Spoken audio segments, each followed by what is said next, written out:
Recorded Books presents The Princess and the Rogue by Kate Bateman. Narrated by Beverly A. Crick. Chapter 1. Paris, June 1815. Princess Anastasia Denisova took careful aim with the hammer. "Anya, no, not the tiara!" Anya sent her best friend a quick glance, then returned her attention to the glittering headpiece in front of her. "We can't hide it like this. We need small, unidentifiable pieces." Yelizaveta groaned, apparently resigned to the inevitable, and Anya quashed a pang of guilt for destroying something so undeniably lovely. Still, a piece of broken jewelry was the least of their troubles. With a silent apology to the artist who'd made such a beautiful thing, she brought the hammer down with a sickening crunch. The gold setting crumpled, and a couple of pea-sized diamonds skittered across the wooden table. Yelizaveta made a dive for the nearest one before it shot onto the floor. Anya hit the metal a few more times to loosen the rest of the gems, trying not to wince at the destruction, and scooped the diamonds into a small pile in front of her. "No, bread." Yelizaveta groaned again in protest. "We've already sewn jewels into our skirts, and your cloak. We don't need to swallow them, too. You've seen what it's like out there. People are getting desperate. We must take precautions." Anya reached for the baguette on the table, ripped out a piece of the soft center, and pushed one of the smaller diamonds into the lump of bread. Yelizaveta watched her with grim fascination. "But how will we retrieve them?" "By sifting through the contents of our bedpans, I suppose." Anya smiled at her horrified grimace. Yelizaveta drew herself up, her expression stern. "You are a princess of Russia, second cousin to the Tsar. 10th in line to the throne. You shouldn't be poking around in—" "Shit," Anya supplied with a snort. "Language!" Anya chuckled. "Is not befitting a princess, I know." She sobered as the grim reality of their situation reasserted itself. "But there are worse things than sifting through bedpans." Yelizaveta reached over and gave her arm a sympathetic squeeze. "Well, when you put it like that—" "Exactly." Anya tossed the bread bowl to the back of her throat, took a mouthful of water from a nearby teacup, and swallowed. A week ago she'd never have considered destroying the family heirlooms. A week ago, Dmitri hadn't been dead. Her brother had come to Paris following Napoleon's abdication last year, attached to the Russian envoy, Karl Osipovich Pozza de Borga. When Bonaparte had been exiled to the island of Elba, Dmitri had deemed it safe for Anya to join him in the French capital for some shopping and sightseeing, and she'd jumped at the chance. Paris was everything Anya had dreamed it would be. Thrilling, fashionable, exotic. They'd visited galleries and museums, attended salons and balls. The past few months had been a giddy whirl of picnics by the Seine and trips to the modiste. Napoleon's audacious escape from his island prison had smashed that pleasant idyll. Dmitri had been away, assisting at the Congress in Vienna, and Anya had been naively certain that Bonaparte would be stopped long before he reached Paris. When Marshal Ney defected and turned a large part of the royalist French army over to his former commander, it had come as a nasty shock. Then the troops stationed outside the city walls had defected, and King Louis had abandoned the city. Yelizaveta had urged Anya to do the same, but Anya hadn't wanted to leave for St. Petersburg without Dmitri. His last letter, dated 10 days ago, had said he was accompanying de Borga to Belgium to liaise with the British commander Wellington. And then news had come of the battle near the Belgian town of Waterloo.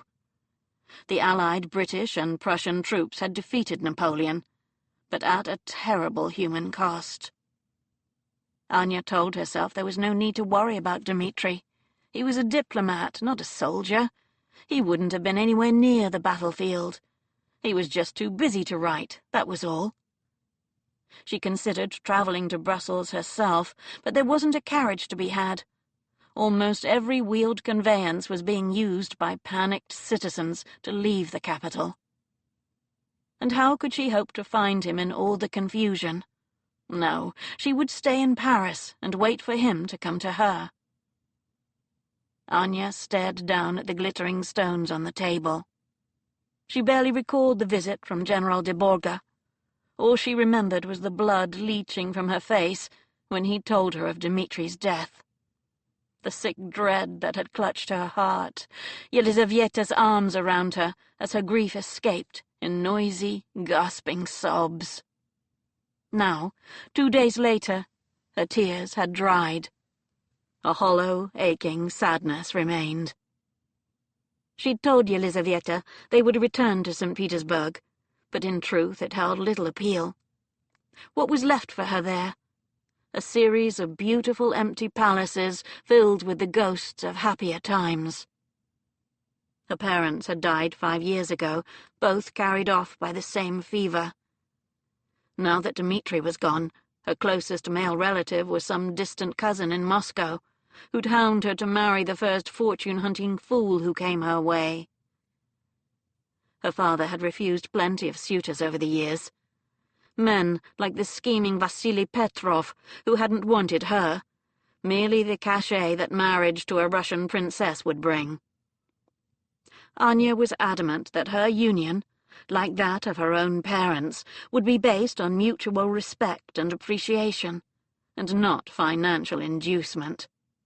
She'd seen far too many unhappy arranged marriages at court to consider settling for one herself. After her father's death, Dmitri had done the refusing. Now he was gone too. Pain and grief bawled inside her, but Anya pushed them away. She had to be practical, for Yelizavieta's sake.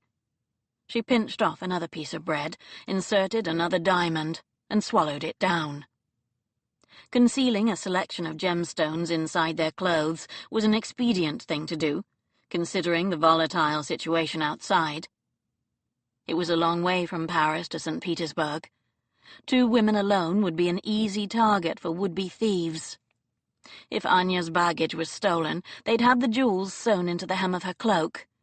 And if her cloak was stolen too, well, then the diamonds she'd just swallowed would be a last resort. With bleak humor, she wondered how long it would take for the gems to work their way through her body.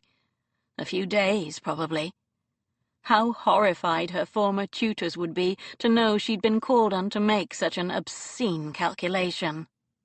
Yelizavieta finished stitching a small pearl choker into the lining of a walking dress and picked up the mangled baguette. "That's quite enough. You'll make yourself sick if you have any more." She scooped the remaining loose jewels into a reticule and folded the newly weighted garments over her arm. "I'll go make us some tea." Tea, in Yelizavieta's opinion, was the answer to everything.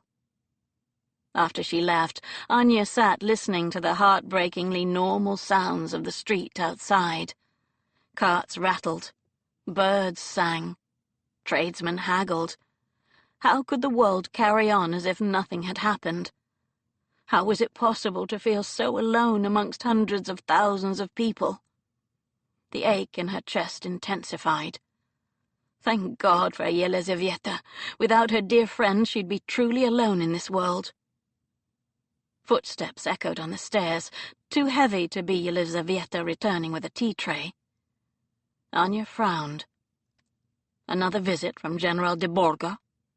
She stood and started for the door, but it opened after only the briefest of knocks. Her skirts swirled around her ankles as she came to an abrupt stop. "Count Petrov," she managed. "This is unexpected." It definitely wasn't a pleasure. Back in Russia, they said, in a foreign country you are glad to see even the crow from your own land. But that wasn't true. She wasn't glad to see Vasily Petrov at all. If she'd had her wish, she'd never have set eyes on him again. Back in St. Petersburg they called him handsome, with his pale blonde hair and cool blue eyes. But Anya had known him since childhood.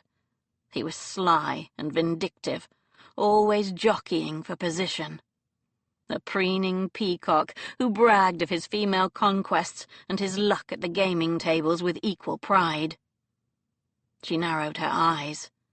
He was neat as a pin, pure military perfection in his powder-blue uniform edged with gold braid. Unlike General de Borga, whose head had still been bandaged beneath his battered hat, Vasily didn't look as if he'd been anywhere near a battlefield. "Have you just arrived in Paris?" she asked. "Were you at the battle in Belgium?" Vasily removed his pristine white gloves, tugging at the tip of each finger, before folding them carefully in his palm. "Alas, no. We arrived a few hours after the French retreat. It was all over by then." A wave of indignant fury welled up inside her. Why should a bastard like Vasily be spared, and good, brave men like Dmitri die? Vasily snapped his gloves against his thigh, and his pale gaze roved over her, as if he were inspecting her for flaws. "I heard about the death of your brother. You have my condolences, Princess." His stiff, emotionless tone was an insult. How dare he? Dmitri was a hero who died serving his country, whereas Vasily... He took a step toward her. Anya swallowed a gasp of astonishment as he dropped to one knee and caught her hand in his.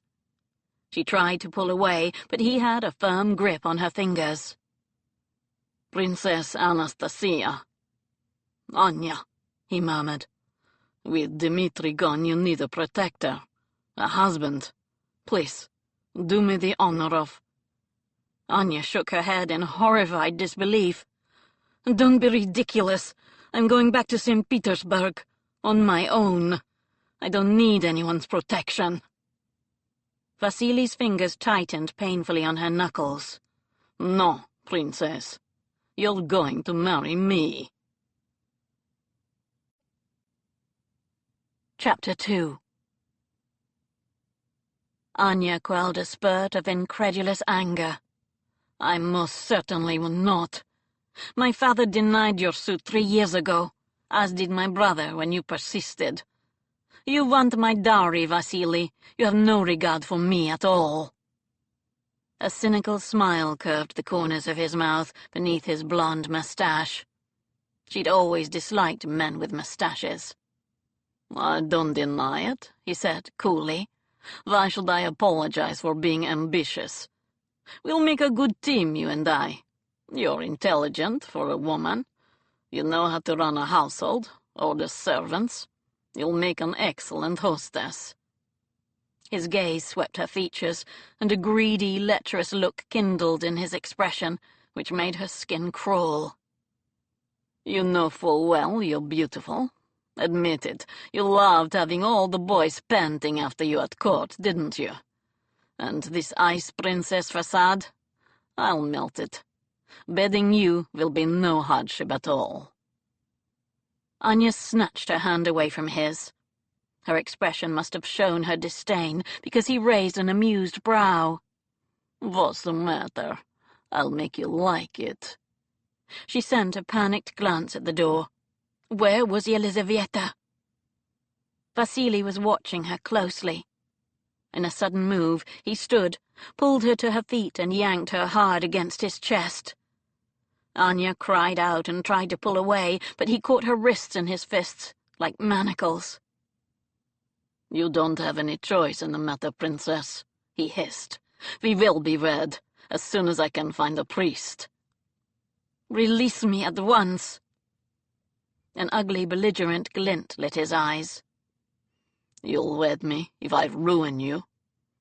Her blood ran cold. "Don't touch me." "Who's going to stop me?" Anya fought a wave of revulsion as his mouth crashed down on hers. His lips were hard and punishing. She shook her head, struggling violently, but he was bigger, stronger. His tongue probed her lips, seeking entrance. She let out a shocked cry and managed to free one wrist, then slapped him on the side of the head. Hard. He stumbled back with a muffled curse. She wiped the back of her hand across her mouth and sent him her most imperious glare. "I will never marry you, Vasily Petrov. You're a traitor." Anya felt a stab of triumph before the magnitude of what she'd just admitted dawned on her. She could have bitten off her tongue. Dmitri had told her in confidence that Vasily, or someone close to him, was suspected of passing information to the French. He'd hinted that he would be investigating the matter as soon as he returned from Vienna. Vasily's eyes narrowed into slits. "So, we can do away with the pretense, can we? That's good. It makes everything so much easier." He smoothed back his ruffled hair. Anya returned his hostile glare with one of her own. "Your brother spoke to you about me." It was a statement, not a question. "Of course he did. The two of you were always close. He thought I was helping the French." "Were you?" "As a matter of fact, yes. They pay extremely well." Anya gasped at the casual way he admitted to treason. Good God, the information he'd traded had led to the death of thousands of men. It had led to Dmitri's death. "Bastard!" she breathed, incensed. "You traitorous whoreson!" Vasily chuckled. "Such language, princess." Anya fought the urge to slap the smug look off his face. "Dmitri intercepted a letter of mine," Vasily continued. "He sent it to you." She didn't have to feign her look of confusion.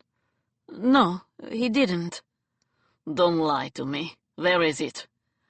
"I never received any letter, I swear." Vasily's face settled into a cold, murderous mask. Before Anya knew what he was about, he lifted his hand and dealt her a backhanded blow across the face. Blinding pain was quickly followed by astonishment and outrage. No one had ever hit her before. She cradled her stinging cheek and glared up at him through watering eyes.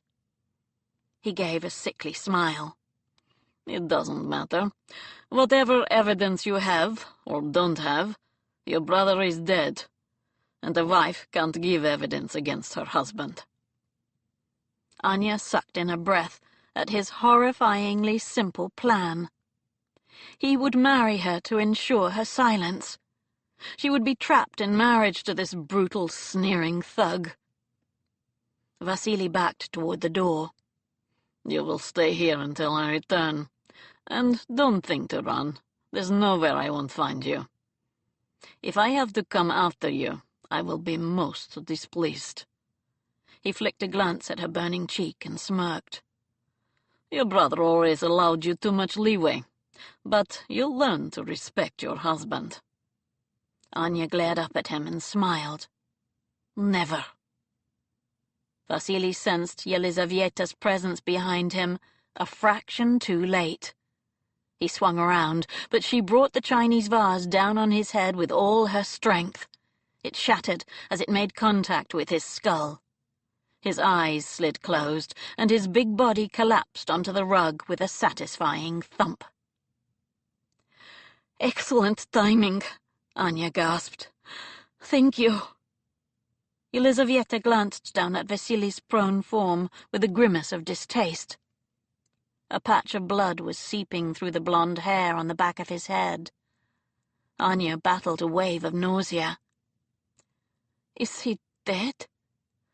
"I don't know, and I don't care," Yelizavieta said briskly. "He deserved it, threatening you like that." She poked Vasily with the toe of her boot and gave a disappointed sigh. "No, he's just out cold." Anya's hands were shaking. Vasily had hit upon an uncomfortable truth. Without a male protector, She was dangerously vulnerable. If he'd truly tried to molest her, she doubted she'd have had the strength to stop him. What if Yelizaveta hadn't come? It didn't bear thinking about. They hurried out into the hallway. Anya locked the door and dropped the key into the flower vase, now conspicuously lacking its twin, which flanked the door.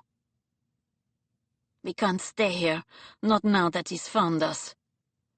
"Should we go to the authorities?" Yelizaveta asked.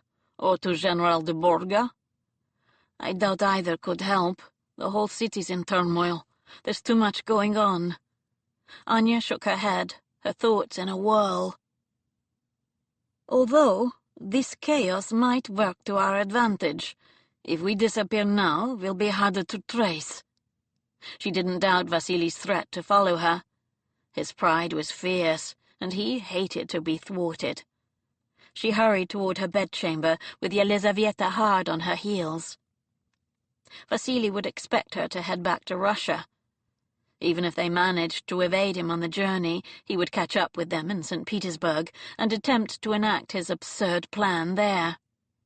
They needed another destination, and to throw him off the scent. "What if I pretend to kill myself?" Yelizaveta frowned. "What?" "As a diversion, I'll leave a note. I'll say I can't bear to live without Dmitri, and would rather die than marry Vasili." Anya's voice cracked at the mention of her brother, but there was no time to grieve him now. She had to think. To act. "You think you'll believe it?" "It's worth a try. At the very least it will give us some time before he starts looking for us." Anya glanced around her comfortable bedroom.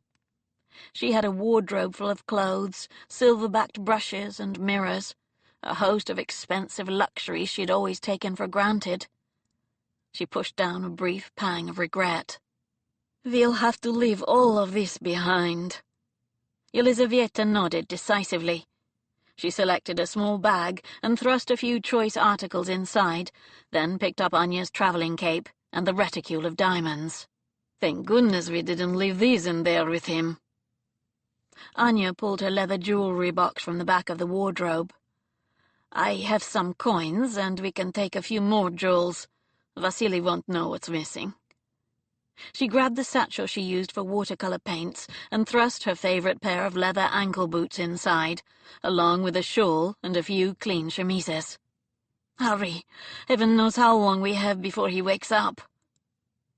She rushed to the writing desk in the corner, snatched up a pen and paper, and dashed off a short note proclaiming her intention to throw herself into the Seine.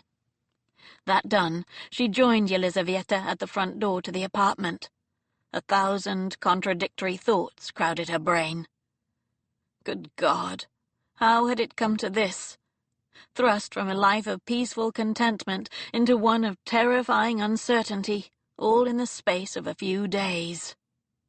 If they ran, they would be just like every other citizen out there. They'd have to make their own way in the world, without the cushion of rank or fortune to ease the way. The thought was oddly beguiling. Anya might never have experienced the hardship of living without family, or wealth, or social status, but she'd developed a certain amount of cunning while learning to survive the scandals and machinations of the Russian court. Neither she nor Yelizaveta were fools.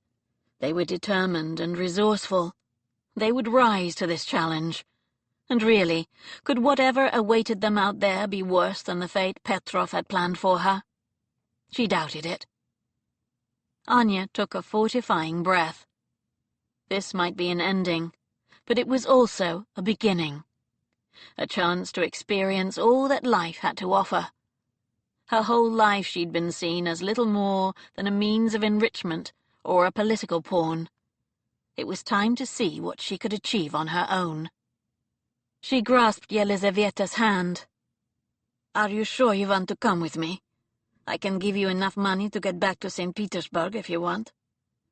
Yelizaveta returned the squeeze. "I wouldn't dream of leaving you, my love. What's the plan?" "All right. We'll find a carriage heading north toward Belgium. There will be plenty of wounded soldiers returning home. We'll attach ourselves to them and say we're widows or looking for our husbands. We'll go to England. Vasily won't think to look for us there." Anya gave a decisive nod. "Think of an English surname." Elizaveta wrinkled her nose. "Smith? Brown? What was the name of the family in that English book we read last year? Bennett? Perfect. You can be Elizabeth. No, Lizzie. Bennett. Or Smith, if you prefer. And I shall be Anna. Anna Brown. From this moment, Princess Anastasia Denisova is dead." Chapter 3. 1 year later, September 1816. Sebastian Wolfe, Earl of Mowbray, frowned down at the dead man at his feet and sighed in irritation. He wasn't dressed to investigate a murder. He'd been about to leave for the opera and a visit to the infamous Mrs. Hayes' brothel in Covent Garden, when his two best friends, Benedict Wilde and Alex Harland, had arrived at the Tricorn Club, commandeered his carriage, and effectively kidnapped him. Alex had let out a slow, sarcastic whistle when he'd seen Seb's immaculate evening clothes. "Look at you, pretty boy," he teased. "Oh, sod off," Seb said amiably. "You're just jealous. Your coats never fit this well. What's going on?" "Conan's got a new job for us," Ben said, referring to their superior, the head of Bow Street, and de facto head of police in London, Sir Nathaniel Conant. "Murder, behind a tavern down at the East India Docks." "That's hardly a reason for us to investigate," Seb said crossly. "People are killed down there every night of the week. Bar brawls, robberies gone wrong. It's not our territory. What's so different about this one?" "Sounds like the deceased was a visitor to our shores. The innkeeper saw him drinking with another man and overheard them speaking Russian or Prussian, something foreign at any rate. They seemed to be on friendly terms, but not 15 minutes later, our man was found in the side alley with his throat slit." "I still don't see what it has to do with us," Seb groused. "Two foreigners had a disagreement, and one of them ended up dead. It was probably over a woman. Or cards. Let the local magistrate deal with it." Alex shook his head. "The mention of Russia is what interests Conant. Castlereagh and the Foreign Office have been looking for a spy who passed information to the French about Russian troop movements before Waterloo. They think someone warned Napoleon the Russians were on their way." "Bastard," Ben muttered savagely. Seb nodded. All three of them had been left scarred by their years in the Rifles that had culminated in the bloody carnage at Waterloo. That the three of them had survived was nothing short of a miracle. "Information's still getting out. A Russian delegation arrived last week for trade talks, and Conan wants us to keep our ears open for anything that might identify the leak.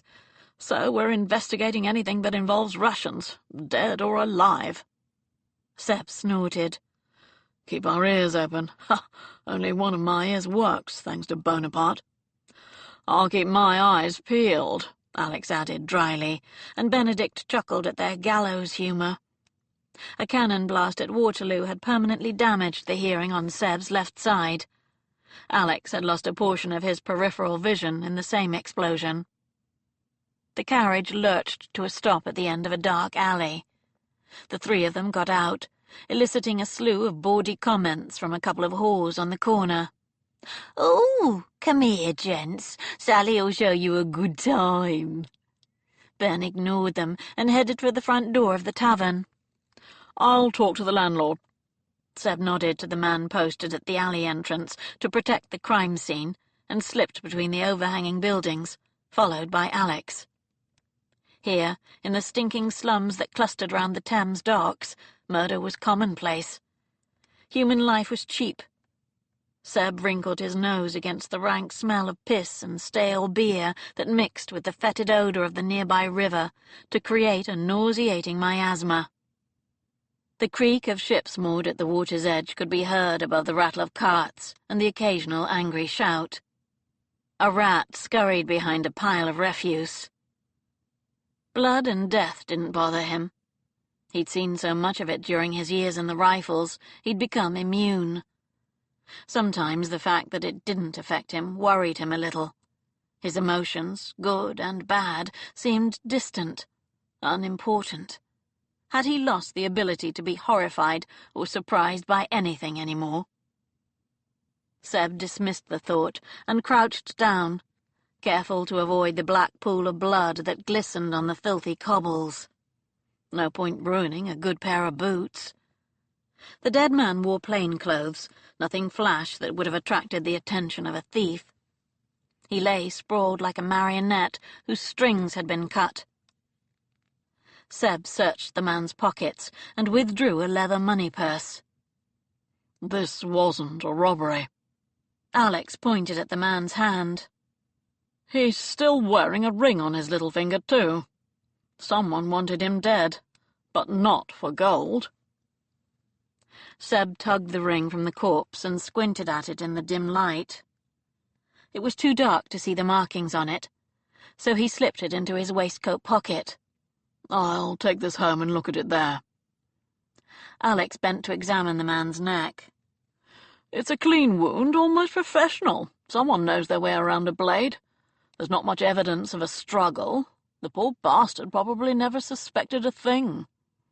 Seb straightened, imagining the scene. "He did it from behind, put an arm across his neck and cut, then dropped the body. No sound. Very efficient, sneaky bastard." He flicked a glance at the dead man's face and experienced a fleeting stab of pity. He was young, barely 30, maybe the same age as himself. Too young to die, especially like this, so far from home. Benedict appeared at the far end of the alley. "Do we have a description of the suspect?" Alex asked. "The innkeeper says he was wearing a hat pulled low over his face and a heavy overcoat. Said he was big, maybe 6 feet, with pale hair." Seb rolled his eyes. "A big blonde Russian? Well, that certainly narrows it down." Alex grinned at his sarcasm. "There are Russian immigrants all over the city. It could be someone with military experience. A former soldier, maybe, considering the precision of the wound." "He might not even be Russian," Seb said irritably. "The innkeeper could have been mistaken.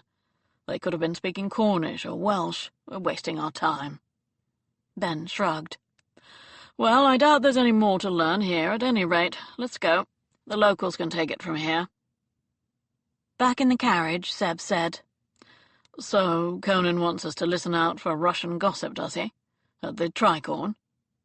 The Tricorn, the gambling club the three of them had opened following their return from Waterloo, had become one of the most popular gaming houses in London. Seb, Alex, and Benedict had lived there together until Alex and Ben had both found themselves wives and moved out a few months ago. Seb would never have admitted it aloud, but he missed them. Despite the constant noise and excitement of the club itself, the private apartments were depressingly quiet.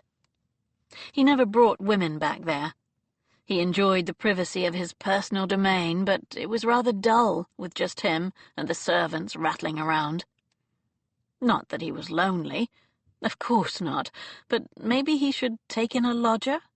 There must be hundreds of chaps who'd jump at the chance of living in a gambling hell. "Yes, but quietly," Alex said, and Seb realized with a jolt that he'd been wool-gathering. "We don't want the delegation to know we suspect one of their countrymen."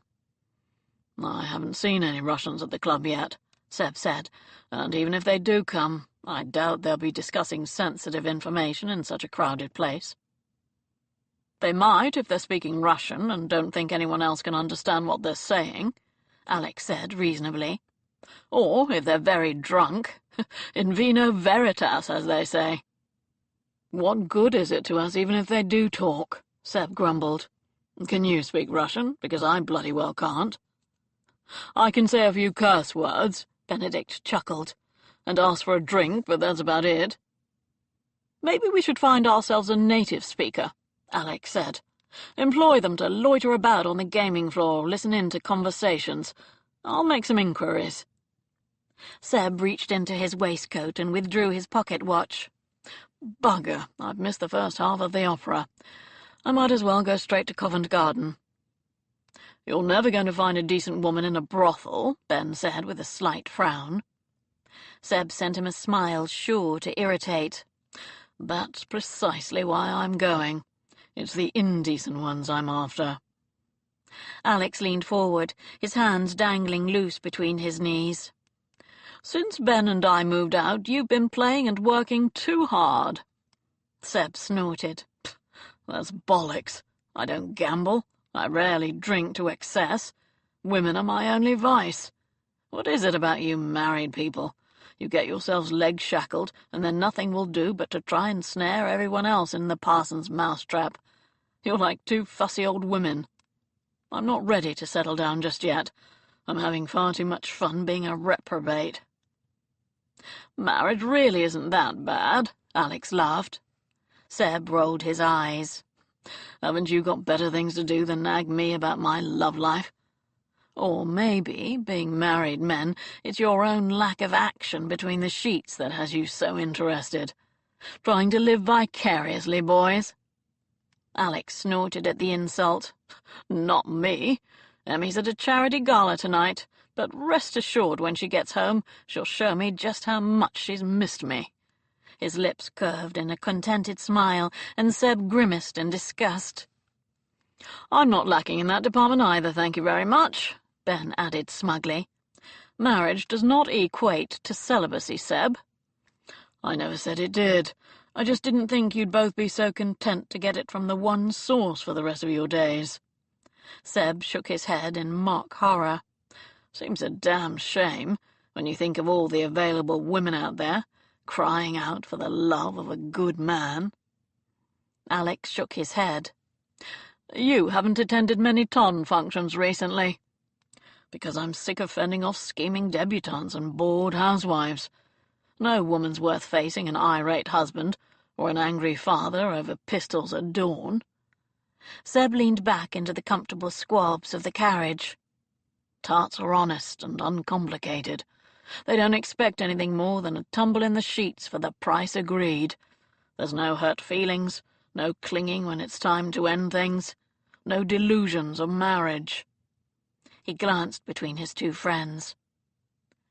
"The fact that you've both found one woman you want to spend your life with is amazing, but it's never going to happen to me." He frowned. The conversation was steering nauseatingly close to the kind of self-indulgent, romantic sap usually reserved for women over a cup of tea. Seb had always been a cynic, but having witnessed the transformation of his two closest friends, from rakish jokers to happily married men, his unshaking belief that romantic love was as fictitious as a virgin in a whorehouse had been undermined. "Both of you were attracted to your wives as soon as you saw them, correct?" he said. Alex and Ben nodded. "But you were attracted to other women before you met them, so clearly physical attraction isn't enough. There must have been something more, some spark that set them apart from all the rest." "I thought it was irritation at first," Alex said with a reminiscent smile. "I wanted to throttle her," Benedict chuckled. "Well then," Seb crossed his arms, "I'm still waiting to find that gorgeous someone who irritates me enough to want to strangle her. Until then, I plan to enjoy my bachelor status to the hilt." Alex sighed.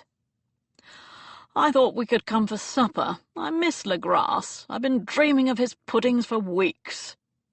"Then I'm afraid you're doomed to disappointment." Seb grinned. "I've given him the night off." He glanced out of the carriage window. "We're nearly at Covent Garden. I'm off to Hayes to see what all the fuss is about. Harwood says she has the finest girls in London. You can set me down here." Chapter 4. "Sweet violets, penny a bunch." Anya crossed the bustling square of Covent Garden, nodding a friendly greeting to several of the stall-holders who plied their wares in the haphazard chaos of London's largest outdoor market. She dodged a costermonger's barrow boy staggering under the weight of a wheelbarrow dangerously overloaded with turnips, and smiled at the eel pie vendor on the corner. She'd never been brave enough to actually try an eel pie, but the smell that emanated from beneath the cloth-covered baskets was surprisingly inviting. She and Yelizaveta had been in London for almost a year, but she never tired of the myriad sights and sounds. It was still so strange and foreign, such a contrast to the gilded, glittering palaces she'd known in St. Petersburg, or the cultured order of Paris. London was beauty and ugliness pressed close together, foul gutters and vibrant flowers, filthy death and pulsing life, danger and excitement, all rolled into one fascinating metropolis. Anya ascended the steps that led to the small apartment she shared with Yelizaveta. Covent Garden certainly wasn't the most genteel of neighbourhoods, but that suited her purpose very well. She had no desire to mingle with the elevated members of society who resided a few streets to the west in Mayfair. Not that their finances would allow such a luxury. She'd had to sell most of her precious diamonds to afford the rent on even this tiny apartment, and her wages, though generous, only just enabled them to live within their means. Lodgings in Covent Garden were always in high demand, due to its proximity to both the theatre district and the fashionable enclave of St. James's. Yelizaveta glanced up from her sewing when Anya let herself into their small front room. "How was the Dowager Duchess?" "In fine fettle, as ever." Anya carefully removed her hat. "Who's incurred her displeasure this week?" "Lady Jersey. Apparently the wine she served at her soirée was an insult to vintners everywhere." Yelizaveta chuckled. They both enjoyed the elderly dowager's acerbic insights into the workings of the haut ton. It was better than reading the scandal sheets. When they'd first arrived in London, Anya had been dismayed to realize how completely unprepared she was for any form of meaningful employment. She'd visited an employment agency, naively confident that her ability to speak English, French, and Russian, and her extensive knowledge of literature, history, and geography would qualify her for the position of governess or tutor. Not so. The pinched-faced woman behind the desk had given a wheezy, cynical chuckle. "Have you looked in a mirror, child? No wife will want you within 100 leagues of her husband or her sons, believe me. Women want tutors who are stout and ugly, preferably with whiskers and warts, so they don't pose any temptation." Anya had stifled a sinking feeling. "I can teach manners and etiquette to girls." "I have no openings for that, I'm afraid." "Perhaps I can become a translator for a bookseller, then?" The woman gave a dismissive sniff. "There's not much work to be had for anyone right now, what with all the soldiers back from the war. Everyone's looking for work, and very few men want to employ a woman unless it's for pleasure." "I don't want to do that," Anya said firmly. The woman sent her a speculative glance. "Are you sure? You're a good-looking girl. I could recommend you to some of the better establishments." "Thank you, but no." The woman shrugged. Anya's spirits dropped even further, but she pasted an enthusiastic smile on her face. Yelizaveta was depending on her. "Perhaps I could learn a trade of some sort. I'm not afraid of hard work. I could be an apprentice." "You're a bit old for that," the woman said bluntly. "How old are you? 20? 22. Seamstresses like young girls to train up. So do milliners." Seeing Anya's crestfallen expression, the woman smiled. "Buck up, girl. I do have one position open. It's companion to the Dowager Duchess of Winwick. I warn you, the woman's a harridan. 80 if she's a day, and as eccentric as they come. She don't suffer fools. She's dismissed 4 secretaries this year already, but the salary is generous, if you can stay long enough to earn it." Anya tried not to wince. "It sounds perfect. What would I have to do?" "The Duchess requires you to visit her 4 days a week, to read to her, help her with correspondence, and generally do anything else she requires." I'll do it." In the end, it had been a perfect fit. Anya had liked the Dowager Duchess immediately. She was as sharp as a pin and keenly observant, with strong opinions, which were usually correct, and a love of scandal and gossip. Her scathing commentary on almost everyone in the ton was extremely amusing, and a friendship had developed between the two of them, despite the 50-year age difference. Anya thought of the older woman as an additional grandmother. On several occasions, the Dowager had tried to coax her to move into the huge Grosvenor Square townhouse she inhabited, but Anya had refused, citing Yelizaveta and her need for independence. Recent events, however, had caused her to reconsider that option. Her roommate had gained a beau, a handsome, charmingly disorganized barrister by the name of Oliver Reynolds. Yelizaveta had found work as a seamstress for Ede and Ravenscroft, a tailor in Chancery Lane, specializing in ceremonial robes, black cloaks for judges in court, gowns for university dons, and the ermine-trimmed capes worn by peers for the state opening of Parliament. They'd met when Oliver had come, in a great hurry, to buy a new set of court robes for an appearance at the Old Bailey. He'd set fire to his previous set by leaving them too close to the stove. Yelizaveta had assisted him, and by the end of the encounter they had both been equally smitten. Yelizaveta snipped off the end of her thread, smoothed her hand over the fur-edged cloak she'd been trimming, and glanced at the mantel clock Anya had purchased from the pawn-shop down the road. Unlike the beautiful hard-paste porcelain produced by the Russian factories, this was a cheap, soft-paste English piece that resembled a lump of cake icing that had melted in the sun. The gaudily painted, lopsided couple supporting the clock face looked permanently intoxicated. Anya loved it. "I should go and get ready," Yelizaveta said. "You're meeting Oliver tonight?" "Yes, he's taking me to see Edmund Kean play Sir Giles Overreach at Drury Lane again. I heard his first performance was so powerful that Mrs. Glover actually fainted on stage." Yelizaveta giggled.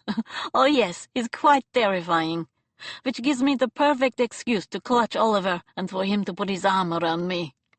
Anya laughed approvingly. "You're shameless." The sound of someone tripping on the stairs and a muffled oath interrupted them, and Yelizaveta rolled her eyes fondly. "That will be him now." Anya shook her head. Oliver was tall and thin, with the air of a man who'd grown to adulthood without ever becoming accustomed to the additional size of his own body. He was always bumping into things and sporting interesting bruises on his person. If there was a runaway donkey, a pot of ink to spill, or a set of steps to trip up, Oliver would find them. Luckily, his physical ineptness masked a mind as incisive as a razor. He was a formidable barrister, fiercely intelligent, though prone to going off on obscure tangents if distracted. Yelizaveta, with her practical, organized nature, was the perfect complement to his haphazard style. Anya had no doubt the two of them would be blissfully happy together. The looming possibility of their engagement, however, had forced her to question her own future. She loved her job with the Dowager Duchess, but it didn't give her much opportunity to mingle with many men her own age. Unlike Yelizaveta, who was firmly entrenched in the working classes, Anya had found herself in a strange subset of society reserved for governesses and penniless yet genteel poor relations. She featured somewhere above servants and tradeswomen, but below the landed gentry and aristocracy who lived off the income from tenants, property, and investments. She had all of those things back in Russia, of course, and despite her disappearance, she had no fear that her property would have been dispersed among the remaining members of her family.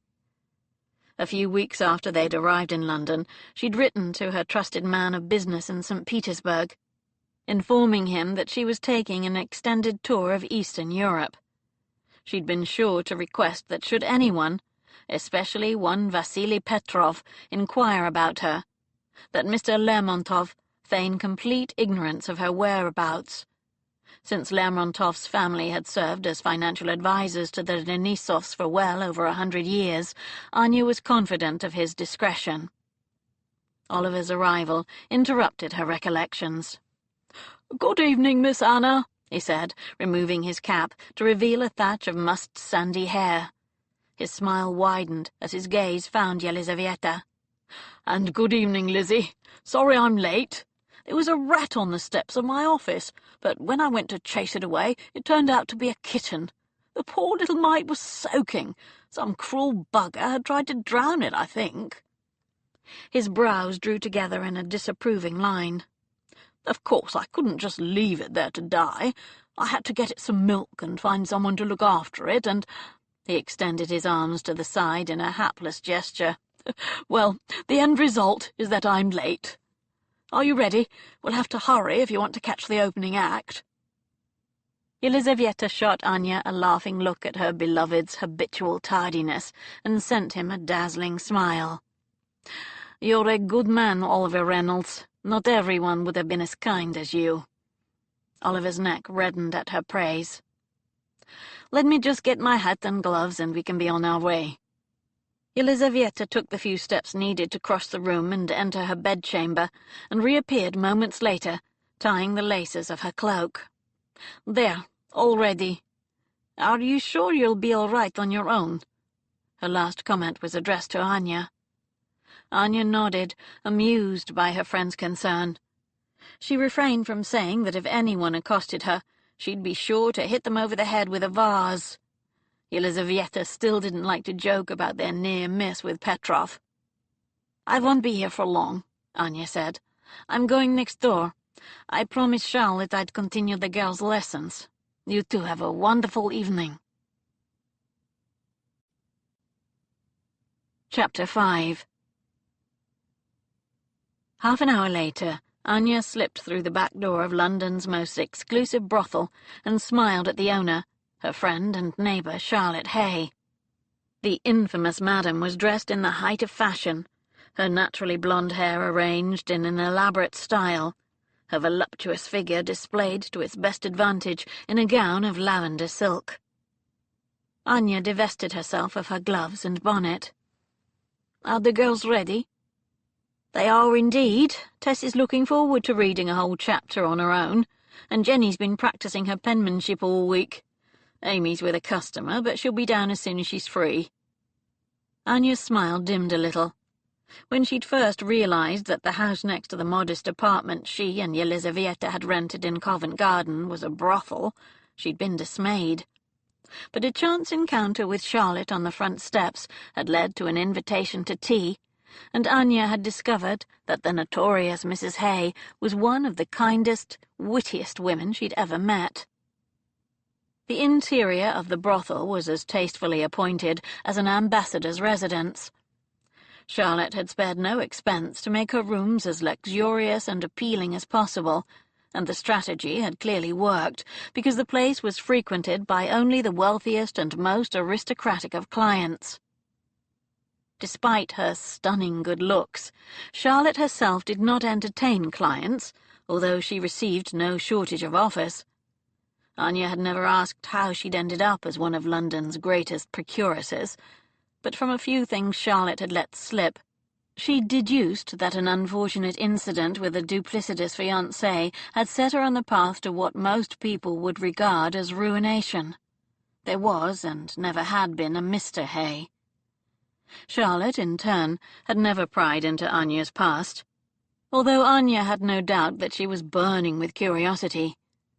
Anya had introduced herself as Anna Brown, and Charlotte had never questioned it. Anya's feelings on the world's oldest profession were mixed. There was no doubt that the young women who lived with Charlotte were well cared for. Charlotte protected them like a mother hen, scooping them off the streets and settling them in the house whenever she had a vacancy. She provided them with their own room, food and clothing, not to mention contraception and regular visits from the doctor. She personally vetted any gentleman who wished to visit her girls, and encouraged the women to only accept the jobs they fancied, and refuse the rest. Being selective only added to their appeal. Anya had never heard any of the women complain about their life. Indeed, most seemed grateful that Charlotte had saved them from destitution, violence, and starvation on the streets. But Anya was sure many of them would prefer an alternative means of earning a living if it were offered to them. One afternoon, over tea and cakes with Charlotte, Anya had suggested that the girls might benefit from learning skills that would aid them in leaving a life of prostitution if they wished. Charlotte had agreed, and that was how, on the evenings Anya wasn't with the Dowager Duchess, she'd begun to teach them to read, write, and solve basic arithmetic. "You'll have to use the front parlour this evening." Charlotte's distinctive, throaty voice was entirely unfeigned. "I'm having the study repapered. I'll tell Winslow to direct any visitors to the Red Salon. You shouldn't be disturbed." Anya nodded and made her way to the front of the house to find her charges. She stepped into the room in time to hear Tess say, "Well, that's a right load of old bollocks, Jen." "It is more polite to say, 'I'm afraid I disagree with your assessment, Jenny,'" Anya said dryly. Tess's sweet, freckled face turned pink in embarrassment, and the two girls dropped into hasty curtsies, talking all the while.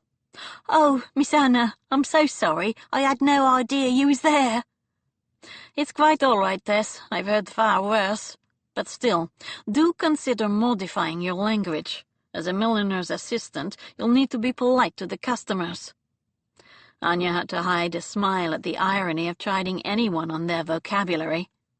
Yelizaveta still frowned at her in private for profanities unbecoming a princess. Her English had certainly expanded to include an impressive number of curse words during their months in Covent Garden. Jenny went over to the desk in one corner, and Anya gestured to Tess to open the book of fairy tales from which she'd been learning to read. "Tess, you read, and Jenny, you write down what she says." Both girls nodded obediently. "Little Red Riding Hood," Tess said slowly, her finger following the words as she went along. Anya sent her an encouraging smile. "Excellent, Tess. Keep going." "Once on a time—" The door opened. Anya glanced up, expecting to see Charlotte with a tea tray, but instead a man she'd never seen before appeared in the doorway, and for one ridiculous moment she thought Tess had summoned the wolf from the storybook. He was tall and lean, with a lithe vitality that made the very air vibrate. His skin was tanned, his hair a black wind-blown mass around his face. His dark eyes swept the room and settled on Anya, and for the first time in her entire life she lost her train of thought on account of a man. He stilled, his hand resting on the doorknob, and his mouth curved into a smile that made her flash hot and cold at once. "Good evening, ladies. I'm sorry to interrupt. I was looking for Mrs. Hay." Something odd fluttered in Anya's stomach. His voice was like sandpaper and velvet. Jenny and Tess jumped to their feet, rushed forward, and stopped a few inches away from him, both of them talking at once. "Mrs. A's in the back parlour, my lord," Jenny said breathlessly. Tess sent him a shamelessly provocative glance. "It's a pleasure to see you here, my lord. Is there something I can help you with?" Jenny batted her eyelashes. "Or me?" But the man's gaze was still fixed on Anya. Heat rose in her cheeks at his boldly appraising scrutiny. She pressed her lips into a disapproving line. His features had a Mediterranean look, all dark sophistication, a corsair masquerading as a gentleman. She'd never seen anyone so uncompromisingly handsome. What was a man like this doing in a brothel? Surely he could get any woman he wanted with the crook of his finger. A nervous sensation coiled in her belly. The thought of him doing things, the kind of things a man did with a woman in a brothel, made her feel quite hot and bothered. Still, she certainly wasn't going to be the one who provided whatever service he'd come here for, no matter how ridiculously good-looking he was. She cleared her throat, intending to excuse herself, but the gentleman spoke first, sending a charming smile that somehow conveyed sincere regret to the two women in front of him. "Would you two ladies mind going to fetch her for me?" Tess and Jenny both sagged in disappointment at the subtle dismissal. Tess shot a wide-eyed glance over her shoulder at Anya. "We'll all go," she said, clearly trying to save Anya from being left alone with the visitor. The gentleman shook his head. "That won't be necessary." He stepped aside and held the door wide for Tess and Jenny to leave. With no other option, they scurried out, and Anya's heart thumped in her chest as the man closed the door behind them with a click. Half the room still separated them, but a fizzle of something, not quite fear, more like awareness, prickled under her skin. Anya held her ground as he prowled toward her. His gaze travelled down her body and back up in a slow, simmering appraisal, lingering for a long moment on her lips, and he let out a short, almost surprised laugh of disbelief. "Well, I must admit I was sceptical when I heard men swear that Mrs. Hay offered the finest girls in London, but now I see it was nothing short of the truth." He took another step closer, and Anya caught a hint of a subtle masculine scent that made her stomach do another little flip. His dark eyes met hers. "I'm not a man who wavers over a decision, and considering where we are, I know you don't need pretty words or meaningless platitudes. Name your price." Chapter 6. Anya was momentarily rendered speechless. She drew herself up, noting that this man was a good head and shoulders taller than herself. Her eyes were level with the diamond pin that sparkled in the folds of his cravat. "I'm afraid you are mistaken, sir. There's no amount of money that would induce me to entertain you." A flash of something that could have been annoyance or merely amusement flared in his eyes. "Oh, come now. There's no need for games. Just tell me how much. I'll pay Mrs. Hay, and we'll both go upstairs." Anya could scarcely believe her ears.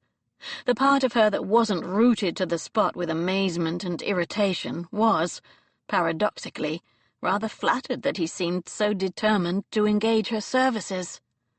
A wicked, impish impulse compelled her to say, "And what if I said a night with me would cost you £500?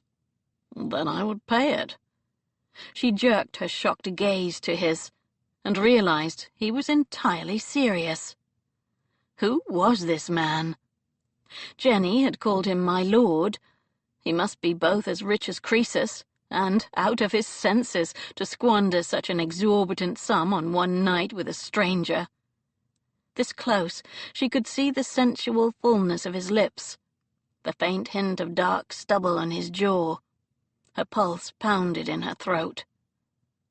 The corner of his mouth quirked up as he leaned closer, as if to impart some choice piece of gossip. "I feel compelled to point out that I don't actually require your company for the whole night." His gaze flicked over her features like a caress. "A couple of rather intense hours should accomplish everything I have in mind." Anya's corset seemed inordinately tight. Even the most forward of rakes in the Russian court hadn't been so direct. "I'm sure we'll find ourselves compatible," he murmured. "But perhaps we should check." He stepped closer. It was a matter of pride that she didn't step back. Soon, barely an inch separated them, and the air seemed to thicken, to hum. His dark gaze held hers in challenge as he lifted his hand and stroked his fingers lightly across her cheek. He'd removed his gloves. Hot and cold prickled where he touched, like snow crystals landing on her skin. He spread his fingers and slid them along her jaw, his thumb tilting her chin a little higher, and Anya had no doubt she was being seduced by an expert. Her breath was coming in shallow pants, and she didn't have an ounce of willpower to resist. Not that she wanted to. Excitement made her stomach swoop as his warm breath sloughed across her cheek. This was too good an opportunity to miss. The man was clearly a rogue. But why deny herself the adventure of allowing him to kiss her? She was both curious and intrigued. His lips touched hers, neither tentative nor impatient, just the perfect weight, and Anya closed her eyes. He kissed her again, a little firmer this time, and she parted her lips instinctively. His low murmur of approval sent a shiver down her spine. When he slid his tongue against her lips, her knees almost gave out. Men had tried to kiss her this way before, but she'd always pulled back, repelled. But this was glorious. He wasn't conscious of rank, afraid to offend. He was simply a man, showing a woman his desire. His teeth caught the fullness of her lower lip in a playful tug, and the delicious sensation sent jolts of heat spearing through her body. Anya rose up on tiptoe, caught the lapels of his jacket, and pulled him down, returning the swirl of his tongue with artless enthusiasm. He tasted like brandy, like sin. She wanted to keep on doing this forever. The click of the door barely registered in her mind, but his reflexes were clearly better than hers. He dropped his hand and stepped away with a cool rush of air. By the time Charlotte swept into the room, like a lilac-clad angel, a perfectly acceptable distance separated them. He turned with an ease that belied the throbbing tension in the room. Anya took a flustered step back, and she sucked in a steadying breath. Good God, what was she doing? Lord Mowbray! Charlotte's smile was radiant as she held out her hand in greeting. He bowed low over it. Welcome. We've not had the honour of your company here before, but I'm confident we'll be able to cater to your every need. I see you've met my good friend, Miss Brown. The man turned back to Anya, and his lips twitched in amusement. We hadn't got as far as introductions. Oh, well, in that case, Miss Anna Brown, the Earl of Mowbray. He bowed, and Anya made a stiff curtsy, silently laughing at observing the formalities when he'd been kissing her witless moments before. Sebastian, he said. I feel sure you should call me Sebastian. My lord, she said, just to annoy him, and felt a jolt of dark pleasure at the irritated twitch of his brows. As a member of the aristocracy, presumably a wealthy one, he doubtless had everyone he met obeying his commands. A little insubordination would do him a world of good. My girls are most anxious to meet you, Charlotte said. I don't need to meet any of your other girls. I've made my choice. I would like to engage the services of Miss Brown. Charlotte sent Anya a quick, questioning glance and gave a soft laugh. Oh, I'm afraid that's out of the question. Miss Brown is not one of my girls. Anya picked up the book of fairy tales Tess had abandoned and clasped it to her chest, like some kind of medieval shield. She was still shaky and breathless. Indeed, I am not. Lord Mowbray, enjoy your evening. She started for the door, but he sidestepped to block her escape and sent a dark glare at Charlotte. Mrs. Hay, if this is some paltry attempt to try to secure a higher sum from me, it's quite unnecessary. You know of me? Charlotte nodded. Then you will also know that I have more than enough funds to afford whatever exorbitant fees you care to charge. He strode over to the inkpot Jenny had abandoned on the desk, dipped a pen into it, and began to write on a blank sheet of paper. I, Sebastian Wolfe, he said aloud as he wrote, promise to pay Mrs. Hay of Covent Garden the sum of £500. He signed his name at the bottom with a flourish, thrust the paper at Charlotte, and raised his brows impatiently. Charlotte sent Anya a comically incredulous look. "It's no scheme, my lord," she assured him hastily. As much as I would love to take your money, Miss Brown is not for sale. For any price." Anya was barely listening. All she could hear was the ringing in her ears as she finally made the connection that had been eluding her ever since she'd heard the name Sebastian Wolf. This man was her employer's great-nephew. She'd never met any of the Dowager Duchess's relatives in person. She'd seen a few portraits, of course, dotted about the house, but the shockingly masculine specimen in front of her bore little resemblance to the dark-haired young man in those paintings. The Duchess was inordinately fond of her youngest nephew. He regularly came to visit her at the Grosvenor Street mansion, but Anya had never been present. She'd always made sure to slip away whenever the Duchess was expecting company. The fewer people in the aristocracy who saw her, the better. The chance of anyone recognizing her, either from Paris or from her life in St. Petersburg, was slim, but until she had absolute confirmation of either Vasily Petrov's death or his marriage to some other unfortunate female, she refused to take any unnecessary risks. Wolfe sent her a molten look. "Are you sure I can't change your mind, Miss Brown?" Anya stifled a near-hysterical snort. The man was temptation incarnate. His surname was certainly apt. She'd seen a real wolf once, back in Russia. She and Dmitri had been out riding, and a lone male had followed them for several miles, running parallel within the tree line.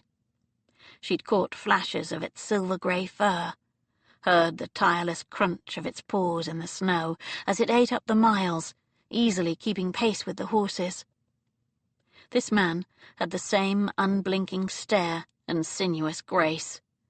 He exuded the same subtle threat of danger. Anya shivered. Sebastian Wolf might appear civilized in his perfectly cut jacket and snowy white cravat, but every instinct told her to beware.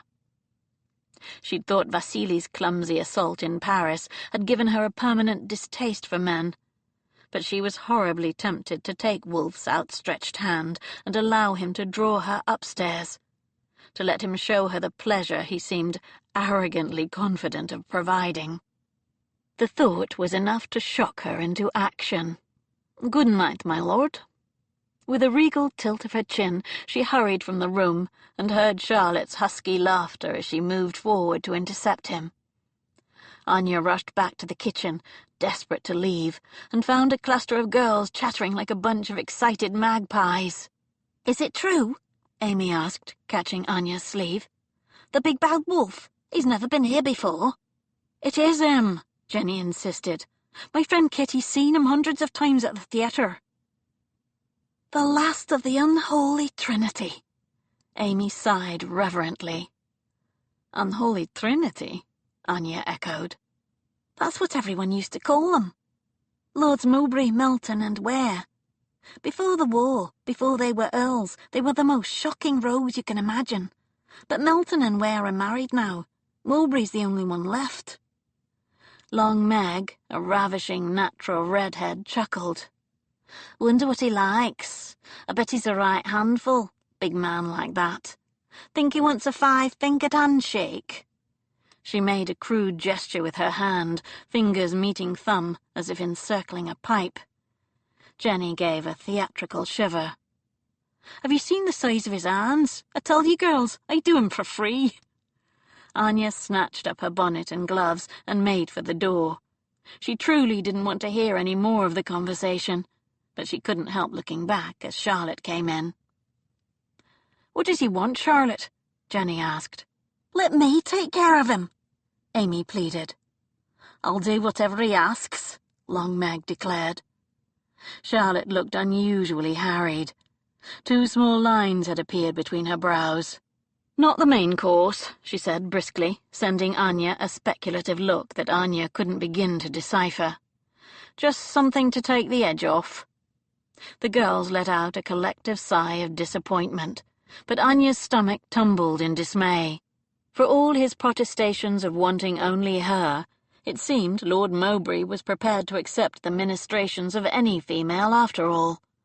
She told herself she wasn't disappointed. Charlotte turned to the brunette on her right. The girl had the most captivating mouth Anya had ever seen, with pouting lips and a fetching beauty mark on one cheek. "Nan, you're best with your hands. You go." The rest of the girls started to protest, but Nan looked like she'd been handed the keys to paradise. Anya quashed a sudden twinge of jealousy? Surely not. She had no desire to do that to a man. The whole thing had sounded quite disgusting when the girls had first described it to her, in the spirit of broadening her education. But the question of what Sebastian Wolfe might look like, naked, aroused, intruded upon her brain and refused to leave. What might have happened if she'd said yes? Impatient with herself, she waved her gloves at Charlotte over the heads of the fluttering horde. "I'll see you tomorrow, Charlotte." She heaved a sigh of relief as she trotted up the back stairs to her own apartment. Her lips were still tingling, her blood pounding in her ears. So, she'd met Sebastian Wolfe. Kissed Sebastian Wolfe. It had been wonderful. Extraordinary. But one thing was very clear. She must never encounter him again. Chapter 7. A week after her unsettling encounter with Wolfe, Anya slipped into the library of his great-aunt, the Dowager Duchess of Winwick. "Oh, there you are, Anya," the Duchess said, glancing up from her seat at a handsome rosewood writing desk. "I have a present for you." She indicated a large, leather-bound book in front of her.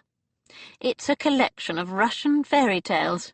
Just look at these marvellous illustrations." Anya crossed to the desk. A lump of emotion balled in her chest at the bittersweet pleasure of seeing her native language. Cyrillic was such a beautiful alphabet. She stroked her finger over a gilt-enhanced picture of a golden prince in a garden with a flame-coloured bird perched in an apple tree. It was as richly decorated as a medieval manuscript. "Thank you," she stammered. "I don't know what to say. It's wonderful." "The whole thing's in Russian," the Dowager said, with a glint of challenge in her eye. "I got it from a rare book dealer on Publishers' Row. I thought you could translate it into English, and I'll have it printed and bound. I like the idea of being a literary patron. We'll make a special edition, and I'll give copies to all my friends." "I think that's a wonderful idea." The Dowager nodded. "I thought of it last week at the Russian ambassador's reception." She gave a dismissive sniff. "Much as I hate to disparage your fellow countrymen, the food was rather inferior. And Dorothea Leven is the most dreadful gossip alive. She wants to know everything about everyone. You should have seen the way she was clinging to Lord Castlereagh, like a vine over a trellis." Anya hid a smile. The newspapers and caricaturists often lampooned the ambassador for having a wife far more skilled at maintaining diplomatic relations than himself. "A whole bunch of your countrymen were there, in fact," the Duchess said. "Tsar Alexander's sent some kind of trade delegation. I'd be surprised if you didn't know some of them." She sent Anya a quizzical look that was supposed to be innocent, but fooled Anya not a bit. The Dowager was hinting for any hint of scandal. "One chap was particularly popular with the ladies," the Duchess said with studied casualness. "A war hero, so they say. Count Petrov, his name was." Anya felt the blood drain from her face. "What?" The Duchess was watching her closely, a shrewd gleam in her eye. "He's been telling a fantastical story. Says he's searching for his missing fiancée, who disappeared just after he proposed. No ransom note was ever received, but he firmly believes she was kidnapped and brought here, to England. He's been looking for her for months. He's never given up hope that she'll be found alive. Isn't that romantic?" "No," Anya practically shouted. The Dowager gave a self-satisfied nod, as if her suspicions had been confirmed, and Anya cursed inwardly. She might have known she wouldn't be able to keep the story from the Duchess indefinitely. "He says he doesn't care if she's been ruined by her captors," the Duchess said mildly. "His love for her will forgive any slight. He'll marry her even if she's ruined." Anya couldn't keep silent. Blood was pounding in her temples. She grasped the surge of anger, since it was preferable to the icy shards of fear that had pierced her on hearing Vasily was here in London. "He will forgive any slight. It's not his honor that's in question. It's the woman's right to forgive, or not to forgive, as she sees fit." She thumped her palm on the leather tabletop. "This is what I hate about polite society. If a woman is taken against her will, she's ruined. If she gives herself to a man willingly, before marriage, she's ruined. Yet no one expects a man to go to his marriage bed untouched. It's such a double standard." "Bravo!" the Dowager chuckled. "And I quite agree. Society's full of such inequalities and ridiculous expectations. If Count Petrov's fiancée disappeared, I'm sure there's a far more reasonable explanation than kidnapping. Perhaps she didn't really want to marry him." She studied Anya's burning cheeks. "In fact, I think that's exactly what happened." Anya met her gaze and felt resistance bleeding out of her. "We've become friends over the past months, have we not?" the Duchess said softly.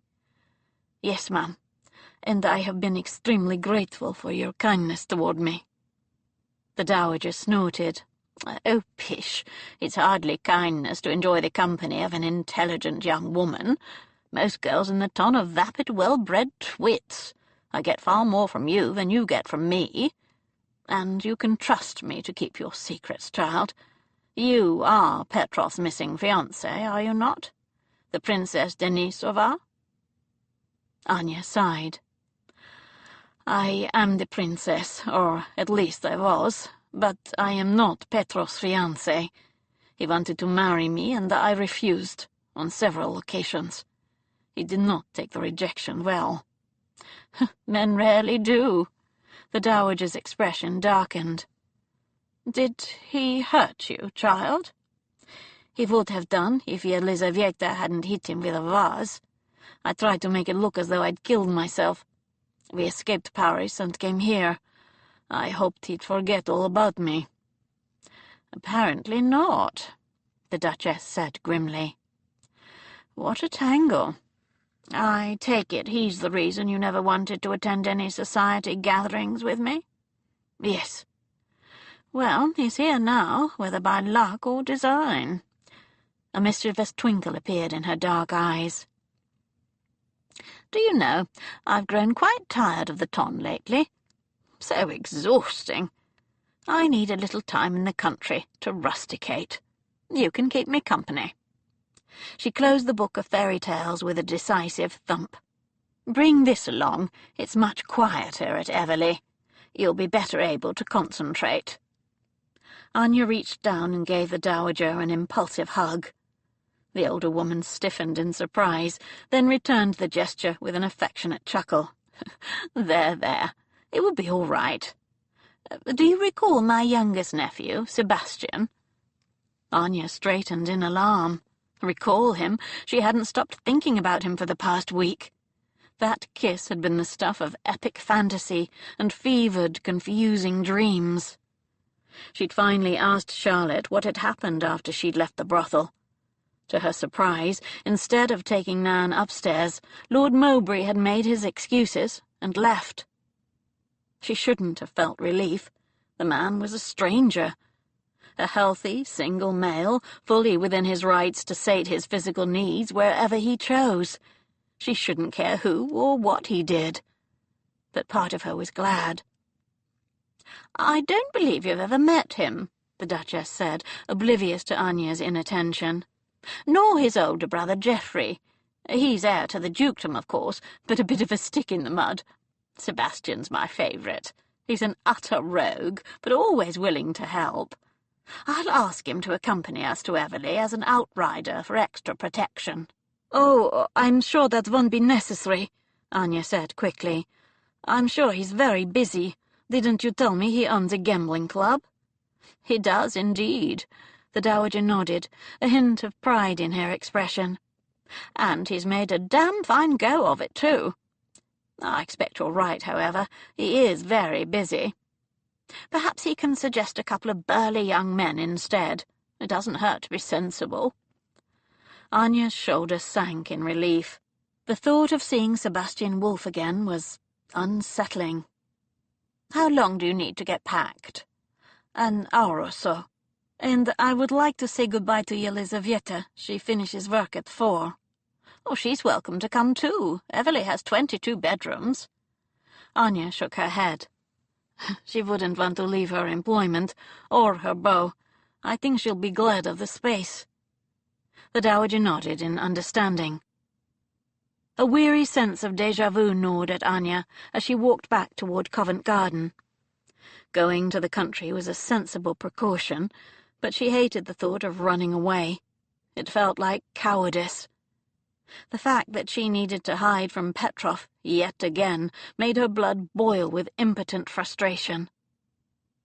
She kicked a flurry of leaves with her boot, startling a nearby pigeon. If she were a man, she'd have faced Petrov long ago on a dueling field. She'd have made him pay for his treatment of her, and for his treachery. Justice would have been served. As a woman, she had no such recourse, nor did she have a male champion to stand on her behalf. How many more times would she have to disrupt her life to escape men like Vasily Petrov? Chapter 8.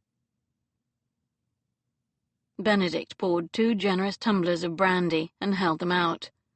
Alex nodded his thanks, but Seb barely roused from his gloomy contemplation of the fire. "Alex, do you have any idea why our friend is frowning at my fireplace, as if he wants to tear it apart?" Benedict poured himself a glass of amber liquid. "Did someone disparage the cut of his coat? Malign his cravat?" Alex snorted in amusement. "It's even worse than that, I'm afraid. The end of days is upon us. Seb's finally met a woman who could resist him." "You don't say." Benedict slid sideways into his own leather wingback and hooked one knee over the armrest. "Tell me more." Seb shot them a disgruntled glare. They sat like 2 hefty, irritatingly good-looking bookends on either side of him. "Oh, bugger off." "That's what she said, I gather." Benedict snickered, only rather more politely. "Where did he meet this miracle?" "At Hayes," Alex supplied. "Last week. Seb tried to engage her services, but it turns out the woman was only a visitor and not one of Hayes' infamous girls. Neither the prospect of £500 nor Seb's devastating good looks could sway her." Ben opened his eyes wide in feigned astonishment. "But who could resist all that manly glowering? And the brooding! No one does dark and brooding like our Seb. Not even Byron." He pursed his lips as he tried not to laugh. "She must have been blind as well as simple, Seb. You had a lucky escape." Seb sent him a poisonous glare. "Will you shut up before I throw you out the window?" "You can't," Ben chuckled. "This is my house. It would be unforgivably rude. And Georgie would kill you. She's very much against defenestration, especially when it involves her husband." "She'd forgive me, eventually," Seb said darkly. Benedict laughed, uncowed. "Does this mystery lady have a name?" "Anna Brown, although if that's her real name, I'm the Fat Prince of Wales. She had a foreign accent, French mixed with something else. She certainly wasn't English." The name Anna Brown was all wrong for her, Seb thought crossly. It conjured images of a dull, dried-up spinster, not a luscious, blue-eyed beauty whose every gaze was a challenge and whose body called to his in the most sinful of ways. "He's been looking for her all week," Alex continued, clearly relishing Seb's discomfort. "And, as you can tell from his expression, he's had no luck." It's as if she's disappeared into thin air, Seb grumbled. I asked the girls at the brothel, but none of them would tell me anything. No amount of bribery had worked, and, in truth, he'd been astonished by their loyalty. He'd offered life-changing sums, but none of them had talked, and they'd earned his grudging respect. In his experience, most people had a price at which they'd conveniently discard their morals and their so-called allies, but the whores had protected Miss Brown with silence. She'd clearly earned their trust and affection. From his years in the army, he knew that inspiring such devotion was no small accomplishment. It was difficult to find someone in a city with over 1 million inhabitants, but not impossible. When asking at Hayes had failed, he'd enlisted his Bow Street resources and his contacts in London's criminal underworld, confident they would succeed in unearthing Miss Brown's true identity and location in no time. They'd failed. We're supposed to be the finest bloody investigators in England, Seb growled to nobody in particular. Our network of informants stretches from Land's End to John O'Groats. How can one small, extremely distinctive woman evade us? It beggars belief. Benedict took a slow sip of his brandy. Why are you still looking for her if she refused you? There are plenty more fish in the sea.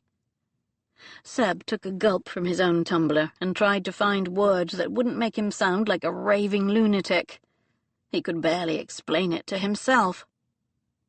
There was just something about her. I don't know, she's a mystery, an enigma. I want to know why she turned me down. I hate it when a case remains unsolved. Alex and Ben shared a knowing look that immediately raised his hackles. He finished his drink and crossed to the sideboard for a refill. When he'd first seen Anna Brown at Hayes, he'd almost lost the power of speech. He'd seen hundreds of beautiful women, had slept with plenty of them over the years, but none of them had made the world stand still as she'd done that evening. He'd felt a gut punch of recognition, of connection, which was clearly impossible because they'd never met before. And yet his every sense had reached out, seeking her, wanting her. Byron or Shelley or another of those overly dramatic poets would have said his soul called out to hers, or something equally nauseating. Still, it had been the strongest reaction he'd felt for anything or anyone in a very long time, and he wanted to explore it further. Maybe she just didn't like the look of you. Benedict gave a wicked chuckle. Seb eyed the window longingly. He'd paid Georgie for the repairs. She was interested, he growled. He knew how to read women. He'd seen the answering spark of interest, a fascination in her eyes. Her enthusiastic reaction to his kiss hadn't been feigned either. He was sure that if they hadn't been interrupted, he could have kissed away her reservations, taken her upstairs, and enjoyed several delightful hours making love to her. Both of them would have left the encounter sated and content. He knew how to please his partners. It was a matter of personal pride.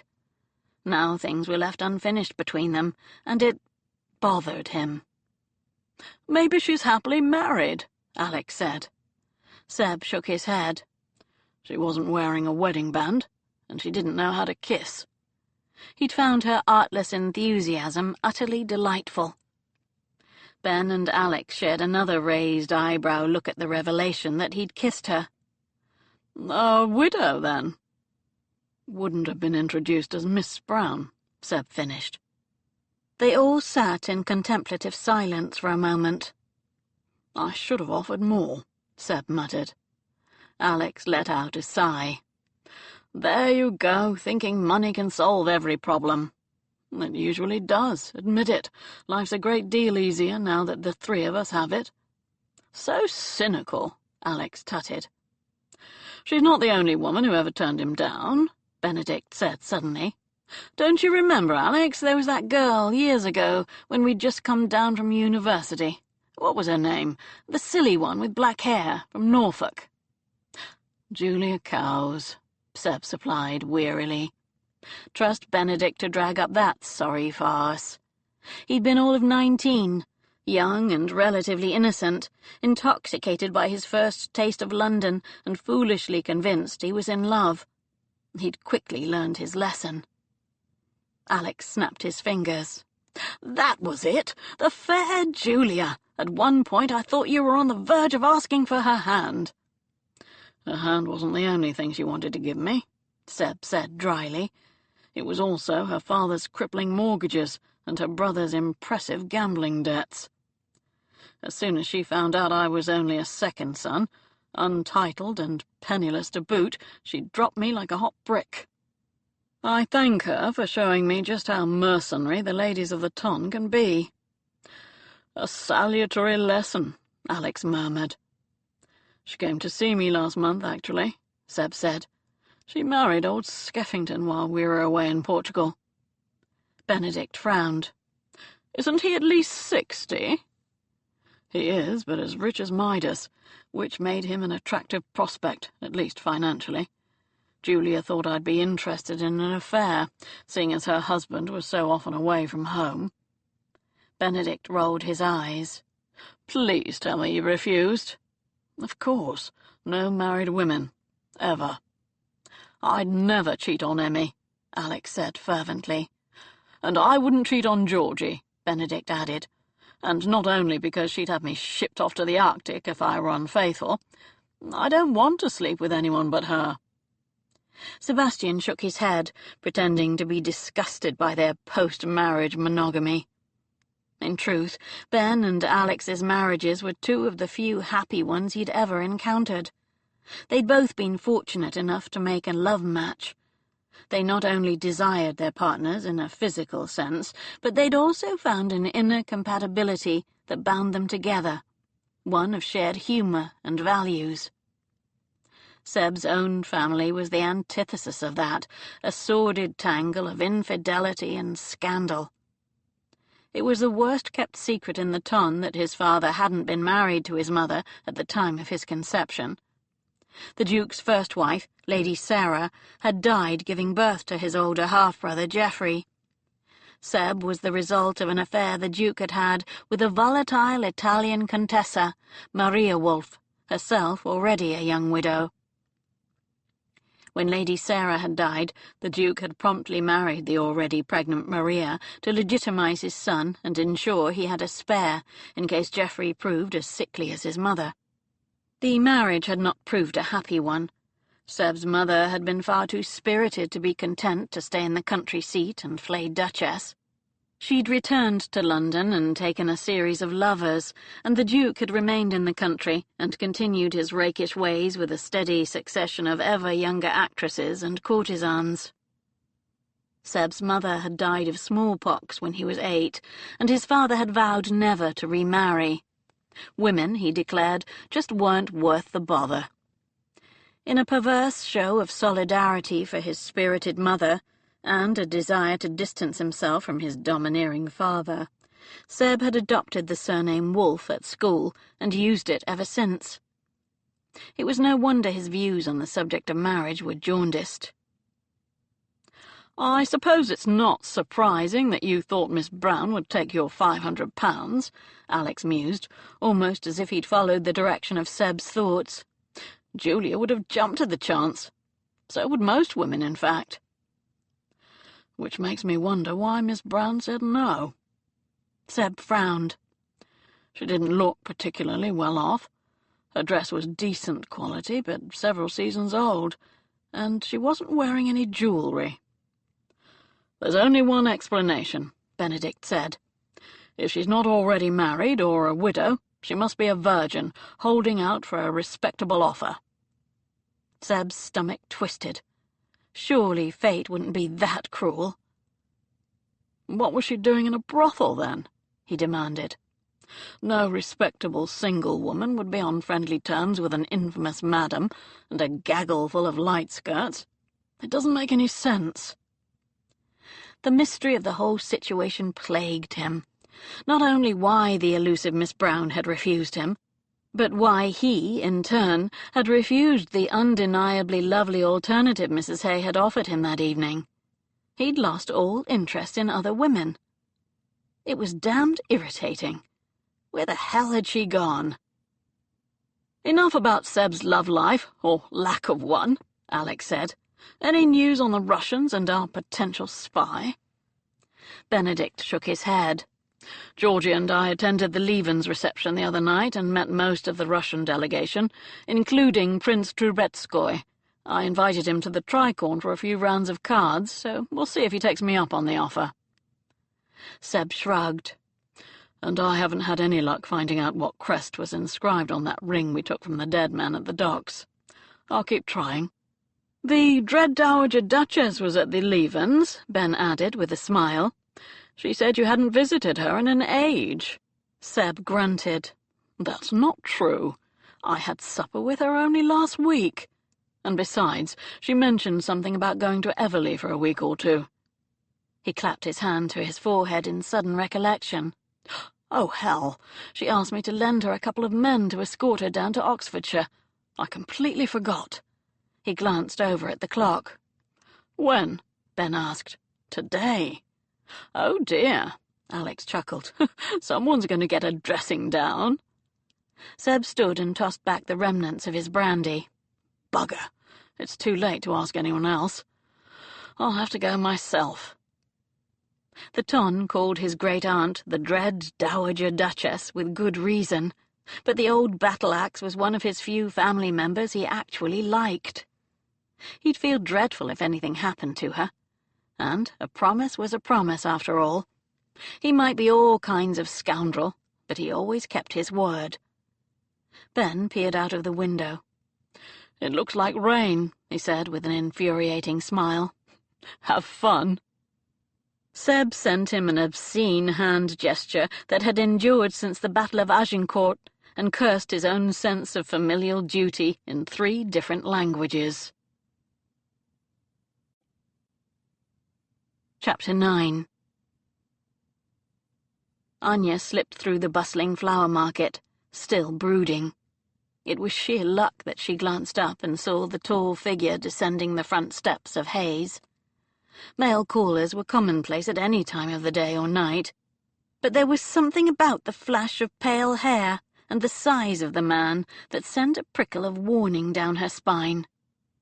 She ducked behind a flower seller's stand. The overpowering scent of rotting flower water and overblown hyacinths filled her nose as she peered around a bucket of tulips. Another glimpse confirmed her worst fears. Vasily Petrov paused on the pavement, his forehead furrowed in an expression of frustration. As she watched, he replaced his hat, wrinkled his nose in distaste at a ragged posy seller on the corner, and set off toward St. James's with long, purposeful strides. Anya took a deep, calming breath and willed her hands to stop shaking. She felt vaguely sick. Good God! If she'd walked a little faster, if she hadn't paused to admire that bonnet in the window on Bond Street, she'd have run right into him. What was he doing in Covent Garden? Was it mere coincidence that had brought him almost to her doorstep? Or something more sinister? Thoroughly rattled, she knocked on Charlotte's door. "That man," she said without preamble. "The blonde one who just left." Charlotte's rosebud mouth pursed in anger. "Count Petrov, one of your countrymen, I believe. He'll not be allowed back, I assure you." Anya's stomach gave a somersault of dread. "Why? What did he do?" "He asked if I had any Russian girls, but I told him no. He settled on Tess, but after only a few minutes she came running back downstairs saying he'd slapped her. He said she wanted it rough, and he got carried away, but Tess says she never agreed to that. I told him to leave." Charlotte frowned. "Do you know him?" "I know he had a bad reputation with women back in St. Petersburg," Anya said with perfect truth, deftly dodging the direct question. "I'm glad you told him he wasn't welcome." She forced a breezy smile to her lips and pretended to dismiss the subject of her boorish countryman. as if he wasn't the very reason she was being forced to leave. "I came to tell you I'm going to spend some time in the country with the Dowager Duchess. A few weeks, I expect. Will you keep an eye on the Elizaveta for me? I don't like the thought of her staying in the apartment alone." Charlotte's face softened into a smile. "Of course I will. Don't worry about her. And I doubt she'll be spending too much time alone with that lawyer of hers to keep her company." Charlotte's arch smile indicated she approved of that particular liaison. "Thank you," Anna breathed. "Now, I must go and pack. The Dowager wants to leave right away. Tell Tess to keep practicing her reading." As she mounted the stairs to her apartment, Anya's stomach still churned at the uncomfortably close call. The fact that Petrov was in Covent Garden, and looking for Russian girls, didn't bode well. Had he somehow picked up her scent? She packed a small travelling bag, noting with detached amusement that she could now fit everything she needed into one small receptacle. When she'd travelled from St. Petersburg to Paris, she'd had at least 15 trunks of various clothes, shoes, and other accessories. Sometimes she missed having such a frivolous, expensive wardrobe, but she was also proud of the way she'd learned to economize since coming to London. She'd become adept at haggling with the market traders for the best price, at wearing her dresses for more than one paltry season. When Yelizaveta finally returned, she told her about Petrov's unexpected appearance. "What a dreadful coincidence," Yelizaveta murmured aghast. "Imagine if he'd seen you." Anya nodded. "Far too close for comfort, which is why I'm going with the Dowager to Oxfordshire. No chance of accidentally running into him there." "Do you want me to come? I'm sure I could ask work if "No need. I doubt Petrov would recognize you even if he saw you. And I know how much you're enjoying all of his company." Anya laughed at Yelizaveta's furious blush and gave her a fond hug. "It'll be deadly dull, I promise." "No plays, no noisy operas. You'll have much more fun here." She leaned back and fixed her friend with a serious stare. "But please, be careful. We both know what he's capable of." Yelizaveta nodded. "You too, my love." Anya kept a sharp lookout for Vasily, or anyone else, following her as she walked the half-mile back to Grosvenor Square, but detected nothing out of the ordinary. She found the Dowager ready to leave. "You look worried, child. Whatever is the matter?" The Dowager's eyes were as shrewd and as inquiring as a raven's. "Count Petrov was in Covent Garden. He was asking questions of my neighbour, Mrs. Hay. I'm worried that he's somehow discovered where I live." The Dowager rose to her feet with the aid of her favourite silver-topped walking cane. "I can't see how he would have managed that, my dear, but I say it's a good thing we're headed into the country, Better safe than sorry." Anya nodded. "Are you sure you still want to go? I don't want to put you in any danger." The Dowager snorted. "Oh, pish! A bit of danger would add a welcome dash of excitement to my life, let me tell you." She nodded to Mellors, her stone-faced major domo, as he opened the door and helped her into the waiting carriage. "Thank you, Mellors. Now, come along, Miss Brown." English carriages were not at all like Russian troikas. For one thing, they were completely enclosed. Anya climbed up into the luxuriously appointed interior and smiled in delight. Her luggage, what little of it there was, had been stowed in the exterior box by the Duchess's burly coachman, John. The sky promised snow, or at the very least rain. The Duchess drew a fur-lined travel rug across her lap and leaned back against the velvet seat. Anya placed her feet on the warm brick on the floor and hugged the edges of her favourite Russian travelling cloak around her. It was the one she'd bought in Paris, hemmed with diamonds. Pale blue wool, edged with white ermine and embellished with silver thread. Yelizaveta always joked that it made her look like the fictional Russian snow princess, Snegyoroshka, the daughter of Winter himself.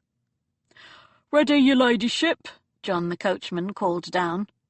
"One moment," Anya replied. The dowager raised her brows in inquiry, and Anya sent her an apologetic smile.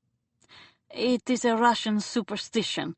We must observe a moment of silence to ensure a safe trip." The dowager chuckled. "What wonderfully strange customs you have, my dear. What good does a minute of silence do? I suppose it might offer the chance to remember all the things we've forgotten to pack." Anya laughed. "I'm not sure, but everyone does it." "Very well, let us have our minute of silence. Heaven forbid we get stuck in a thunderstorm." The bustle of Grosvenor Square continued outside as the two of them sat quietly for a brief moment. "There, that should suffice." The Duchess frowned. "No sign of any outriders. I did mention it to Sebastian, but the wretch must have forgotten. Never mind, John has a blunderbuss under his seat." She rapped smartly on the carriage roof with her walking cane. "Onward!" They lumbered out of the mews and into the Grosvenor Square, with its well-tended central garden, lined with smart, black-painted railings. Each resident of the stately houses which faced the square had a key to unlock the private gate and gain access to the garden. The carriage soon turned onto Park Lane, then headed west toward the Knightsbridge Turnpike. Buildings gave way to fields and trees, and a chill wind blew through the cracks between the door and window. The dowager's country estate lay several hours' drive to the west of London. Anya watched the changing landscape with interest. When she and Yelizaveta had crossed from Belgium and made their way to London last year, they'd been too tired and worried to take note of the scenery. And, since arriving, they hadn't had enough money to venture from the capital. A flock of sheep clustered together to shelter from the wind. Perhaps winter was coming early this year? Charlotte had said that England didn't experience such impressive snowfall as Russia, but Anya liked being warm, so that didn't bother her at all. The idea that she might never return to her native land elicited a brief, wistful pang of homesickness. She quashed it. She'd made the right decision. However difficult life was here, however reduced their circumstances, she and Yelizaveta were safe. Or at least they had been. Was Vasili's presence in London merely coincidental, or had he received some clue that she was hiding here? Anya shivered at the possibility. She was glad to be leaving London. They passed Hammersmith, then a public house called the Dog and Duck, and rumbled onto the vast, lonely stretch of moorland known as Hounslow Heath. The sky had grown steadily darker, bringing a gloom to the landscape that matched Anya's brooding thoughts. She sent a fond glance over at the dowager, who had fallen asleep, her head propped against the corner of the padded seat, her mouth slightly open in repose. It began to rain, and Anya cursed quietly. Russians believed that rain on the day of your trip was good luck, but muddy roads would make the journey even slower. The clouds seemed to have come down almost to the ground. They formed a mist that made it difficult to see. A cry of alarm sounded from above. A crack like thunder rent the air, and the carriage gave a sharp jolt. The horses reared in the traces, whinnying in distress, and the dowager jerked awake with a start. Anya grabbed the leather strap by the window to steady herself as the carriage lurched and rocked on its springs. She squinted through the rain-spattered window and saw 3 men on horseback burst from the trees and thunder down the hill toward them. Her heart seized in fright. All 3 of them were wearing hats pulled down low, with scarves tied over their faces to disguise their identity. Each one carried a firearm. John's blunderbuss discharged above them with a deafening roar.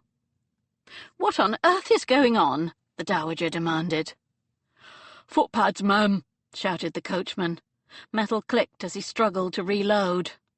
"3 of the devils coming down fast." Another shot rang out, this time from the brigands, and a sound like gravel flung against the carriage panels made Anya duck instinctively. John cursed. "Hate be God!" "Good heavens!" the dowager cried. John, are you shot? I'm but 'tis only me arm, I'm... The 3 assailants were upon them before he could say more. Stand and deliver, the nearest one bellowed, wheeling his horse. His 2 companions positioned themselves on the opposite side of the coach, their weapons at the ready. The dowager stiffened in outrage. Well, really? Anya's heart was thundering, but she almost smiled at the older woman's disgruntled tone. The dowager gave an irritated sigh, as if being held up on the King's highway was a regular inconvenience. She reached down between the cushions and pulled out a small drawstring purse. So much for your minute of silence, my girl. Highwayman? Don't worry, I keep a small amount of silver for just such an eventuality. Pull down the window.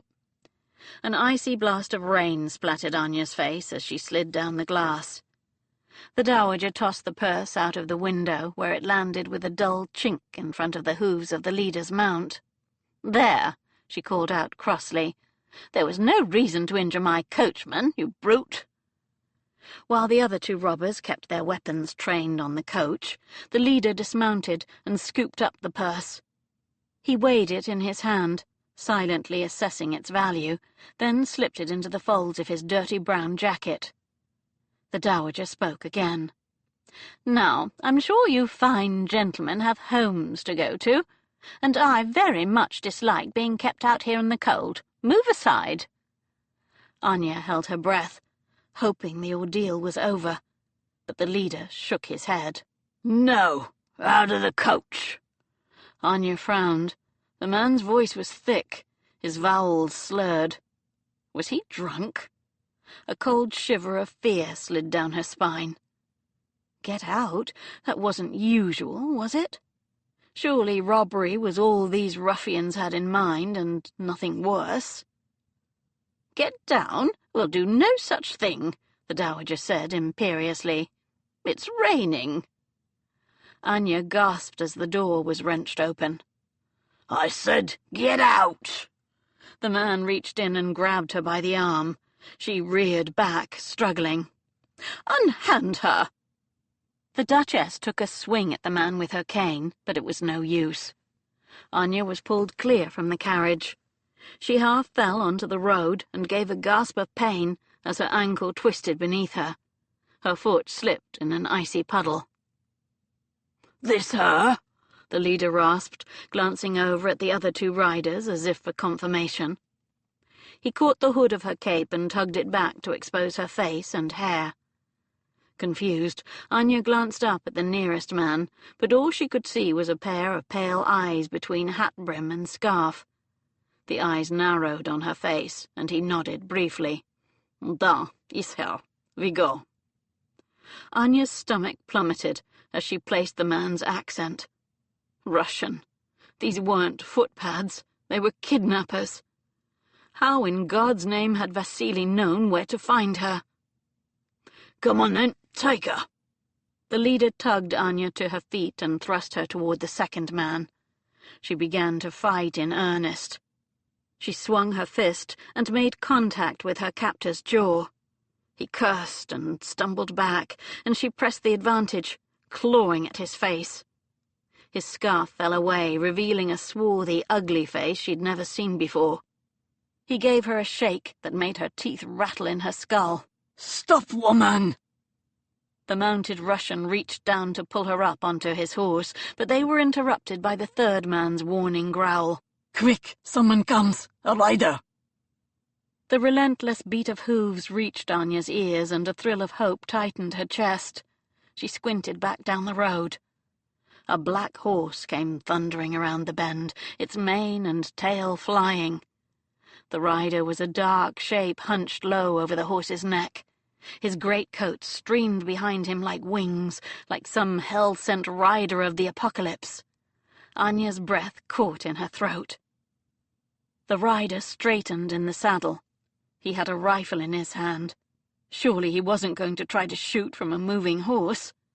No sooner had the thought formed than Anya saw him take aim, straight toward her, and her heart lurched to a stop. The man next to her cursed. She heard a crack and saw a puff of smoke rise from the rider's weapon. The hold on her arm slackened, and she turned to find her captor sprawled on the ground at her feet, his eyes wide and staring. A red trickle of blood seeped from the hole in his chest into the muddy puddle next to him. One of the mounted brigands fired his weapon, and the leader's loose horse bolted away down the road.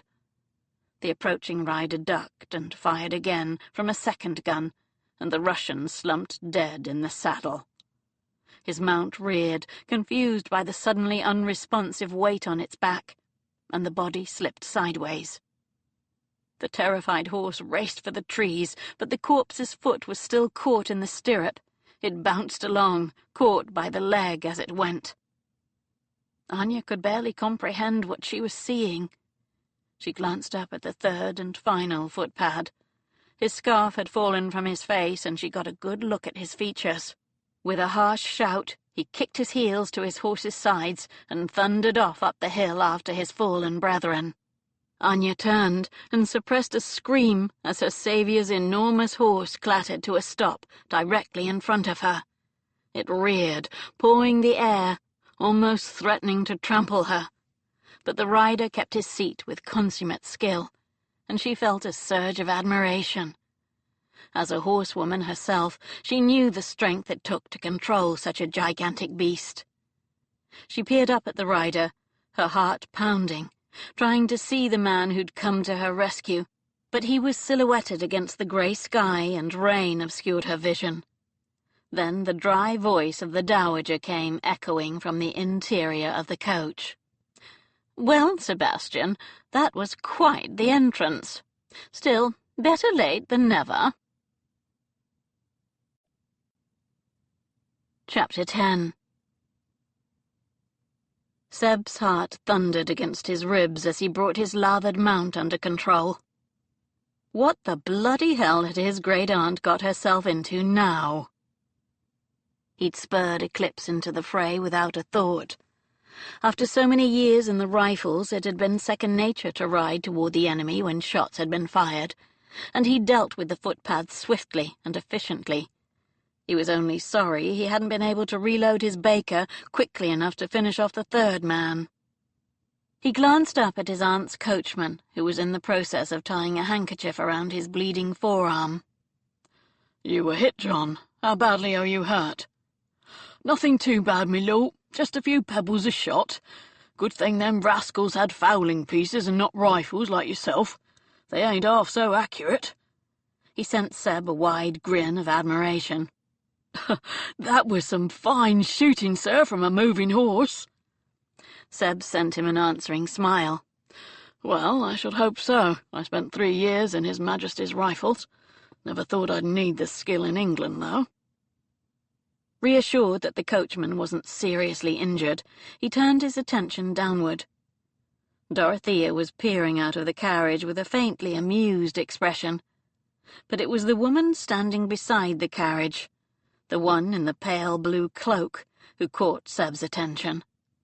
Recognition, swift and hot, speared through him. It was her, the woman from the brothel.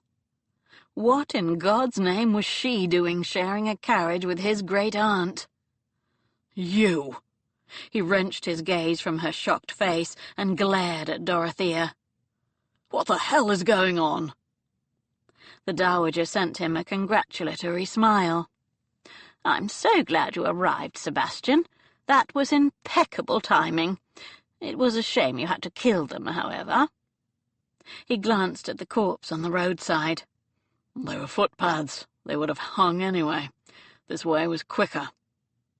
The dowager's brows twitched. "True, but we can't question dead men." "Why would you want to?" "They weren't merely thieves. They were kidnappers." Seb frowned. "Why would anyone want to kidnap you?" "I'll have you know I'm an extremely desirable target," the dowager said with mock offence. "But it wasn't me they were after." She glanced over at the woman in the road. It was her. Seb turned back to the beauty in front of him. "I don't think you two have met," the dowager said. Anna, this is my great-nephew, Sebastian. He's the Earl of Mowbray. Bastian, this is Anna Brown, my companion." "Anna Brown?" Seb repeated scornfully. "That's right," the girl said stiffly. There was a hint of something in her eyes, a flash of challenge that made his pulse pound in response. "And Miss Brown is your companion, you say?" The Dowager glared at him. "Yes, haven't I just said so? She's been with me for almost a year. What of it?" "You're being gulled." He narrowed his eyes and subjected the girl to a slow, deliberate inspection from head to toe. She straightened her spine and sent him a haughty look, despite the fact that she was spattered with mud and her hair was in wild disarray. She was several inches shorter than himself, and he was still astride Eclipse, yet she somehow still managed to look down her nose at him. God, she was striking, as he remembered. Thanks to her, he'd endured a week of self-imposed celibacy and a succession of ridiculously erotic dreams. Several times he'd actually awoken in the throes of a climax, something he hadn't done since he was a randy, undersexed youth. Now, against all logic, the object of his heated fantasies was here, standing in front of him, in the middle of Hounslow Heath, looking shocked, bedraggled, and still impossibly gorgeous. Seb pinned her with a hard stare. Her blue eyes were framed by lashes a few shades darker than her honey-coloured hair. The thick coils were askew from her struggle, falling down around her face, and her skin was pale, except for a slight flush on her cheekbones, pink roses against snow. His cock twitched, but her beauty only served to annoy him. She was clearly not what she seemed. "She's not a companion," he said bluntly. "She's a—" He paused, unsure of the phrase he sought. "An imposter," he finished. "Have you checked your jewellery box recently? I wouldn't be at all surprised to find she's been robbing you blind." No wonder she hadn't wanted his money back at Hayes. She was probably pilfering things from his great-aunt. The beauty gasped in outrage. "How dare you! I would never—" The Duchess burst out laughing. "Oh, no, Sebastian, you're quite mistaken. Anna would never steal from me. Come, why are you being so disagreeable?" "It's obvious. She's trying to wheedle her way into your good graces, to gain your trust." "That's absolute codswallop," the Duchess said in a tone that brooked no argument. She glanced over at the girl, and her expression sobered. "She's a young woman in very grave danger." Seb glared at the girl. "Why? Why would anyone want you?" She flinched at his scathing tone, and the two women exchanged a telling, complicit glance. His anger increased. They were hiding something, both of them. "What's your real name?" The girl gave a resigned huff. "Anya." "Anya," he echoed, rolling the word around his mouth experimentally. "Excellent. Progress. You're Russian?" That would explain the accent he'd detected back at Hayes. Russian mixed with a hint of French. Intriguing. "Yes." "Anya what?" "My family name's not important." He raised his brows. "Considering those men were apparently trying to kidnap you, I'd say it was of rather vital importance, wouldn't you?" She scowled at his sarcasm. "Anya Ivanov." He didn't miss her minute hesitation. Ivanov was one of the most common family names in Russia, the equivalent of Smith or Brown in England. She was still lying to him, the little charlatan. "Who would want to kidnap you? Do you owe someone money?" "It's nothing like that." The Dowager sighed. "Anya used to be personal maid to the Princess Denisova. The princess took her own life in Paris last year, but there are those in St. Petersburg who refuse to believe she's dead. Since poor Anya was a witness to her mistress's final hours, they wished to question her about it. So why don't they just call on her?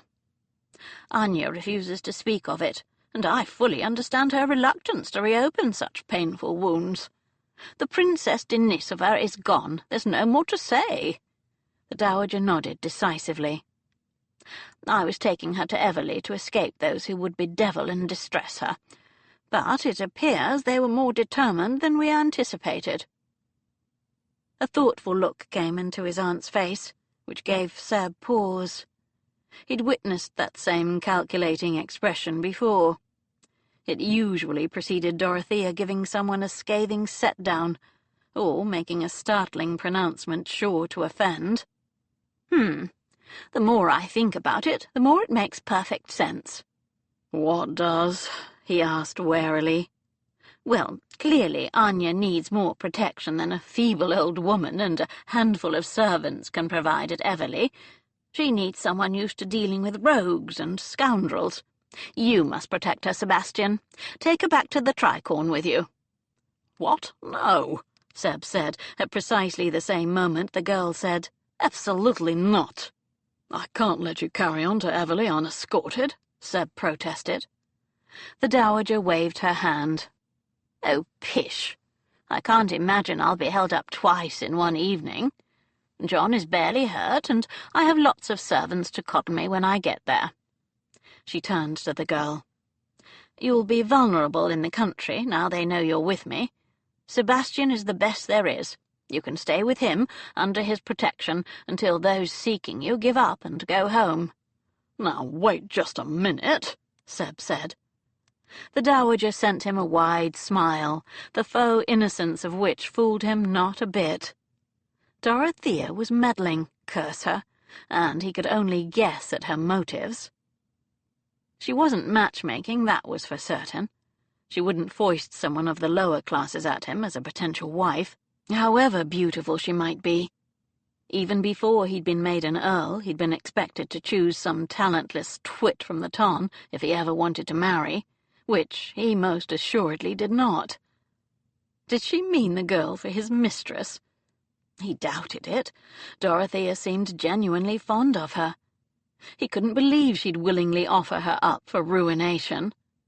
Seb frowned, completely confused.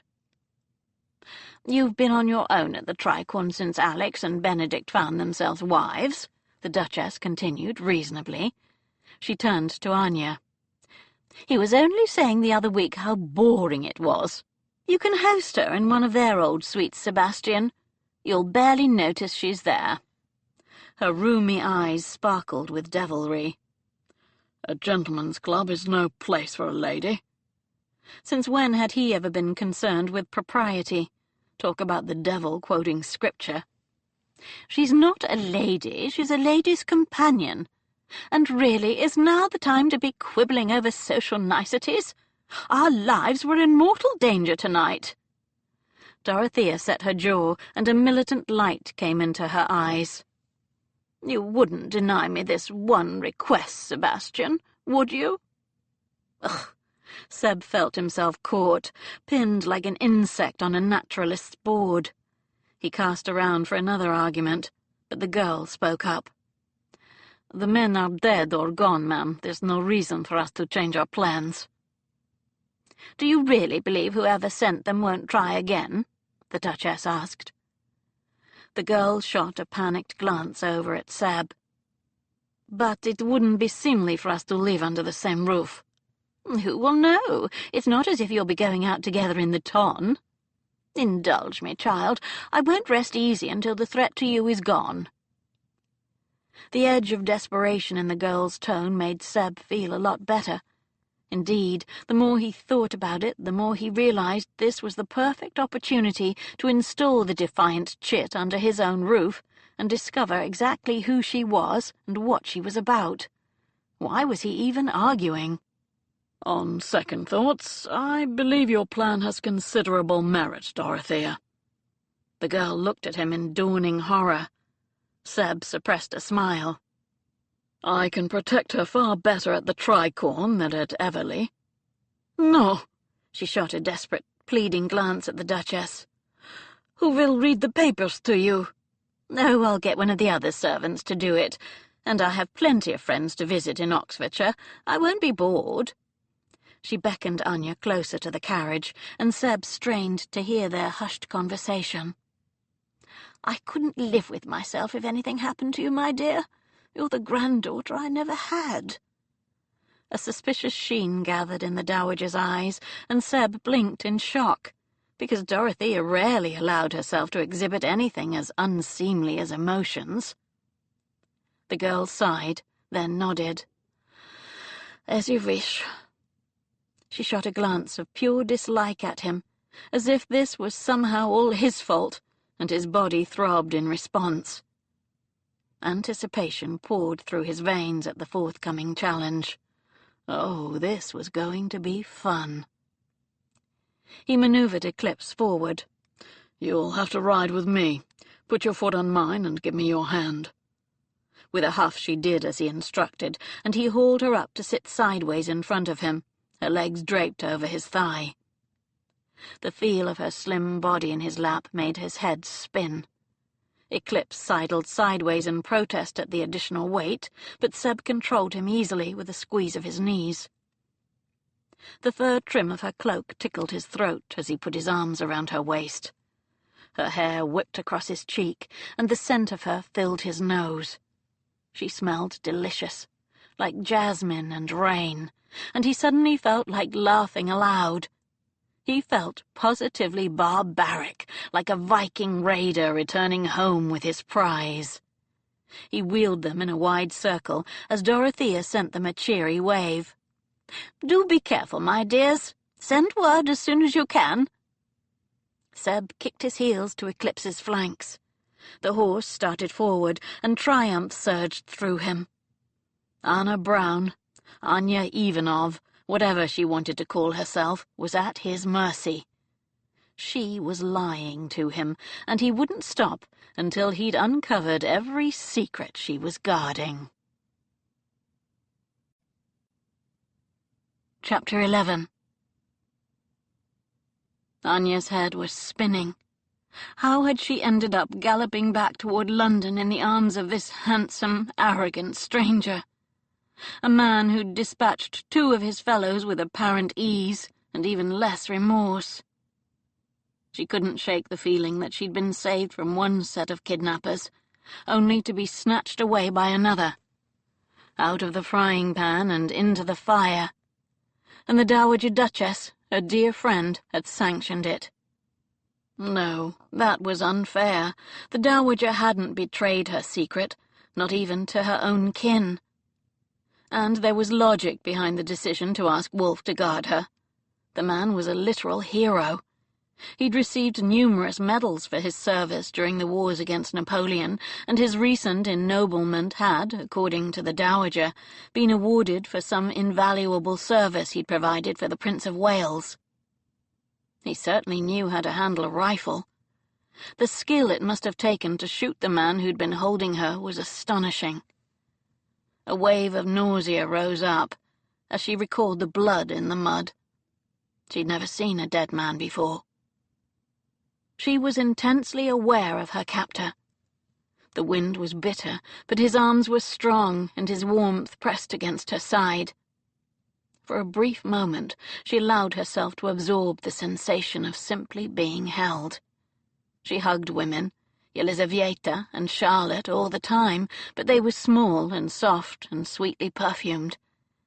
Being held in this man's embrace was an entirely different experience.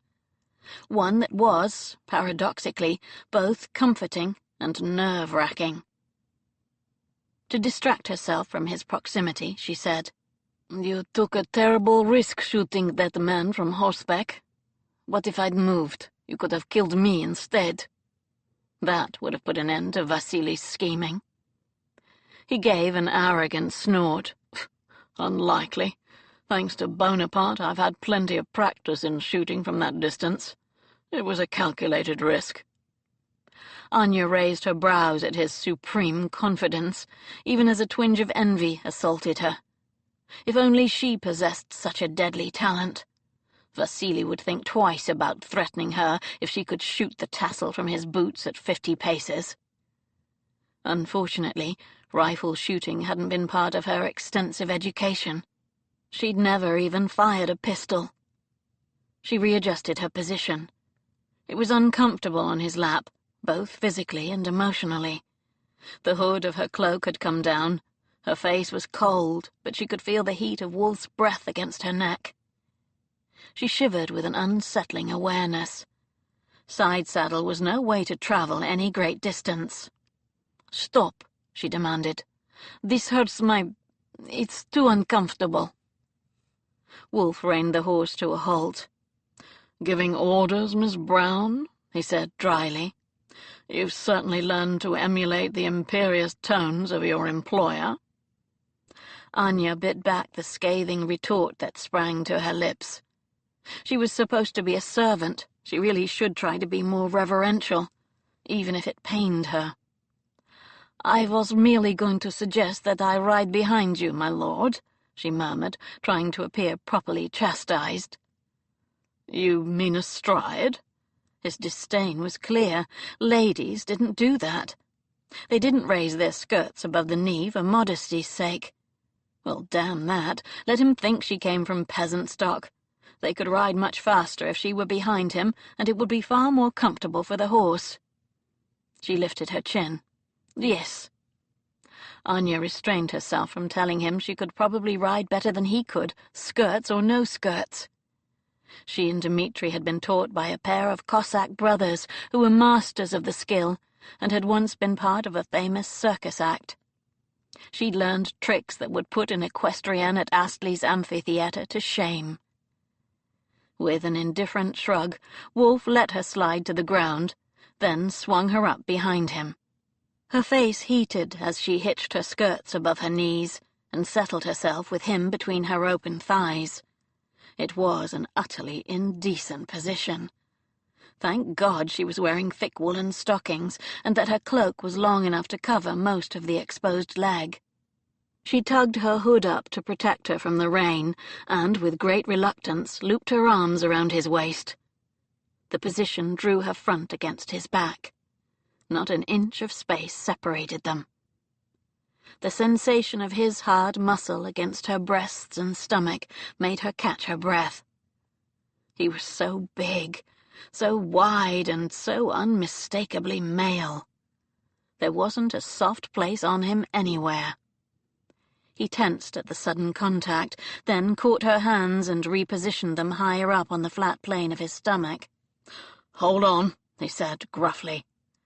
Anya turned her head sideways and rested her cheek against his shoulder.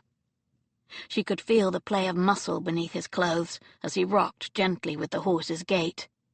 Could smell the leather of the saddle and a faint masculine cologne rising from his wet greatcoat. Her stomach gave a little twist. She'd never experienced such immediate attraction to another person in her life. It was highly disconcerting. They couldn't travel quickly, not with both of them on one horse, and she fell into a kind of dull stupor. The rain didn't so much fall as envelop them in a grey mist. Wolf's body was the only point of warmth in an otherwise frigid world, and she clung to him as to a lifeboat in a tempest. At long last they left the lonely desolation of the heath and made their way back to civilization.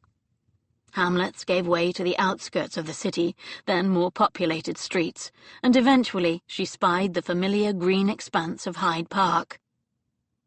The Tricorn Club was situated in St. James's Square, only a stone's throw from Anya's tiny apartment in Covent Garden. Anya heard a clock strike midnight as they finally arrived, but the lights and laughter emanating from the front of the club indicated that for the patrons within, the night was still young. Wolf guided the horse around the back of the building to the private mews, where they were greeted by a yawning stable boy. Anya slid easily off the horse without waiting for assistance, keen to put some distance between herself and her host. His nearness during the journey had been most disturbing. She wasn't sure whether to think of him as a captor or as her savior. Wolf hardly spared her a glance. She followed him up a set of steps, through a shiny black door, and into what she assumed was the private part of the club. The faint hum of conversation filtered through the walls, and Anya looked around with interest. She'd never been inside a gentleman's lodgings before. It didn't seem all that mysterious. A tall tiled entranceway gave onto several rooms, but before she could peer inside them, a door at the end of the corridor opened, and a giant of a man lumbered into view.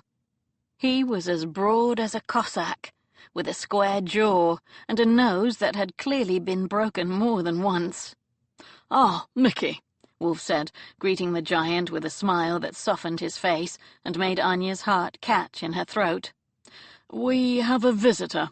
This is Miss Brown. She's to be our guest for the next—" He glanced at her uncertainly, as if trying to decide on a suitable time frame. "A few days, weeks, for an indeterminate stretch of time, let us say." Anya didn't like that. It sounded like a prison sentence being passed down by a judge. The giant sent her a friendly nod. "Ma'am." "She'll be staying in Benedict's old rooms." Wolf shrugged out of his greatcoat. "I trust they're made up." "Yes, sir. May I take your cloak, ma'am?" Anya nodded and allowed the manservant to take it from her. She was wearing one of the 3 gowns she owned, the plainest of the ones she'd brought from Paris. After a year of almost constant wear, it was sadly out of style and had faded from the original cheerful lavender to a dreary dishwater grey. The damp skirts clung to her, and she shivered despite the warmth of the hallway. "Does the lady have any luggage to bring in?" Wolf chuckled. "She does not. Miss Brown is that rarest of creatures, a woman who travels without a mountain of luggage." He shot her a laughing glance, and Anya glared at him. She didn't even have a dry change of clothes, curse him. He seemed impervious to her disapproval.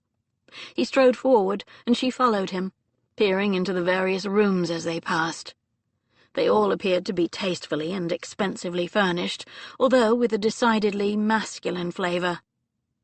No pastel ruffles or Meissen shepherdesses here.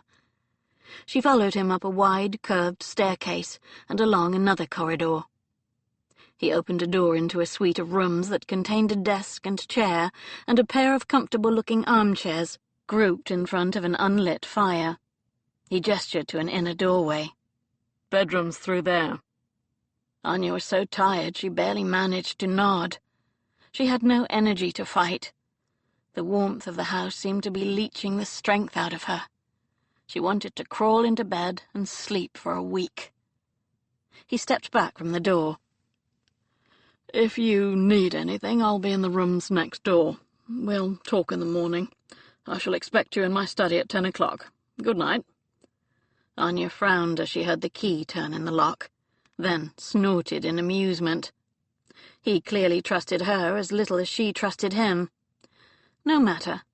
For now she rather appreciated the extra security. Where did he think she would go, anyway? She couldn't risk endangering Yelizaveta by returning to Covent Garden. She made quick work of stripping off her damp gown. She'd learned to undress herself without Yelizaveta's assistance months ago. Shivering a little, she tugged the pins from her hair and slipped between the welcoming sheets on the large 4-poster bed. It galled her that she needed to accept Wolf's protection. She didn't like to be beholden to anyone, but it would only be for a short time. She would hide here for a week or 2 until Vasily returned to Russia, and then she'd return to her normal life. Would Wolf expect payment for his hospitality? Anya frowned into the darkness. She could sell one of her few remaining diamonds if absolutely necessary, but as he'd said at the brothel, he already had plenty of money. He didn't need more. Would he exact payment for his protection in some other form? A curl of something that wasn't exactly fear twisted in her stomach. The way he'd looked at her, as if he wanted to gobble her up, made her shiver. His opinion of her was ridiculously low. He thought she was a whore, a woman who would stoop to swindling an old woman. And yet, back at the brothel, he'd made no secret of the fact that he desired her. No doubt she would discover his terms in the morning. Chapter 12. Anya awoke to an unfamiliar room. The previous occupant, Benedict, Wolf had called him, had left no personal belongings. Only a faint tang of some masculine scent remained. She donned the dirty lavender-grey dress with a grimace of distaste, and for one wistful moment allowed herself to remember what it had been like to go shopping in Paris, able to buy whatever she wanted without considering the cost. She'd had dresses in every shade of the rainbow, and for every possible occasion, from velvet pelisses to sheer as a whisper evening gowns designed to bring a man to his knees. She'd rarely worn a single dress more than once, let alone for 6 months straight. She shook her head. She'd been a spoiled child, with no concept of hard work, nor the value of money. Now she knew the cost of a loaf of bread to the nearest penny. Her new bedroom was certainly more luxurious than her sparse lodgings in Covent Garden. She'd had to sell one of her precious diamonds to pay for 6 months' rent up front, and although the rooms had been furnished, the pieces were practical rather than attractive. The giant footman, Mickey, brought a tray of breakfast and a reminder that his lordship would see her in his study at 10. She sent him a sunny smile and watched his thick neck flush in embarrassment. Clearly the man was less confident with women than his master. She found Wolf downstairs, seated behind an imposing leather-topped desk in a book-lined library. Her heart rate increased in anticipation of a confrontation, and she tried not to notice how the charcoal grey of his jacket and the white of his shirt were the perfect foils for his tanned skin and dark eyes. He did not stand when she entered the room, as a gentleman would for someone he considered a lady, and Anya smiled inwardly at the subtle snub. He waved her to the seat opposite him, and she braced herself for an interrogation. "Miss Brown?" "Ivanov." He narrowed his eyes. "I don't believe your name is Ivanov any more than it is Brown. I don't know why you feel the need for continued secrecy, but you'll tell me eventually. Until then, I'm going to call you Miss Brown, because it's easier to say." He raised his brows, challenging her to object, or to confess, but she kept her lips firmly closed. He shrugged. "When did you start to work for the Dowager Duchess, Miss Brown? And why have I never seen you at her house?" "I entered her employ in September last year, Mr. Wolfe," she countered, echoing his tone, "and I can only assume your visits never happened to coincide with mine." A muscle ticked in his jaw at her pert answer, but she refused to be the one to break eye contact. She would not be cowed. "It's my lord," he said silkily. "I'm an earl." At the brothel, he'd told her to call him Sebastian.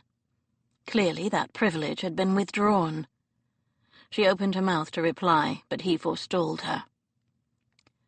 "There are very few people whose welfare I care about, Miss Brown, but my great-aunt happens to be one of them. I don't appreciate you putting her at risk, even by association. You have endangered her by your refusal to talk to the people who want to investigate Princess Denisova's death, which is a perfectly reasonable request, especially if she died in suspicious circumstances." "They weren't suspicious. She'd just received news that her brother had been killed at Waterloo. She was distraught, so much so that she jumped off a bridge into the Seine." His eyes narrowed. "You sound more angry than upset." "Of course I'm angry. I loved her like a sister." Anya bit her lip and took a calming breath. "I do not wish to discuss it further, with anyone." "Very well, but if I'm to protect you, even for a few days, I need to know who you're trying to avoid." She saw no reason not to tell him. His name is Count Vasily Petrov. He's a guest of the Russian ambassador, Count Levin." "I've met Petrov." Anya's heart gave an irregular beat. "Here, at the club?" "No, he's never come here, to my knowledge." She let out a silent sigh of relief. "I met him at a reception last week. He's the one looking for his missing fiancée. Does he mean Princess Denisova?" "Yes, but they were never truly engaged. He asked for her hand on several occasions, but the princess had no desire to marry him. Her family refused on her behalf." "He refuses to accept she's dead?" Anya raised her brows and sent him an arch look.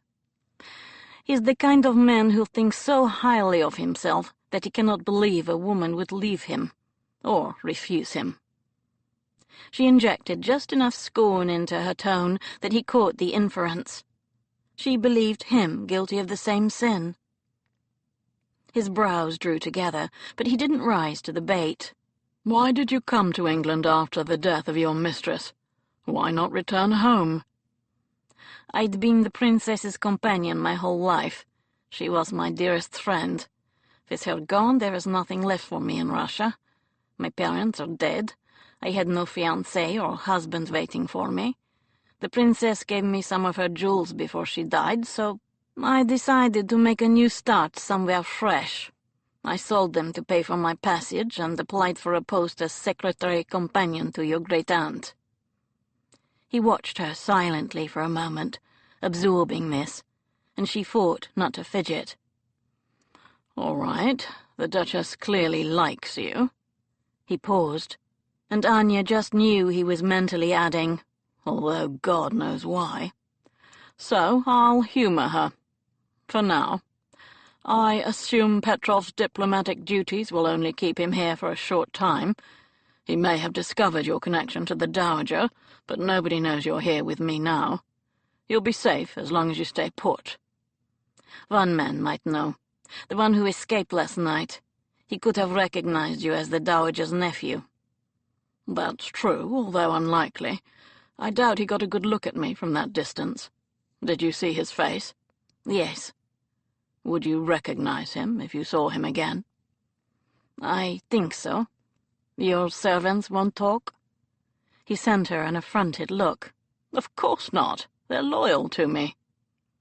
He raked a hand through his hair, which only served to rumple it attractively. She chided herself for noticing. "This situation has been thrust upon both of us. God knows I have no desire to play nursemaid to you, or to anyone.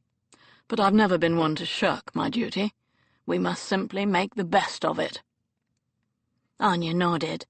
His dark gaze brought a tingle to her skin as he sent her an odd, speculative look. She could almost hear him thinking. "Since your presence here is unavoidable, you might as well make yourself useful. Pay for your keep, as it were." Her stomach fluttered in alarm.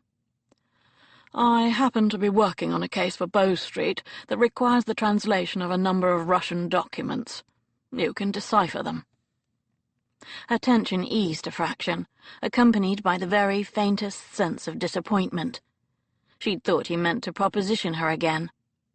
"Very well, I can do that." "Good." He leaned back in his chair, tugged open a drawer in his desk, and withdrew a large stack of papers. "You can start straight away." Anya frowned as he deposited the mountainous pile on the desk in front of her. His lips twitched as he noted her obvious displeasure. "Unless you have any objection, of course." She ground her teeth. So he was going to demand his pound of flesh, was he? "None at all," she said sweetly. "Would you like me to work in here?" She prayed he would say yes. She would snoop through every one of his drawers as soon as he left her alone. She would know more about this man who was holding her under polite house arrest. "No, I have work of my own to do. There's a desk in your suite you can use." "So I'm to spend all my time indoors?" "That would be the most sensible option, yes." He sent her a dry look. I'm sure you have a lively social calendar, Miss Brown, but you'll have to curtail your regular amusements if you wish to remain undiscovered." She narrowed her eyes at his withering sarcasm. He probably thought her regular amusements included spending her evenings at Hayes' brothel on her back or on her knees. "You want my protection?" he continued softly. "You'll follow my rules. Of course, you're more than welcome to leave at any time, although I suspect Petrov will catch up with you fairly quickly if you do. He might already have discerned your home address." Anya clutched her hands together and fought a pang of guilt and worry for Yelizaveta. Would Vasili's men dismiss her as just a roommate? Or would they hear her accent and realize she shared a closer connection with Anya? Would they threaten her? She bit her lip, plagued by indecision. What a choice! Was she safer staying close to the wolf, residing in his den, or trying to navigate the flock alone? Unfortunately, the answer was obvious. Accepting temporary defeat, she drew the topmost couple of documents toward her and began to skim through them, then glanced up in shock. "These are confidential military communications. How did you get these?" Wolf gave a disarming smile. "We have our ways." "You mean spies?" "Agents. Sources of information, yes." She studied the letters again. Some were almost a year old, dated a few weeks before Waterloo. June the 18th. It was a date etched into her memory. The day she'd lost Dmitri. "So you want these translated? What do you wish to know?" "I want a list of every person mentioned in these dispatches, even if they seem inconsequential. It will be extremely tedious, but it's important work." "Why? Who are you looking for?" "A Russian who is passing information to the French. The bastard's treachery cost countless lives. I lost good friends at Waterloo, men I'd fought with for years, men I'd come to love like brothers. If the traitor's not already dead, I want him brought to justice." His voice had deepened with passion, and Anya fought to keep her expression neutral, even as her heart thudded against her ribs. Vasily. Surely he was talking about Vasily. There couldn't be that many Russian traitors out there, could there? "That's a noble goal," she managed evenly. "Do you have any suspicion who it might be?" "Someone close to the Tsar or to one of his advisors. Unfortunately, the French spy who is his contact is dead, so we can't get any more details from him. All we know is that the French called him the Cossack." He rubbed his fingers over his jaw, and Anya fought an internal debate. Should she tell him that Dmitri suspected Vasily? If Vasily was indeed the traitor, he deserved to be caught and punished. But she was supposed to be the princess's servant. How would she have been privy to such information? "I believe I know who your traitor is." Wolf's brows rose to his hairline. "The man you seek is Count Petrov." He didn't bother to hide his disbelief. "The very man you wish to avoid? That's rather convenient, isn't it? What proof do you have?" "Nothing concrete," she said, "but I believe it's one of the reasons the princess refused to marry him." He tilted his head in silent question. Anya tried to adopt a properly contrite demeanor. "I'm ashamed to admit it, but I happened to overhear a private conversation between the princess and her brother, Prince Dmitri, a few weeks before he died." "What was it about?" "Dmitri told the princess he suspected Petrov of spying for France. He said he would be investigating the matter as soon as he returned from Vienna." "Did he find any proof?" "I don't believe so. He went straight from Vienna to Waterloo, where he was killed." Anya bit her lip. Wolf didn't look convinced. "However," she said, and he glanced up again, "I also know that Petrov came to see the princess after Waterloo, convinced that Dmitri had found some evidence and sent it to her for safekeeping. His dark eyes glittered with interest. And had he? The princess denied it, but Petrov admitted to her that he was the spy. There was a beat of silence as he digested that. You heard this admission? His eyes bored into hers as if he could burn the answer from her brain by willpower alone. Yes, I was standing just outside the room. Did Petrov know you heard him? It's possible. He let out a low exhale. Well, no wonder he's looking for you. He doesn't want to know how the princess died. He wants to know how much you heard, and whether he needs to buy your silence. His expression darkened.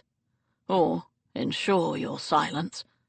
Those men probably weren't sent to question you, Miss Brown. They were probably sent to kill you. A cold wash pebbled her skin. The same possibility had presented itself to her, too, but to hear it spoken out loud so boldly made it somehow far more frightening, more real. She didn't think Vasily would have ordered her killed, at least not until he'd married her, but as soon as he had full control of her land and estates, she wouldn't be at all surprised if she met with a tragic accident. Wolf was watching her, his dark eyes intense. "You called him Dmitri," he said softly. Anya stilled. Damn, the man noticed every tiny, betraying detail. "And there's a softness in your face when you speak of him. Was he your lover?" Was that a flash of jealousy in his tone? No. She wrinkled her nose in instinctive recoil at the thought of kissing her own brother, and her expression must have been believable, because Wolf chuckled. The odd tension in him evaporated as quickly as it had come.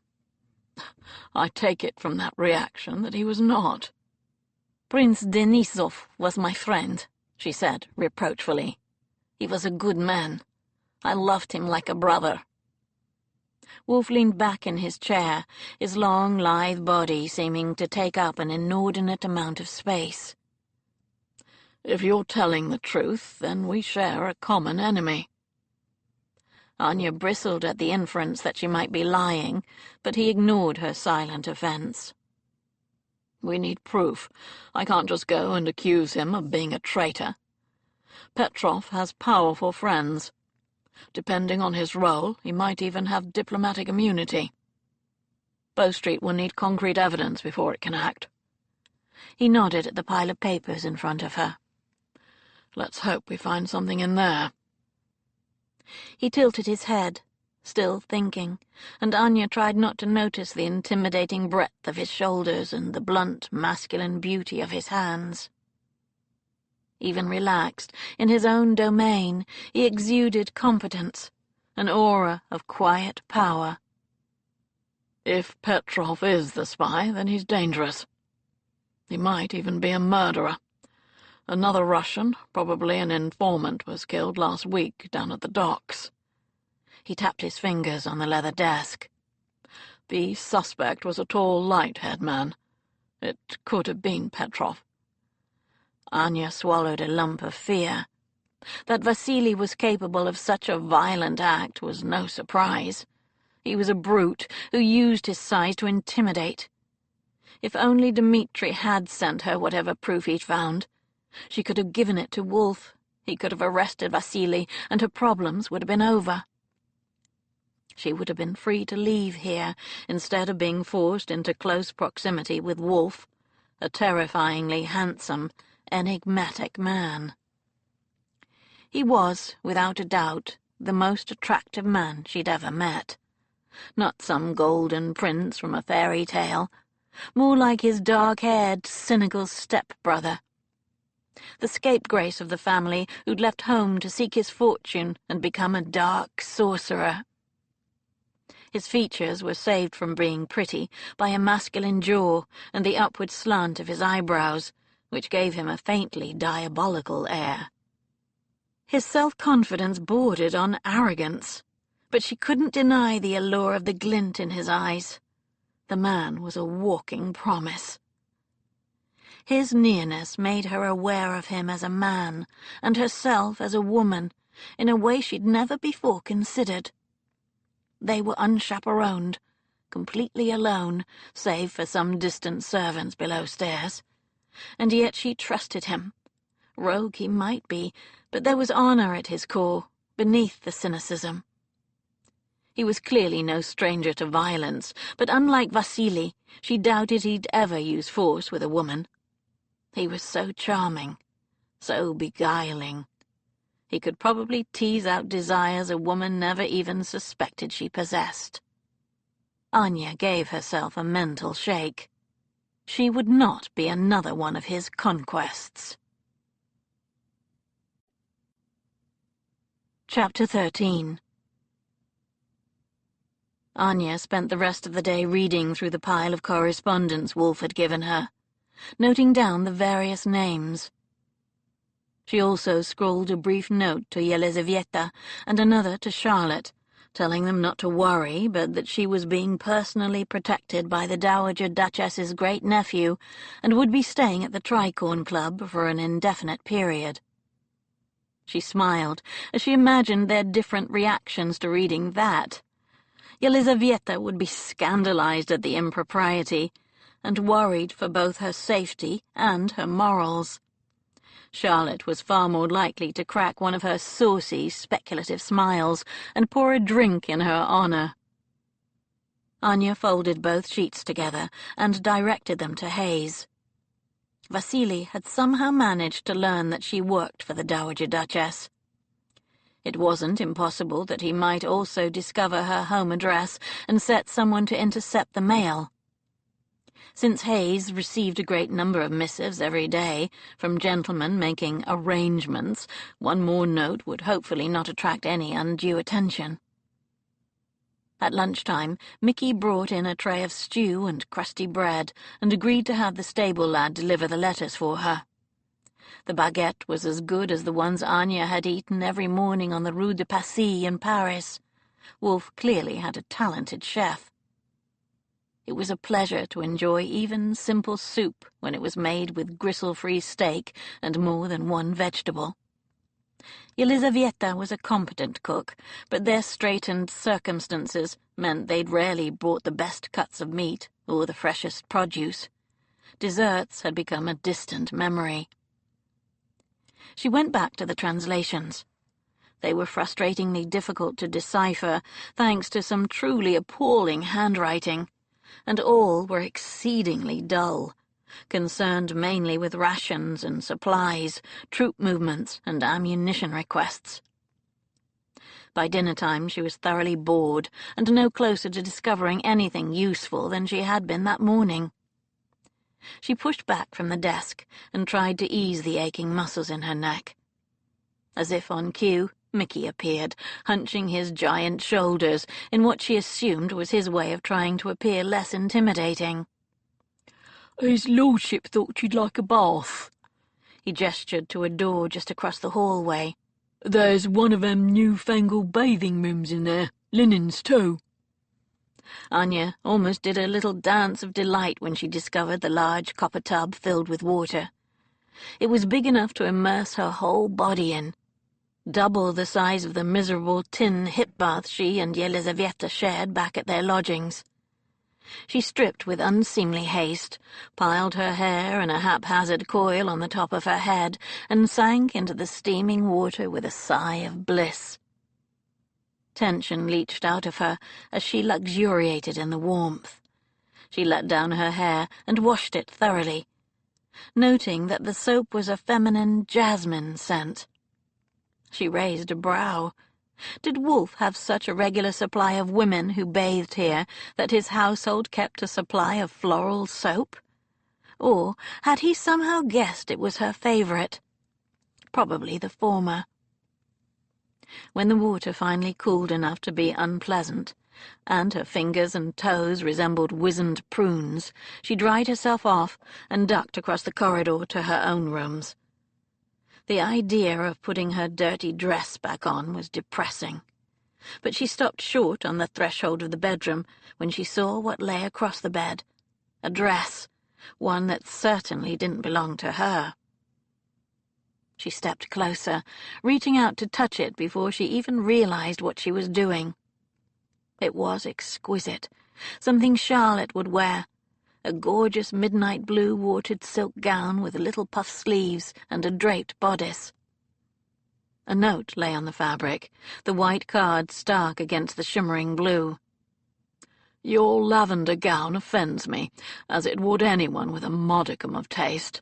Wear this." The sloping copper plate undoubtedly belonged to Wolfe, despite the absence of a signature. Anya didn't know whether to be amused or annoyed by his high-handedness. Did he think she wore the grey dress because she liked it? The new gown fit like a dream. Wolfe was doubtless well versed in calculating a woman's measurements. Anya shivered in guilty pleasure as the silk chemise that had also been provided slid against her skin. She'd become so used to rough cotton it felt as sensual as a caress. Every nerve ending quivered in happiness. Temptation, thy name is satin. Her well-washed stockings had been replaced by a pair of embroidered silk ones, her practical mud-covered boots replaced by a pair of highly impractical slippers. She put them on without a moment's hesitation. The only omission had been a corset. Anya wondered if it was deliberate, or whether Wolfe had truly forgotten that women needed such things. Perhaps the women with whom he consorted didn't bother to wear them.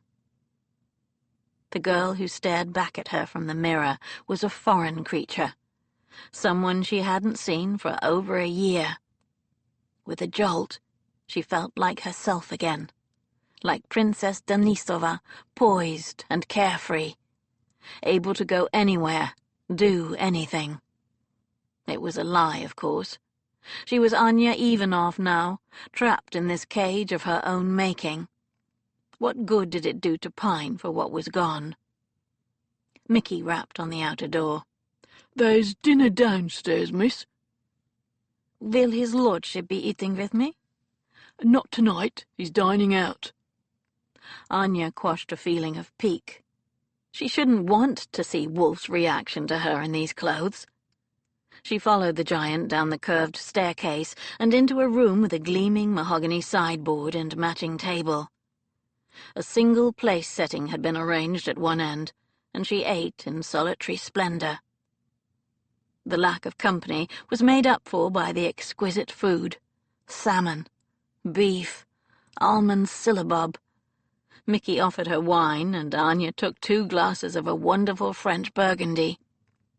There was still no sign of Wolfe, so she placed her napkin on the table and went exploring. He hadn't expressly forbidden her to do so, after all. She discovered a salon and a billiard room, and the stairs down to the kitchens, but her steps drew her down a long, picture-hung corridor with a door at the far end. The murmur of conversation on the other side of the mahogany indicated this was a way into the club, but she had no desire to open it. Instead, she followed a narrow staircase up, and found herself on a kind of minstrel's gallery overlooking the main gaming floor. The air was warm up here, near the roof. A carved fretwork screen shielded her from sight while giving an excellent view of the comings and goings in the room below. The Tsar had something similar in all the royal palaces: spy holes, places to see but not be seen. Dark corners, perfect for clandestine assignations. The club was a riot of colour and noise: green Bayers-topped gaming tables, cream playing cards, the spinning red and black of the roulette wheels. Most of the men were clad in dark colours, but the women flitting between them were like exotic birds, some more gaudy than others. Most of them had chosen to preserve their anonymity by wearing masks. The excited hum of conversation, broken by the occasional cheer or groan, filled the place with a lively energy that made Anya's nerves tingle.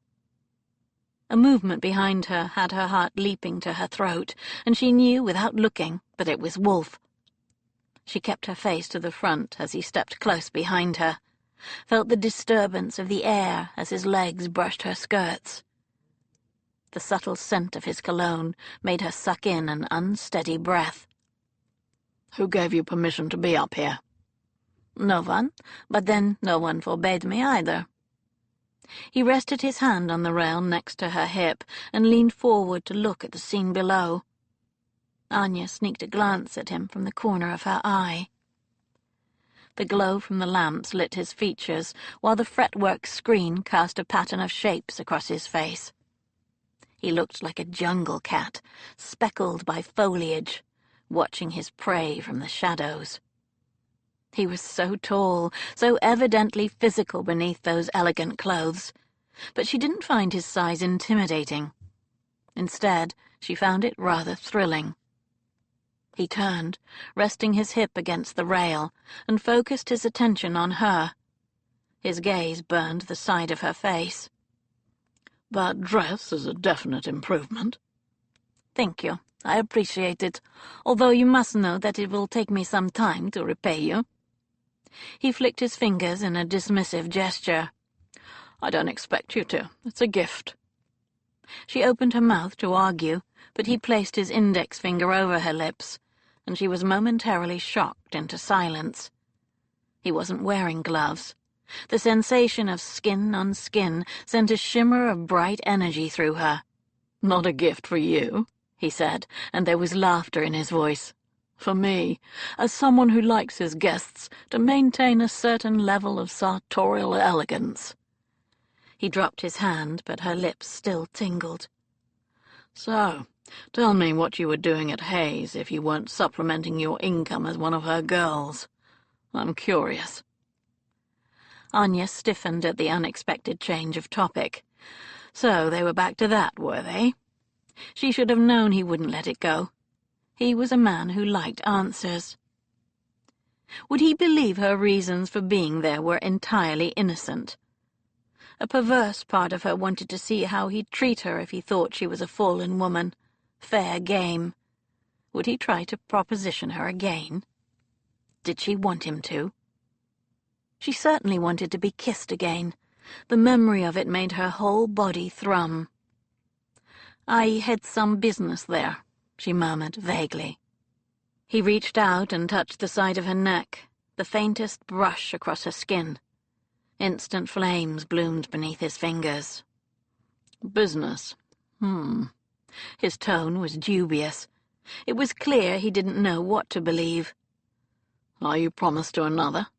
A husband? A lover?" Anya closed her eyes. Her body's reaction to him was so unexpected, so strong. Princess Anastasia would never have had the chance to dally with such a charming rogue. But she was Anna Brown, Anya Ivanov, unfettered by the restrictions of polite society. Why shouldn't she seize the chance to experience a little passion? "I'm promised to no one." Her voice was almost a croak. Some of the tension in his body relaxed, as if he was relieved by her answer. "Then why did you say no?" His thumb pressed lightly over the pulse in her throat, then trailed up to her jaw. He tucked a stray tendril of hair behind her ear, the gesture as casual as if he'd done it 1,000 times before. "Even if you didn't want my money, we could have had such fun." Words failed her. "I don't have much experience with that sort of thing." "Look at me." Anya opened her eyes and was instantly caught in his gaze. He was so close, so tempting. She couldn't recall the last time she'd been in such close proximity with anyone. She could see the black ring around his brown irises, the sinful curl of his lashes. A room full of people stood not 50 feet away, but for all intents and purposes, they were alone. The corners of his mouth quirked upward. "That certainly explains something that was bothering me, Miss Brown." It does? What? Your kiss. What about it? A teasing smile hovered at the edges of his mouth. How can I put this? Although enthusiastic, it lacked polish, technique. Her mouth fell open, and he chuckled softly. Now don't get offended, but when it comes to kissing, I'm afraid you could do with a little practice. What conceit! Did he critique all his partners in such a way? Anya couldn't decide whether to be insulted or entertained. She settled for sarcasm. And I suppose you're an expert on the matter? I've had some experience, yes. His gaze dropped to her lips, and a hot flush swept over her skin. Are you offering to be my tutor? She'd meant to sound dry and cynical, but to her dismay it came out breathless instead. His gaze flashed back to hers, and she found herself drowning in the abyss of his eyes. Yes, he said, utterly serious. I am. Anya threw caution to the wind. She lifted her chin in haughty, regal challenge. All right then, Mr. Wolf, show me. A flare of triumph flickered across his face. He lifted his hand to cradle her nape, his eyes never leaving hers, and a shiver skittered down her spine. He used the pad of his thumb to tilt her chin up, and Anya parted her lips in anticipation as he leaned closer.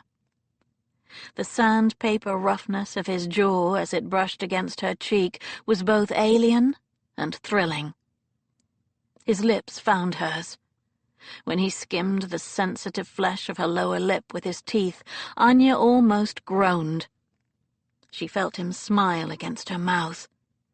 He kissed her again, softly to ease the sting, and his tongue slid out to taste. Her heart gave an irregular jolt. She opened to his silent demand, granting him access to her mouth, and his fingers tightened on the back of her head in silent approval. Her eyelids fluttered closed.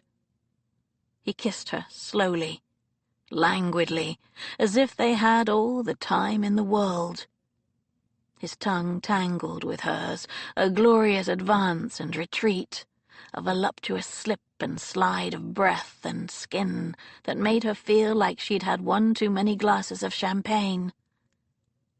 In the small, still-functioning part of her brain, Anya dizzily acknowledged that Sebastian Wolf wasn't just a good kisser. He was an expert, a virtuoso. She surrendered to the red-hot darkness with delight. Excitement coiled low in her belly, stoked by his wicked, talented mouth. Who'd have thought his lips would be so soft, so delicious? She slid her arms around his neck and pressed closer, greedy for more. Her breasts squashed against the hard plane of his chest as she tangled her fingers in his thick hair. With a groan that reverberated through her body, he dropped his hands to her upper arms and pulled away. He rested his forehead against hers. That, Miss Brown, is a definite improvement. His breath was as unsteady as her own, and Anya felt a little spurt of feminine triumph. The attraction wasn't all one-sided, then. Come to my room. His voice was an octave lower than usual, all gravel and smoke. It made her toes curl in her slippers.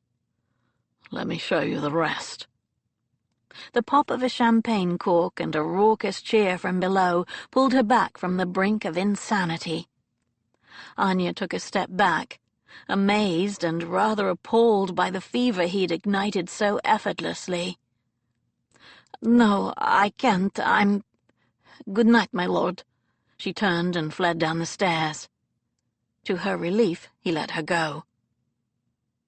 Back in her room, she cooled her burning cheeks with her palms. She'd been so close to saying yes. True, they were practically strangers, but there was no denying the attraction between them. Anya fell onto the bed, utterly confused. Her whole life she'd cherished the romantic dream that she would save herself for a husband, for the man she'd choose as a lifelong partner. She wanted someone she could respect and love, someone who would share the responsibilities of running the family estates, and who'd make her laugh during the mind-numbing ceremonial functions she was expected to attend at court. Her pickiness in choosing a husband had been acceptable, even expected of a wealthy Russian princess. But she wasn't that princess anymore. She was an ordinary citizen, an exile, a 22-year-old secretary companion with little money and even fewer marriage prospects. Sebastian Wolf could never be associated with permanence, but if she wanted an affair, he was the perfect solution. He wasn't pretending to have any deeper feelings for her other than a healthy physical magnetism. He was making no promises except to provide her with an unparalleled sexual experience. Why had she refused him? She should have taken what he was offering and satisfied her curiosity to know the pleasure Charlotte's girls insisted could be had between a man and a woman. Anya expelled a long, frustrated breath and tried to calm her racing heart. What was Wolf thinking now? Was he cursing her name? Would he go off to somewhere like Hayes and slake his lust with a more willing partner? She told herself she didn't want to know. Chapter 14. Seb took a deep, calming breath and willed his iron-hard erection to subside. Anya Ivanov was a walking contradiction. Prim and proper one minute, melting passion in his arms the next. Who was she? The inquisitive part of his nature, the one that fitted so well with his role of Bow Street investigator, demanded he find out. Knowledge was power, and he wanted every one of her secrets. She was clearly well educated. No mere peasant would end up as maid to a princess. And her mannerisms and speech all told of an inbred familiarity with the haut monde. Maybe she came from an old but impoverished Russian family? She could be like Benedict, descended from a proud and ancient lineage, but hampered by a perpetual lack of funds. There were plenty like that in the Ton. Estates were mismanaged. Fathers developed a fatal propensity for gambling. Anya struck him as someone who'd fallen on hard times. Yet she was resilient. Instead of bemoaning her reduced circumstances, as so many other women of his acquaintance might have done, she'd realized that her mental faculties were a valuable asset and found work with his great-aunt. Seb frowned. His aunt was no miser. Surely she was paid enough to afford a relatively decent lifestyle without the need to engage in whatever business had her visiting Hayes late at night. Did she yearn for the luxuries she'd once enjoyed with her former employer, the princess? Rich clothes, jewels, expensive perfumes? No, that didn't fit. That well-worn travel dress of hers was evidence of a frugal nature. The only hint of luxury he'd seen was that fur-lined cape she'd been wearing, the one that made her look like a wintry fairy princess. But she could have been given that by her mistress, or simply taken it when she realized the woman was dead. Seb rested his hands on the railing and stared sightlessly at the gaming room below. Women had physical needs, sexual urges, just as men did. She was unmarried. She had no husband or permanent lover.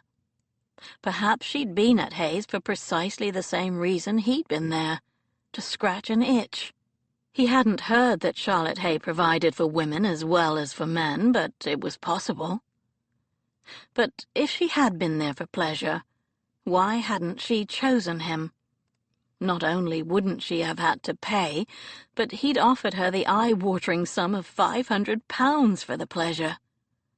Seb shook his head. No, that scenario didn't fit either. Perhaps she'd been there to gain some experience in a relatively safe environment? His heart gave a thump as a jolt of desire shot straight to his groin. God, he'd have been only too happy to have provided her with that service. The chemistry between them was extraordinary. He'd never felt anything quite like it. Why was she so reluctant to follow it to its natural conclusion? He couldn't remember the last time he'd been so obsessed with a woman. His dark good looks, courtesy of his Italian mother, meant he'd never had to work too hard for female company. Perhaps it was the mystery, the irresistible challenge of Anya Ivanov that called to him. With a slow exhale, he turned his attention to the gaming room below. The scene was familiar, and it filled him with the usual deep sense of accomplishment. He, Alex, and Benedict had made this, created it from nothing, and made it a success. He needed to get down on the floor and show his face. Usually mingling with the guests was no hardship. He was naturally sociable. His charisma and easy wit gave patrons a sense of stability, and his genial hospitality convinced them to play deeper, stay longer, laugh louder. It was good for business. After the brutal hardship of his years in the Rifles, it was good to be somewhere that catered for the enjoyment of life, to celebrate the simple human pleasures of decent food, excellent wine, diverting entertainment, and convivial company. He was profoundly grateful to have survived. It seemed like he owed it to himself, and to those who hadn't been so fortunate to enjoy life to the fullest. Yet as he watched the assembled crowd, he was seized by a niggling sense of dissatisfaction. Before the war, he'd been just like all those other men down there, chasing an elusive high from a win at the tables or a night of heavy drinking. He'd been single-minded in his pursuit of pleasure. It seemed like vacuous frippery now. There was more to life than whoring and cards, and thankfully he'd found an outlet for his energies in his work for Bow Street. He derived a great deal of satisfaction from working to prevent crime, or from catching those responsible. His older brother, Geoffrey, might have inherited the responsibility of running their late father's estates, but Seb could live his own life of integrity and worth by helping make the streets of London a safer place. He'd been blessed with a strong body and a keen brain. It only seemed reasonable that he use both in the service of those less fortunate than himself. But still, professional satisfaction wasn't the same as personal satisfaction. He'd witnessed the changes in his two friends, Alex and Ben, since they'd both married. There was a steady contentment about them both now, a sense of having found a true purpose in life. They lived to make their wives happy. Was that what he was lacking? The reason for his strange dissatisfaction, despite his wealth and outward success? A partner with whom to share it? Seb shook his head. He lacked nothing except physical release. He was just frustrated, that was all. As soon as the mysterious Miss Brown came to her senses and into his bed, that frustration would be dealt with in the most pleasurable way. Chapter 15. Wolfe entered her suite without knocking.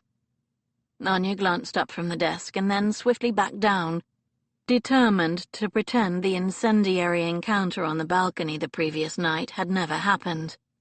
It was easier said than done. The knowledge was a humming awareness between them, tugging like an invisible thread. She cleared her throat and willed the heat in her face to subside. "I've been through all these letters. There's no mention of Petrov or anyone named the Cossack." She'd found a mention of her brother, though, a single casual reference in a list of those near Wellington at Waterloo, and her heart had felt like a stone, heavy in her chest. Wolfe shrugged, the movement emphasizing the muscled breadth of his chest beneath his shirt. "It was a long shot anyway. I have a better plan." He leaned one shoulder casually against the door frame. I've been looking at the club's members' lists, and very few of your countrymen are on it. I want to lure them here so I can watch and listen to them." "I thought the plan was for me to avoid my countrymen. Can't you observe them at a ton party?" "I want a relaxed setting. A man behaves very differently in a gaming club among his friends than he does at a public ball where ladies are present." "There were ladies on the gaming floor last night." "There were women. None of them were ladies." Ah, he meant demi-mondaines, mistresses, actresses and whores. "You won't be in any danger," he said. "You'll stay here, out of sight. Can you suggest some ways to attract them?" "Perhaps you're not providing the entertainment they want." His lips thinned at the suggestion that his beloved tricorn was anything less than perfect, and Anya suppressed a smile. He really was arrogantly conceited when it came to his business. When it came to most things, actually. "And what is that?" he said testily. "We have cards, dice, roulette, the best French chef in London, an incomparable wine cellar." "You can get those anywhere." Anya paused, enjoying the way he seemed to be hanging on her every word. "If you really want to attract Russians, you need vodka." His disgusted expression almost made her laugh out loud. "What's wrong with brandy and port?" "Nothing, but Russians prefer vodka. Believe me, nothing gets a Russian drunk enough to spill his secrets like vodka." He frowned, apparently considering this revelation. "All right, I'll try it. It can be a novelty, something that sets the tricorn apart from clubs like Crockford's and Brooks's." "You could host a whole Russian evening," Anya suggested, warming to the idea. "Have your chef make all kinds of Russian foods in honor of the delegation. That will bring them in for a taste of their homeland." A frown marred his perfect forehead. "There may be a slight problem with that. Monsieur Legrasse is not only the best French chef in London, he's also the most temperamental. There's a strong chance he'll refuse to cook such foreign monstrosities." "Let me talk to him." With a shrug and a sigh that indicated she was wasting her time, Wolfe led her down the curving main staircase and to the top of the steps leading down to the kitchens. The clatter of pans and a stream of French curses echoed up from below. "I warn you, he won't thank us for invading his kitchen. He's a despot worse than Bonaparte. This is his own personal fiefdom." Anya sent him a droll glance. "I'm sure we'll get along famously." "Can you cook?" "Not at all. My housemate Yelizaveta is the one who saves us from eating bread and jam every night." Wolfe shook his head. "This is going to be a disaster." They reached the bottom of the stairs and entered a large, airy kitchen. The room was set half below ground. The high windows revealed a set of steps leading up to the cobbled mews at the back of the club. An impressive assortment of shiny copper pans and bunches of dried herbs hung from hooks on the ceiling, and a huge cooking range emitted a sweltering heat. 2 maids were in the process of chopping vegetables, and a short, rotund gentleman wearing a black apron was elbow-deep in a large copper bowl. This, Anya surmised, was the great Legrasse. As they watched, he withdrew a ball of bread dough, threw it down on the tabletop, and proceeded to slap and pummel it with his fists, as though he wanted to ensure the thing was completely dead. He glanced up with a fearsome frown, not at all subservient at the appearance of his lordly employer, and his thin black moustache quivered in irritation. "My lord, this is a most inconvenient time. I am at a crucial stage with my dough. If you wish to have food for 200 this evening, I would appreciate no interruptions." Anya suppressed a smile. "Monsieur Legrasse," Wolfe said evenly, "this is my guest, Miss Brown. She has some suggestions for you." The chef glared, clearly astonished that anyone should be questioning the perfect composition of his menu. Anya stepped forward, keen to forestall any objections, and spoke rapidly in French. "It is an honor to meet you, sir. I hail from St. Petersburg, and believe me when I say that tales of your culinary genius have spread even as far as there." The Frenchman broke out into a delighted grin. "Why, but you speak the mother tongue like a native, my girl." Anya smiled. "Please, call me Anya. And, of course, we Russians love everything French. I spent a wonderful year in Paris before I came here." She held out her hand, and the little man bowed over her fingers in formal greeting. "What are these suggestions of yours?" From the corner of her eye she saw Wolf raise his brows in shock, although whether it was at her flawless French or the fact that she'd managed not to infuriate his volatile employee was unclear. "Lord Mowbray has assured me that you're the finest chef in London, and from the food I tasted last night, I'm inclined to agree with him." The little man puffed up like a rooster, and Anya threw out her lure. She'd dealt with temperamental artists like this before, both in Russia and in Paris. She knew just how to handle him. Men like Legrasse needed to be constantly challenged, or they lost their spark. However, Legrasse sent her a steely look. "Madame?" "I've also heard of a rival of yours, a man named Eustache Ude." From behind her she heard Wolf let out a low groan of disbelief. Legrasse's face reddened. "Ude? Bah! He used to be in the service of Napoleon's mother, but he works at Crockford's now. Crockford pays him £2,000 a year, and for what? The man's pièce de résistance is nothing more than mackerel baked in clarified butter." Anya adopted a serious expression. "And I am quite certain you're the better chef, but still, people talk. Wouldn't you like the chance to prove it, once and for all?" Legrasse's moustache twitched, and his eyes took on a steely glint. She had him. "What do you suggest?" "Well, clearly you're both exceptionally skilled when it comes to preparing French cuisine. But isn't the ultimate test whether you can master food from a different country? To prepare it so well that even natives of that country pronounce it the best they've ever had?" She paused to let the idea marinate. "Lord Mowbray would like the Tricon to serve some Russian delicacies in honor of the Tsar's delegation. I bet him you can produce food so authentic that even I won't be able to tell it was prepared by a Frenchman." Anya held her breath. The gauntlet had been thrown down. She prayed the chef would rise to the challenge. He did not disappoint. He drew himself up to his maximum height of 5'2". "Madame, there is nothing you can ask of me. No recipe so complex that I, René Legrasse, cannot master." "That's precisely what I told Lord Mowbray. I shall be your official food tester.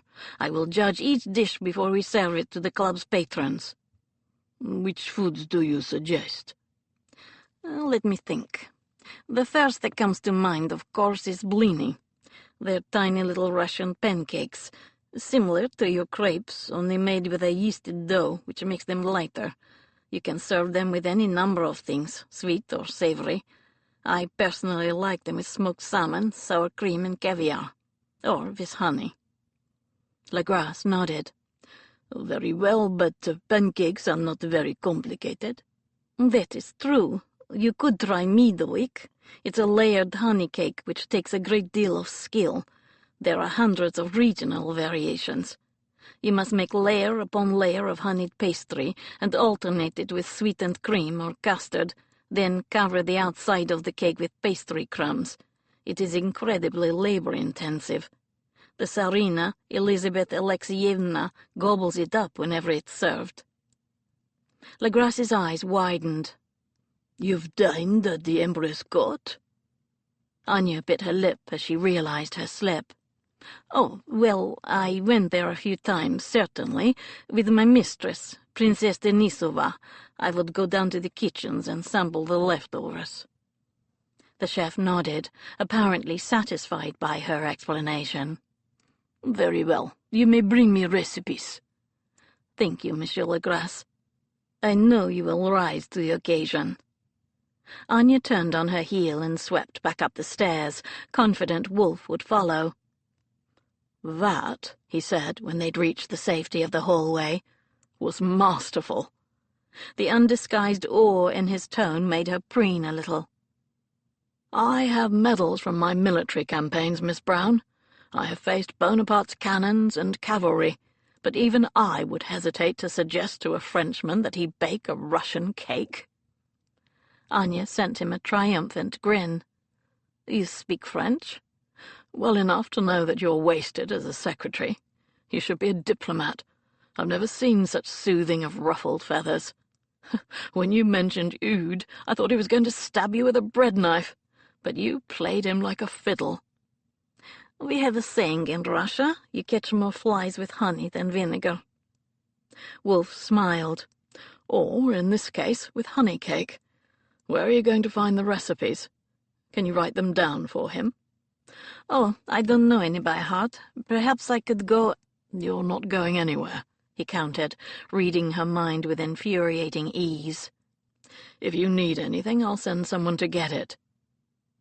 Anya gave a huff of frustration. She'd hoped to be allowed out to a bookshop, or library at least. "Very well. Send someone to look for a book of recipes at Hatchard's or in one of the antiquarian booksellers on Publishers' Row. It can be in Russian or French. I can always translate." Wolfe stopped walking and turned, so she stopped too. "You are a woman of many hidden talents, Miss Brown," he said with a smile. "And those desserts sound delicious." His gaze dipped to her mouth, and he let out a low chuckle that made her stomach flutter. "I am longing for a taste."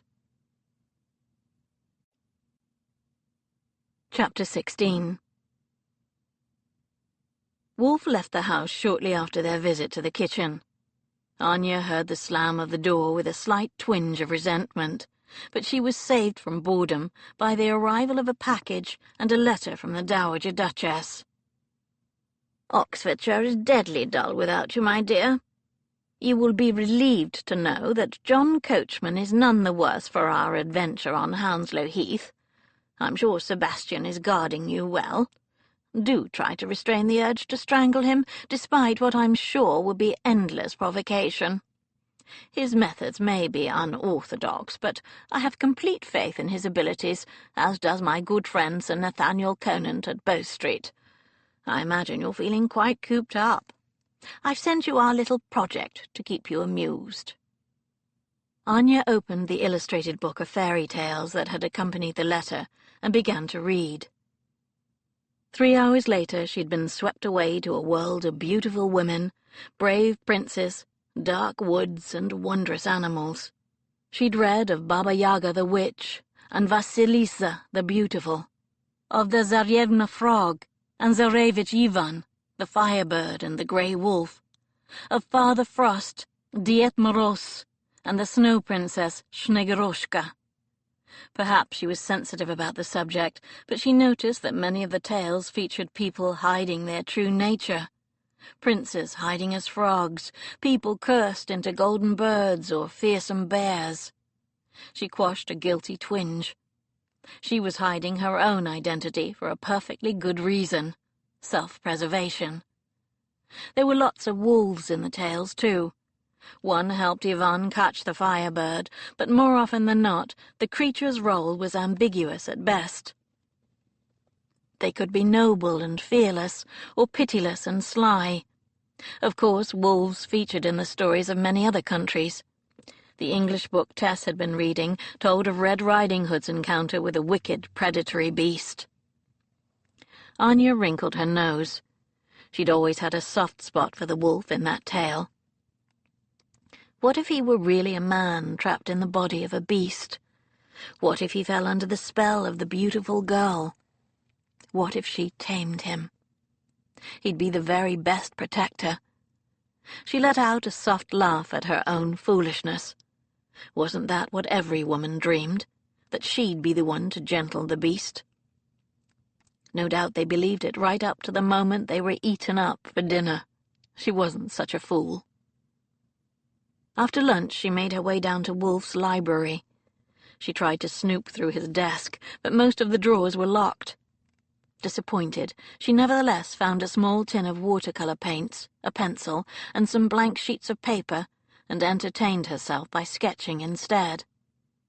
Before long, she'd drawn a whole host of vignettes. There was her family's dacha, their summer house in the country outside Moscow, complete with stables and orchard. A wave of nostalgia hit her, as she remembered climbing the trees and picking fruit for variny, a kind of liquid jam, with Dmitri and her parents. She sketched some of the dresses she'd worn in Paris, then Petya, her pet wolfhound, who'd lived to the ripe age of 15 before he'd succumbed to old age. She didn't try to draw Dmitri or her parents. Already their familiar features seemed indistinct in her mind.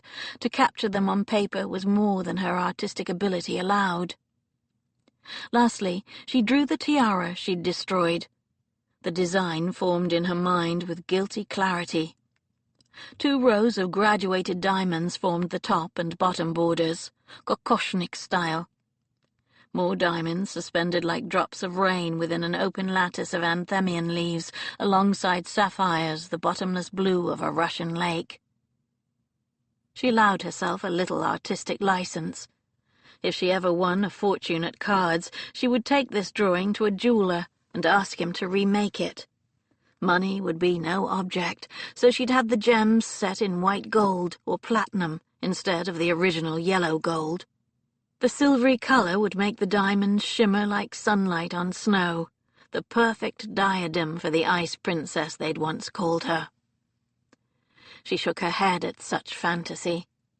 Of all the diamonds she and Yelizaveta had hidden in their flight from Paris, only a handful remained. The rest had been used to pay for their passage from Ostend to Dover, for food and rent when they'd reached London.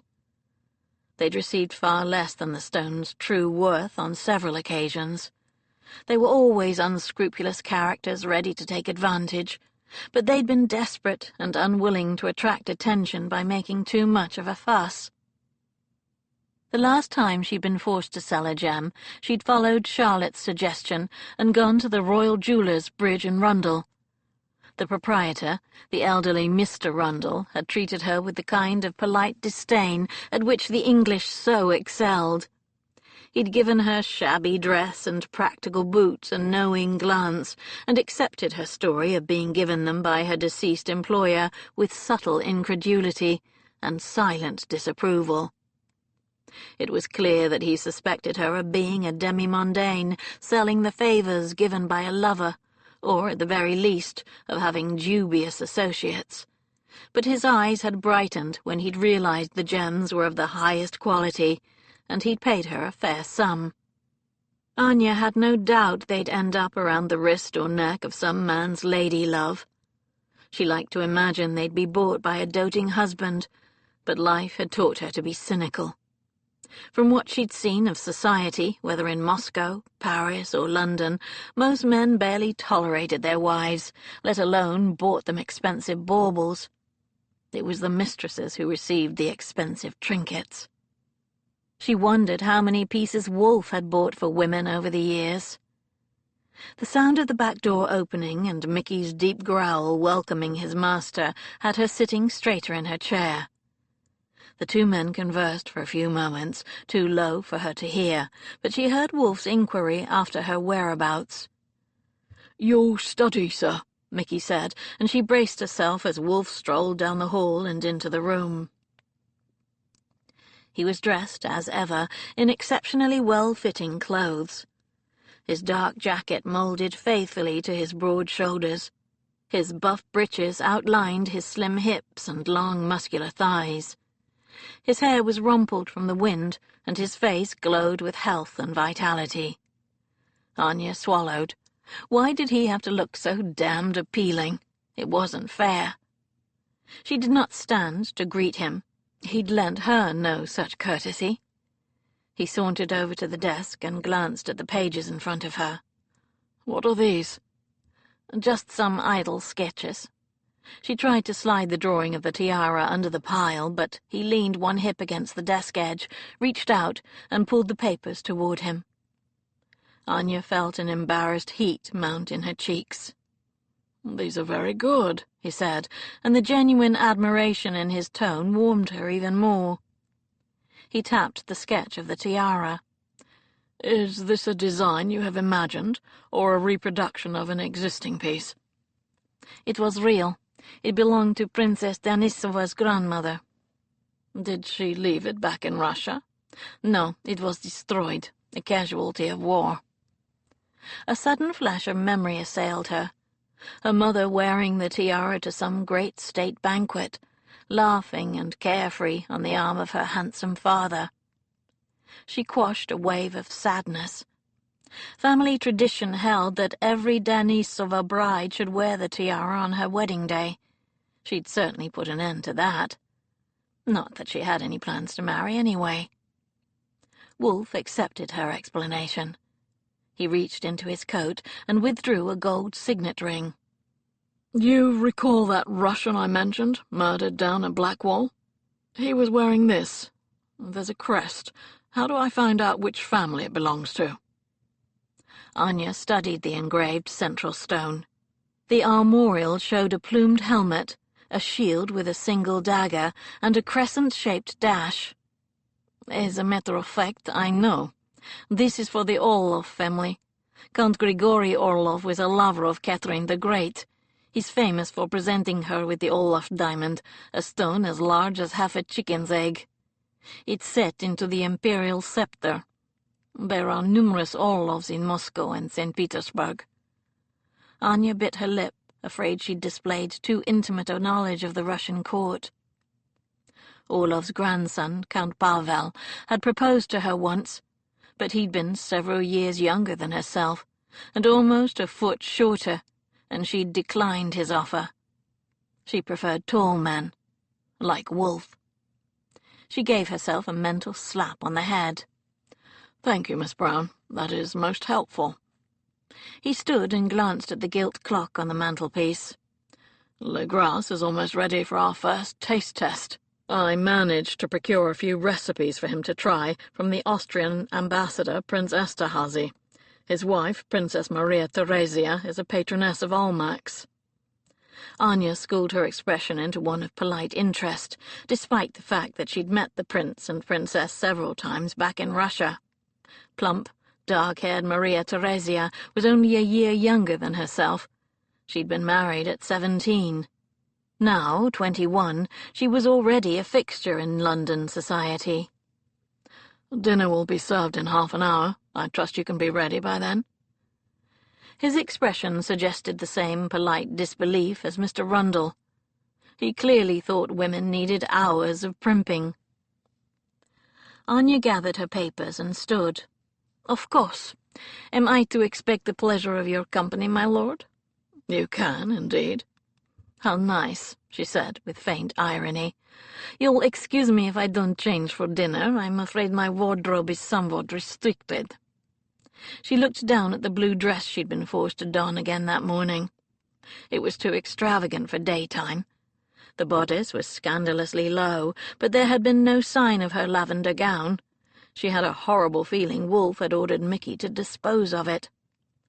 "I thought of that." His smile was instantly suspicious.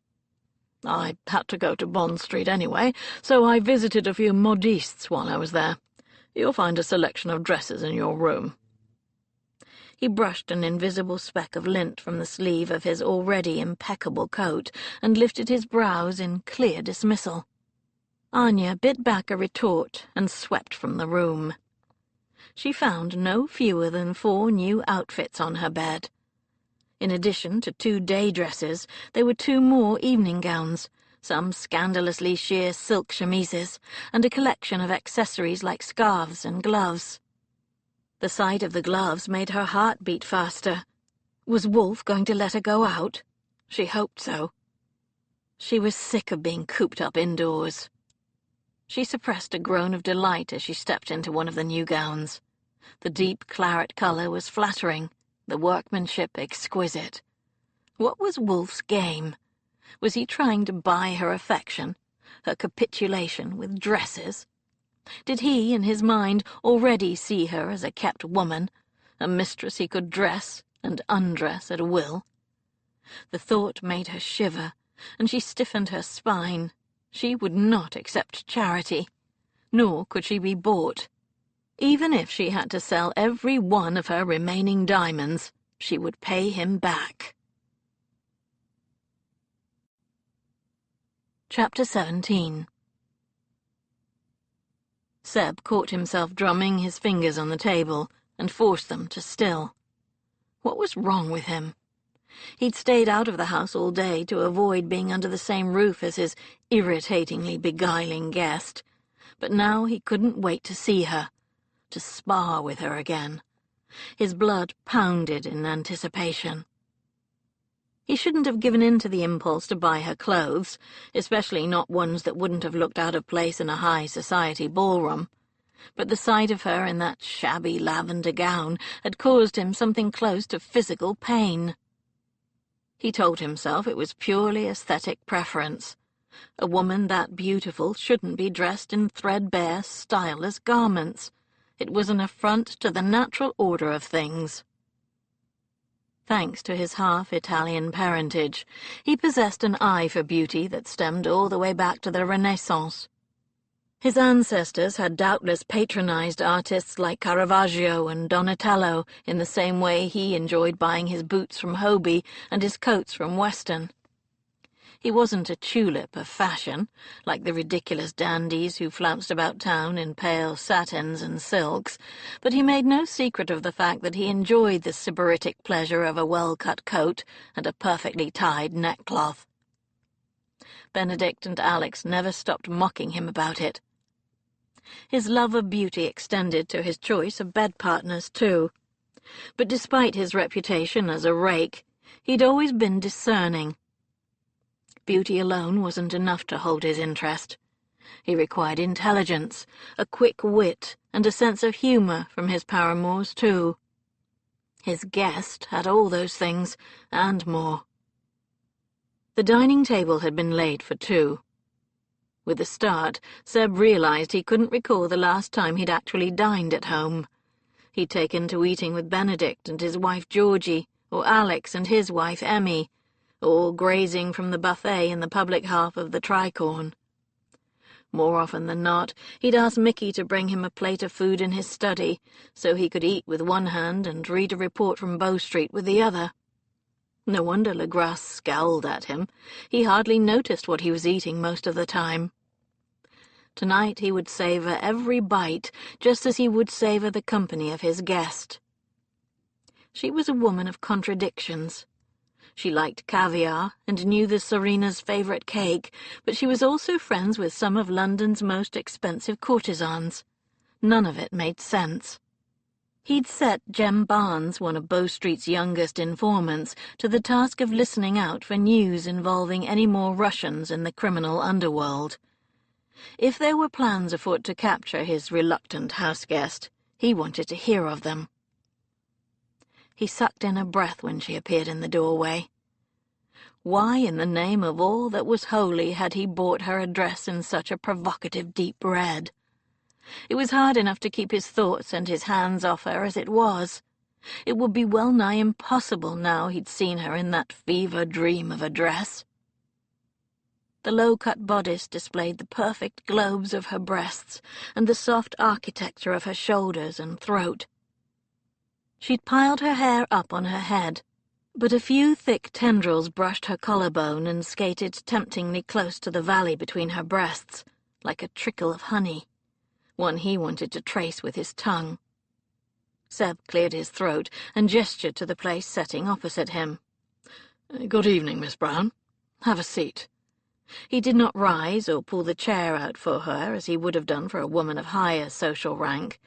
He watched her for a reaction, to see if she was irritated by the omission, but she didn't appear to expect it. She seated herself without fuss and sent him a polite smile across the snowy white linen.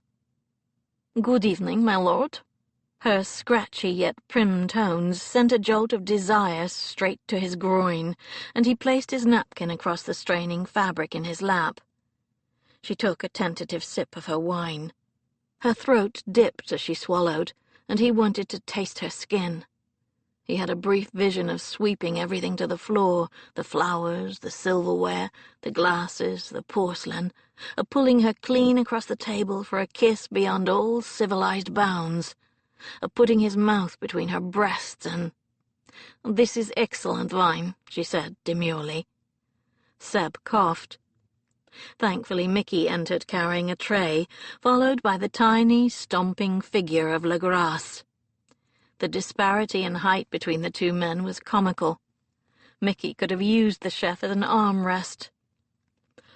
"What do we have here?" Seb managed hoarsely. God, his voice was deep. Legrasse ignored him and sent Anya a dazzling smile. "To begin, madame, I have prepared you the beetroot soup." Her eyes gleamed as Mickey placed a small bowl of liquid the precise color of her gown before her. "Oh, borscht! How clever of you! Are you serving it hot or cold?" She picked up her spoon and skimmed the surface away from her. Her manners were impeccable. "Hot for you tonight, madame, with a dill and a soupçon of sour cream." Seb gave an inner snort. The soup wasn't the only thing hot for her tonight. He was burning up. She took a delicate sip and closed her eyes. Delicious. The little Frenchman beamed in pleasure, and Seb quelled the impulse to tell him to leave so he could have her reactions all to himself. He wondered what else he could do to put such a satisfied smile on her face. Several depraved options came to mind. A polite silence reigned as they both sampled the soup, and Seb, to his surprise, discovered it wasn't half as bad as he'd expected. He'd had some pretty disgusting meals during his time around France and Spain, including a revolting cabbage stew somewhere near Cadiz, but this was far better. At Legrasse's nod, Mickey uncovered a second dish. "As the lady requested, we have the blini, with honey and creme." The chef proudly placed a selection of the tiny pancakes on Anya's plate and stood back to await her verdict. "I'll serve myself, then, shall I?" Seb muttered, half amused, half irritated by the fact that he seemed to have been forgotten in his own dining room. Clearly, his opinion counted for nothing. Mickey sent him a dry look and scooped some of the remaining blinis onto his plate. "Here you go, sir." All three of them watched in rapt fascination as Anya ignored her knife and fork, picked up one of the little pancakes and brought it to her lips. She ate it in 2 delicate bites, then licked a smear of honey from her fingers. Seb almost groaned aloud. This was pure erotic torture. He wanted to blindfold the other 2 men, but Mickey seemed impervious, and Legrasse appeared more nervous than aroused. He shifted his weight from one foot to the other. Seb ate his blini in 1 bite. It was bloody good, so he polished off 6 more in quick succession, which earned him a glare from Legrasse, presumably for not taking the time to savor the things properly. He watched Anya eat another, and a wisp of pleasure curled through him at her obvious enjoyment. Her happiness was like a warm cloud around her. He felt his mouth curl in an answering smile. She finally pursed her lips. Perhaps a tiny bit more salt to balance out the sweetness of the honey. But other than that, perfection, Monsieur Legrasse. As good as any I tasted in Russia. Thank you." Legrasse let out a relieved breath. "De rien, madame. It is a pleasure to cook for someone who appreciates the skill of an artist like myself." He sent Seb a superior, chiding glare, apparently forgetting who paid his extortionate salary every month. "You may leave us," Seb drawled. He took another sip of wine as the 2 men filed out and caught her gaze, making no attempt to hide the sensual hunger he was feeling. Hold still. He rose from his seat, reached across the table, and used his finger to swipe a smudge of honey from the corner of her mouth. She inhaled sharply. He held his finger in front of her lips, silently commanding her to take it into her mouth. Her eyes widened, but she parted her lips, and he sent her a simmering smile of approval. She took the very tip of his finger into the hot cavern of her mouth, and his cock gave an insistent throb as she flicked away the honey like a cat licking cream. His knees almost buckled. Her chest was rising and falling in sweet agitation, but she never dropped her gaze from his. He found himself falling, drowning in the fathomless blue of her eyes. Then she pulled back, breaking the spell, and sent him a demure smile, although her voice, when it came, was rather breathless. Blini are extremely popular in my homeland. There's a whole week, Maslenitsa, every year, when we celebrate our love for them. Maslenitsa means Butter Week. The little blini symbolize the sun. By eating them, people consume its warmth and energy. Seb sat back down and took a fortifying sip of wine. Fascinating. Colour rose to her cheeks as she realized he wasn't referring to the information, but to her. Conflicting emotions warred in his chest. He wanted her with a hunger that was breathtaking. Would it be dishonourable to seduce her? Would he be taking advantage of his position? She was supposed to be under his protection. Shouldn't that also mean protecting her from himself? He'd never felt anything but contempt for men who dallied with their servants. A governess or parlour-maid would fear for her job if she refused her master's advances. He'd never manipulate a woman like that. But Miss Brown was not his servant. Technically, she was an employee of his great-aunt, and heaven knew he had little enough influence over that old battle-axe. Even if he petitioned for Anya to be let go, he doubted Dorothea would listen. Besides, why should he feel guilty about wanting to sleep with her? She'd said she didn't have much experience with men, but he doubted she was still a virgin. And while he usually preferred women who knew what they were doing in bed, he'd be more than willing to make an exception for her. The thought of continuing her education left him breathless. He'd start by addressing her woeful lack of experience when it came to kissing. I have a favour to ask of you, my lord. Seb raised his brows, his pulse pounding in anticipation. How may I be of service, Miss Brown? He could think of any number of wicked ways. God, he couldn't wait. I would like to go out.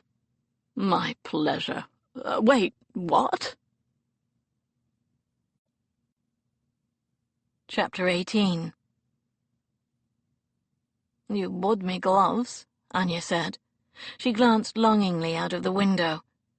The mews yard was in shadow, but it was still relatively early in the evening. It won't be dark for at least another hour, and I've been stuck inside these past 2 days. Can't I take a quick ride and park? Wolf opened his mouth, and she spoke quickly to forestall a refusal. Hardly anyone will be out at this hour. I won't be seen. She sent him an imploring look and swallowed her pride at having to beg. Please. He frowned. You can't ride. I don't own a side saddle. I don't need one. I can ride astride. Not in skirts, you can't. Then lend me some breeches. His brows lifted in either shock, disapproval, or interest. Breeches?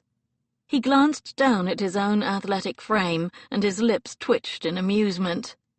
I hardly think you'll fit a pair of mine, or Mickey's. She held his gaze stubbornly. Well, you must have a stable lad. I'm sure a man who works for Bow Street can improvise at short notice. She could scarcely believe she was suggesting something so scandalous, but Wolf already considered her the worst sort of hoyden anyway, so what did it matter? His lips twitched again at her challenge. Very well, I'll see what I can do. He rose, and she matched the move, unwilling to stay seated with him looming over her. "You may return to your rooms, Miss Brown." Less than half an hour later, Mickey delivered a pair of clean brown woolen breeches, a white shirt, a shapeless brown wool jacket, and a pair of scuffed knee-high riding boots to her chambers. With a spurt of excitement, Anya put them on, remembering all the times she'd borrowed Dimitri's clothes to romp around the forests with him when they were children. The boots were a little big, but not enough to signify. She plaited her hair into a single thick braid and pinned it in a coil to her head, then shrugged into the jacket. It, too, was too big, but it disguised her curves, which was the aim. Wolf was waiting for her at the bottom of the stairs. He glanced up as she descended and narrowed his eyes, taking a slow inventory. A simmer started in her blood, and her step faltered. In contrast to her scruffiness, he looked impeccable. His boots gleamed, his greatcoat fell in heavy folds almost to his ankles. He held a black riding crop in his hand. He tapped it impatiently against his thigh. The sight made her pulse leap. She waited for some rude comment, but he simply nodded once and strode to the door. She followed him out into the stables, where 2 mounts had been saddled. The dark horse was the one he'd been riding when he'd come to the rescue on Hounslow Heath. He indicated the second horse, a handsome grey with liquid eyes. "That's Borodino, And this," he patted the bay, is Eclipse." "Borodino, after the battle?" "Yes, I had him shipped back from the peninsula. He's so used to noise that nothing disturbs him. Not barking dogs, brawling street vendors, or rattling carts. He never flinches. You'll be safe with him." He frowned down at her. "Are you sure you want to go? It's cold." Anya chuckled. "If you'd ever faced a Russian winter, you wouldn't call this cold. I'm used to snow several feet deep, my lord. I'll manage." He plucked a cap from a nail on the wall and tossed it to her. "Cover your hair." She tugged the peaked low over her brow, then put her foot in the stirrup, and mounted without his assistance. She caught a brief look of surprise on his face at her skill. Presumably he was accustomed to women who needed to use a mounting block or to be lifted up into the saddle by a man. Well, she was no damsel in distress.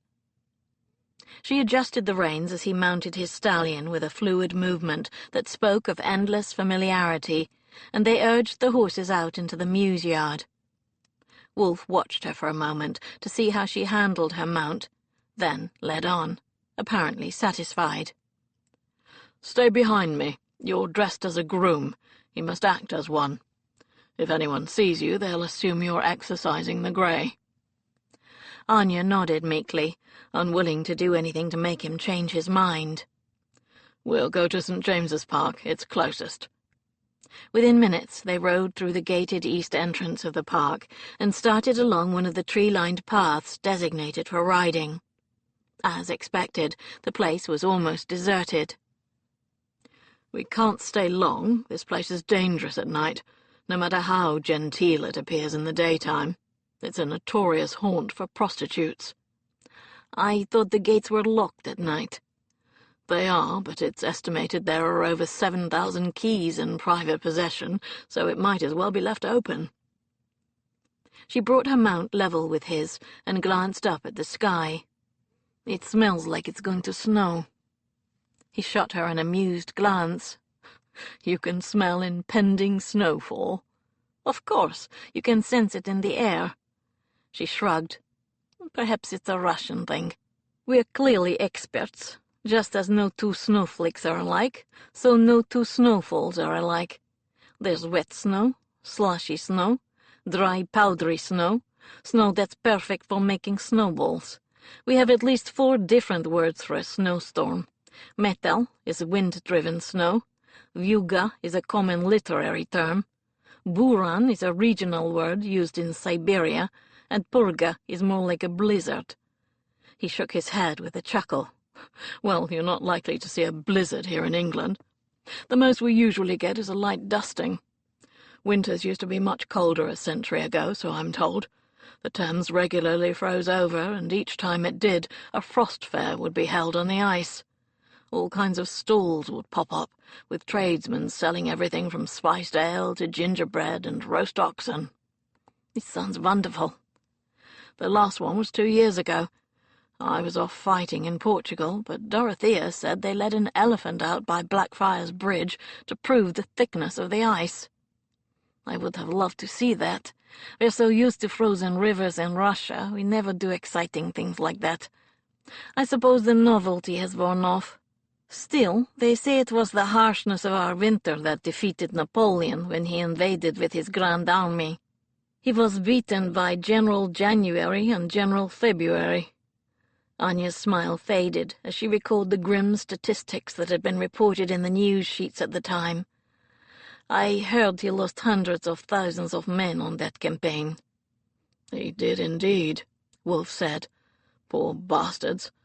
I wouldn't wish that on anyone, even the enemy. I'd rather be shot than freeze to death. Anya's chest tightened at the memory of Dmitri. She supposed she should take some slight comfort from the fact that his death had been relatively quick. They rode on in companionable silence as the shadows lengthened. Anya took a deep breath, glad of the fresh air, despite the chill, and cast around for a less depressing subject. Wolfe probably had hundreds of unpleasant memories from the war. No need to dwell on them. "I'm translating a book of Russian fairy tales for the Dowager Duchess," she volunteered. Her breath made a dragon's breath white puff in the cold air. "Do you have a favorite?" "Of course, the story of the ice maiden, Snegurushka, a beautiful girl made out of snow. Sneg is the Russian word for snow. She's always described as wearing a long silver-blue robe edged with Arctic fox fur and a crown made of snowflakes." "You have a cloak like that?" "Yes." She'd forgotten his unnatural perceptiveness. "It used to belong to the princess. She gave it to me." "So, what did this ice maiden do?" "She's the daughter of Spring the Beauty and Ded Moroz, Old Father Frost. She was immortal but lonely, and she longed for the companionship of humans. She used to spy on every human she could find, and in time she fell in love with a shepherd boy named Lil." "Of course she did." His tone was dry. "A girl can't always find a titled, moneyed prince to fall in love with." Anya glanced sideways at him, and felt her heart turn over in her chest, despite his cynicism. In the lengthening shadows he embodied masculine grace and strength. He was exactly the kind of human a foolish immortal would fall in love with. She cleared her throat. There are several versions of the story. In some tales, the very act of falling in love warms Snegurushka's heart so much that she melts and disappears in a puff of water vapor. Wolfe snorted. "That's unfortunate. A cautionary tale for avoiding romantic entanglements, then." "But another ending has it that falling in love does not kill the princess," Anya continued. "Instead, she falls into a deep decline because she knows she can never be with her mortal love. Her mother, Spring, asks whether she would forfeit her immortality to be with Lel, and she answers without hesitation. 'Of course, I'd rather live a short and happy life with Lel than spend eternity without him.' Seeing the depth of her daughter's love, Spring grants Snegurushka her wish. The Snow Maiden becomes mortal and marries her shepherd, and they have a long and happy life together." "She gave up her privileged position for love?" Wolfe raised his brows. "No wonder it's a fairy tale. Which ending do you prefer?" Anya wrinkled her nose. "I suppose the first one's the most realistic. Love certainly has the power to destroy those unlucky enough to encounter it." Apart from Yelizaveta, all the people she'd ever loved had left her. Her parents of illness, Dmitri from war. Her heart still felt bruised. It made sense to enclose it in a layer of ice so thick it could never be melted. They'd called her the Ice Princess back in Russia because she'd kept most of her suitors at a frigid, polite distance. She hadn't minded the sobriquet. You seem a little young for such a cynical outlook. Anya shrugged. I'd like to believe in the second ending. One should always hold out hope, after all. She risked another glance at Wolf, certain he would be mocking her. But his face was impossible to read. They'd reached the edge of a large pond. Several swans and ducks floated serenely on the surface, but Anya squinted at a large, unfamiliar bird with a long yellow beak. "What is that?" Wolf's teeth flashed white as he smiled. "Have you never seen one? It's a pelican. They're not native to these shores. In fact, I believe one of your countrymen was responsible for it being here." "How so?"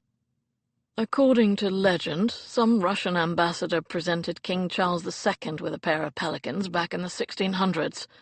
Those birds there are the descendants of that original pair. Occasionally one creates havoc by pouncing on a passing pigeon and swallowing it whole." "Oh dear, I suppose that might strain diplomatic relations between the two countries. At least the ambassador didn't give King Charles a white elephant to bankrupt him." Wolf's amused gaze flicked over her, and she immediately felt self-conscious. She was sure her nose was pink with cold. He, in contrast, looked as handsome as ever. His lips didn't look pinched, they looked sinfully tempting. Would they feel cool beneath her own, or warm? He cleared his throat. "We should get back to the tricorn. I'm going to need a glass of brandy to warm me up." Anya gathered her scrambled thoughts. "Do you find it cold here after the heat of Portugal and Spain?" He tilted his head, considering. "The heat was nice, but I'd still rather be here, without bullets flying at me. Better cold and alive than warm and dead." She nodded. Better an impoverished companion than a princess without options, too. "The Dowager Duchess said you'd lost your hearing during the war," she said carefully. "But you don't seem to have any particular difficulty." He shrugged, an elegant lift of his shoulders that reminded her of the physical power banked in his frame. "A cannon blast at Waterloo. It only affected my left ear, thankfully. Sometimes I have to angle my head a little when it's particularly windy, or there's a lot of chatter, but it's not a great inconvenience. It's quite useful at parties, actually. I can't tell you how many times I've literally turned a deaf ear to some gossipy harpy or boring politician." He sent her a teasing smile that knotted her stomach. "Remember that when you're whispering sweet nothings to me, Miss Brown. Right side only, if you please." Anya straightened in the saddle and sent him a haughty look. "There will be no whispering, Lord Mowbray, sweet or otherwise." She turned the grey and kicked it to a trot. His deep chuckle echoed after her. Chapter 19. It was dark by the time they got back to the tricorn. Mickey must have been watching for them, because he came out and took the horses. "Delivery came from the wine merchant, sir. I've placed it in the study. There's a nice fire in there, too." "Thank you, Mickey." Wolf strode inside. Anya followed him into the burgundy salon and went straight to the fire to warm her icy hands. They tingled painfully with the returning circulation. A wooden crate, stamped in Cyrillic, had been placed on the sideboard. "Vodka," Anya read in delight. Wolf lifted the lid to reveal a dozen bottles of clear liquid nestling in the straw-filled interior. "I've no idea if it's any good or not. I have far more experience with brandy." "I know a little." "You?" His tone was pure skepticism, and Anya smiled to herself. Her family owned an entire vodka distillery back in St. Petersburg. She knew the manufacturing process from field to crate. Not that she'd admit that to him. She shrugged. "In Russia, everyone drinks it. Wine made from grapes is so expensive that only aristocrats can afford it, but vodka's available everywhere. It's called bread wine, because it's made from wheat, rye, or barley, and sometimes burning wine because it makes you feel like your throat and stomach are on fire." She sent him a challenging look. "I've tasted the very good and the very bad. I can certainly tell you if it's good enough to serve to your guests." He pulled forward 2 cut-glass tumblers, opened a bottle, and poured a thimbleful of liquid into each glass. Anya only just refrained from scoffing at his frugality. "Any host who doesn't offer plenty of drink is considered unfriendly," she scolded, "and not emptying your glass is a sign of disrespect." "Really?" "Yes, we Russians take our vodka very seriously. There are rules for everything. You should always pour for others before yourself, and you should never pour a single shot just for you." She took the glass he offered with a smile. "It is never sipped, but downed in one gulp, ice cold." "I'll bear that in mind," he said dryly. "Anything else I should know?" She lifted her glass and took a tentative sniff. "It should be flavorless and odorless." He sniffed at his own glass. "So far, so good." "Most importantly, vodka is never, ever drunk without a reason." She sent him a stern look. "An everyday dinner in Russia is not accompanied by vodka the way an everyday dinner in France or England comes with a glass of wine. Russians only drink when there's an occasion. Conveniently, we find something to celebrate in almost everything." She gave an impish chuckle as she listed the items on her fingers. Weddings, funerals, the birth of a child, signing a business contract, religious holidays, a successful harvest, all perfectly appropriate reasons to drink. "Good God," Wolf said with a choked laugh. "It's a wonder any of you are ever sober. So, what shall we drink to?" Anya tilted her head. "The first toast traditionally is to our meeting." "Very well." They both lifted their glasses and swallowed the contents, and she gasped as the liquid stole her breath. Warmth burned down her throat and made her eyes water. Wolf lifted his brows at her in silent demand for her verdict. "That is very good vodka," she said truthfully. She held her glass forward again. "Our next toast should be to our families." He poured another inch into her glass and refilled his own. "Our families." They both drank. Anya quashed a twinge of grief. She didn't have any close family left. The loss of Dmitri was like a dull ache that resurfaced at the most unexpected of moments. But she must not get maudlin. She still had dear friends in Yelizaveta, Charlotte, and the Dowager. They were like family, too.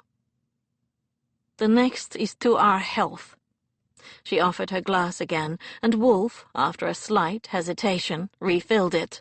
"Za zdarovya," she said solemnly. He matched her drink, and Anya let out a deep sigh. She'd forgotten this taste of her homeland.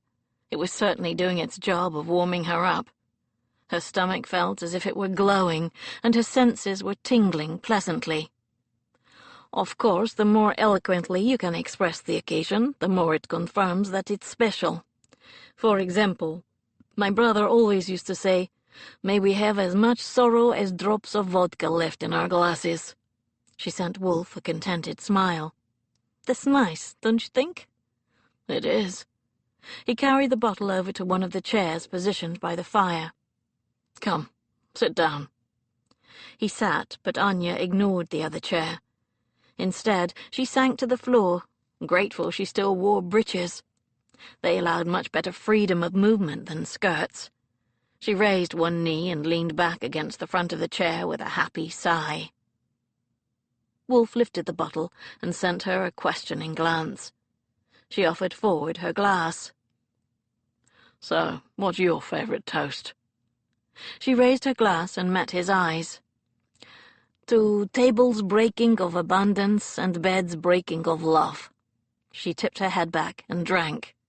He downed his own shot. "An excellent sentiment. Might I propose one more?" "Go ahead." He leaned forward, and his hand was slightly unsteady when he poured. Or perhaps it was her hand that was swaying. Either way, a splash of vodka trickled onto her wrist, Oops! Anya chased the drop around her hand. She caught it on her tongue and turned laughing eyes to Wolf to share the silly moment. But the naked hunger in his gaze made her levity vanish like wood smoke. A swirl of excitement replaced it. His expression was ardent, his gaze burning. He looked like he wanted to gobble her up. Heat flashed across her skin. "What was your toast?" she managed hoarsely. "To friendship." A knot of emotion caught in her throat. "Are we friends, my lord?" "We're certainly not enemies." Anya tossed back the vodka and rested her head against the seat of the chair. The combination of the warm fire and the alcohol was conspiring to make her drowsy and languid. The room was starting to spin. "Maybe you're trying to get me so drunk I'll spill all my secrets. In vino veritas and all that." "Maybe," he agreed pleasantly. "Is it working?" "A little." Anya smiled. She was, in fact, feeling wonderfully informal. The only person she'd ever been this relaxed with before was Dmitri. A bittersweet pang of memory assailed her as she remembered the way they used to lounge about on the floor like puppies when they were younger, reading in front of the fire. The feelings she was having toward Wolf, however, were decidedly unsisterly. "Don't get too close to the fire, Ice Princess," he murmured. "You might melt." Her heart missed a beat. He couldn't possibly know how close that teasing nickname was to the truth. She clapped her hand over her mouth, but couldn't stop another involuntary squeak escaping her. Wolf's chuckle filled the space between them. "You appear to have hiccups, Miss Brown." "So it would seem." "Do you Russians have rules for those, too?" he teased. Anya glared at him, but her chiding was ruined by another undignified hiccup. "Yes, we do, actually. If you have hiccups, it means someone is thinking of you. The fastest way to get rid of them is to start naming people. If they stop at a certain name, that person was the one thinking of you." "You'd best start naming people, then." Anya frowned in exasperation. "Very well. The Dowager Duchess." They waited. "No, not her. Yelizaveta?" She held her breath. 3 seconds passed. "Not her either." Anya bit her lip. Wolf's gaze dropped to her mouth, and the hungry, sleepy expression reappeared. She pressed her lips together. "Vasily Petrov?" His expression darkened. A muscle ticked in the side of his jaw, and something dangerous flared in his eyes. He glared at her as long moments ticked by, almost daring her to make a sound. "Tick!" Anya let out a relieved breath, even though it was only a silly game. She didn't want Vasily thinking of her, ever. Wolf leaned forward in his chair, and she sucked in an unsteady breath as he continued to stare at her. "Sebastian Wolf," he prompted softly. "Sebastian Wolf," she echoed. The silence stretched and held. Her eyes widened. "It worked. You're thinking of me." "What are you thinking?" He set down his glass with quiet deliberation. "I'm thinking about kissing you." Her pulse was rushing in her ears, desire swirling through her bloodstream. This was a test, a battle of wills to see who would capitulate first. Well, it would not be her. She was thinking about kissing him, too. She placed her empty tumbler carefully on the rug. In the most subservient move of her life, she prowled toward him on hands and knees like a cat. When she neared his chair, he sat back like a king on his throne, hands resting loosely on the arms, and widened his legs in unmistakable invitation for her to come between them. Anya stood, holding his gaze, even though her knees trembled. She stepped between his thighs and placed her hands on the back of his chair, one on either side of his head. Her face was inches from his own. She could see the fine grain of his skin, the dark stubble on his jaw, the tiny laugh lines at the corner of his eyes.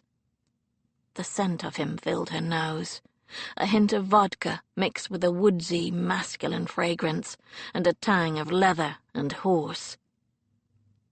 Her stomach swooped in excitement, but she sent him her most superior ice princess look to remind him who was in charge. "This seems like me kissing you," she taunted softly. He lifted his head and pressed his mouth to hers. His lips were soft, unhurried. Anya closed her eyes and kissed him back, clinging, shaping, exploring the contours of his mouth. Her tongue snaked out and encountered his, and she gasped, then did it again, wanting to taste. The world fell away and clicked into place at the same time. His tongue darted over and under hers in a way that made her light-headed, and his muffled groan was the sweetest sound she'd ever heard. His hands found the curve of her hips. He tugged her closer, then slid them around to her bottom, and Anya squirmed in delight as he squeezed her through the fabric of her breeches. She was hot, hotter than the fire, melting like an icicle under his hands. Desperate, she grasped his hair in her fists and bent her knees, straddling him in the chair. A jolt of shock rocked her as her core nestled over the solid bulge of his arousal. She pulled back and stared down at him. Both of them were panting. He stared right back at her, his gaze so open, so direct she felt the connection all the way down to her soul. He was hard and hot beneath her, indecently close. Only a few layers of cloth separated them. She wanted them gone. His fingers tightened on her bottom, and he lifted his hips to press himself even closer to the center of her body. "That's where I want to be," he rasped, and his low growl vibrated from his chest into hers. "Right there, inside you." His heavy-lidded gaze studied her for a long moment, and then he shook his head with an almost disbelieving sigh. "But not tonight." Anya blinked. "What?" His lips twitched, even though his humor seemed self-directed. "Oh, we will finish this, Miss Brown, I promise you." He rolled his hips again, and a tremor crackled through her body like summer lightning. "But I have rules, too." "Rules?" she parroted, like an imbecile. "You're drunk," he said softly, "and as tempted as I am, I refuse to take advantage of you in this state." His dark gaze held hers as he slid her off his lap and pulled her gently to her feet. He stood, holding her against his body for a moment as she swayed. "When I take a woman to bed, I want her sober." His eyes burned into hers with erotic intent. "So she remembers all the wicked things we do." Before Anya could protest, he bent down and swept her into his arms, cradling her against the hard wall of his chest. She bit back a moan of disappointment. He was refusing her? Unfair. She might be a little tipsy, but she wasn't drunk. Still, it had a certain neat symmetry. She'd turned him down at Charlotte's, after all. The stupid man had clearly made up his mind to be noble. She closed her eyes as he carried her into the hall and up the curving staircase to her rooms. He jiggled her in his arms and managed to open the door, then strode through to her bedroom and deposited her gently on the bed. Anya glared up at him. "I'm really not drunk." "You're not entirely sober either," he countered with irritating logic. "And whatever else you can say about me, I've never slept with a woman who didn't know exactly what she was doing." He bent and pressed a chaste kiss to her forehead. "I'll see you in the morning, Miss Brown." Anya let out a groan of utter frustration as the door clicked closed behind him. Chapter 20. Anya woke with a pounding head and uncomfortable memories of the night before. Kissing Wolf had been glorious, but she shouldn't have let down her guard. What if she'd let her secret slip? When she asked Mickey about his whereabouts, she learned he'd gone out, but had left her a note. Several Russians from the delegation will be attending the club tonight, including Prince Trubetskoy. My colleague hasn't found a Russian speaker to mingle with the guests, so I have a request. Will you do it? You can wear a mask to hide your face. I shall expect your answer when I return. Anya frowned down at the paper. Venturing out in a crowd would be a risk, certainly, but she was desperate to escape the confines of the living quarters again, even for a few hours. There was little chance of anyone recognizing her if she did as Wolf suggested and dressed as a masked courtesan. Most men, in her experience, only saw what they expected to see, especially when it came to women. And perhaps doing her captor a favor would be no bad thing. If he was in her debt, he might be persuaded to do something for her in return. A short while later a knock sounded at the door, and she turned to see Mickey ushering in the elegantly clad figure of Charlotte Hay. "Charlotte, what are you doing here?" Charlotte returned her hug and stepped back with a wide smile. "I've come to see how you're holding up, of course, and don't worry, Elizaveta told me you're concerned about meeting that brute Count Petrov again. I made certain nobody was watching the house or following me. I even changed carriages 3 times and went all the way to Limehouse and back just in case. It was quite the adventure." She held Anya at arm's length and studied her through narrowed eyes. "I do hope you don't mind me coming. We've all been dying of curiosity." "Not at all. I've been in dire need of female company, and you've come at a most opportune time. I need help dressing like one of your girls." Charlotte's eyes widened in scandalized interest. "And why is that? Please tell me you've changed your mind about seducing Lord Mowbray." Anya felt heat rushing to her cheeks. "No, at least I don't think I have." Charlotte sent her an amused look. "That doesn't sound like a definite no. What's going on?" "Mowbray's letting me visit the Tricorns gaming floor tonight, but since the only women who attend are less than respectable, that's what I need to be." Charlotte gave a crow of delight. "How marvellous! I've been itching to get my hands on you and your far too practical wardrobe for months. Show me to your bedroom. I can't wait to get started." A little dazed, Anya led her up the stairs and into her set of rooms.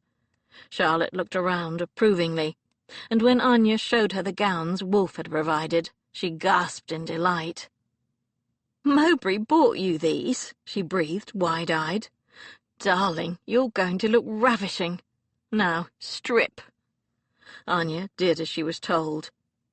The evening gown Charlotte selected was a superb example of the dressmaker's art. Watered silk with tiny puff sleeves, and a neckline that left Anya's shoulders scandalously bare.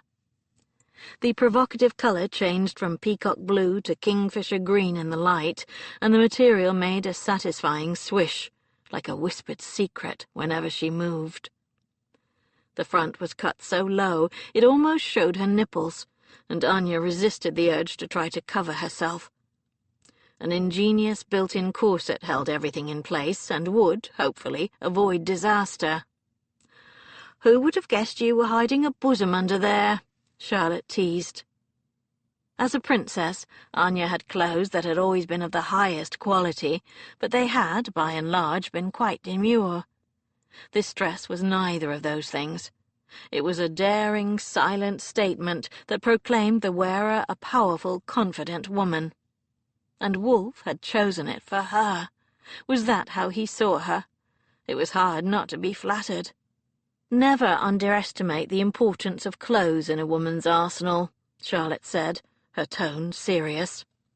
"In the right setting, satins and silks can render you as invulnerable as armour. Knowing you look good, that you have the power to bring grown men to their knees, is a valuable asset." She gave a mischievous smile and led Anya to the dressing table so she could brush her hair. Sensible men can be persuaded to do a great many foolish things when under the influence of a revealing bodice and a trim waist. I once persuaded the Chevalier d'Anvaux to buy me a matched curricle and pair, thanks to a particularly well-cut décolletage. Anya smiled. Charlotte's opinion on the importance of fashion was rather similar to Wolfe's.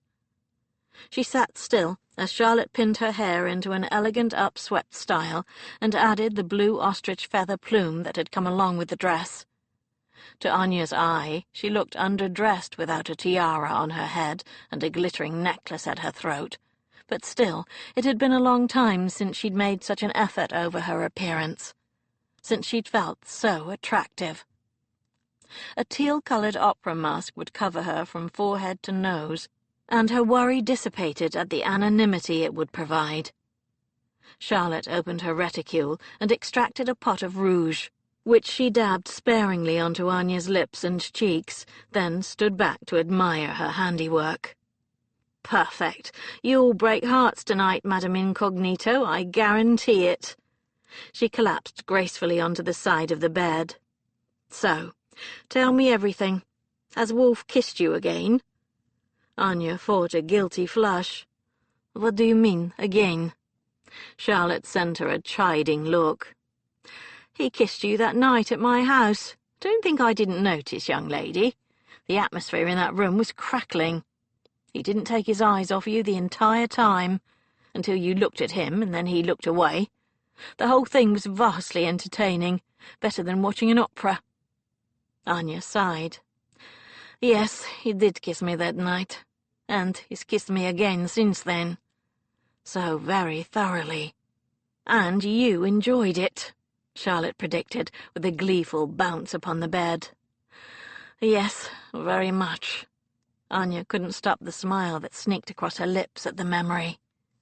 Charlotte tilted her head. "You naughty girl. Are you going to take him as your lover? He wants you, I'm certain of it, and that's not all. I've seen all the ways men look at women, with lust, with pride, with covetousness, with hopeless longing. He looks at you with more than just desire. There's something else there, something real, something rare." "I'm very tempted," Anya confessed, "but I've never taken a lover. I always assumed I'd wait until I found someone to marry, but I'm 22 now, and the chances of that happening are growing more and more remote. Perhaps I ought to see what all the fuss is about." The girls at Hayes had tried on countless occasions to explain to her that women could experience just as much pleasure as men, provided one's partner was skilled enough. Anya was beginning to think it was time she discovered the truth for herself. "It's just like riding a horse," Charlotte said with a wry smile. "You need a little practice until you learn how to control your mount, but you'll quickly gain confidence and discover the right positions. And then it's marvellous. Think of how much you like riding a horse, the breathless thrill of a fast gallop, the swoop of excitement as you clear a fence. Good sex is even better." Anya considered her words. There was no question that she desired Wolfe. Her body crackled to life whenever he was near. Along with his confidence in his own abilities, and the fact that he clearly desired her too, he was the perfect candidate if she wanted to take a lover. A pang of guilt seized her. Neither Charlotte nor Wolfe knew she was a princess, however. Would they treat her any differently if they knew? Charlotte's advice would probably remain the same, even if she discovered her secret. She fully believed in a woman taking control of her own pleasure, whatever her station in life. But Anya doubted Wolfe would see her in the same light as a potential bed partner if he knew her background. He'd probably balk at deflowering an aristocratic virgin, no matter how willing that virgin was. It was shamefully dishonest not to tell him, but she'd come to a decision. She wanted him. "Do you think a man can sleep with a woman without feeling anything for her other than physical attraction?" she asked. Charlotte met her eyes. Honestly, yes, I do. For many men, it's just scratching an itch with the nearest available body. Women, on the other hand, need their mind made love to, not just their limbs. She folded her hands in her lap. One of my theories is that men love with their eyes, while we women love with all of our senses. We like to have our brains stimulated by clever conversation and witty repartee. We like to hear a man's laugh, to have our stomach tighten when we catch a whiff of his cologne, to feel the prickles of his jaw. She gave a laughing sigh. Men, in general, just need a pair of breasts shoved in their face, and they're raring to go. Anya chuckled and glanced down at her own exposed décolletage. In that case, I'd say I'm perfectly attired for a successful seduction. Charlotte stood and caught Anya's hands in her own. Bravo! It's your decision, my darling. Do whatever makes you happy. She pressed a gentle kiss to her cheek. I must be getting home. The girls will be wondering where I am. Good luck with whatever you decide. Chapter 21. Anya heard Wolf's return an hour or so later, and the tempo of her pulse increased. She heard the door to the adjacent suite open and close, and waited an extra half-hour to give him time to get dressed for the evening. Then she slipped on her shoes, collected her mask, and made her way along the hall to his chamber, excitement warring with nerves in her chest.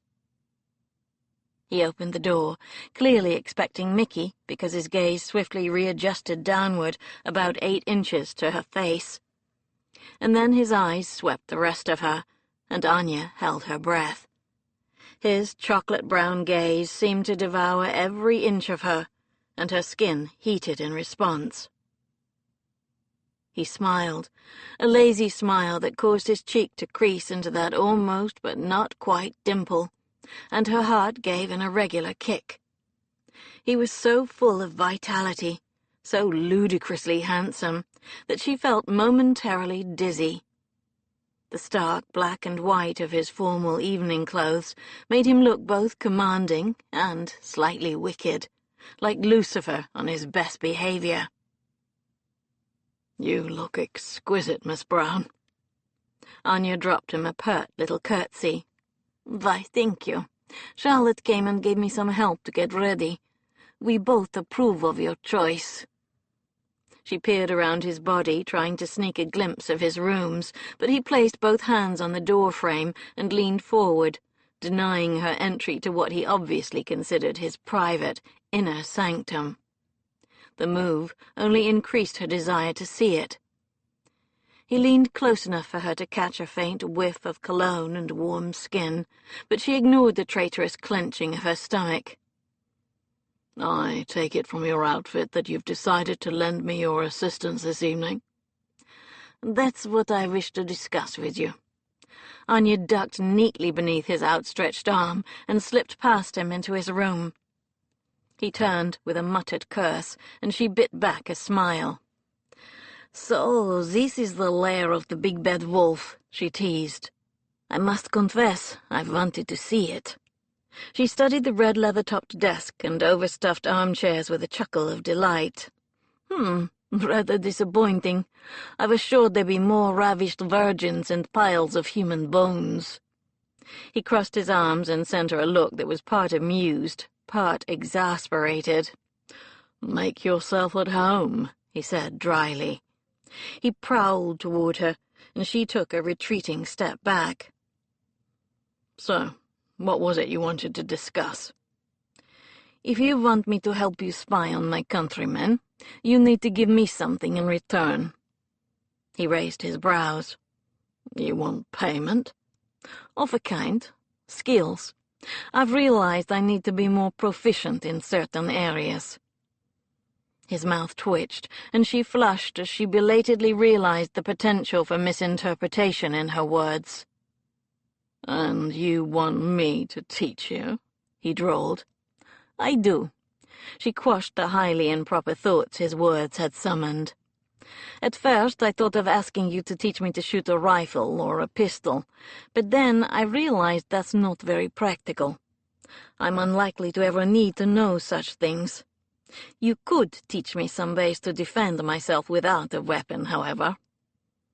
The memory came, unbidden, of Vasily's hands on her wrists, of his mouth grinding upon hers, of how powerless she'd been.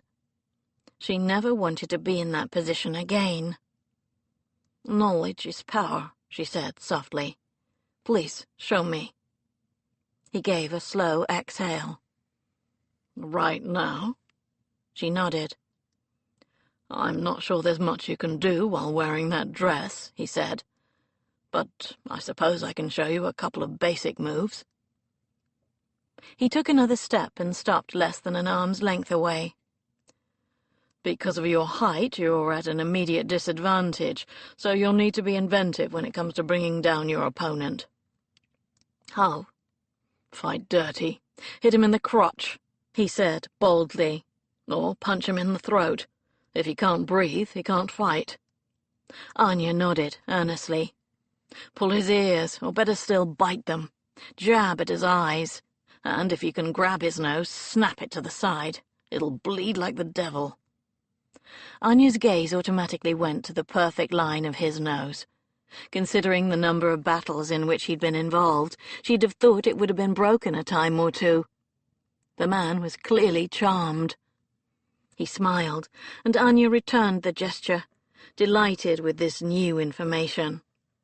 Even Dmitri hadn't discussed this kind of thing with her.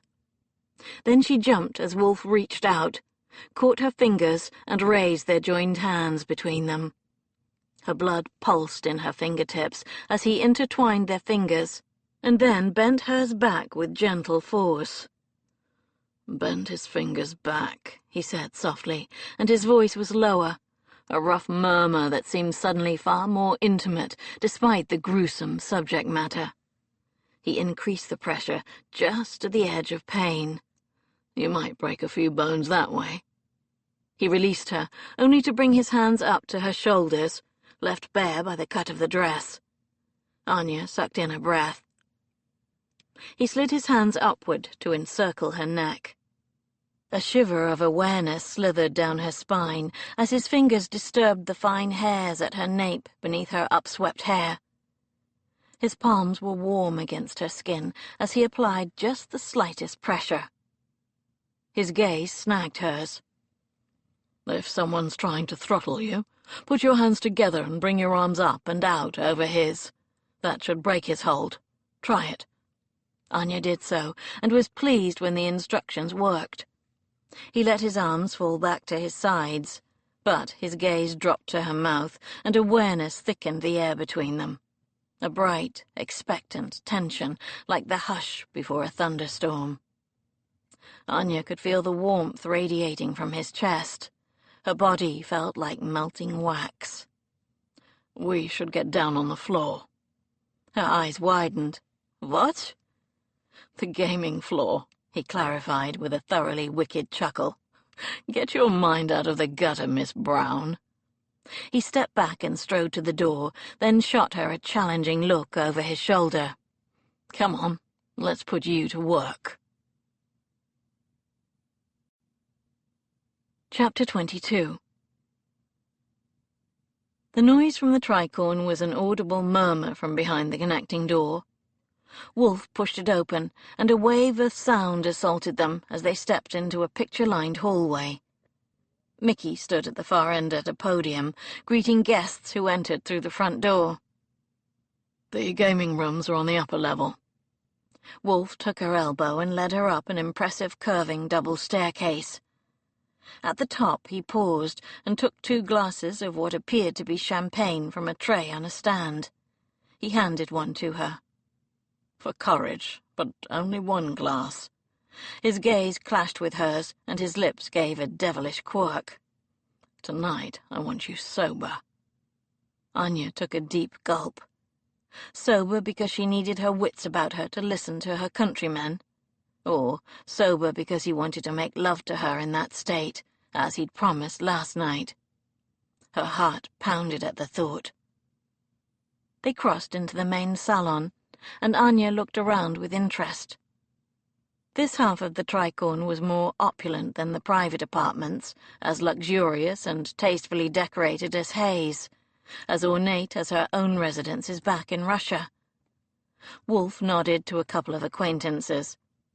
Despite the early hour, it was only around 9 o'clock. The place was already busy. Guests gossiped and tried their hand at games of chance at the Green Bayers tables. Anya had forgotten what it was like to be in such a crowd. She'd missed it, the laughter, the heightened sense of excitement that went along with the rattle of dice and the swish of cards. People drinking and enjoying themselves. It was a sight to gladden the heart. She stayed close to Wolfe, intensely aware of him beside her, of the occasional brush of their bodies as the crowd jostled them together. They made a slow traverse of the room, and she listened in to the various conversations as they passed. The topics were the same as any salon in St. Petersburg or Paris, people seeking power and influence, jockeying for position, bragging, who knew what, who owned what.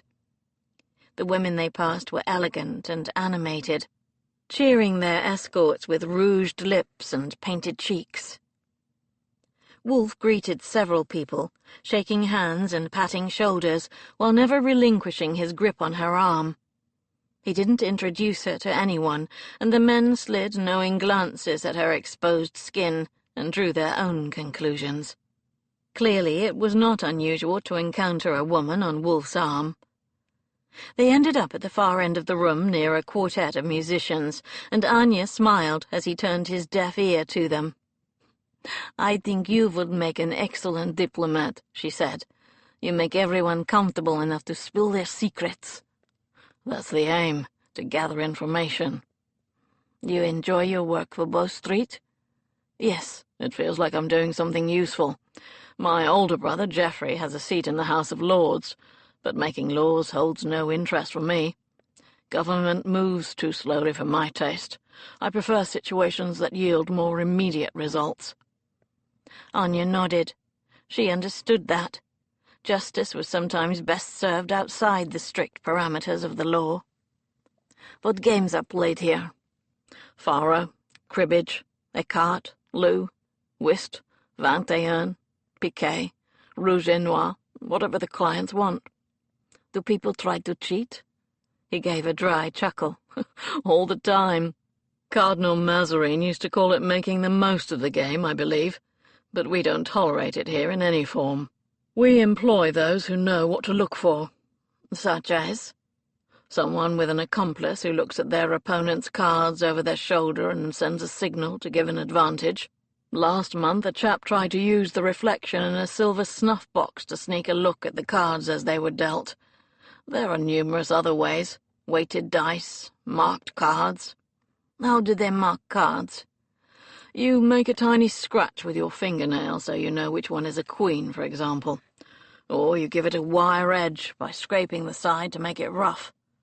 You can get cards that have been cut so there's a slight difference in size or dimensions, so one is singled out. That's called biseauté. Some are convex or concave in the middle, but only by the smallest amount." "That's amazing." "Some cheats rub certain cards with soap to make them slick, or with resin to make them sticky, so they're identifiable when being dealt or handled. I've seen cards pricked with a pin so they have a tiny hole. The raised bump is indistinct to the naked eye, but you can feel it with your fingertips." Anya shook her head in wonder. "Goodness, and do clubs ever cheat their guests?" "Sometimes. You can tip the odds in the house's favour by having roulette wheels with black segments slightly wider than the whites to increase the chances of the ball falling into them. Or you can slip some coins beneath one leg of the table to tilt it and make it favour certain numbers. But we never resort to underhand tactics like that here. Anyone with a basic understanding of mathematics would realize we don't need to cheat. The bank holds the advantage in any game of chance, thanks to the laws of averages. We get a steady return on investment." Anya glanced around at the opulent decor. "So I gather." Wolfe leaned closer. I've become quite adept at spotting liars and cheats, Miss Brown. It's a necessary part of this business. The subtle warning in his voice made her shiver. People often give just as much away with their bodies as they do with their mouths. She exhaled nervously. What do you mean? He tilted his head to indicate a young man at the nearest table. A woman stood at his side, leaning over to see the outcome of the dice throw. Like Anya, she was masked. Let's take Lord Naseby and his companion over there as the perfect example. A slight, cynical smile flickered over his mobile mouth. He wants everyone to think he's brought along a courtesan, but I rather suspect that's his sister, Lady Penelope. Why do you say that? Look at the way he's touching her. His arm's around her waist, but there's nothing lover-like about it. He's shielding her, protecting her, but not in a jealous way. It's more solicitous than sensual. His warm breath tickled the bare skin of her shoulder as he bent closer, and her body tingled in awareness. There's a big difference between the way a man touches his sister and how he touches his lover, Miss Brown. Surely you know that. A lover would be proud to have such a woman on his arm, favouring him with her company. He'd use small, proprietary touches to signal to every other man in the room that she's with him. His voice dropped even lower, and Anya felt her breath quicken. A lover would want to touch her skin. He'd put his hand at the small of her back. He'd lean in and kiss the exposed nape of her neck. His own breath ruffled her hair by her ear, and his lips ghosted across her skin. Goosebumps broke out all over her body. "You're very observant, my lord," she managed. "Indeed I am. And I'm sorry to say that I don't believe you're being completely honest with me, Miss Brown." Anya gulped, but was saved from having to answer when he spoke again. "You want me to teach you a real-life skill? I'll teach you how to lie convincingly." She lifted her brows. "How?" "When you think about it, we lie to people all the time, especially in the ton. Little white lies. We say, 'Delighted to meet you,' and 'you're looking well,' when we really mean just the opposite. But those are easy. We do them without thinking, with the intent to make the recipient feel better or to spare their feelings. It's the big lies, the serious lies that I'm talking about." "Go on." He leaned closer. "The trick is to always put a little truth in with the lie." "How do you do that?" "Well, let's say I ask you, are you a courtesan? You can easily answer yes if you silently add some extra bit of truth in your own mind to clarify. You can think, but only for tonight, in this room. That will make the lie far more believable." "I see." "Let's try another example, and I'll show you what I mean. Ask me something to which you know the truthful answer." "Do you live here in the Tricon Club?" "No," he said easily. "I don't live here in the Tricorn Club. In the gaming room. I live next door in my own apartments. Your turn, Miss Brown." The corner of his mouth curled upward. "Do you want me to kiss you?" Anya's breath caught. Oh, he was wicked. "You think you know the answer to that?" "We'll see. Tell me the truth or a lie. Your choice." "In that case, no." She lied evenly, maintaining eye contact with him, even though her pulse beat a reckless tattoo in her throat. "I don't want you to kiss me." "Not more than 50 times a day," she added silently. His smile widened. "That was excellent. I really can't tell if you're lying or not." He looked as if he would say more, but a disturbance from the card room broke the spell. He gave a deep sigh of irritation. "Let's see what that's about."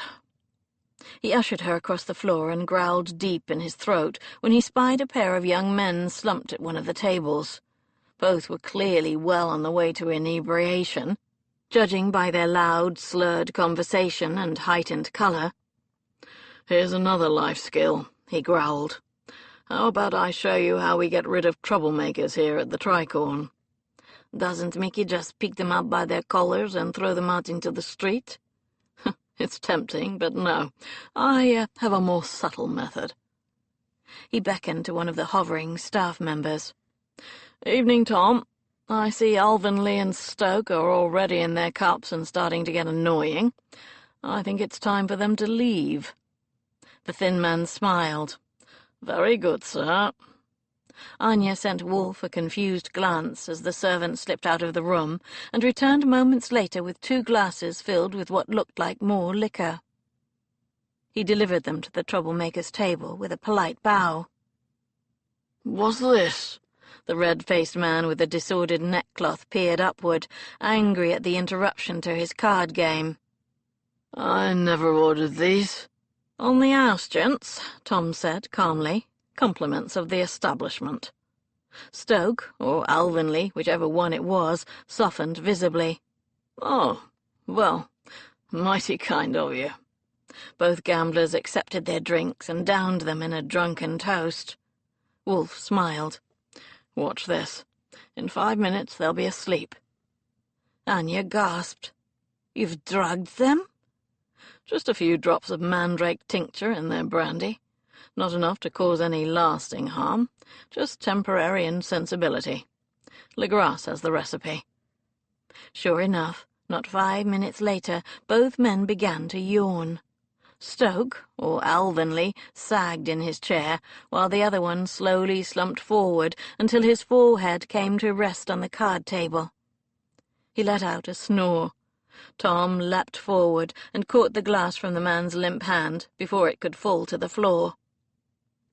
That was particularly quick because both of them were already 6 sheets to the wind.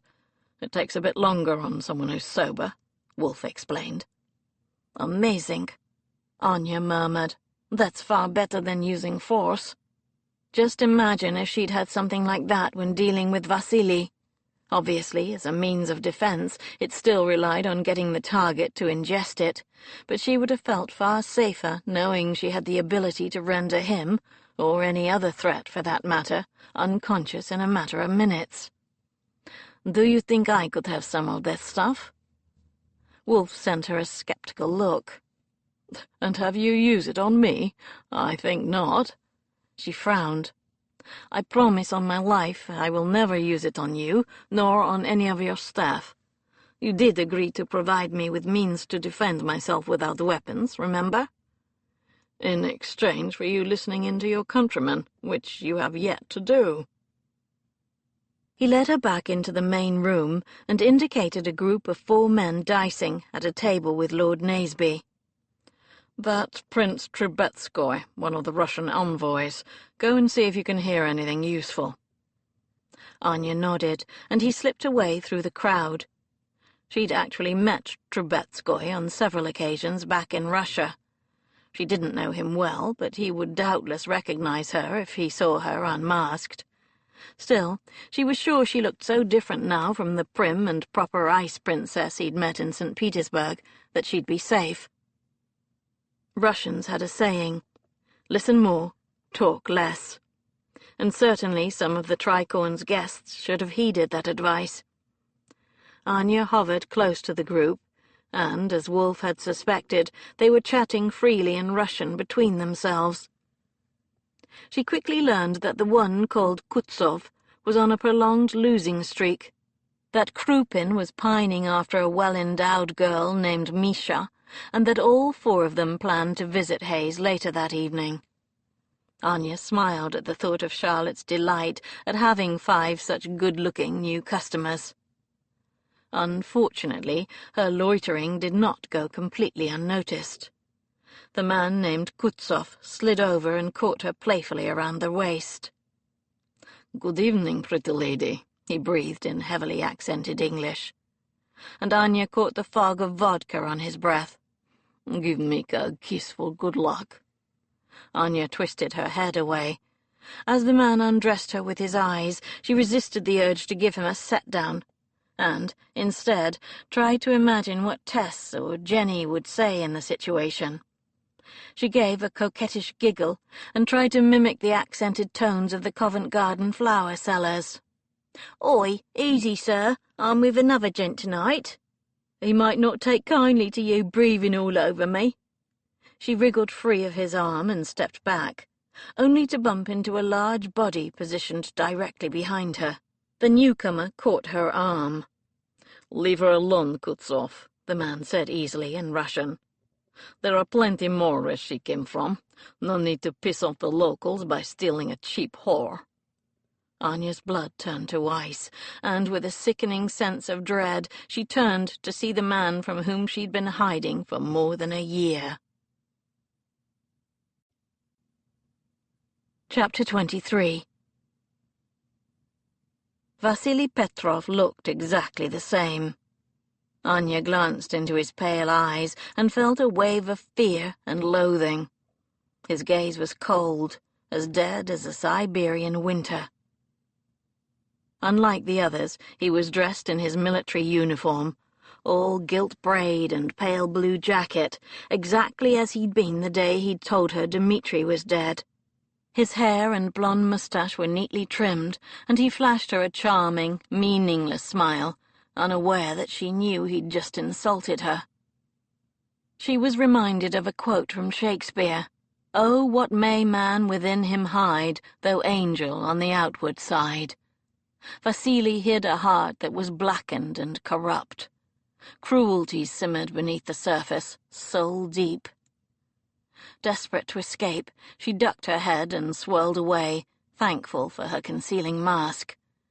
She threaded her way through the crowd and found Wolf near the doors to the dining room.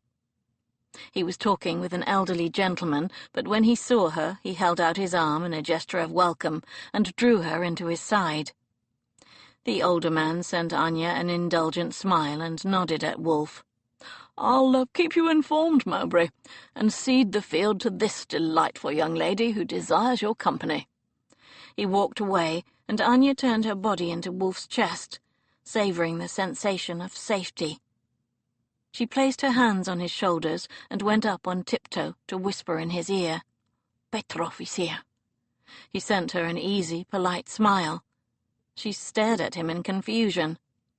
He bent his head to nuzzle her temple, and despite the fact that her heart was still pounding in fright, she felt a traitorous curl of desire ripple through her. His lips skimmed her cheek, and his nose brushed the pulse below her ear. "I can't hear you with that ear," he whispered softly. "What did you say? If it was, 'Take me to bed, Sebastian, I'm all yours.'" A shiver of longing pebbled her skin, even as she felt his muscles tense. With a heavy sense of inevitability, she dropped her arms as she saw Vasily and Prince Trubetskoy advancing on them. She thought she might be sick. God, had Vasily recognized her? Wolf's arms snaked around her waist, and she was glad of the support. Her legs felt like water. But neither Vasily nor the prince flicked her more than a passing glance. Instead, the prince said, "Lord Mowbray, it's a pleasure to see you again. May I introduce a colleague of mine, Count Petrov? We worked together at Vienna during the talks." Vasily gave a stiff, formal bow. "My compliments on the excellent Russian fare you have provided tonight, my lord. The blini with caviar were most excellent." He paused and lifted one brow in what Anya supposed was meant to be a friendly tease. "One might almost think you had a Russian helping you plan it." Her stomach lurched, but Wolf gave an easy laugh. His hand stroked her back, kneading the tense muscles there. "No, my chef Legrasse is French, but the recipes are authentic. I'm glad they meet your exacting standards." Vasily flicked a glance over at her, but there was no recognition in his gaze. "So, this pretty piece is yours, is she?" He chuckled, but it was more malicious than amused. "No wonder Kutsov had no luck." Wolf slid his finger down her arm, to the sensitive skin at the bend of her elbow, in an unsubtle display of ownership. "There are plenty of other women to keep your friend company," he said pleasantly. "I'm afraid this one's engaged for the evening." He bent and placed an easy kiss on the bare skin of her shoulder, and Anya almost jumped out of her skin. "Go wait in my room, sweetheart. I'll be along in a few moments." He patted her playfully on the bottom, playing the part of eager lover to the hilt. Anya stretched her lips in a parody of a smile and grasped the excuse to leave. Ignoring Vasily and the prince, she leaned in and pressed a kiss to the very corner of Wolf's mouth. "Hurry," she murmured, trying to emulate Charlotte's throaty purr. "I'll be waiting." She turned and walked away on shaking legs, certain Vasily was going to call out to her, but she made it down the curved staircase and back into the private wing unchallenged. Once there, she leaned heavily on the door and closed her eyes. Dear God, that had been close. But her disguise had worked. Vasily was still none the wiser. She made her way back to her own suite. Despite what Wolf had said, he didn't truly expect her to go to his chamber, did he? But what of his promise last night to make love to her if she was sober? Anya untied her mask and let it drop onto the desk. She was sober now. Her blood was still pounding in her ears, her hands shaking in reaction to the near miss. She felt full of pent-up energy, like an overwound clock. A masculine tread sounded outside her door. She swept it open and came face to face with Wolf, his fist raised to knock. He dropped his hand and studied her face. "Are you all right?" "Yes. Petrov didn't recognize me, but you'll have to find someone else to do your spying in future. I won't tempt fate again." "Agreed." He reached into his jacket pocket and pulled out a tiny cork-stoppered bottle. "I have a present for you." Anya took it.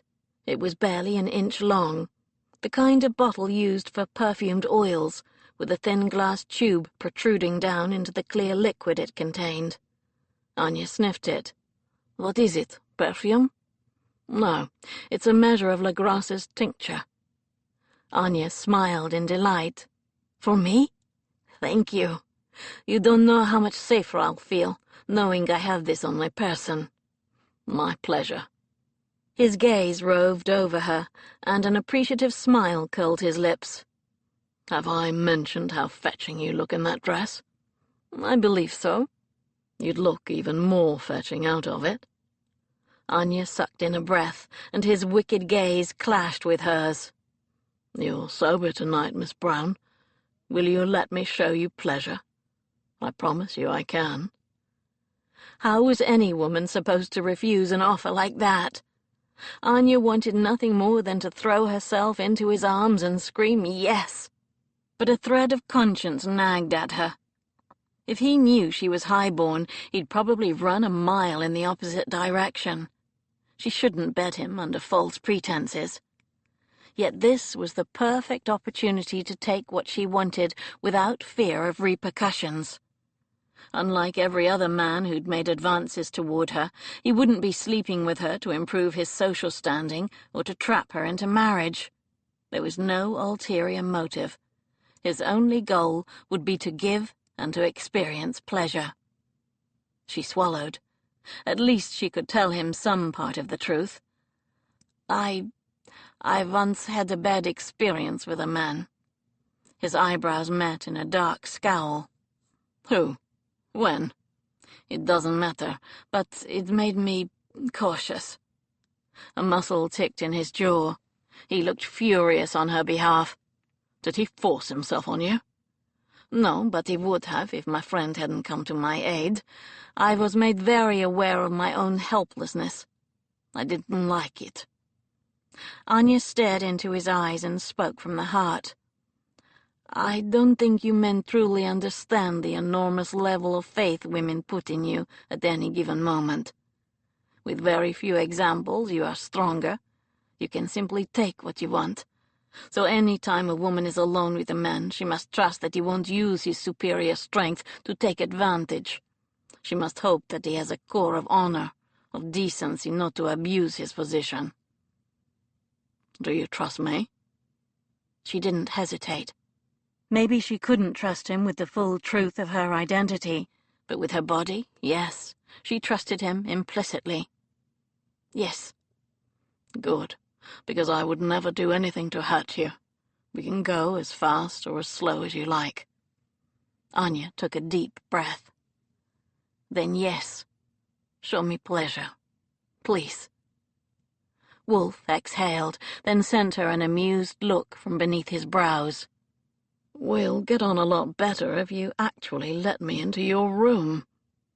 With a start, she realized he was still standing out in the corridor. She took a step back. He crossed the threshold and closed the door. Chapter 24. "Why don't we start with the basics?" Wolf said softly, stepping close. Anya nodded. "I believe I've told you how much I like kissing. You should know I've made quite a study of it." He moved closer. "Historically speaking, we have the Romans to thank for the widespread practice of it. In Roman society, when, where, and how you kissed someone was an important indicator of social status." His boots brushed her skirts. "They describe kissing in 3 forms. First, there's the osculum, which is a friendly peck on the cheek." He bent and pressed a chaste kiss just below the cheekbone. Her stomach quivered. "Next, we have the basium, a more erotic kiss on the mouth." He matched his words with a feather-light brush on her lips. It was only a casual touch, but Anya felt it right down to her toes. She was enchanted, a prisoner of sweetness, completely focused on where he touched her. She sucked in a shaky breath. "And the last kind?" "The savium, the most passionate of kisses." He gazed hungrily at her lips, and her blood thundered in anticipation. Unable to bear the suspense, she rose up on tiptoe and fused her mouth to his. His arms came around her, and he answered her demand with a thrilling ardency, angling his head for better access. Desire scalded through her blood. "Very good, Miss Brown," he groaned, after long, drugging minutes. "You're proving to be an excellent pupil." His fingers grazed her bare skin above the low back of the dress, leaving goosebumps in their wake. He stared deeply into her eyes. "I give you my word that I will do nothing unless you expressly allow it. I want you to explore at your own pace. My body is yours." Anya expelled a shuddery breath, amazed at his generosity, his understanding. How many other men would have been so accommodating? "Thank you." A wicked light of mischief gleamed in his eyes. "If it will put your mind at ease, I have a set of handcuffs in my rooms. You can restrain me if you really want to." A frisson of something hot flashed through her at the very idea of him bound and helpless, at her mercy. "Why would you do that?"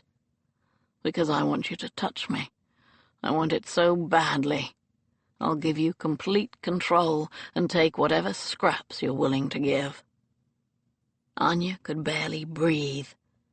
If he were bound, he couldn't overpower her as Vasily had tried to do. He couldn't force her to do anything. But he was nothing like Vasily. She trusted him without the need for such drastic measures. He was inherently decent, honorable to the core. She wouldn't force him any more than he would force her. If they were going to do this, and they were going to, then it would be as equal partners. "I don't need you restrained," she said. She stepped back, her stomach tight with excitement, her blood singing with nervous energy.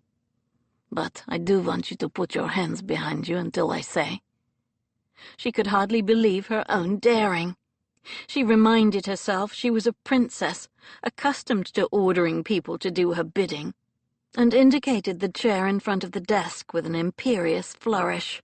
"Sit down and hold the chair."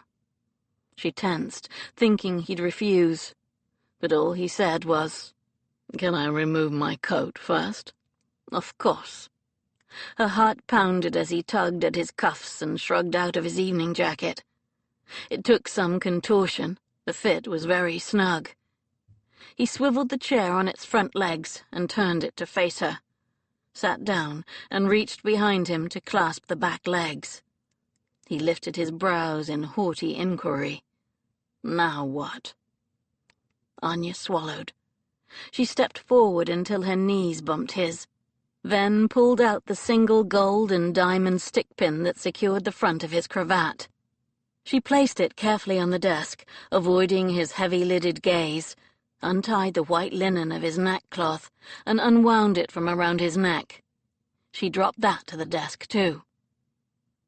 He was left in a white shirt, black breeches and top boots. Without the cravat to hold it together, the neck of his shirt fell open, revealing an exciting glimpse of tawny skin. Fascinated, she stroked her fingers over the jut of his collarbone and the intriguing hollow at the base of his throat. His skin was warm, smooth, delicious, and hers to explore. Gaining confidence, she let her hands skim the bunched muscles of his shoulders, pulled taut by the unnatural position of his arms. He shuddered under her touch and spread his knees. She stepped between his muscled thighs. "Take off my shirt," he commanded hoarsely. "Touch me." With hands that were not quite steady, she tugged his shirt from the waistband of his breeches, avoiding the prominent bulge clearly visible beneath. "You may release the chair," she breathed, "for a moment only." He lifted his arms. She raised the cotton up and over his head and tossed it to join the cravat on the leather desktop. "Hands back on the chair." He made a soft groan, but did as he was told, and her breath caught as she studied him. His torso rippled with muscle and narrowed to a lean waist with a line of dark hair that arrowed from his navel down beneath his breeches. Good Lord, the man was beautiful, if such a word could be used for someone so undeniably male. He was like one of those marble statues she'd seen in a museum in Paris, carved by those same ancient Romans who classified their kisses into types. He was the embodiment of power, willingly restrained, and Anya felt her throat tighten in gratitude. What a man! What a gift! She circled him, and he regarded her warily, like a wolf trapped in a snare, unsure whether she meant to free him or dispatch him. She stepped behind him and, giving in to impulse, kissed the nape of his neck. She heard his sharp intake of breath and smiled against his skin. Next, she placed her lips to the slope of neck and shoulder and flicked out her tongue to taste. His skin was slightly salty, and her nose filled with his heady, masculine scent. Her pulse thundered in her ears as she ran her hands greedily over the swell of his bicep, then down the long sinews of his forearms. "Anya," he breathed softly, a warning and a plea. She reached around and slid her flattened palms over his chest, then down his stomach. His muscles jumped in responsive relay. She stopped at the waistband of breeches. "Lower," he demanded, turning his face into her hair. "Or come back around here and kiss me." She stepped back around the chair. "Closer, between my legs." She did so, and saw his arm muscles twitch as he fought the impulse to release the chair. The control he was exerting was remarkable. It would be so easy for him to take her in his arms, but voluntary resistance was a piquant part of the game. "Not yet," she teased. "Not until I say." His hot glare promised retribution of the most sinful, pleasurable kind. Her knees felt weak. Who'd have thought playing with fire could be so much fun? "This is killing me," he groaned. She bent and touched her mouth to his. He tried to devour her, to impress his will on her through his kiss, so she drew back and sent him a laughing look of silent admonishment. He growled deep in his throat. "Fine, as slow as you like." She kissed him again. And again, a steady rain of kisses, longer and deeper, until she put her hands on his shoulders and stroked up his neck to tangle her fingers in his hair. His corded muscles strained for release. She cupped his face and drank him in, lost in the darkness, the heat. She slid her hand down between their bodies and over the bulge in his breeches, exploring the amazing contours of his body. He sucked in a breath and hissed out a curse. She stepped back, panting, astounded by the ferocity of her own reactions. Her breasts felt achy, and the flesh between her legs throbbed with need. "Yes," he said fiercely. "Undo my breeches. I want to feel myself in your hand." She wanted that too. She fumbled a little with the button at his folds, but then he sprang free, hot and hard in her palm. He groaned and tilted his head back in apparent bliss.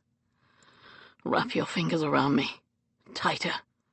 She did, amazed at the texture of this most masculine part of him, at the mat of curly dark hair that surrounded it. She gave a little squeeze and glanced up to gauge his reaction. His eyes rolled back in his head. "God, yes. Perfect." She'd heard Charlotte's girls talk about this, about having a man in your hands or in your mouth. She thought the whole thing sounded quite strange, unpleasant even, but now she began to see the appeal. She wanted to give Wolf pleasure, wanted to touch and taste. She pressed his knees apart and dropped to the floor between his thighs. His head snapped back up. She gazed up at him earnestly. "I want to see what you taste like." He gave a groan of whole-hearted assent, and she was filled with sudden tenderness. There was something wonderful about having such a physically powerful man reduced to a begging, quivering mess. This was what she'd wanted, forever, a power of her own, something completely unrelated to her position as a princess. She ran her fingers over him, marveling at the bead of clear fluid that had appeared, then bent and flicked her tongue experimentally against him. He tasted clean and bright, like the sea. His hips bucked, and he nearly arched off the seat. "Hands on the chair," she reminded him sternly, thoroughly enjoying her position of mastery. He shuddered. "Again. Do it again. Please." She was happy to oblige. She licked him, tiny laps of the tongue, gratified by his response. Growing bolder, she opened her mouth over him. "Fuck!" He thumped his booted heels on the floor, and she suppressed a little smile of feminine triumph. She, Anya Denisova, did this to him. He, who was no stranger to women, was finding pleasure in her touch. She licked him again, and he moaned. "That's so good. Don't stop." He tilted his hips and pushed himself a little farther into her mouth. "Stroke your hand up and down," he instructed hoarsely. "Tighter. Grip tighter. Close. God, I'm so close. You should... I can't." She didn't stop. She wanted to see him lose control, wanted to be the one to push him to the peak of pleasure. "Anya, I'm going to..." She lifted her head and stroked him as his entire body went rigid. He pushed himself hard into her hand, every muscle straining and shaking. Spurts of viscous white liquid jetted over her fingers, his stomach, cooling rapidly in the air. Anya felt almost dizzy, her heart filled to bursting. She took her hand away and rested it on his thigh, savoring the feel of the corded muscles twitching beneath the fine cloth. "You can release the chair now, Mr. Wolf," she croaked. He was panting, his chest rising and falling in great gusts as if he'd been running. His member lay against his stomach in the open fall of his breeches, only marginally smaller now that he'd found release. He gave a deep, contented sigh and stretched his arms out in front of him, then brushed her hair back from her face with a tender caress. He used his shirt to clean her hand and his stomach, then rebuttoned the fall of breeches. Anya rose shakily to her feet. He opened his arms to her. "Come here." He drew her down onto his lap and buried his face in her neck. "Thank you. That was incredible. Like nothing I've ever experienced." She nestled her head into his shoulder, suddenly shy, and he pressed a kiss to the top of her head. So that was the male climax in all its glory. She'd been surprised, certainly, but not disgusted. He'd obviously received great pleasure, and she'd enjoyed giving it to him. Her entire body was filled with a thrumming, restless energy. He pulled back to look at her and gave her a smile that heated her blood even more.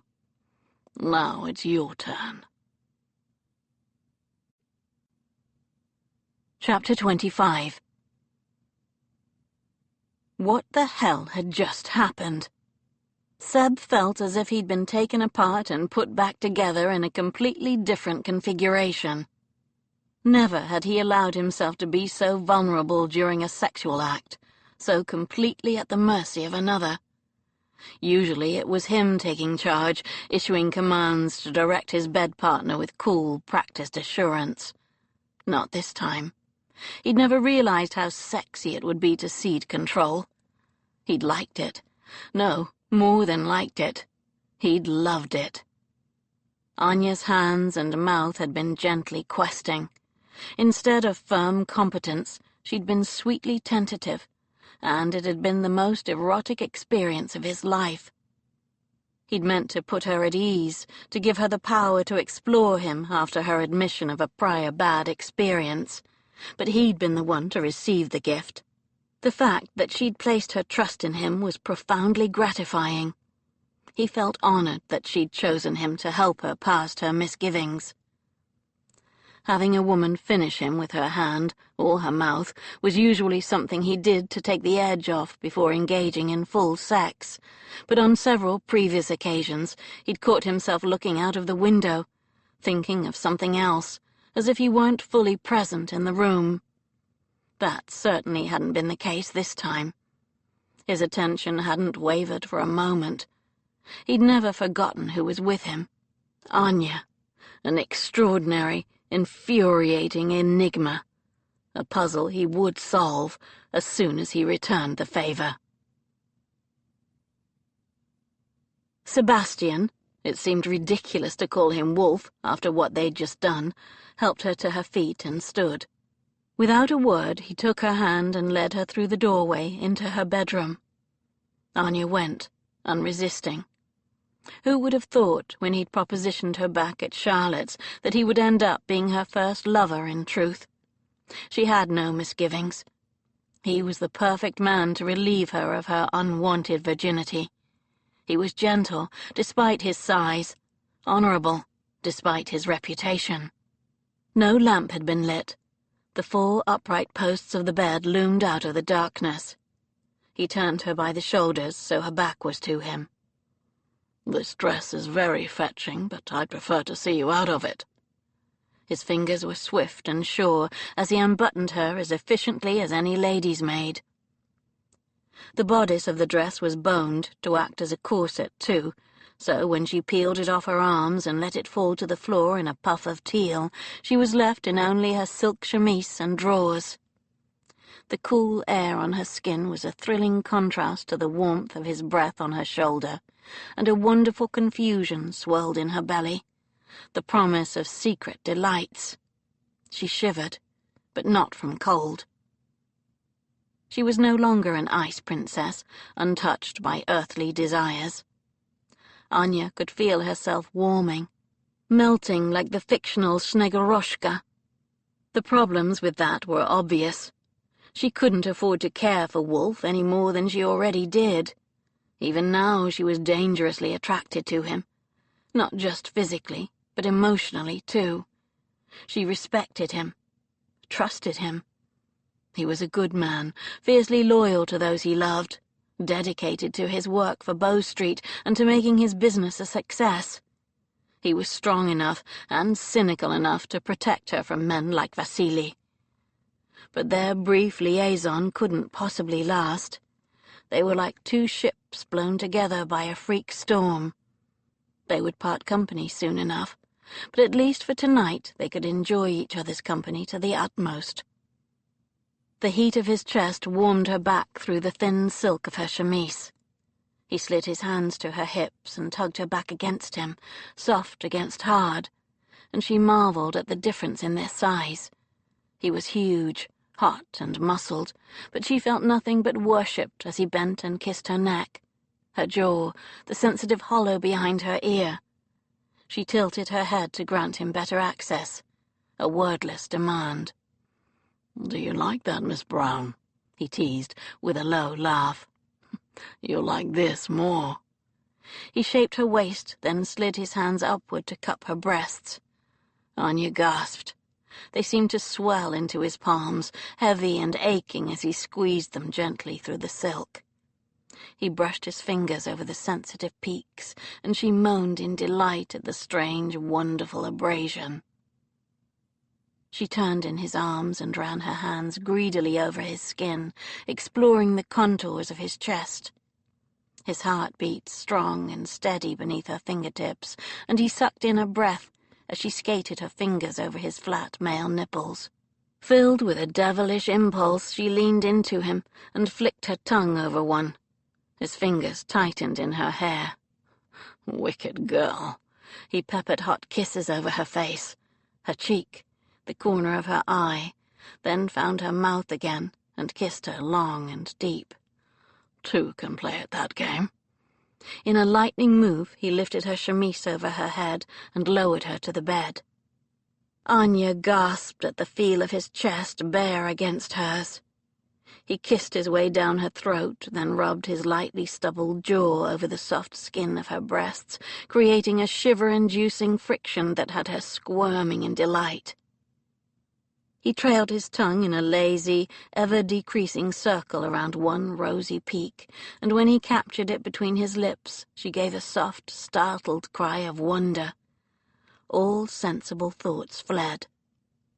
His hand slid over her hip, bunching the silk of her drawers, and despite her excitement, she stiffened.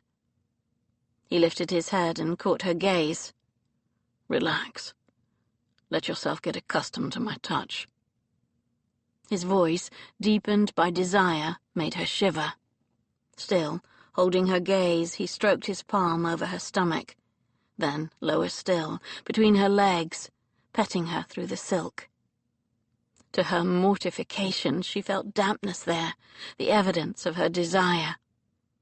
She put her hand down to try to shield herself, but his impassioned groan made her pause. "No, sweetheart, it's all right. It's perfect. You're perfect. God, please let me." He slid down her body and used his broad shoulders to nudge her knees apart. Anya's eyes grew wide as he slid one hand beneath her bottom to lift her hips and pressed a kiss there, right at the hot center of her body. She sucked in a slow, scandalized breath. His chuckle was a wicked sound. "Nice. Tell me what you want, Miss Brown." She caught his hair and pushed him back down. More if that." "My pleasure. Your pleasure." His breath warmed her, then his tongue pressed against her, soaking through the thin layer of silk, smoothing the fabric over the soft folds, hot like dragon's breath. She could scarcely catch her breath. He found the little bud and the narrow parting beneath, his clever tongue flicking and teasing until she was a writhing mass, entirely his. He was a master, building a fever by slow degrees, and she was dissolving into a puddle, disappearing in a puff of hot steam. She didn't care. Such joy was worth disintegration. She clutched his hair and urged him on. She barely noticed when he drew down her drawers and discarded them. She was simply naked, and he was there, between her thighs.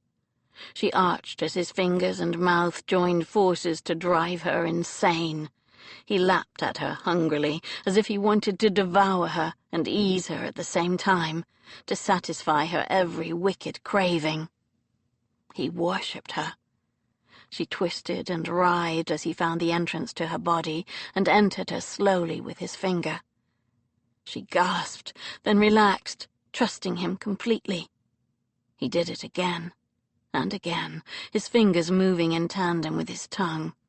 Hot delight and spiraling darkness.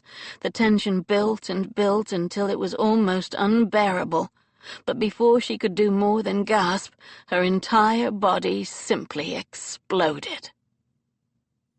She let out a shuddering sob, a cry of incredulous wonder. Her inner muscles squeezed his finger, clenching and releasing with beats of glorious sensation. Anya fell back against the bedspread with a sigh of utter contentment, dimly aware of him rising from the bed. She heard the rustle of clothing as he stepped out of his breeches, but by the time she opened her eyes, he was lying next to her, and the feel of his lean, muscled frame, completely naked, was the most incredible sensation. Her heart was thundering against her ribs, and she was panting with exertion. He cupped her jaw and pressed a reverent kiss to her mouth, then pulled back and gazed deep into her eyes. "Beautiful," he murmured. It was impossible to ignore the hard evidence of his desire.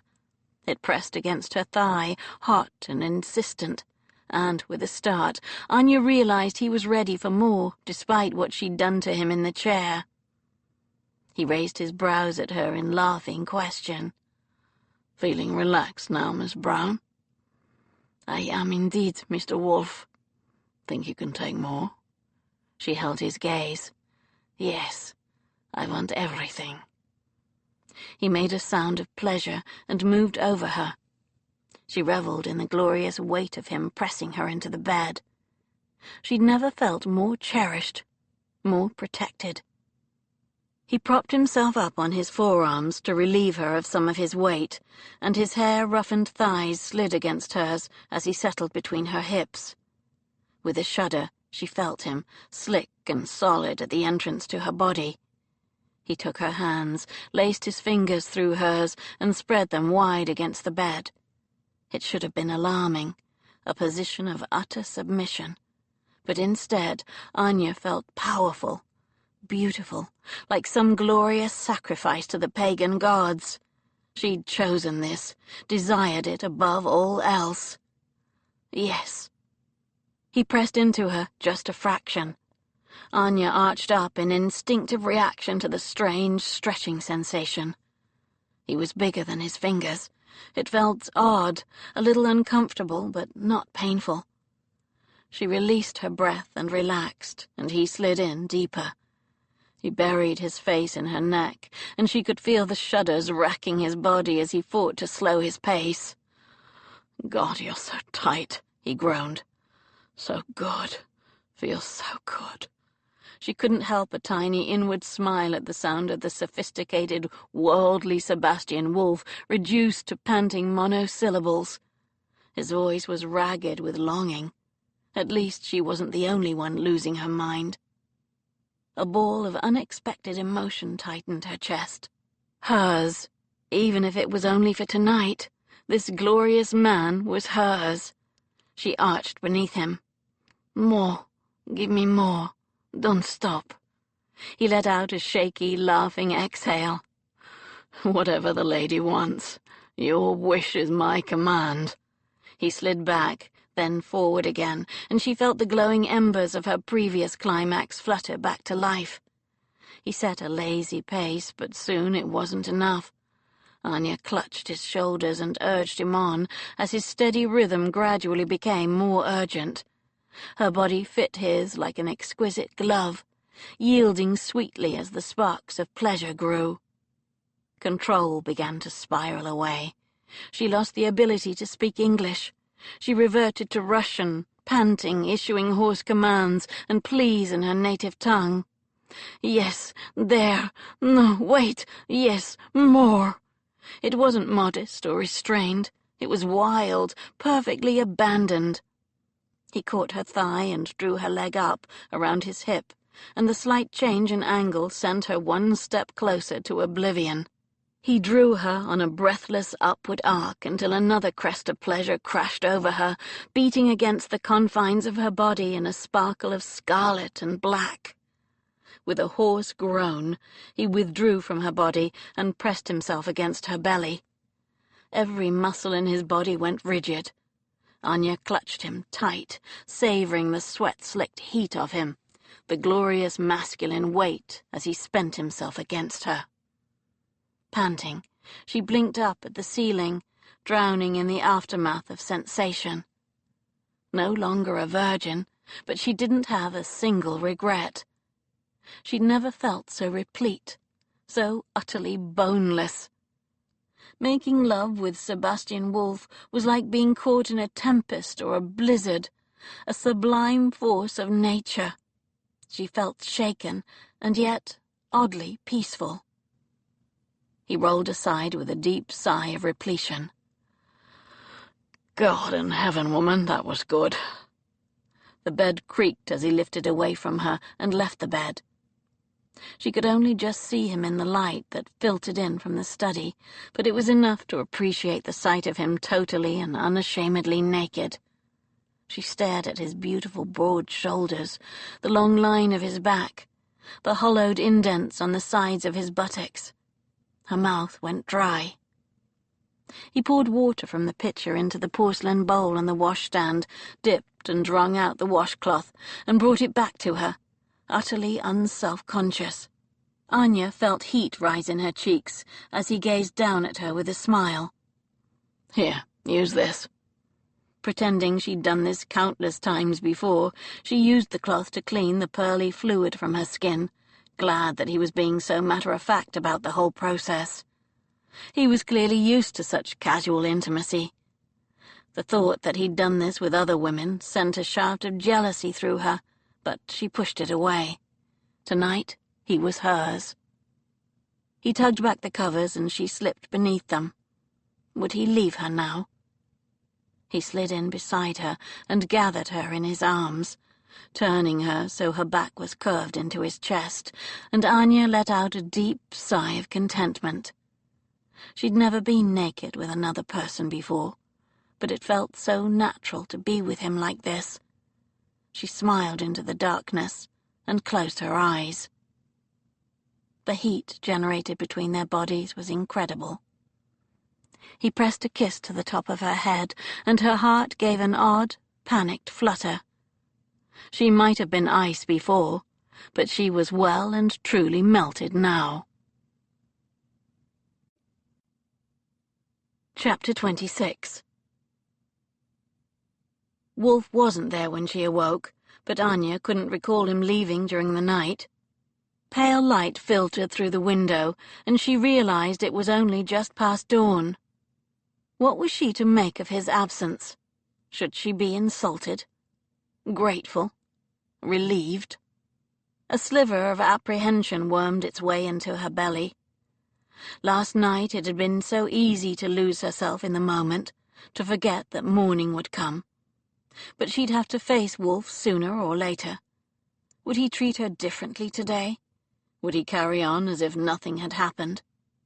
She needed to think, to consider all the ramifications, but she couldn't do it here, not with the scent of him on the sheets and the memory of his kisses still fresh on her skin. Just the thought of him scrambled her brain. She would go to the stables. The unjudgmental presence of the horses would be a welcome comfort. She tugged on the breeches and shirt she'd worn to the park, then slipped down the stairs and let herself out into the mews yard without encountering anyone. The grey, Borodino, tossed his head and whickered in greeting, and she stroked his velvety nose. "It's all right," she crooned. "Whatever horrors you've seen, they're behind you now. You're safe here." Her heart contracted sharply. The horse was lucky indeed to have been rescued by such a kind-hearted man. Sebastian had provided a safe haven for the traumatized animal. He must have seen equally dreadful things himself during the war. Did he, as many soldiers did, experience nightmares that plunged him right back into the hell of battle? Who did he have to comfort him? With a jolt, Anya realized she wanted it to be her. She wanted to make him laugh in honest enjoyment, to be the one he came to when he couldn't sleep. She wanted to be his friend and his confidant, the one who lightened his days and eased his nights. She felt more for him than mere liking, more than simple lust. She understood him with a soul-deep recognition. It was far too easy to imagine herself living here at the Tricorn, becoming a permanent part of his world. It could never happen, of course. He saw her as nothing more than a temporary diversion, and surely Vasily wouldn't be staying in London for much longer. She had a few weeks, at most, to enjoy being with Wolf, before she'd have to return to Covent Garden and slip back into her dreary life. A shuffling step in the straw made her turn, expecting the stable lad, but a larger figure entered the barn. He looked vaguely familiar, and Anya's stomach dropped in sudden dismay as she placed him. The third kidnapper from Hounslow Heath, the one who'd ridden away. He smiled as he advanced, showing several missing teeth. "Good morning, Princess," he said in Russian. "I've been looking for you." Anya backed up, cornered. "Who are you? What are you doing here?" His smile was ugly. "You know what I'm doing here. Count Petrov is most anxious to see you, little dove." His gaze flicked lasciviously over her body, immodestly displayed in the shirt and breeches. "I'm not going anywhere with you." She sidestepped and snatched a leather lead rein from a nail on the wall, brandishing it in front of her like a whip. Eclipse whinnied and kicked his hooves against his door in the next stall, picking up on the tension in the air. But the placid Borodino paid them no attention. He was used to people flailing and arguing near him. "You were fortunate to receive help before." The man's lip curled in a sneer. "Your savior killed my brother and my friend, but this time you won't be so lucky. Count Petrov does not take kindly to those who fail him." Anya swung the leather, trying to hit him in the face, but he blocked the move with his forearm and caught the strap in his fist. He yanked her toward him, and she stumbled, falling to her knees in the straw, and when she opened her mouth to scream, he grabbed her by the hair and pulled hard enough to make her eyes water. She gasped in pain. He clapped a dirty palm over her mouth so she bit him, hard, and he swore as she twisted and thrashed. She managed to let out a panicked shout. "Help! Sebastian!" Eclipse reared again and let out the equine version of an enraged roar. His hooves thundered furiously against the wooden boards as he tried to get to Anya. Anya tried to remember the advice she'd been given. She aimed for the man's nose, tried to elbow him between the legs, but he managed to evade all her attempts. He caught her around the waist and dragged her toward the stable entrance. The back door banged, and she gasped in relief when both Sebastian and Mickey burst into the mews yard and skidded to a halt on the cobbles. "Take your hands off her this instant," Wolf commanded. The deadly calm of his voice should have been an indication to the man holding her to run. Unfortunately, the simpleton didn't take the hint. He pulled a knife from his belt and held it to her throat. Anya froze. "No, the Princessa comes with me." Her heart missed a beat. For one brief, hopeful moment, she thought Wolf wouldn't register the Russian word for princess. But of course he missed nothing. His eyes narrowed. "Princess? What are you talking about?" "Princess Denisova," the man repeated. "She comes with me." Wolf actually smiled at what he thought was the other man's mistake. "I hate to break it to you, old man, but you've got the wrong girl. That's not the princess. That's her maid, Anya Ivanov." Her captor let out a belly laugh of genuine amusement. "A maid? Is that what she's told you? By the saints, I can see why you would think it, with her dressed in these clothes like a common whore. But I make no mistake. This is Princess Anastasia Denisova, cousin to the Tsar." Anya stared at Wolf, mutely pleading with him to dismiss the claim, but the look he sent her dashed any hope. She saw the exact moment he drew the correct conclusion. His eyes narrowed, and his jaw tightened in fury. "Princess Anastasia Denisova?" he repeated, and the name was like an accusation on his lips, practically dripping with disdain. He returned his attention to the man holding her. Put the knife down and let her go. I don't want to have to hurt you. Go and tell your master the princess is under my protection. The knife pressed more firmly to her throat, and her captor's arms squeezed her belly in warning. I'll cut her. No, you won't. Petrov won't want her harmed. Step back, Englishman. Anya wasn't sure what happened next. Wolf's hand shot out and caught her assailant's wrist, forcing the knife away from her.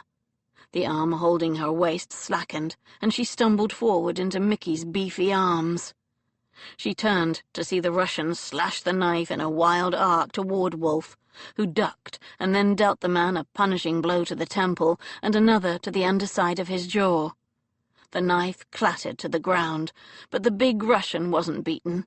He put up his fists in a boxing stance, and the two men traded jabs. Wolf managed to land a hit on the side of his head, but received a punishing left to the cheekbone in return. He staggered, but didn't go down. Then the Russian changed tactics and lunged forward, catching Wolf around the waist in a bear hug and hurling them both to the ground. The two of them rolled over and over, fists and curses flying, and Anya had to stop herself from crying out in dismay at the ferocity of the attack. Wolf finally ended up on top of the larger man. He straddled his body and delivered a barrage of brutal punches to the man's face. The man's nose broke with a sickening crunch, and he finally went limp. Panting, Wolf unfisted his grip on the man's shirt and let the body drop back onto the cobbles. With a final curse, he stood and brushed down the front of his shirt, now smeared with blood and dirt. Mickey gave a grunt of congratulation, then straightened Anya and, with his giant paws, dusted off the straw sticking to her back. Wolf turned to her, and the look of fury on his face was enough to make her chest squeeze in fright. He looked wild, utterly ferocious, with his hair a disordered mess and his cheekbone already turning an ugly shade of scarlet from the blow he'd received. He crouched down to inspect the unconscious man's outstretched hand. A gold signet ring glinted in the pale morning light. "The Orlov family crest," he said grimly. "Just like the dead man down at the docks." He stood and dusted his hands. "The Orlovs have been allies of the Petrovs for centuries," Anya said quietly. Sebastian ignored her. "Mickey, take this idiot over to Bow Street and lock him up." His eyes flashed back to Anya, and her heart missed another beat. "And you," he bit out, "my study, right now." He turned and stalked away, fury evident in every long stride. Anya gulped. For a cowardly minute she imagined leaping up onto Borodino and galloping back to the Dowager Duchess. But that would only delay the inevitable confrontation. "Better go, miss," Mickey said gently. "He don't like to be kept waiting." Anya nodded glumly. Now there would be hell to pay. Chapter 27. "Princess!" Seb strode to his desk, then pivoted on his heel, fury scalding his insides. "You're the bloody princess! Cousin to the Tsar, wear a crown to bed, princess! Christ alive, woman!" The gorgeous wretch sidled into his study and hovered just inside the door. He clenched his fists against the urge to release every profanity he knew, one after another. "I don't wear a crown to bed," she said coolly. "As you well know, I don't even have a tiara." Her reminder of his monumental mistake didn't help cool his temper. "Should I bow?" he growled with deep sarcasm. "Your Majesty." "I believe your Highness is the correct form of address." He scowled at her equally sarcastic tone and gave a bitter, self-recriminatory laugh. "You're a bloody little liar, that's what you are. All this time pretending to be something you're not." She gave a dainty shrug. "We're all pretending to be something we're not. You, for example, pretend to be a rational, sensible human being. If you'll just let me—" "Does Dorothea know?" He didn't wait for an answer. "Of course she does, the old schemer." God, he'd been so stupid. He should have realized who she was straight away. All the signs had been there. Her haughty demeanor, her polished manners, her strange worldly innocence. The way Dorothea had been oh so keen to throw them together. He'd been set up by a septuagenarian battle-axe. She frowned. "I don't see why you're getting so angry." "I slept with you." "So?" "So? You came to me under false pretenses." She crossed her arms. "And what difference would it have made if I'd told you?" "I never would have slept with you. I do not seduce well-bred—" He stopped short and glared at her. "Oh, God. You were a virgin, weren't you?" The guilty look on her face was enough to incriminate her, and he swore again, furious at himself as much as her. "Christ alive! I don't bed virgins, ever. I bed wenches, actresses, widows, tarts." Her eyes widened at that, but she lifted her chin in that haughty way he should have realized came from a lifetime of privilege. "Well, now you've fucked the woman who outranks you. Congratulations." His jaw dropped at her shocking use of profanity, but she wasn't finished. "I'm glad I didn't tell you. I'm not ashamed of what we did. I wanted you, you wanted me. I failed to see the problem." "Failed to see the problem?" he echoed in disbelief. "I've ruined you. You're the lost princess. You're—" "I'm not lost," she countered, equally incensed. "I'm not a parcel. I know exactly where I am. I chose to come here to England. I chose to give myself to you." Her expression took on a cynical slant. "What, will you fight Vasily in a duel over my lost honor?" Seb glared right back at her. "Hardly. I never fight duels." "Why not?" "Because I'd kill my opponent." He shrugged at her raised eyebrows. "That's not false modesty. I spent 3 years in the Rifles. I'm a bloody good shot. It would be unfair advantage. I've seen too many men die for important principles to indulge in a petty squabble at Chalk's farm over a woman. Besides, duels are outlawed, technically." "I hardly think it would be the first law you've broken," she sniped. "I've never broken a law. Merely bent them on occasion." Seb squeezed his temples with his hand, trying to banish the tension that was pounding in his skull. His knuckles stung from the fist fight, and his cheekbone throbbed with every pulse of his heart. He strode to the sideboard, poured himself a large measure of brandy, and downed it. His hand wasn't entirely steady. He did not offer any to her, despite the fact that she looked like she could do with it. He wasn't feeling that charitable. God, what a mess. "What the hell was a princess doing in a brothel?" he growled. "I'm Charlotte's neighbor, and teaching some of her girls to read and write." He let out a snort of self-directed humor. "Her neighbor, in Covent Garden. Oh, bloody brilliant." He took another steadying draught of liquor. "You do realize we'll have to marry now, don't you?" Her mouth dropped open in shock. "Don't be ridiculous. There's no need for that. You haven't ruined Princess Anastasia. You've ruined Secretary Anna Brown, whom nobody cares about in the least. Princess Anastasia doesn't exist. She's dead." He pinned her with a level stare. "I'm honor bound to do the right thing." She looked a little panicked, and Seb felt a stab of malicious pleasure. Good. The little pretender ought to be afraid. Her subterfuge had landed them both in a situation that would ruin the rest of their lives. "I'm not marrying you," she said crossly. "I'm not marrying anyone. As soon as Vasily returns to Russia, I'll go back to working for the Dowager Duchess." "Dorothea will expect us to marry, even if nobody else in the ton knows who you are." Do you honestly think she'd let me seduce you and then abandon you without the protection of my name? You didn't seduce me. We seduced each other.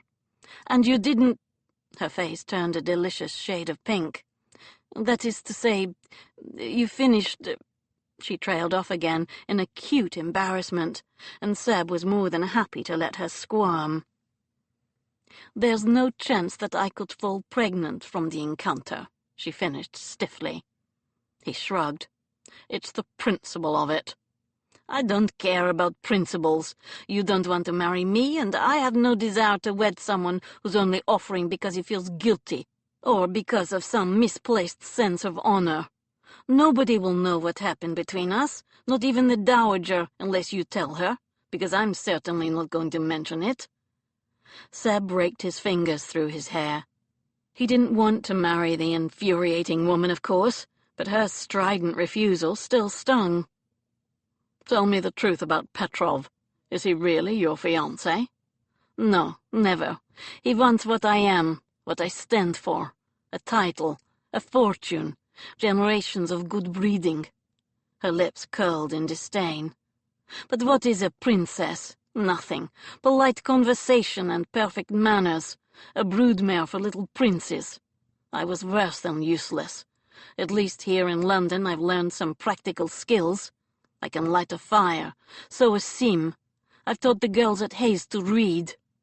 She tilted her chin, and Seb fought the sensation of drowning in the cornflower blue of her eyes. "Do you know what happened when Napoleon arrived in Moscow 4 years ago?" she said fiercely. "The inhabitants burned their own beautiful city to the ground rather than let him take it. And I would rather kill myself than let a brutal pig like Vasily take me." Seb frowned. He had no answer to that. "He wants to marry me to ensure my silence, because he thinks I have evidence that he's a spy." "Do you?" "No, I told you. If my brother found anything, he never sent it to me. I assume it was on his person when he was killed at Waterloo and was buried with him." She shuddered, and Seb quelled the ridiculous impulse to cross the room, take her in his arms, and comfort her. He had similar haunting memories from his years in the Rifles, images of friends dead or dying that he could never erase from his brain. She looked so small, so vulnerable in those ridiculous boys' clothes, like one of the scrappy street urchins he used to run messages and gain information for Bow Street. "Perhaps there was some evidence and he managed to hide it before he was killed," he said. "If he did, I can't imagine where you'd look for it. If it was hidden in his belongings wherever he was staying the night before the battle, it's been looted or destroyed by now." Seb pulled out the chair behind his desk and sat, striving for some semblance of normalcy. "So Petrov knows where you are?" She leaned back against the closed door, and her slender shoulders sagged in defeat. "Yes." "You can't keep on hiding forever. And I have a business to run. I can't drop everything to be your personal bodyguard 24 hours a day." She sent him an irritated glare. "Nobody's asking you to." He ignored that. "It's time to put an end to your little farce. Princess Denisova must be resurrected. You can be introduced to the Ton as the protégé of my great-aunt. Nobody will dare contradict the dread Dowager Duchess." "What? No! How will that keep me safe from Vasily?" "You'll be more difficult to reach if you're surrounded by members of the Ton. Society will shield you, just as it shields every unmarried young woman from the unwanted attentions of men. You'll have a chaperone, constant companions. You'll have to face Petrov, but it will be in full view of 100 witnesses. You can deny you were ever betrothed." Her skin paled. "He'll be furious. What can he do in a room full of people? He's too conscious of his own social standing to make an ugly scene. I know men like him. How he appears in public is very important to him." She shook her head. Several wisps of straw still clung to the strands, blending in with her honey-colored hair. She looked like a rumpled dairymaid.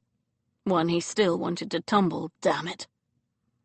"He's relentless," she said wearily. "He'll try something. We'll make it clear you're under Bow Street's protection." An odd expression flitted over her face, one Seb couldn't identify. It almost looked like hope. Eagerness. "So I would remain here?" "No, you'll stay with Dorothea. Alex, Benedict, and I will take it in turns to guard you there." "Oh." She seemed almost disappointed, but he must have been mistaken. She was probably regretting she ever let a rogue like him anywhere near her royal personage. Of course she'd refused him. He wasn't good enough for her. He hadn't been good enough for the likes of Julia Cowes a decade ago, and even though he'd made a fortune and gained a title on his own merit since then, he was still no fit mate for a bloody princess. She needed to go and marry some charming European aristocrat, one with a spotless reputation who didn't go around propositioning strangers in brothels and getting into fistfights, and end up as queen of some balmy Mediterranean principality. Seb drummed his fingers on the leather desktop, imagining and discarding ways out of the ridiculous situation. "If Petrov thinks you have incriminating documents, perhaps we can take advantage of that. We can set a trap for him." "How?" "We'll force his hand. He'll get desperate and make a mistake. He'll try to get to you, or try to get the evidence back. And when he does, we'll be ready." "I don't want to meet him, either in the ballroom or a back alley. He's dangerous." Seb narrowed his eyes. "Do you think I'm not?" She had the grace to flush and look away, and he nodded, mollified. "I protect what's mine." She gave him that haughty look he'd come to detest. "I'm not yours, Lord Mowbray." "Yes, Princess." He drawled the title like an insult, a deliberate bastardization of the term of endearment. "For now, you are." He lifted his brows, just daring her to argue, but she, wisely, held her tongue. He cast what he hoped was a scathing glance at her boy's attire. The sight of her slim legs and the hint of her breasts beneath the fabric made him want to throw her over his shoulder, carry her upstairs, and lose himself inside of her, princess or not. Damn her. "I'll have Mickey bring you a valise. Pack your things. We'll leave for Dorothea's house in 30 minutes. "Isn't she still in the country?" "No. She returned to Grosvenor Square last night. She sent me a note." Chapter 28. The Dowager Duchess took one look at Anya's stony face and turned to Seb. "I do hope you've been treating Miss Brown with the utmost care and respect, Sebastian." Seb sent her a dry glance as he removed his gloves. "You can dispense with the charade, Dorothea. I know exactly who she is." "You do? Oh, well, that makes everything so much easier, doesn't it?" "Does it? I'm rather of the opinion it makes everything that much worse." She frowned. "I see. You're in one of those moods, are you? Not that I'm not delighted to see you both, but what are you doing here? Has the odious Petrov left town?" "He has not, but it's no longer practical for the princess to be at the Tricorn. From now on she'll be staying here." "But what about the danger to her?" "I will arrange for armed guards from Bow Street, and in 10 days' time you will host a ball to present the newly discovered Princess Denisova to polite society." The Dowager raised her thin brows in an expression remarkably like Anya's.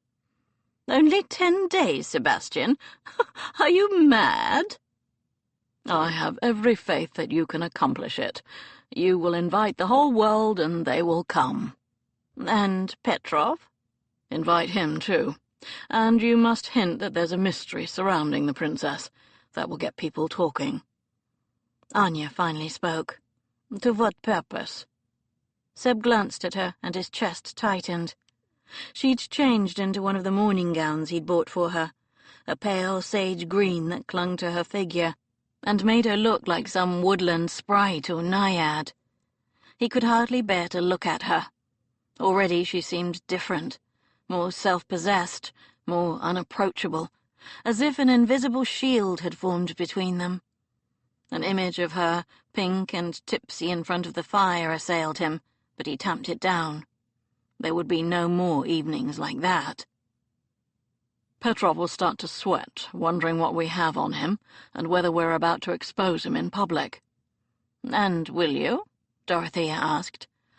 If my guess is correct, it won't come to that. Seb inclined his head at the two women. I'll leave you to work out the details. I'm off to Bow Street to see about someone to watch over you both. Don't leave the house until they get here. Anya looked as if she would protest, but in the end she said nothing at all, so he turned on his heel and left. He ignored the feeling that he was abandoning her, that he ought to keep her by his side. The niggling thought that no one, not even his best friends Alex or Benedict, could protect her as well as he could, followed him out the door. It was too dangerous for him to stay. There was only so much provocation a man could endure, and he knew his limits. Alex and Ben would be immune to her infuriating charms, each one being fatally in love with his own wife. "A Russian princess?" Benedict repeated for perhaps the 20th time. "You're joking." Seb rolled his eyes at his friend's continued incredulity. "I only wish I were." "Do you think she wears a crown to bed?" Alex chuckled. His eyes held an inquisitive gleam, and Seb cursed inwardly. Alex had a mind as sharp as a razor, and he loved ferreting out secrets. It was why he was such an asset to Bow Street. "I wouldn't know," he said crossly. Alex sent him a frankly disbelieving look, but thankfully didn't pursue the subject. The three of them were at Manton's, the shooting gallery on Davies Street. Seb had sent a note around to Bow Street, asking Ben and Alex to meet him there. It was where he always went when he had something to sort out in his mind. The concentration needed to shoot accurately usually pushed everything else from his head, at least temporarily. With their trusty Baker rifles in tow, they made their way to the long gallery, which was conveniently empty at this early hour, since most of the members didn't rise before noon. Seb had already given them a brief rundown of his adventures on Hounslow Heath, and Anya's near misses with Petrov's thugs. "I need you to help me guard her. I'm going to set a trap for Petrov, and I don't want her to be in any danger." "You think he's our spy?" Ben asked. "It's more than likely, from what the princess says." Ben and Alex exchanged an eyebrows-raised look as they caught his unintentional slip. Seb cursed himself again. It was hard to think of her as a title when he'd held the real woman in his arms. She wasn't some abstract concept. She was a warm, beautiful, sensuous... No, no, no, no.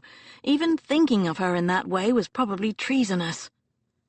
Annoyed with himself, he shrugged out of his coat, loaded his firearm with brisk efficiency, and took up position on his stomach on the ground, propped up on one elbow, leg raised at a right angle toward his hip to act as balance.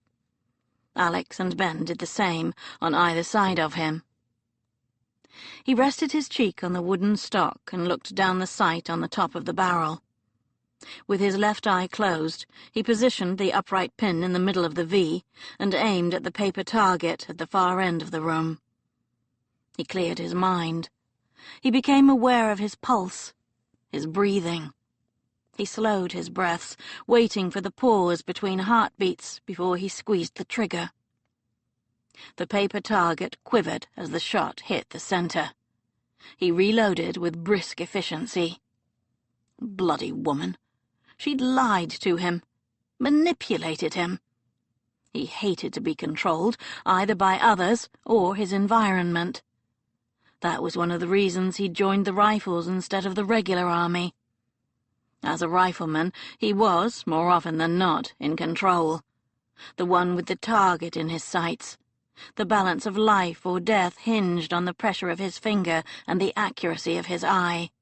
He enjoyed the same feeling of omnipotence overseeing the gaming floor at the Tricorn, watching those below risk it all on the turn of a card.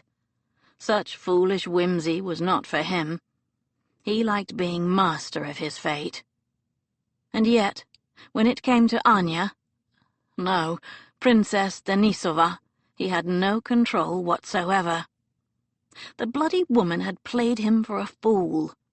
He'd been her little experiment, a panting dupe to relieve her of her unwanted virginity and to satisfy her sexual curiosity. The fact that it had been the best sex of his life infuriated him even more, since there was clearly no hope of a repeat performance. Not now. Not ever. He hit the target again, dead center. The deceitful little charlatan would appear next week as the virtuous Princess Denisova, as pure and untouched as the driven snow. Men would slaver over her, line up to fill her dance card. Only he would know how beautiful she looked with her hair spread across his pillows like a river of honey, how her lips grew puffy from kissing. Only he would know the sweet sound she made when she neared her climax, the scrape of her fingers against his scalp, urging him on. He missed the target completely. Bollocks! Beside him, Ben chuckled softly. Finding it hard to concentrate, are we? Something or someone on your mind? Bugger off, Seb grunted. The problem was, he and Anya were remarkably similar. She was determined to be mistress of her own fate, and while he might deplore her methods, he couldn't really fault her desire, not when it burned so strongly in himself. Having met Petrov, he could even understand her need for subterfuge. Seb sighed. The worst thing about this whole situation was that, for one bizarre moment, back in his study, he'd actually imagined himself married to her, and it hadn't felt wrong at all. Which it was, of course, completely wrong. He didn't want to be married to anyone, least of all a prickly ice princess who smelled like jasmine and tasted like perfection. Compatibility in bed wasn't enough to base a marriage on. He only needed to look at the example set by his own parents for a case in point.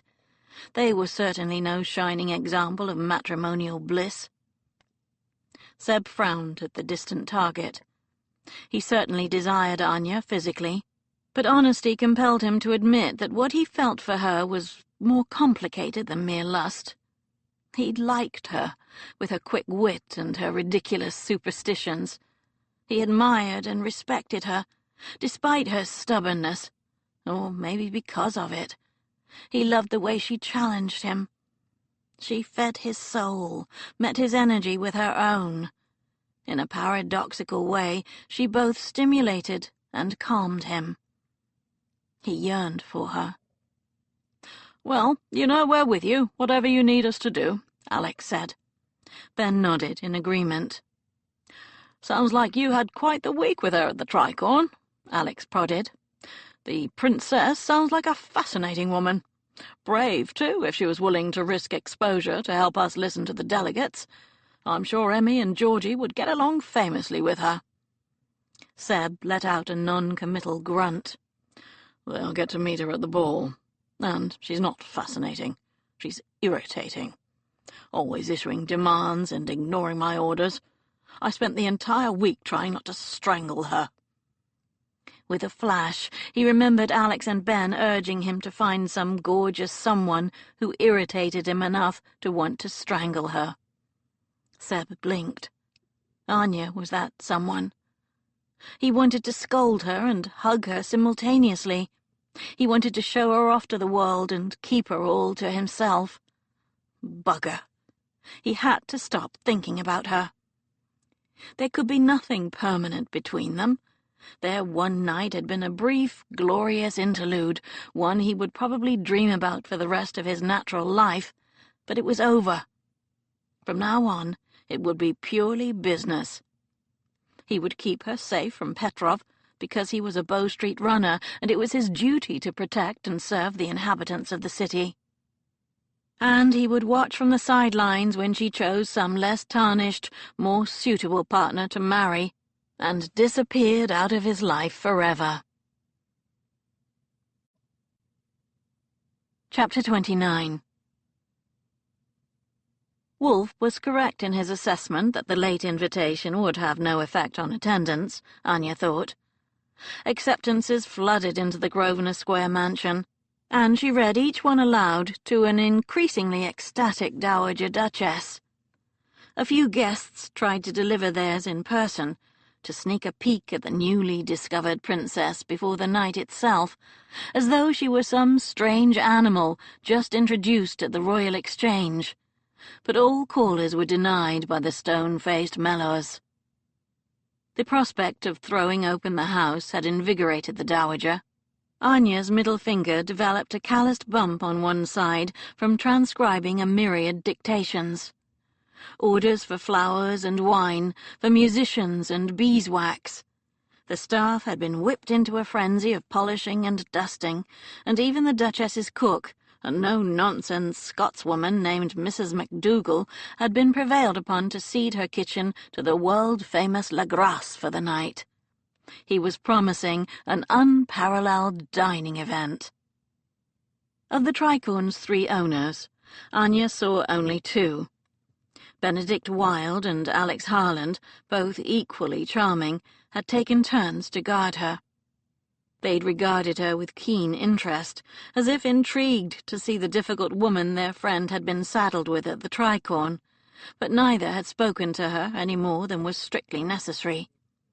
They'd loitered unobtrusively during the days, and presumably hovered, unseen, during the nights. Of Wolfe himself there was no sign. Anya told herself she didn't care, but her chest ached with a strange, undefined yearning, and at night, in the sumptuous bedroom she'd been assigned, she dreamed wicked dreams. Of his mouth at her ear, and his hands on her skin, fulfilling the melting promise of his words. Bond Street's most celebrated modiste, Madame Cerise, had come in person to measure her for a gown fit for a princess. Anya had stood still as an ice sculpture as she'd been prodded and pinned, even as she felt herself retreating behind a wall of cool reserve. The resulting dress was a magical confection, a dazzling dove-grey satin shot through with silvery threads that made the skirts look like a mercury waterfall frozen midstream. Metallic embroidery on the bodice and hem created the illusion of thousands of tiny ice crystals and added a sparkling richness that made even Anya catch her breath. She sent another note to Yelizavieta to let her know she was well. A scrappy urchin named Jem Barnes was enlisted to deliver the note without being followed, and Anya was delighted to receive a prompt reply from her friend. "I'm more than well," Yelizavieta had written. "I'm engaged.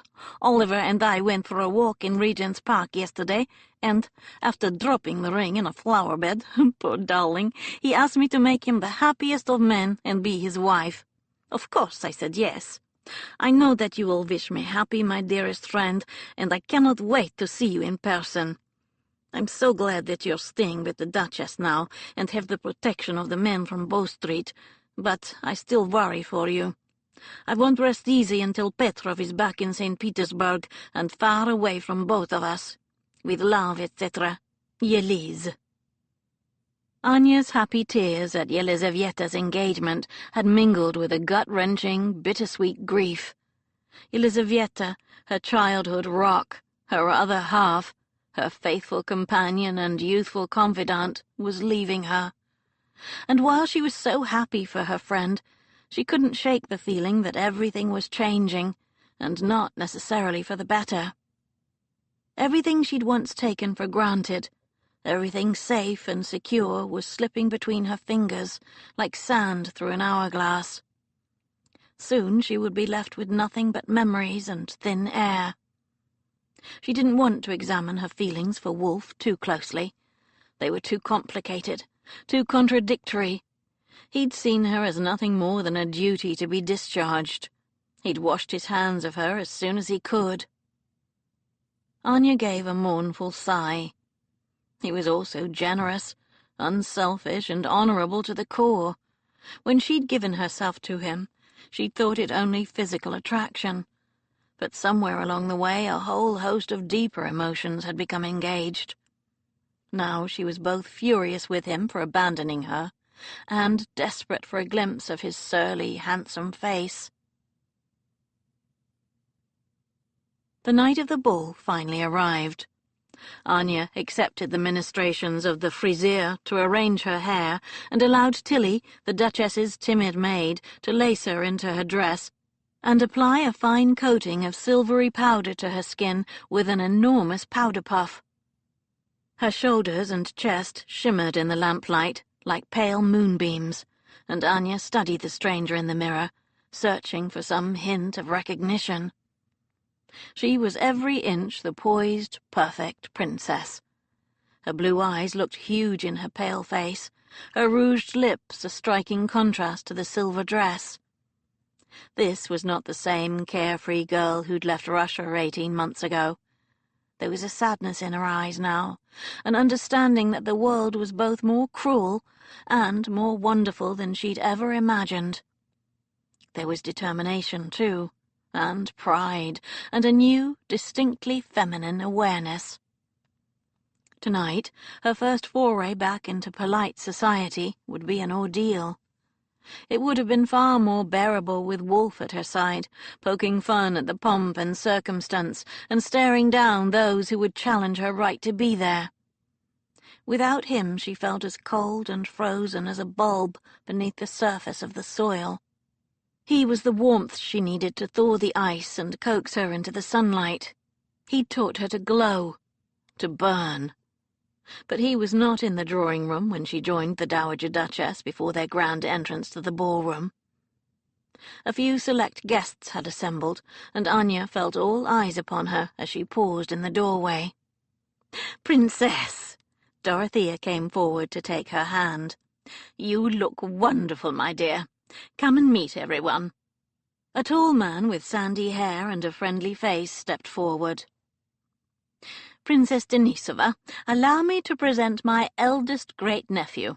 This is Geoffrey, Marquis of Cranford, Sebastian's half-brother."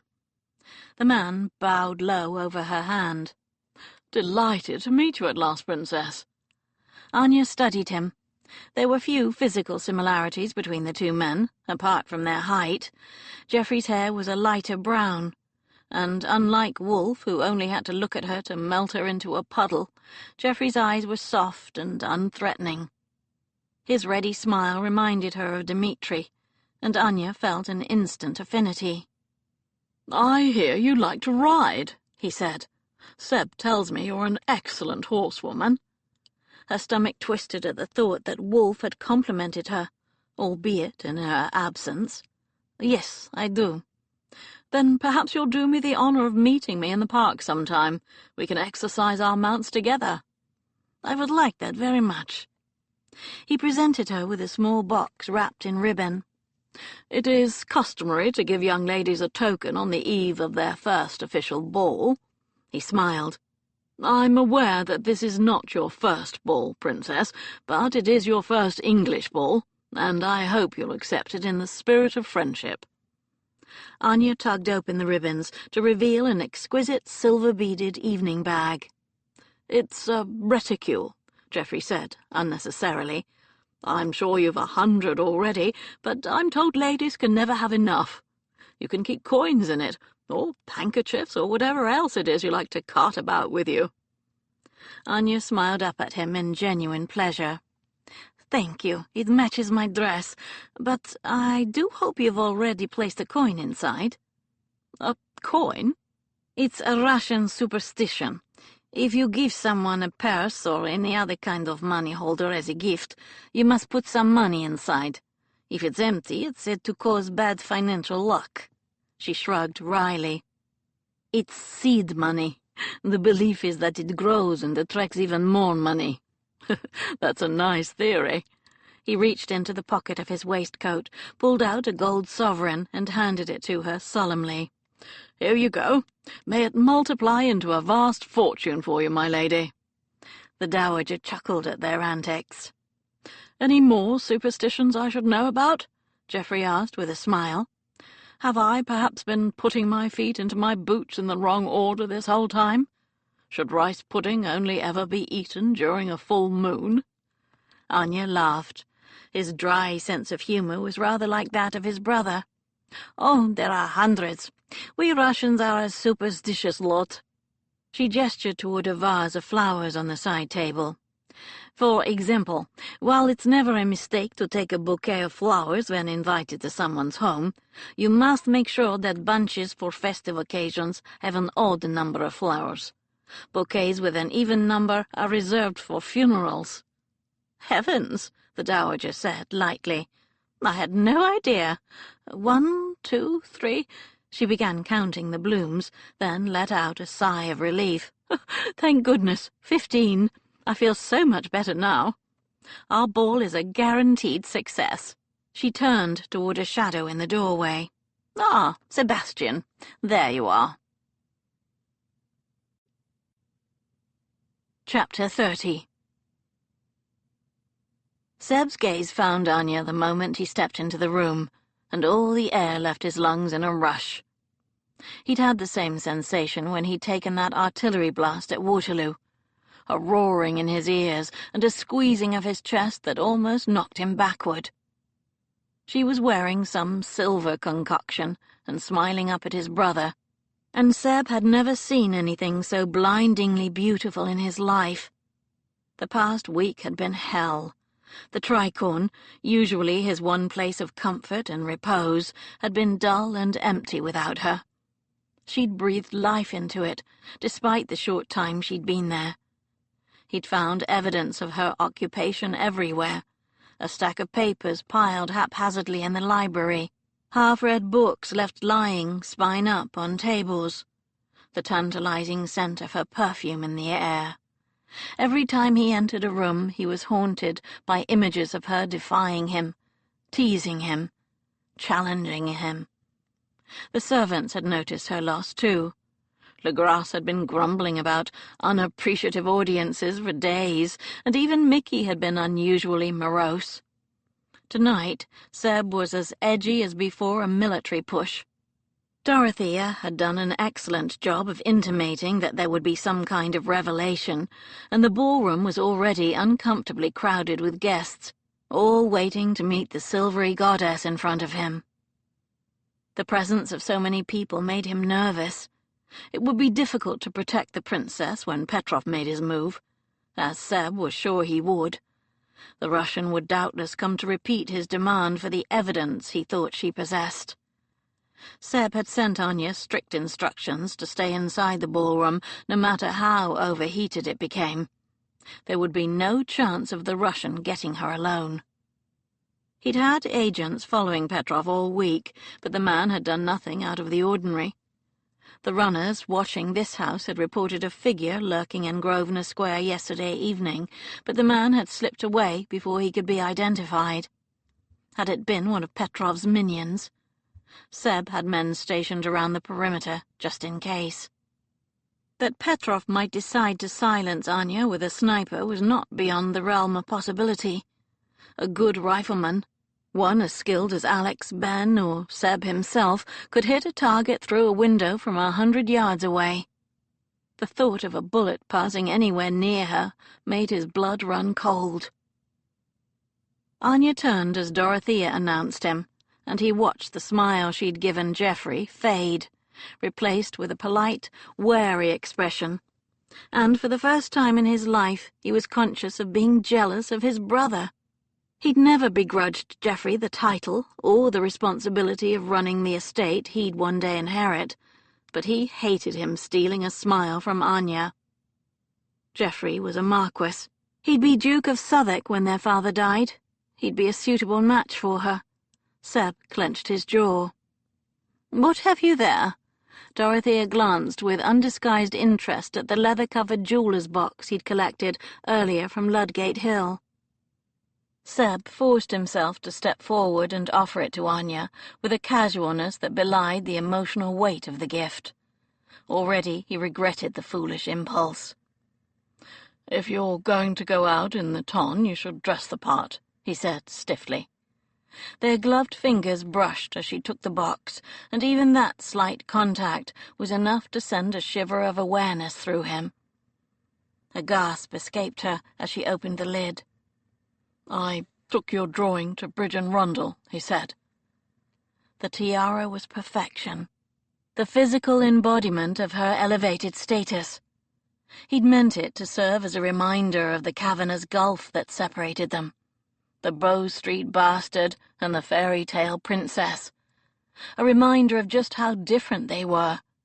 But his heart still pounded against his ribs as he waited for her response. Tears sprang to her eyes. "Oh, She seemed at a loss for words. "You had one just like it, you said." Her throat bobbed as she swallowed a knot of emotion and blinked rapidly. "Yes, the Denisov tiara. I had to break it up to get enough money to come here." Her brows twitched into a frown, and a wave of panic swept through him. Every other time he'd given a woman a piece of jewelry, it had been as a parting gift, a thank you for a few weeks of mutual pleasure. Would she think of it as a douceur?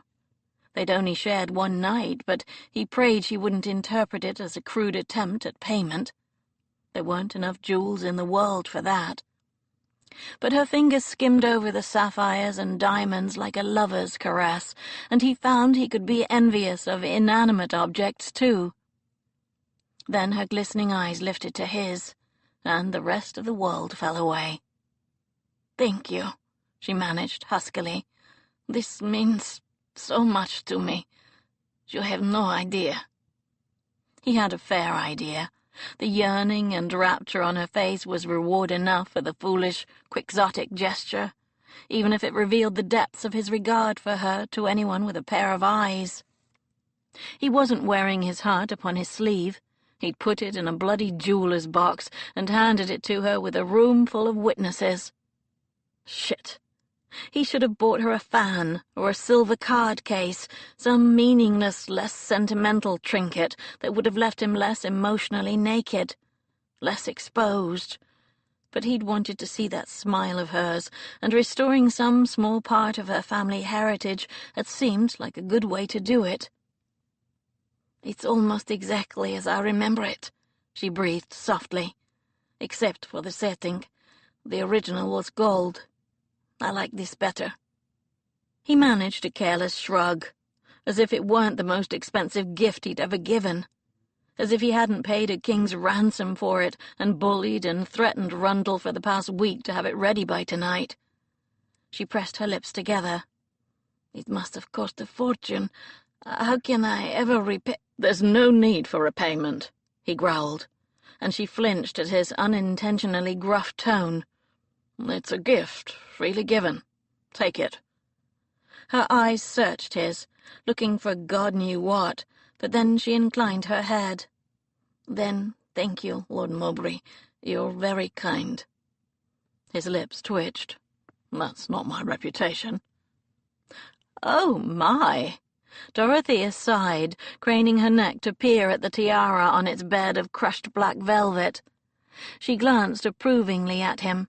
"I must say, Sebastian, whatever your faults, and they are legion, you do have the most exquisite taste." "Why, thank you," he said dryly, "but I can't claim credit for this particular design. Rundle merely recreated what the princess had already drawn." "Come, let me help you put it on." Dorothea dragged Anya toward a pier mirror. She stood motionless as the tiara was placed on her hair, then turned her head this way and that to inspect it from different angles. The diamonds flashed tiny rainbows across the room, and the dark sapphires threatened to suck all the available light into their cobalt depths. Fathomless darkness and eternal light, the entire universe in one glittering headpiece. Seb exhaled softly and quelled the urge to applaud. Bravo, Princess. He'd never been much for poetry, but the fragment of a verse came to him. something he'd read a few years ago by one of those opium-addled fools like Byron or Coleridge. She walks in beauty like the night, of cloudless climes and starry skies, and all that's best of dark and bright meet in her aspect and her eyes. It seemed entirely apropos. She was an ice princess brought to glittering life. Her upswept hair revealed the elegant nape of her neck. The delicate bumps of her spine looked like a row of natural pearls. He wanted to trace them, to undo the tiny buttons at the back of her dress and peel back the silk until he found the sweetly rounded curve of her. No, no, no, no. Business, not pleasure. Princess, out of bounds. He cleared his throat, pasted a polite smile on his face, and gestured to the open doorway. "Our guests await. After you, Princess." He caught Geoffrey's amused look, one that simultaneously appreciated and mocked the extravagance of his gift. It was a look that clearly said, "Oh, you've done it now, little brother, and I will tease you mercilessly as soon as we're alone." Seb sent him an answering scowl, just daring him to comment. Anya and Dorothea filed out of the room. He quashed the impulse to catch Anya's wrist and prevent her from entering the ballroom, to carry her up to the nearest bedroom instead. Nobody could hurt her if she were locked away with him. He could keep her safe forever in his arms. He shook his head. What utter bollocks!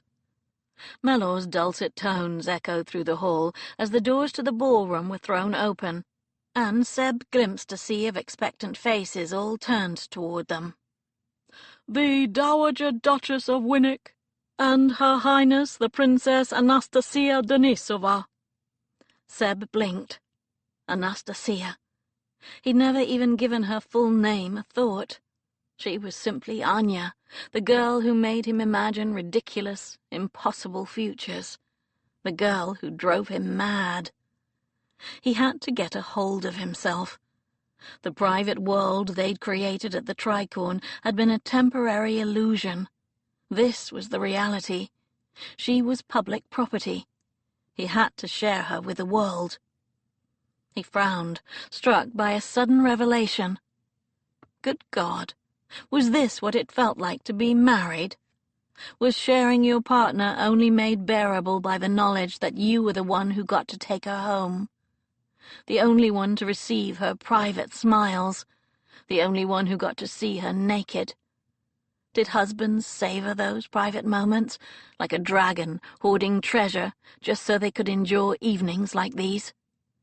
He'd never know. He was here for her protection, to do his duty. That was all. Chapter 31. "Princess, may I introduce the Earl and Countess of Ware, Benedict and Georgiana Wilde?" Anya tried to ignore the unnerving effect of Wolfe's hovering presence at her side and extended her hand to the couple who'd come over to greet them. Delighted. The pretty brown-haired woman sent her a friendly smile, which put Anya instantly at ease. "Please, it's Georgie and Benedict. We really don't stand on ceremony." Anya returned the smile. "Neither do I, usually. Please call me Anya." She'd seen Benedict Wilde often over the past week as he'd patrolled the house and gardens. He was tall and handsome, with brown eyes and hair a few shades lighter than Wolfe's.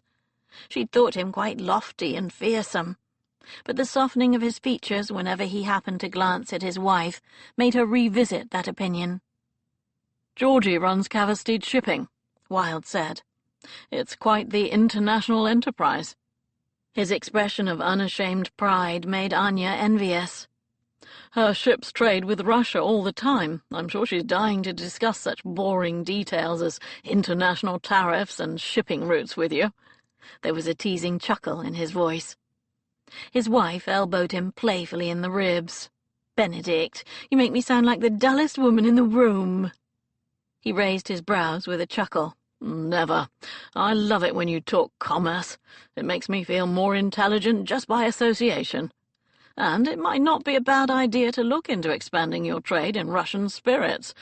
I tried some of the vodka Seb trialed at the Tricorn last week, and while I can't see it ever being more popular than our native gin, there might be a market here if you import it. As a matter of fact, Anya said, my family have all sorts of commercial interests back in Russia. I actually own a vodka distillery. She felt, rather than saw, Wolf stiffen at her side and suppressed a snort of laughter. She wondered if he was remembering her comments the night they drank together. She'd admitted to knowing a little about the stuff. He probably wanted to strangle her right now. The thought brought a disproportionate amount of delight. For some reason, annoying Wolf was the most enjoyable thing ever. She turned her head and slid him a teasing smile, and enjoyed the way his eyes narrowed with the promise of retribution. Her stomach flipped. If he wanted to punish her, he'd have to get her alone, and she wanted that more than anything. Georgie Wilde's grey eyes widened in interest. "You do? That is fascinating. I do hope you'll come and visit my warehouse sometime. I'd love to get your opinion on the quality of the Russian goods I've been importing. If you wouldn't be too bored, that is," she added quickly. "It sounds very interesting. I'd love to come, thank you." A warm glow settled in her chest at the olive branch of friendship the other woman was offering. Another couple joined them. Her second guard, Alex Harland, and a woman Anya assumed to be his wife. She was petite, with almost elfin features, and a smiling, mischievous look about her. Anya liked her immediately. She looked like the kind of girl who would be a lot of fun. Wolf shifted at her elbow. "And this is Earl Melton and his countess, Alexander and Emmeline Harland." "Alex and Emmy," the girl said immediately. "Really, Seb, there's no need to be so formal." She turned back to Anya. "My grandmother, Camille Comtesse de Rougemont, is good friends with the dread Dowager Duchess." She indicated a stylish older woman chatting with Dorothea across the room. "And my brother Luke is somewhere around here too, with his new wife Sally. They just got married last month." Her gaze flicked to Anya's tiara.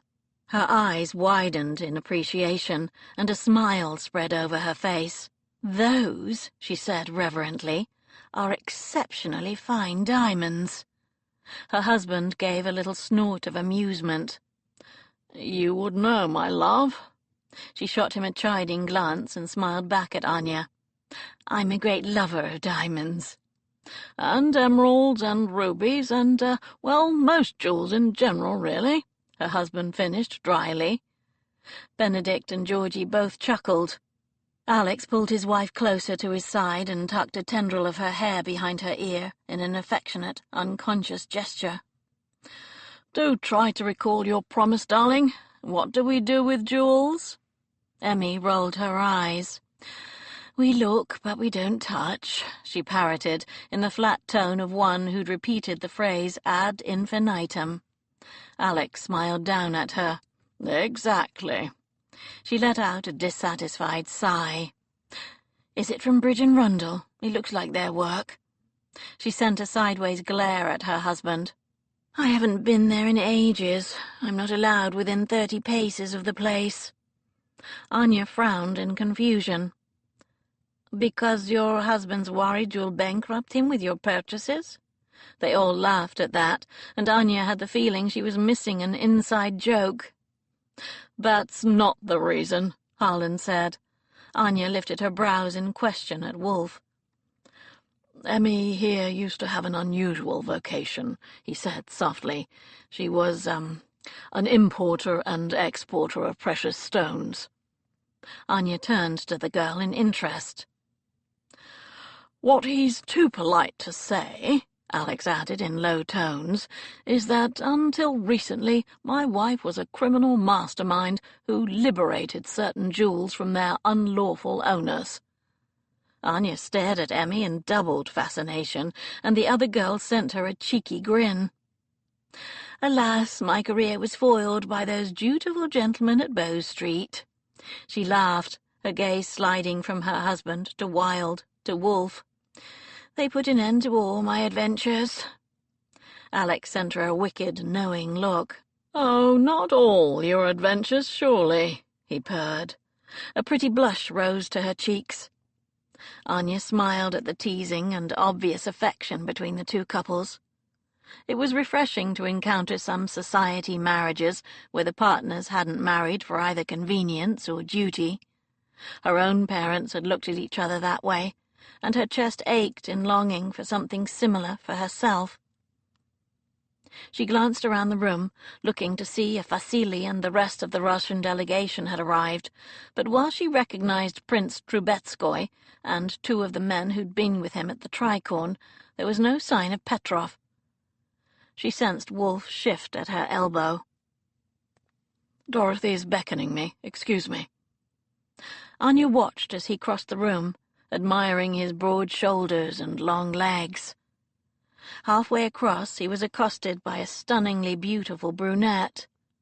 He bestowed a wide, genuine smile on the woman and bent to kiss her hand, and Anya quashed the spike of jealousy that stabbed through her as the woman gazed up at him adoringly. "She's very beautiful, isn't she?" Georgie said without malice. Anya jumped, caught in her surveillance, and tried to brazen it out. "Who?" The other woman sent her a dry, knowing look. "The woman talking with Seb. Her name's Caroline Apsley. I believe the two of them were, romantically linked before the war." Anya's chest squeezed tight. "You mean she was his mistress?" "They're still on friendly terms, clearly." Georgie nodded. "She's a widow now. She has high hopes to reel him in." Anya tried to school her expression into one of polite interest. It was none of her affair. She had no claim on Wolfe, but still, it felt like betrayal. "He's not interested, though," Benedict murmured, having shamelessly eavesdropped on the conversation. "Why do you say that?" Anya tried to keep the eagerness out of her voice. She was pathetic. "Because I know Seb. I spent 3 years with him, day and night, all around the peninsula. I've seen him smile at countless women like he's smiling at Caroline right now. He's charming and gallant, and it doesn't mean a thing." Anya lifted a shoulder. "If you say so." "Ben's right," Alex added. "Seb smiles at every woman that way. Every woman but one." Anya turned to look at him, caught by his sly tone. "You're right. He scowls at me." "And buys you outrageously gorgeous jewelry," Emmy added on a laugh, her eyes back on the tiara. "You know how particular he is about his clothes," Anya said lightly. "He wanted me to be well turned out." "Well, if that's what you get for Sebastian Wolfe's scowls, he can scowl at me any time he likes," Emmy chuckled. Alex swatted her playfully on the bottom. "Might I remind you that you're a happily married woman, Emmeline Harland?" Emmy twinkled up at him. "I don't need reminding." Alex bent his head, and Anya just caught his intimate whisper. "Leaving me, princess?" "Never." Anya turned away. Alex's teasing endearment for his wife was clearly another private joke. Anya really was a princess, but Wolfe had never spoken it to her in that way, as an endearment. The Harlands' easy laughter was a world away from what she and Wolfe had attained. Chapter 32. "Sebastian, you must dance with the princess." Seb slid a sideways glare at Dorothea. She was in fine fettle tonight, enjoying her position at the epicenter of the social whirl. He hadn't seen her so animated for years. "Sorry," he said blandly. "I can't hear you." She let out a snort of irritation. "In that case, you look like hell, and the cut of your jacket is hideous." "It is not." "Ha-ha! So you can hear me. You aren't deaf in both ears. You're just willfully ignoring me." Really, Sebastian, sometimes I think you use your injury as an excuse to avoid speaking to people you don't wish to speak to. He didn't bother to deny it. I'm certainly deaf to insults, and stupid ideas. You only hear what you want to hear, she sniffed, and there's no need to be testy with me. You must see why I sent Anya with you. I was certain the two of you would get along famously. Was I mistaken? He didn't miss the glitter of curiosity in her eyes. He glared at her. Yes, you were. Completely. I only helped her out of duty. She seemed to deflate a little. Well, it's my ball, and as the hostess's close relative, it still behooves you to lead her out in the dancing. You're an earl, aren't you? She ought to have at least an earl for her first dance. He ground his teeth. If you won't do it, I'll ask Geoffrey. Seb growled. Dorothea sent him a knowing smile. Oh, never mind. Look, Prince Trubetskoy's beaten you to it. Seb's head snapped around. Sure enough, Anya was accepting the arm of her fellow countryman and letting him lead her onto the dance floor. He made a conscious effort to unclench his fists. The prince was a good-looking bastard. Tonight he was wearing full military uniform with a row of colourful campaign medals glittering on his chest. His eyes gleamed, and his lustrous black moustache twitched as he laughed down at something Anya said. Seb never trusted a man with a moustache. Petrov had a moustache, didn't he? And really, who wore full dress uniform to a private ball? Seb could have worn his own medals too, if he'd wanted to look like a vainglorious prick. Anya wasn't impressed by all that military bollocks. Was she? He'd chosen a jacket of the deepest navy, so dark it looked black, and a diamond and sapphire pin for his cravat. The choice had been deliberate, a subtle, masculine echo of Anya's blue and clear gems, as if something so insignificant could bind them. He was a fool. He couldn't tear his eyes away from the dance floor. Trubetskoy was holding her so close he'd be breathing in her perfume, that gorgeous jasmine and rain scent. It would be swirling in his brain, making him fevered.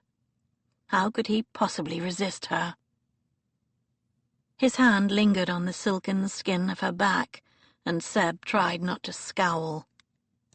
Why should Trubetskoy get to touch all that creamy softness? He watched the Russian's gaze linger on her alabaster-smooth shoulders and her perfect breasts, and quelled the urge to throw him through the nearest window. International diplomacy be damned. Dorothea sent him a shrewd, amused glance. I've already heard several gentlemen announce their intention to offer for her. Marrying an Englishman would cement the ties of friendship between our two nations. But, of course, with her connections, she could marry into any noble family in Europe. Seb couldn't hold back a grunt of annoyance. She's a woman, not a bloody peace treaty. And I have it on good authority that she doesn't want to marry anyone. They're all fortune hunters, even the gouty royal dukes. Dorothea shrugged. There aren't many men who can match her fortune, it's true. She has all sorts of commercial interests back in Russia. Textile mills, printing shops. Why, she even owns a vodka distillery. Seb ground his molars together as Anya's laughing voice echoed in his memory. I know a little bit about vodka. The wretch! Having her tiara remade was a very generous gesture. She's a princess. Society expects it. For someone who claims to have no feelings for her other than duty, I'd say it was above and beyond. You must have paid Rundle a small fortune to have it completed in such a short time. He shrugged. I suppose it would be vulgar to inquire how much it cost?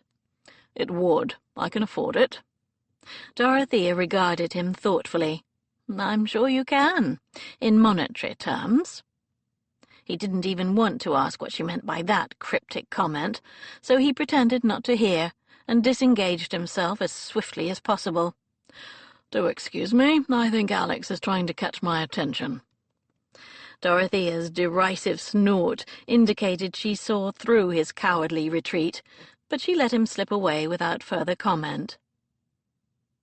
Ben and Alex were temporarily without their wives.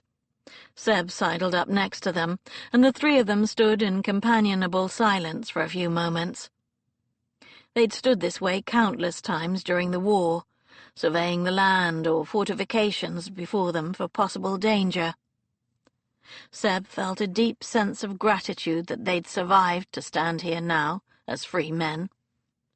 The only terrain he needed to survey now was the ballroom, the only potential threat that of ambush from matchmaking mammas and enthusiastic widows. He ran his hand through his hair, and his fingertips touched the raised ridge of scar hidden behind his left ear. He'd been so lucky. There were far worse injuries he could have received. Alex's new brother-in-law, Luke Danvers, had lost the lower part of his leg at Trafalgar. At least Seb hadn't lost a limb or received dreadful scarring. Other men he'd served with had gone mad, unable to re-assimilate into civilian life after everything they'd seen.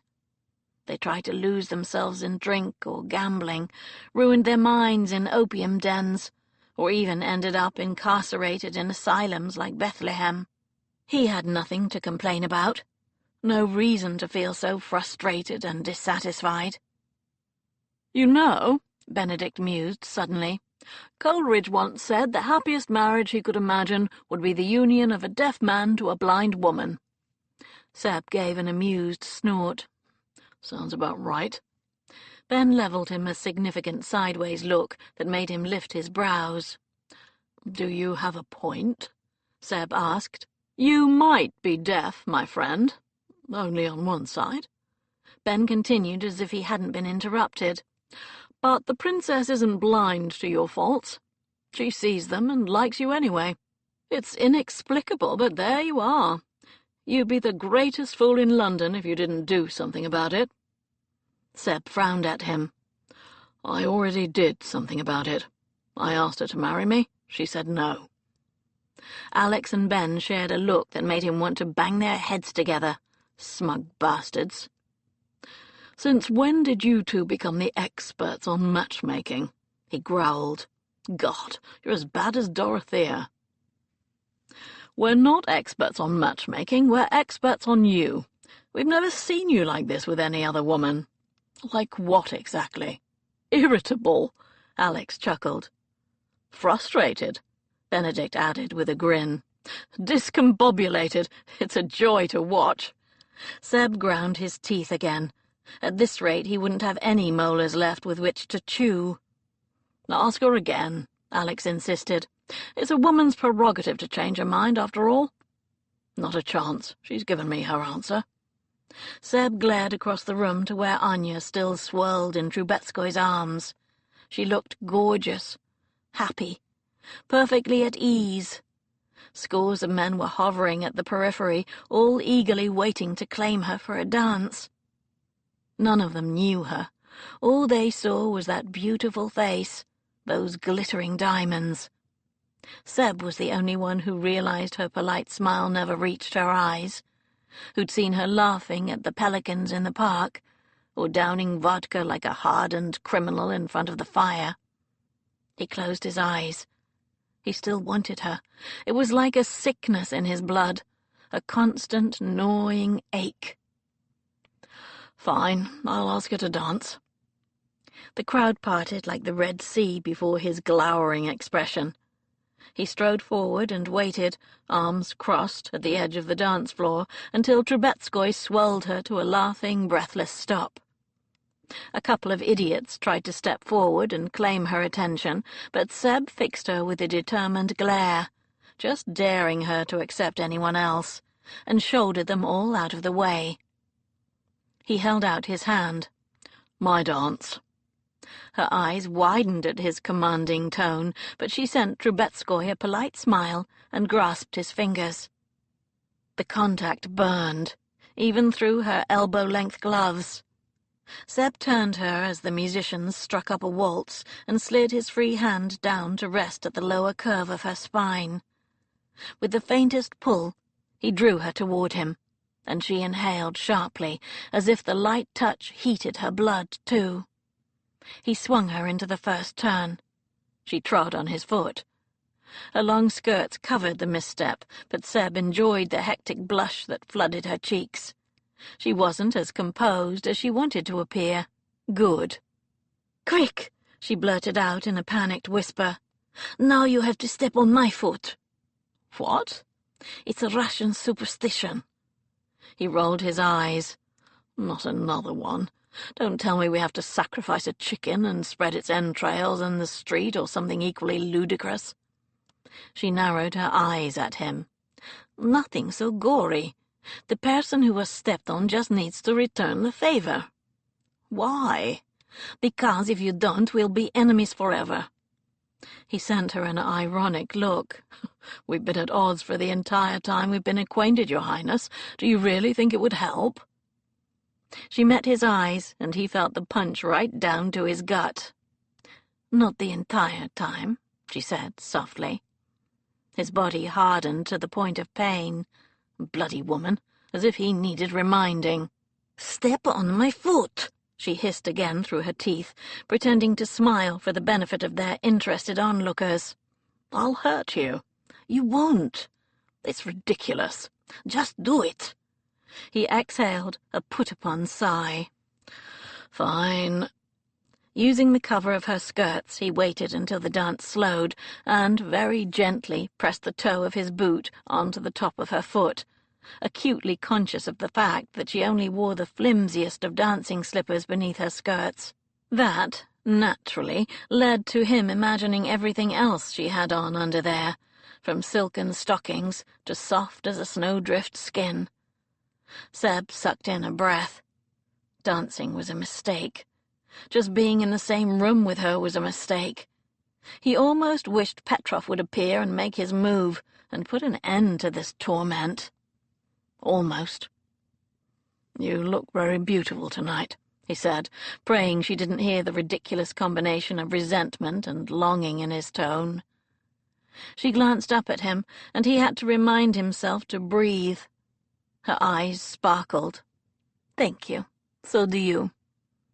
"I don't think a man can be beautiful, per se," he countered sternly. She tilted her head as if considering the notion. "How should I compliment you then, Lord Mowbray? Should I call you handsome? Noble? Irresistible?" Her lips parted on a teasing smile, and he resisted the urge to say mine. "You should call me mine." "Any of those will do," he said lightly. He cast around for a safer subject. "Have you been enjoying yourself with the Dowager Duchess?"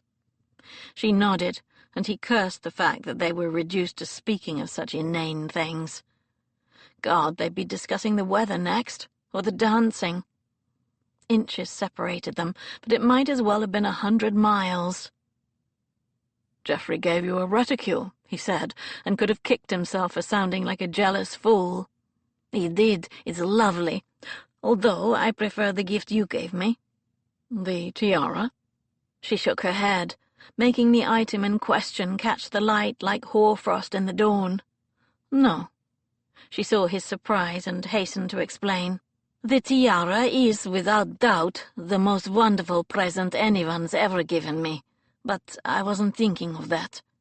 She sent him a secret, confiding smile. "I meant the vial of sleeping potion you gifted me at the Tricorn." Seb lifted his brows. "You prefer that to Geoffrey's reticule?"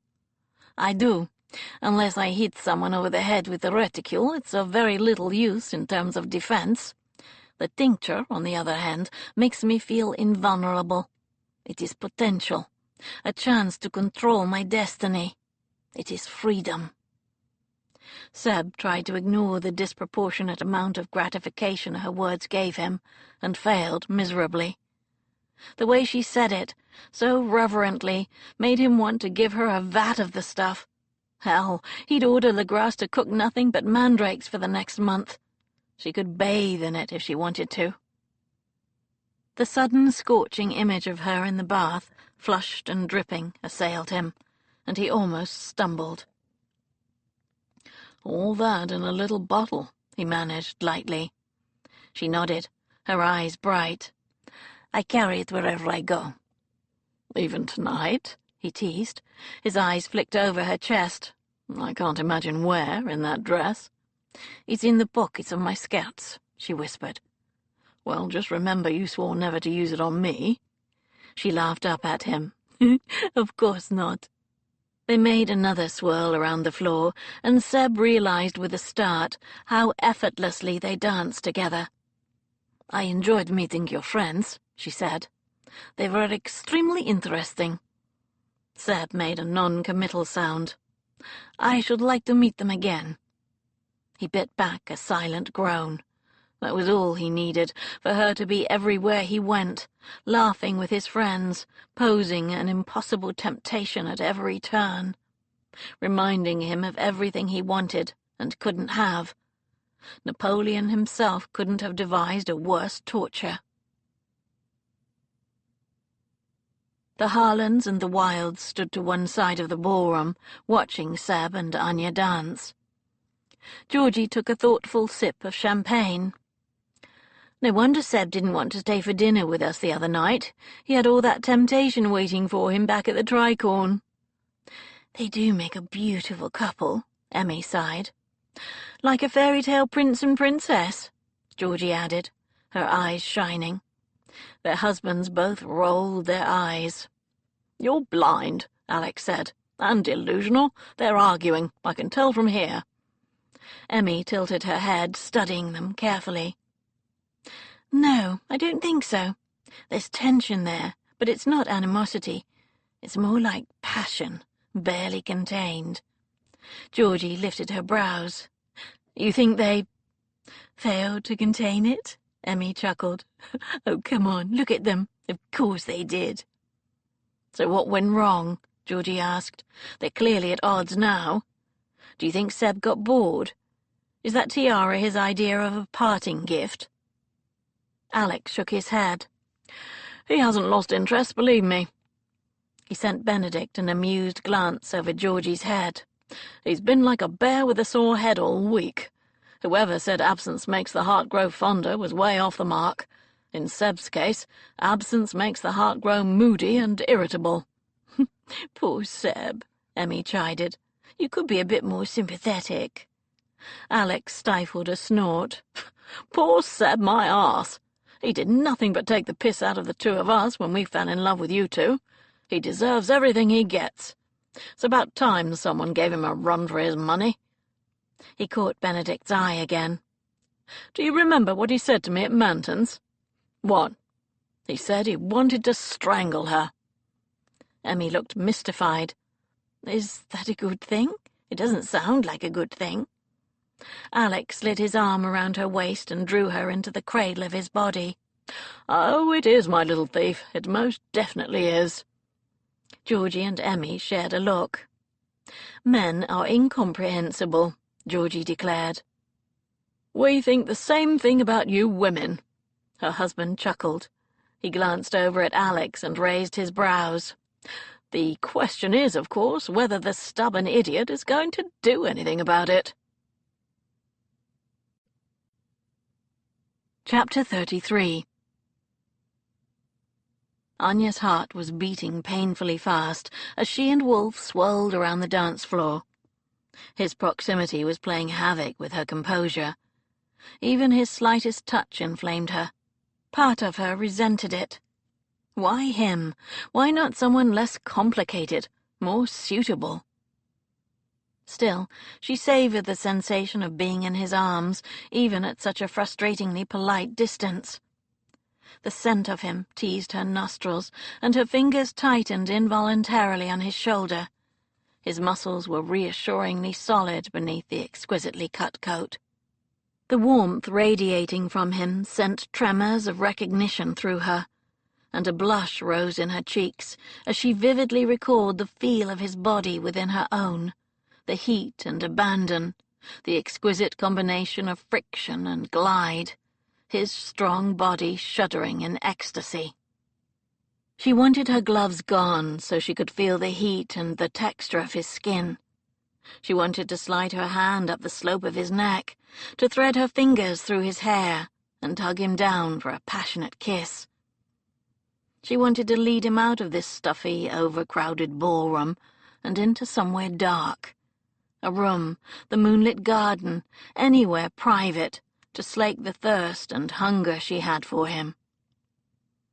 He caught her eye and gave her one of his lazy, intimate smiles, as if he guessed the direction of her thoughts. The strength of her own desire shocked her. It was something primitive, uncivilized. It came from somewhere deep within, a place where she was not a princess, but simply a woman. She couldn't believe he'd had her tiara remade. Did he appreciate the enormity of it? Did he understand what it meant to her to have her family's history restored? In one fell swoop, he'd erased her past misdeed in destroying it, and had given her a new symbol of hope to pass down to future generations. She thought perhaps he did comprehend it. Then she reminded herself not to read too much into his gesture. He enjoyed beautiful things. Perhaps having the tiara reconstructed was no different from him demanding culinary excellence from Legrasse, or ordering the finest pair of dueling pistols from Manton. The music came to an end on an uplifting series of chords, and she forced her hands down to her sides. She tried to think of something to say, but words completely deserted her. She, the queen of polite small talk, who'd spent years making effortless conversation with everyone, from cardinals to courtesans, could think of nothing to say to this man who'd come to mean far too much to her. She stepped back, instantly regretting the cool distance that swept between them. Excuse me, I need some air." His dark brows lowered into a frown. "You can't leave the house. Don't even venture into the gardens, not until we know where Petrov is." She nodded and slipped away through the crowd, employing his tactic of pretending not to hear those who hailed her. She needed a moment of quiet to process the jumbled feelings churning in her chest. The tiara was giving her a headache. She gave a half-hysterical laugh at the irony. Wasn't it one of Shakespeare's kings who bemoaned, "Uneasy lies the head that wears a crown"? The weight of her position was quite literally pressing down upon her. She nodded to Mellors, who was guarding the corridor that led into the private wing of the house, and slipped into the unoccupied pink salon. The noise of the ball dulled as she closed the door behind her and sank into one of the pretty upholstered French armchairs. She removed the tiara and placed it gently on a side table with a sigh. She'd drawn it from memory, so it wasn't exactly the same, but it was still remarkably similar to the one she'd crushed in Paris a year ago. Back then she'd mourned the future Denisov brides who wouldn't be wearing it to wed, but Wolfe had given her a chance to resurrect that family tradition. Not that a wedding looked to be on the horizon for her any time soon. Her stomach knotted in misery. Wolfe's proposal, back at the Tricorn, had been utterly unexpected. Her instinctive refusal had been a rejection of the situation, rather than the man, although he hadn't seen it that way. She sighed. Despite what she'd told him, she did want to get married someday, and the thought of accepting any man other than him left a heavy ache in her heart. He'd been right. He'd ruined her for anyone else, but not in the physical sense of having been the first in her bed. He'd ruined her because nobody else made her feel as wanted, as seen as he did, as if he understood the silly, stubborn woman she was beneath her royal robes, and preferred her to anyone else. She couldn't imagine another man touching her as intimately as he'd done. She wanted him, his kisses, his smiles, a lifetime of sparring and teasing and learning his secrets. Anya stilled.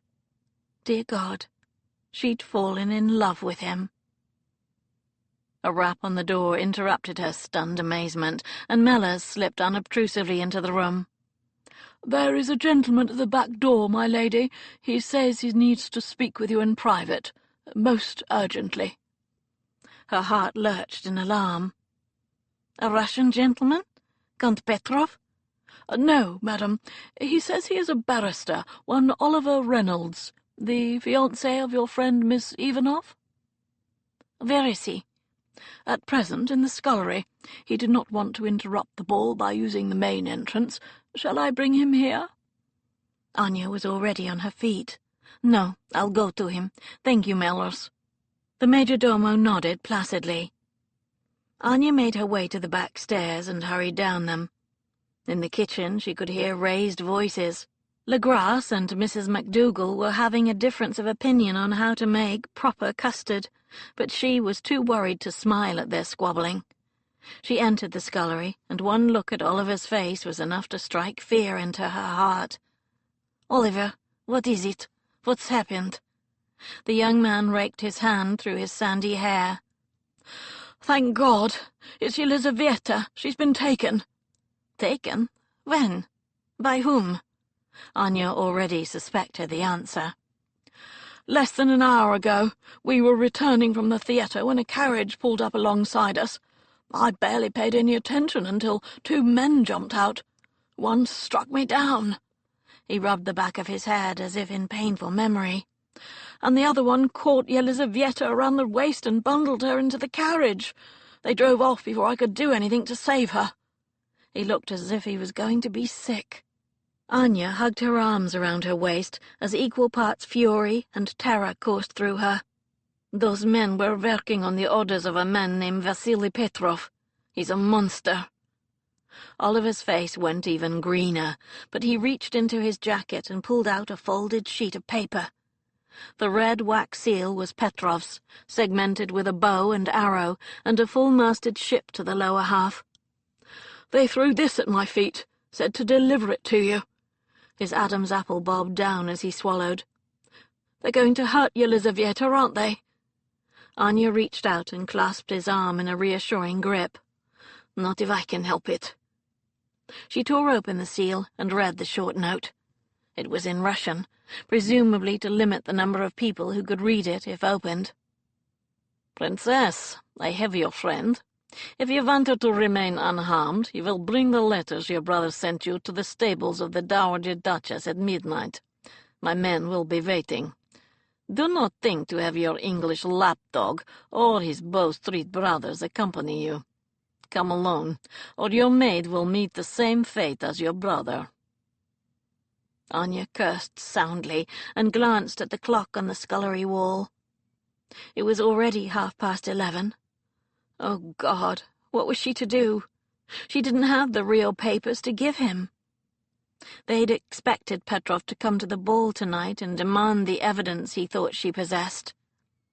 Anya had chosen 3 of the letters she'd translated, ones which might conceivably have contained something of import, and bundled them together with a faded ribbon just to have something to show him in order to lure him somewhere private, so that Sebastian and his Bow Street cohorts could arrest him without causing a scene.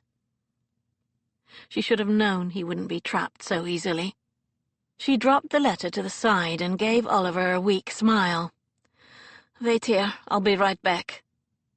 She raced back up the servants' stairs, slipped into the Dowager Duchess's library, and found the packet of letters in the desk. They were nothing but dull military reports, but the Cyrillic text and official look of them might fool Vasily's man. Unfortunately, they wouldn't fool Vasily. As soon as he opened them, he would realize they weren't the incriminating evidence he was after. Anya didn't want to think what he would do to Elizaveta then. She needed to find a way to get her friend released before Vasily discovered he was being duped. She stuffed the letters into the pocket of her skirts and returned to find Oliver still pacing below stairs. "What does the letter say? Where are you going?" he demanded. She grabbed a paring knife from the side.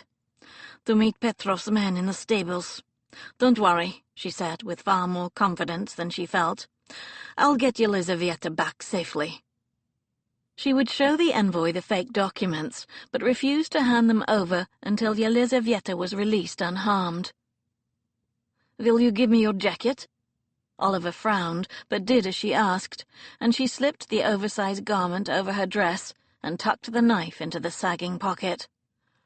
"Surely you don't mean to go alone?" "I must. Petrov was very specific." Oliver swore, even as she brushed past him. Legrasse and Mrs. McDougal were still quibbling over creme pâtissière, but Anya hurried past the kitchen and out into the mews yard. To her dismay, Jem Barnes, one of Wolf's Bow Street urchins, skulked out of the darkness as she entered the stables, silent as a cat. "Oi, Princess, where do you think you're going? Wolf left orders you was to stay inside." Anya cursed silently. How to get rid of him? Eclipse's inquisitive black nose appeared over the door of one of the stalls, and he gave a soft whicker of welcome.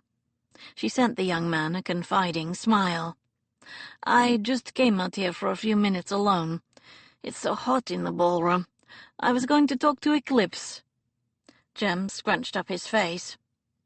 "Funny thing for a princess to do." He sent a glance down at her glittering skirts beneath Oliver's outsized coat. "You get your dress all dirty." He shrugged, as if the decisions of the upper classes were ever incomprehensible.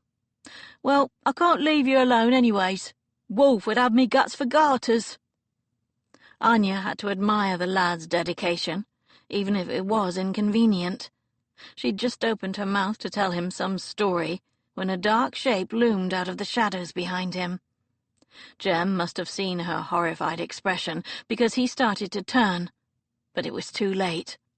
Vasily Petrov dealt him a sickening blow to the side of the head with the handle of a pitchfork. Jem collapsed on the floor like a sack of grain. Anya let out a shout of horror and sank to her knees next to the fallen boy. To her utter relief, he was still breathing, although he was definitely unconscious. "You bastard!" she hissed, a fury overriding her fright momentarily. "How could you? He's no more than a child." Vasily gave an unrepentant shrug. "I told you to come alone." Anya's heart began to pound. She got to her feet, watching him warily. "What? No greeting for your long-lost fiancé?" Vasily sneered. "You've led me a merry chase these past months, Princess, fleeing from me in Paris, then hiding here in London. I have been most inconvenienced." Anya set her chin. "I don't care. Where's Yelizaveta?" "Back at my ship. Do you have the letters from your brother?" Anya tried to recall everything Sebastian had taught her about lying. "The ones that prove you're a traitor? Yes, I have them. In a just and perfect world." His eyes gleamed with triumph. "I knew you were lying. Give them to me." "They're somewhere you'll never find them." Vasily's face hardened into a mask of fury. "You little bitch. This isn't a game." He took a threatening step toward her, and she shrank back in anticipation of a blow. "You can have them when you release Yelizaveta," she said quickly. Vasily's lip curled. "Always giving orders, Princess. But in this case I'm neither your servant nor your subject. I'm your master." "You are not." "I soon will be." He took another step, closing the distance between them. "Whatever you've done with them, you'll still not testify against me if you're my wife. I meant what I said in Paris. We shall be wed." Anya fought a wave of nausea. Sebastian had shown her how beautiful the act of making love could be. He was the kind of man she wanted to marry. Vasily was the complete opposite. If he attempted to consummate the marriage, it would be a grotesque violation fueled by violence and greed. She would not be subjected to such defilement. Even death would be preferable. He made a sudden lunge forward, catching her off guard. He hoisted her off her feet. Anya struggled furiously, trying to incapacitate him, but her efforts were ineffective. He was almost twice her size and weight. He half-dragged, half-carried her to the back door of the stables. She tried to bite his forearm, but the thickness of his jacket prevented it. "Oliver!" she shouted desperately. Help! Vasily gave her a vicious shake. A carriage was waiting behind the stables, the door standing open, and, with a savage jerk, he threw her up into it. She landed awkwardly across the single seat. "Back to the ship," he called to the waiting driver. "Go!" He leaped into the carriage and closed the door with a slam. Anya tried to get up, but she was hampered by her skirts and Oliver's oversized jacket. Her heart pounded in terror as Vasily loomed over her. She fell back, kicking and punching wildly in the darkness, and experienced a fierce stab of pleasure when her heel connected with some soft part of his anatomy. He uttered a foul curse. Then she saw his fist in her peripheral vision, and everything went black. Chapter 34. Seb glared at the door to the ballroom. Petrov still hadn't made an appearance. And where the hell was Anya? Why was she taking so long? An uneasy, prickling feeling assailed him, and he went in search of her, ignoring the beckoning smiles of the women as he passed and the jovial greetings of the men. "Mellus, where is she?" The servant needed no further clarification. "I believe the princess is meeting a gentleman in the scullery, sir." Seb's eyebrows rose into his hairline. "She's what?" "Not a Russian gentleman," Mellus said swiftly, as if that were any kind of reassurance. "I believe he is a friend." Seb didn't wait to hear more. He pounded down the servants' stairs and past the open kitchen door. Mrs. McDougal and Legrasse were bickering about something. The scullery was empty, but a sheet of paper on the counter caught his eye. He snatched it up and cursed when he saw the indecipherable scribbles of the Russian alphabet. Fear and fury thundered in his ears as he took the steps out to the mews, 2 at a time. A shout from the stables caught his good ear, and he raced inside to find Jem Barnes on the floor with a thin, sandy-haired stranger crouched over him. Seb hauled the man to his feet and slammed him hard against the wall. "What the hell's going on here? Where's Anya? Who are you?" "Oliver Reynolds," the man gasped, raising his palms in a gesture of surrender. "I'm a barrister, don't hit me. I'm engaged to a Yelizaveta Ivanova, a friend of the princess." He gestured down at Jem. "I found him like that." Jem exhaled a low groan and rolled over onto his side. He clutched the back of his head, and when he pulled his hand away, it was coated in blood. Seb released the man and dropped to Jem's side. "Stay still, lad. You need a doctor." He glared up at Reynolds. "Where's the princess? I told her not to leave the bloody house." The skinny man swallowed hard. "She came out here to meet a messenger from Count Petrov. He's taken my fiancée." "He took her, too," Jem muttered groggily. "The princess couldn't stop him." A cold wash of terror froze Seb's blood. "Petrov has her. Where's he taking her?" "I don't know," Reynolds groaned. "Maybe there's something in there." He indicated the letter that was still crumpled in Seb's fist. Seb gazed down at the meaningless squiggles and was filled with impotent fury. "Who speaks Russian?" Jem and Reynolds sent him identical blank looks. He raced back inside, angrily aware that he couldn't just burst into the ballroom like a wild man. "Mellus, bring me Prince Trubetskoy or the Russian ambassador Levin to the Pink Salon," he ordered. "Immediately. And Lords Harland and Wilde, too." The majordomo nodded, his expression inscrutable, and Seb wondered what it would take to discompose the man. Nothing short of Armageddon, probably. He caught sight of Anya's tiara lying abandoned on the side table, and a shaft of terror pierced his heart. She should have kept it with her, to remind Petrov of her elevated position, to underline the wrath that would rain down upon his head if he hurt her. Prince Trubetskoy stepped into the room. "Do you wish to see me, Lord Mowbray?" Seb scrutinized the other man closely. Petrov was a friend of Trubetskoy. For all he knew, the prince could have been the one feeding Petrov's sensitive information. They could be in league together, But it was a risk he had to take. He had to trust the man would translate the letter accurately. "I need you to read this aloud, in English, now." Trubetskoy did so, his face a picture of shock when he comprehended the contents. "Who wrote this?" "Count Vasily Petrov. He believes the princess has evidence that he's been spying for the French since before Waterloo." The prince shook his head in astonishment. "I can scarcely believe it. I've known him for years. I always knew he was ambitious, but I had no idea he was capable of such wickedness. This practically admits there are incriminating documents." "It does, but I don't care about that. He's taken the princess. My princess."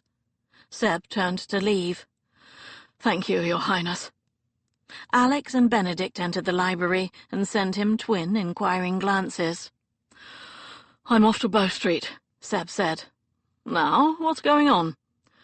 "Petrov has the princess, but I don't know where he's taking her. The prisoner we're holding in the cells will know, though."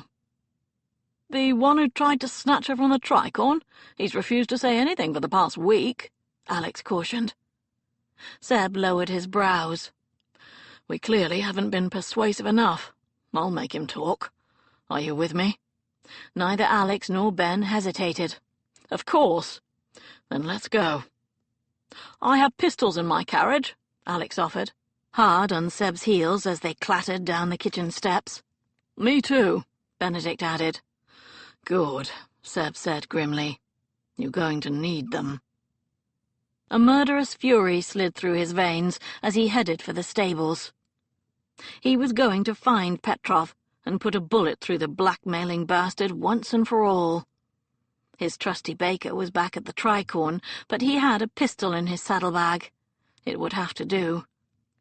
The ride from Grosvenor Square to Bow Street didn't take long, especially at a gallop, and soon Seb was greeting the night officer on watch at number 3.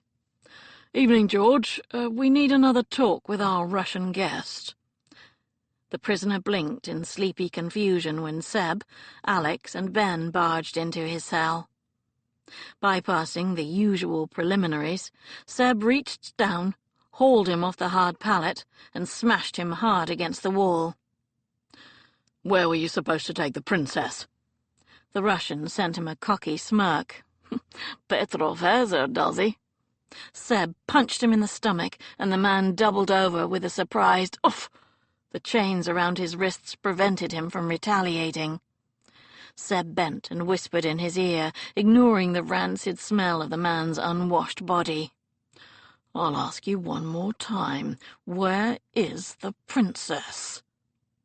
The Russian shook his head stubbornly, and Seb let out a sigh of irritation.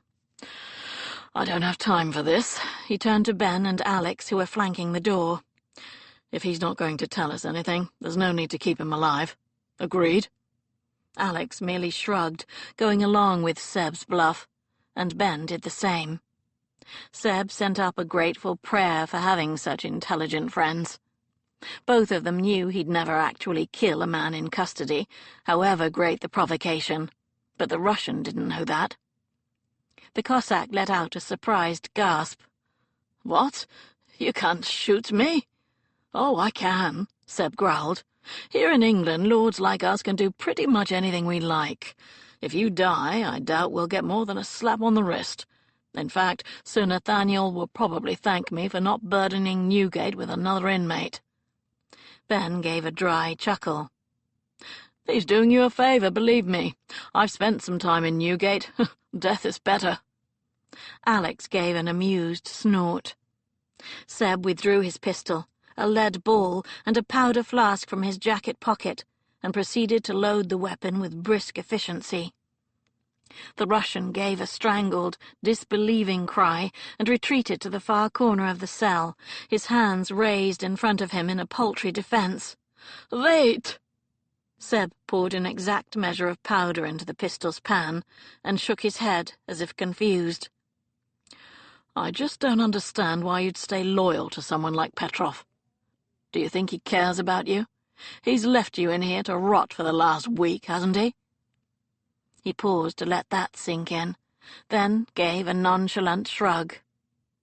"If it's any consolation, it'll be quick. I'm an excellent shot." "The best," Ben chimed in. "You should have seen him in Portugal. He could hit a target at 200 yards with a wicked crosswind." "Thank you." Seb sent him a dry nod of acknowledgement and turned back to the prisoner. "Now, would you prefer the head or the heart?" He lifted the pistol, pulled back the hammer, and levelled it smoothly. His arm didn't waver an inch. "His ship!" the Russian shouted desperately. Seb tilted his head. "I'm listening." "Petrov wanted me to take her back to his ship," the Russian continued quickly. "The Suvarov. It's moored at Blackwater docks. That's all I know." Seb lowered the pistol. The Russian slid down the wall in relief, and Seb took a savage satisfaction in the wet stain that spread across the front of the man's breeches as he pissed himself. He glanced at his friends. "Let's go." 5 minutes later, they were heading east along Piccadilly as quickly as the evening traffic would allow. Seb cursed every slow-moving carriage and late-night reveller who crossed his path. A pounding need to hurt, to punish Petrov, coursed through him, along with a terrible spike of fear. His lack of control over this situation made him want to scream. He had to get to Anya, to protect her. God, she'd already braved and suffered so much in her life. "Why a ship?" Alex asked, as they slowed for a barrel-filled brewer's wagon. "Do you think he's planning to take her back to Russia?" Seb growled at the mere thought. "Maybe. He wants to marry her, not just for her money, but to guarantee her silence." "That's it, then," Ben said. "Since they're not Church of England, he can't wed her here. I bet he needs a Russian Orthodox priest to make it legal." "Maybe he's found one in London," Alex suggested. "Maybe he has one on board. That's what I'd do if I—" Seb snapped. "Stop talking and ride." The thought of Anya married to Petrov made him want to break things. Bones, mainly. She belonged with him, damn it. He'd rather die than see her with another man, let alone a blackmailing bastard like that. If anyone was going to marry her, it would bloody well be him. A sense of calm acceptance slid over him as he registered the truth of that thought. He wanted to marry her. He wanted her in whatever guise she chose to adopt, whether it be princess, dowager's companion, or courtesan. He would rescue her from Petrov, prove he was worthy of her, and ask for her hand again. True, she'd refused him once, but his first proposal hadn't been the best, had it? In fact, now that he thought back on it, he hadn't actually proposed. He'd just told her they were expected to marry. No woman wanted to hear that, especially not one as stubborn and determined to forge her own destiny as Anya. No wonder she'd turned him down. He'd do a better job next time. He'd tell her all the reasons he wanted to marry her, like the fact that he loved the way she challenged him, that he loved her strength and her arrogance, her humor and her wit, not to mention that he'd never met anyone he desired more. One night with her had merely whetted his appetite. He wanted her in every way he could think of, and 100 more besides. "If that bastard hurts one hair on her head, he's a dead man," Seb growled, to nobody in particular. He kicked his heels to Eclipse's sides and remembered the first time he'd ridden into battle for her. He hadn't known it at the time, but he'd met his very own Waterloo on Hounslow Heath in the shape of a lying, irresistible Russian blue blood. Alex sat straighter in the saddle as they finally neared Blackwall docks.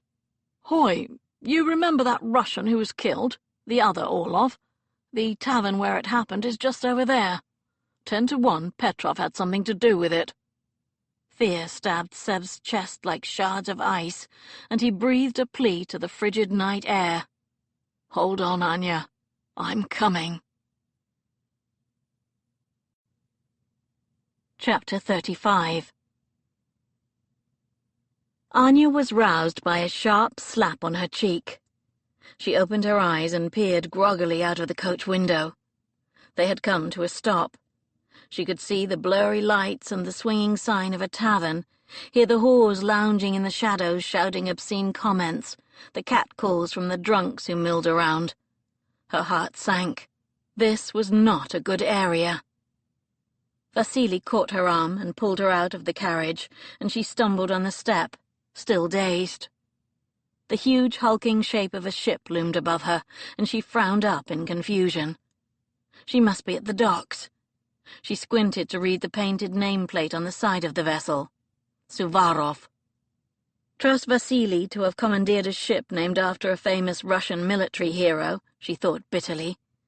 Even in his choice of vessel, he craved reflected glory. She shook her head, trying to clear it. Her cheek hurt. The dark shapes of two men were visible up on the deck, one at each end of the ship, and a huge figure in the distinctive fur-banded hat and long overcoat of a Cossack stood guard at the bottom of the gangplank. Anya immediately discounted him as a potential source of help. His expression was blank, with not a hint of interest in her plight. Vasily hustled her forward. Her legs were shaking so badly she could barely stagger up the inclined planks. But the weight of the paring knife in the pocket of her jacket gave her courage. At least Vasily hadn't searched her while she was unconscious. Small mercy. They reached the deck. Anya slid her hand into her pocket and jerked away from Vasily's grip. "Where's Yelizaveta?" She pulled the kitchen knife from the pocket and brandished it in front of her, painfully aware of how ridiculous a weapon it must appear. Vasily laughed in genuine amusement. "Truly, you think to threaten me with that?" He reached behind him, pulled a pistol from beneath his jacket, and pointed it directly at her chest. "Drop it." With a silent curse, she allowed the pathetic weapon to clatter onto the deck. Vasily's gaze flicked to her skirts, at the silvery material visible beneath the oversized jacket. "Now, remove that coat." Anya shrugged out of Oliver's jacket. The cool night air raised goosebumps on her skin.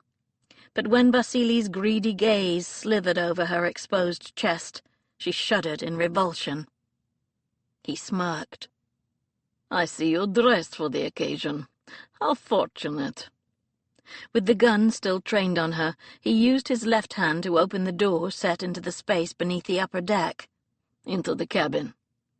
With no choice but to obey, Anya lifted her chin high and swept inside. She glanced around frantically. A table for maps filled the center of the room, with a padded bench built along one wall, but her attention went immediately to the doorway at the far end. Yelizaveta, her hands bound in front of her, was seated on a small cot bed. She stumbled to her feet with a choked cry of relief. "Anya! Oh, God!" Anya rushed forward. Yelizaveta's hands were crushed awkwardly between them, but Anya caught her friend in her arms for a joyous hug. "Oh, no!" Yelizaveta gave a shuddering sob. "I didn't mean for you to—" Anya stroked her hair, noting her friend's reddened eyes, and split lip with a wave of anger. Vasily, or one of his men, had struck her too. "Shh, it's all right. I'm so glad to see you safe. Did he hurt you?" "Vasily? He merely hit me a few times to say hello." Anya glared over her shoulder at Vasily, who'd stationed himself by the door. She tugged at the leather cord that bound her friend's wrists. "Untie this at once." He shook his head. "Not until after we're wed." He sent her a mocking glance. "I'm not having her hit me over the head with anything this time.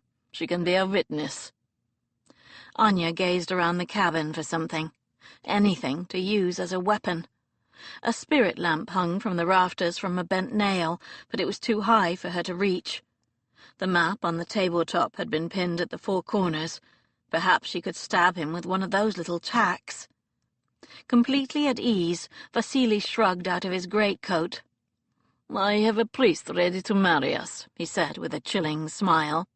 "Father Belrukov's come all the way from St. Petersburg." Anya's stomach turned over in dismay. When she'd seen the ship, she'd assumed Vasily meant to take her back to Russia and perform the ceremony there. This was a disaster.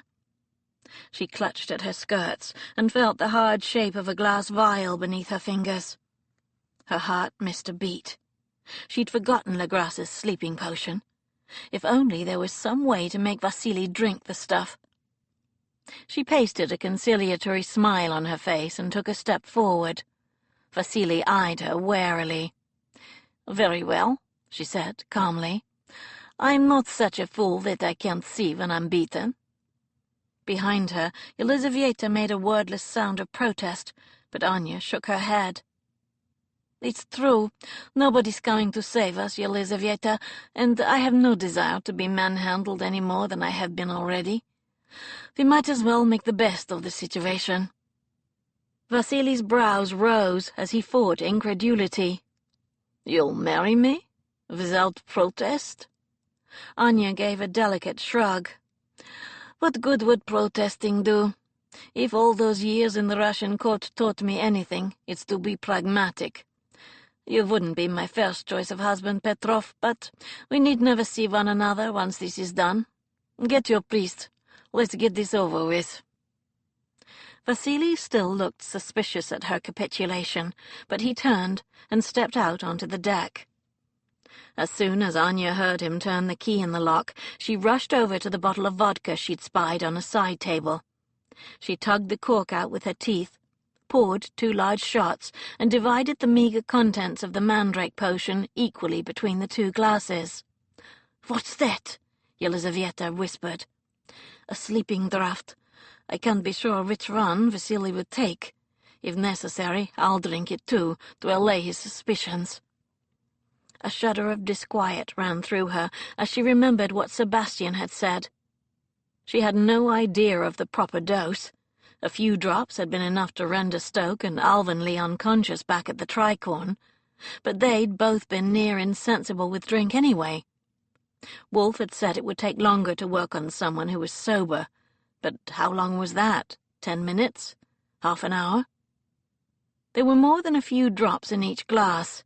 What if it proved fatal? Anya let out a steadying breath and faced that possibility. There was no hope of rescue. Sebastian had no idea where she was. Was death really preferable to marrying Vasily? Yes. She had no doubt that he intended to dispose of her soon enough anyway, through some tragic accident that would eliminate the threat of exposure once and for all. She could only be thankful that he'd decided to wed her first, to get his hands on her money, rather than just kill her immediately. Hopefully, his greed would prove his downfall. She picked up both glasses and went over to glance through the window of the cabin. Vasily stood over an open hatchway where a set of steps led below deck. "Father Barukov, you may attend to us now," he called down. Muffled footsteps came from below, and a cloaked and hooded figure shuffled up from the opening. He wore the formal vestments of an Orthodox priest. From his stooped shoulders and slow gait, he appeared old and rather frail, weighted down by his clerical regalia. A dark, ankle-length robe with a white surcoat lavishly embroidered in gold. He carried a worn, leather-bound Bible in one hand and 2 thin circlets of laurel leaves tied with a white ribbon in the other. Anya's heart began to pound. Those were the crowns he would hold above their head during the traditional Russian marriage ceremony. The key clicked in the lock, and Vasily entered with the priest. Anya tried to see the man's face, to see if there was even the slightest hint of compassion or hope of reprieve, but the hood of his robe obscured his features. She caught only a glimpse of dark beard. Without even acknowledging her or Elizaveta, he placed the crowns on the chart table and started to flick through the pages of the Bible, searching for the correct place. His hands, Anya noticed, were not those of an old man, all liver-spotted and veined. They were those of someone younger, with long fingers and neatly cut nails. A wave of impotent fury scorched her. He was clearly another of Petrov's acolytes, either bribed or coerced into service. He would doubtless be selectively deaf, like Wolf. There would be no help from that quarter. She offered one of the glasses of tainted vodka to Vasily. "Let's not completely ignore tradition, Petrov. We should make a toast to a long and happy marriage." Vasily's lips curled at her dry tone, but he took the glass from her and raised it to his mouth. Anya watched him closely to see if he would drink, but when he hesitated, she lifted her own glass, tapped the rim against his own, and said, "Za zdorozhye," to his health, and hers. God help her. She tipped back her head and swallowed the entire shot in one gulp, gasping at the icy fire that flooded down her throat. At least if she died, she'd be with Dmitri. And her parents. That wouldn't be so bad. Through watering eyes, she saw Vasily swallow his own drink, and a spike of triumph warmed her as much as the vodka had done. Now, all she had to do was stall long enough until they either fell asleep or died. What a happy thought. She turned toward the chart table under the guise of needing somewhere to place her empty glass, and put it down next to the pin holding the map. Using her skirts to conceal the movement, she tugged the pin free and stepped closer to the priest. She might as well make some attempt to sway him. "I am Princess Anastasia Denisova," she said levelly, "cousin to the Tsar. Whatever Petrov is paying you to do this, I'll double it." The click of the hammer on Vasily's pistol drew her attention. "That's enough, Anya," he said pleasantly. He pointed the pistol at Yelizaveta, who'd taken a seat in the corner of the cabin. "You'll say the vows, or I'll put a bullet through your friend's head." Yelizaveta whimpered, and ice slithered through Anya's veins as hopelessness overwhelmed her. Damn Vasily! A pin was no match for a bullet. Why wasn't the sleeping potion working? Apart from a pleasant glow in her stomach from the vodka, she felt nothing out of the ordinary. And she was smaller than Vasily. Since they'd taken roughly the same dose, shouldn't she feel the effects of the drug before him? He stepped forward to stand on the priest's other side. "Let's get on with it, shall we?" A strange calm settled over her. Would Sebastian care if she married Vasily? Would he avenge her honor? He'd said he'd never fight a duel for any woman. Petty squabbles, he'd called them. But perhaps. She closed her eyes and prayed for a miracle. Chapter 36. "Petrov!" The enraged bellow echoed from the dockside, and Anya's heart turned over in her chest. Twin arrows of joy and terror pierced her. "Sebastian," she breathed. "I'm coming for you, you bastard!" The crack of a pistol rent the night, followed by a series of shouts and a splash as someone ditched the Cossack guarding the gangway into the river. "Anya!" Heavy boots pounded up the gangplank. The two guards on deck shouted a warning, and a barrage of masculine shouts and the crashing of wood ensued. Vasily cursed, and Yelizaveta let out a squeal of fright as something, or someone, forcibly struck the cabin door. The wood shrieked in protest, but the iron latch held. The sickening sound of fists connecting with bone, the crunch of something that might have been a nose breaking, and a bellow of pain followed. Twin flashes of light pierced the darkness beyond the cabin window, and the crack of pistols followed almost instantaneously. Vasily pushed the priest aside, caught Anya around the waist, and pulled her back against his body to act as a human shield. "In here!" Anya shouted, then gasped as Vasily squeezed her ribs hard enough to crush the air from her lungs. She froze as the cold metal of his pistol kissed her temple. "Be still," he commanded. There was a deafening crash and the splintering of wood as the door to the cabin was kicked in. Wolf shouldered his way through, a pair of pistols aimed straight at Vasily.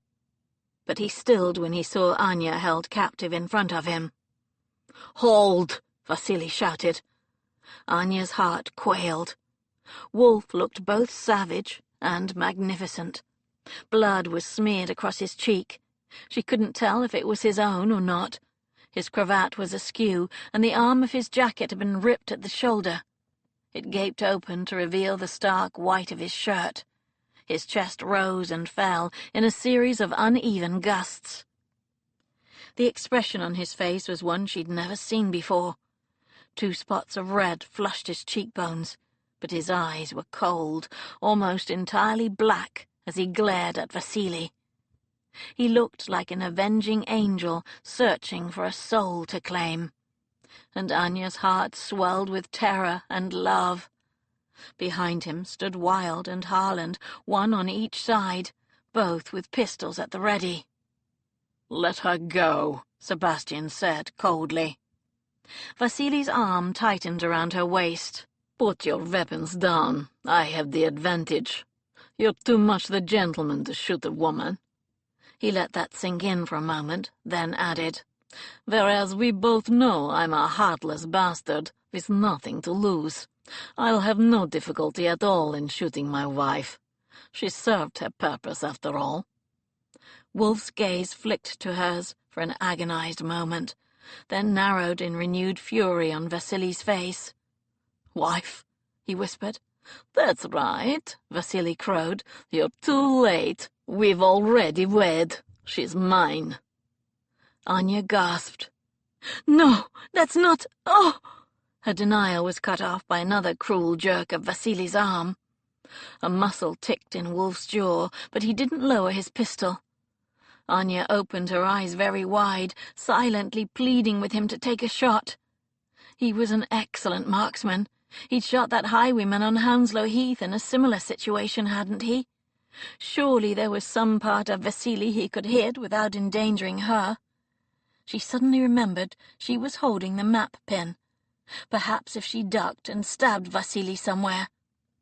But the frustration on Wolf's face showed that Vasily had guessed the truth. Seb wouldn't fire while there was a gun to her head. No matter how good a shot he was, he wouldn't risk Vasily's finger tightening on the trigger in a reflex action.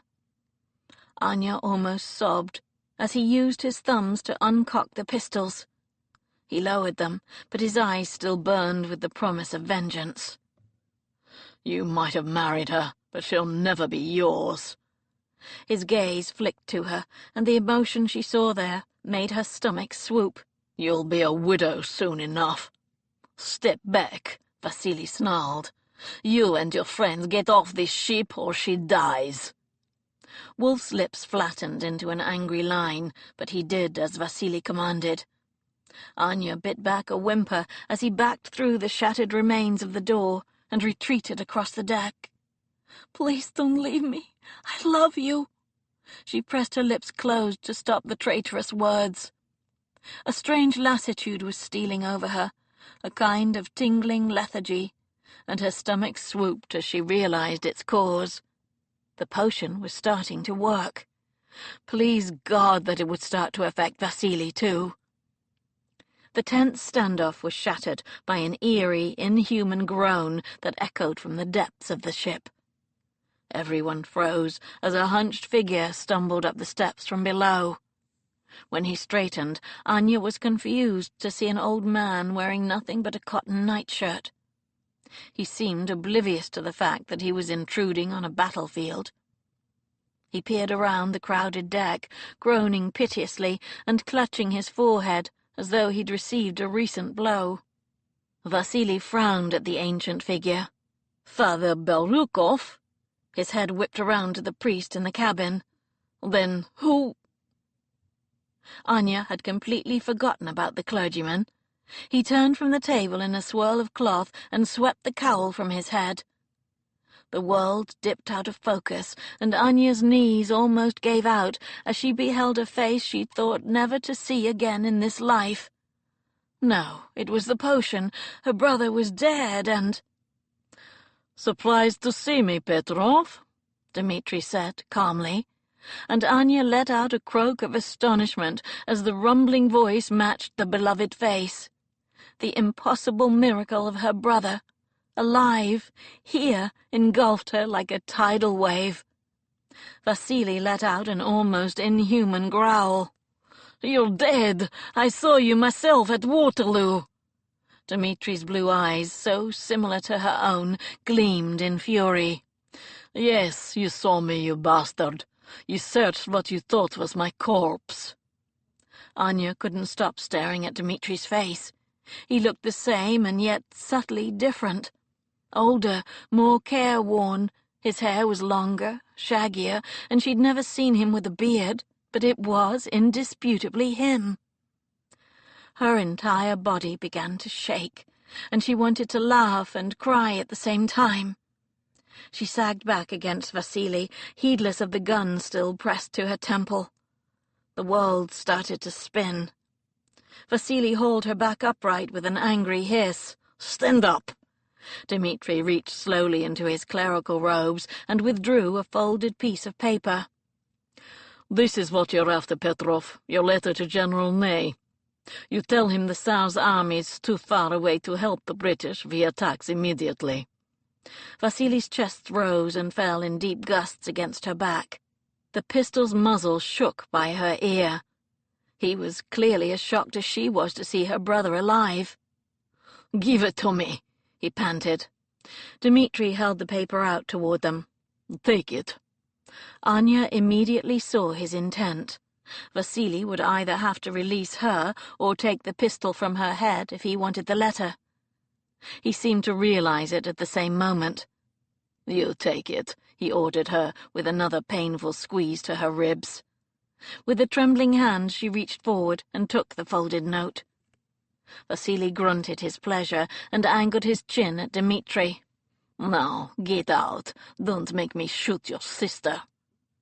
Dmitri's gaze flicked to hers as he edged sideways toward the exit, his hands up near his ears in a gesture of surrender. He sent her a sweet, heartbreaking smile, almost an apology. "You can have the letter, Petrov," he said softly. "I've already shown it to the Tsar. He's proclaimed you a traitor to Russia. There's a warrant out for your arrest." Anya gasped as Vasily jolted against her back. Dmitri was completely exposed in the doorway. He wasn't even covered by the men outside. His body was blocking any shot they could take. Her chest felt as though it were being crushed, and not simply from Vasily's iron grip. Her brave, foolish brother was trying to goad Vasily into shooting him instead of her.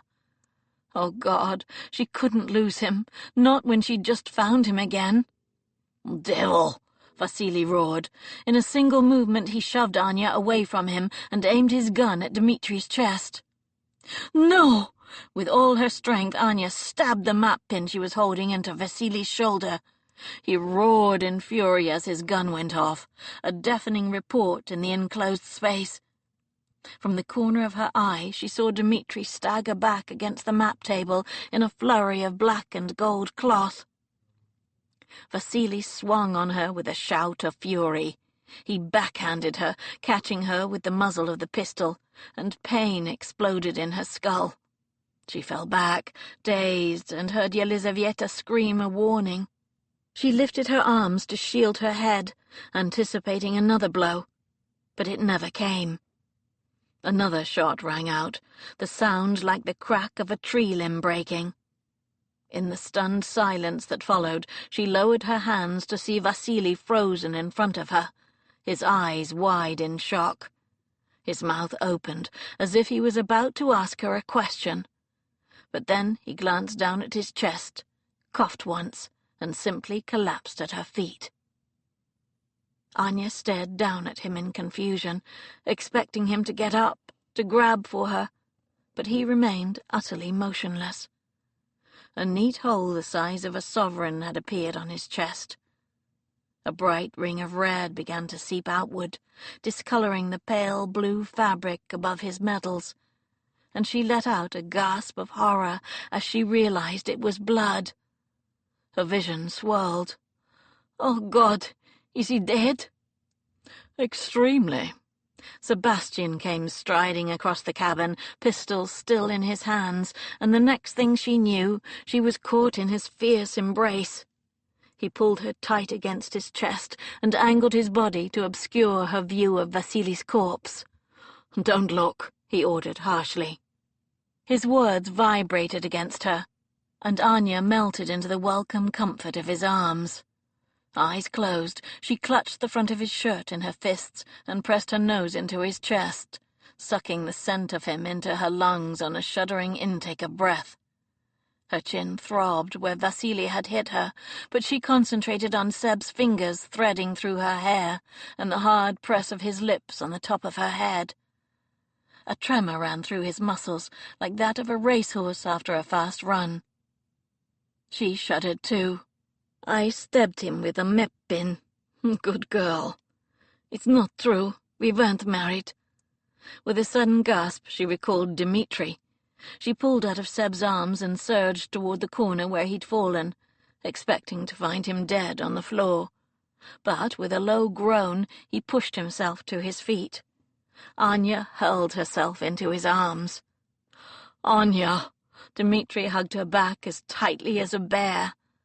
Words came pouring out of her mouth in gasping, halting jerks as she tried to understand the incomprehensible.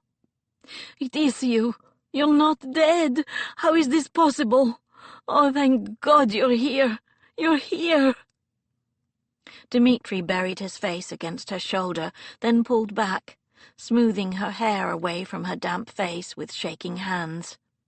He gazed at her, his eyes roving over her features as if greedy for the sight of her. Then he pressed a hard kiss to her forehead. "I always knew I'd find you.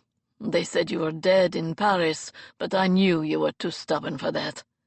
His voice was a hoarse croak. "Do you know how long I've been looking for you? Months and months. Why didn't you come back to St. Petersburg? Where have you been all this time?" Both of them were talking at once, each one staring at the other as if afraid they might disappear again, each one cataloguing the changes a year of separation had wrought. Anya felt lightheaded, unreal, as if she were in some fantastical dream from which she never wanted to wake. She could scarcely draw a breath around the ball of incredulous joy welling in her chest. "What happened to you? I thought you'd been killed at Waterloo." He gave a watery laugh. "Almost. Bonaparte gave it a bloody good try, as did Petrov."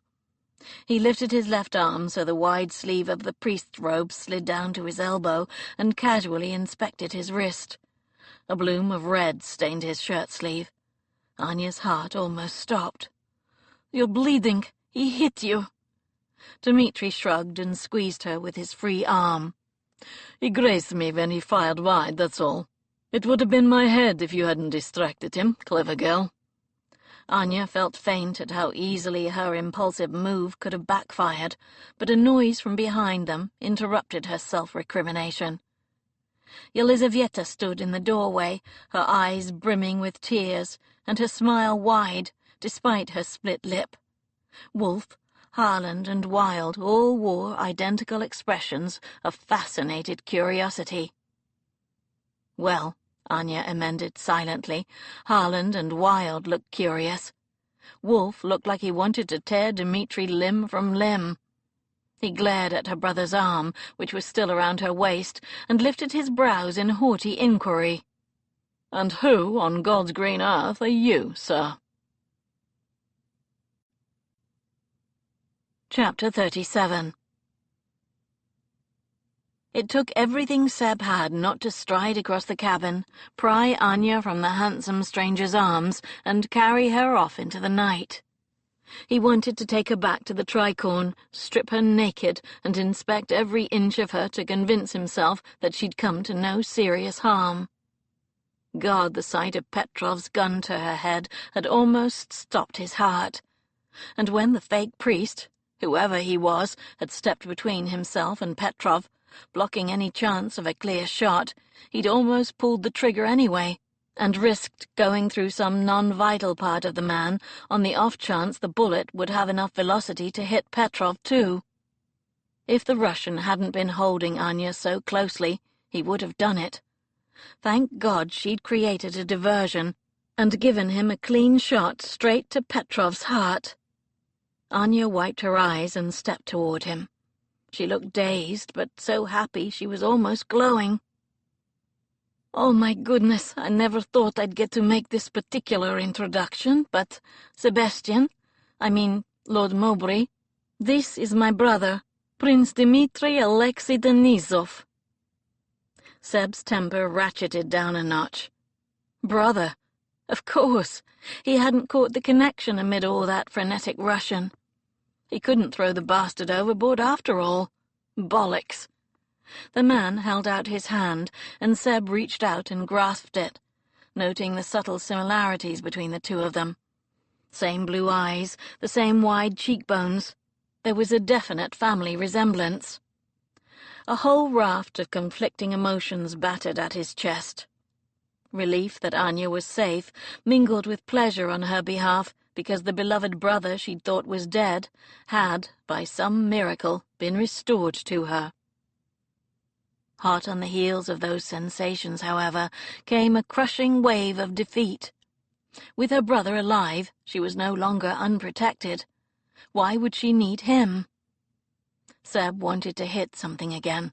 He glanced down at the lifeless body of Vasily Petrov, and could summon not an ounce of remorse for the fact that he'd just killed the man. He would have been tried and hung as a traitor anyway. He'd just done the Tsar a favor and saved him the embarrassment of a publicly damaging court case. No doubt Sir Nathaniel at Bow Street and Lord Castlereagh at the Foreign Office would approve of such an expedient outcome to their investigation.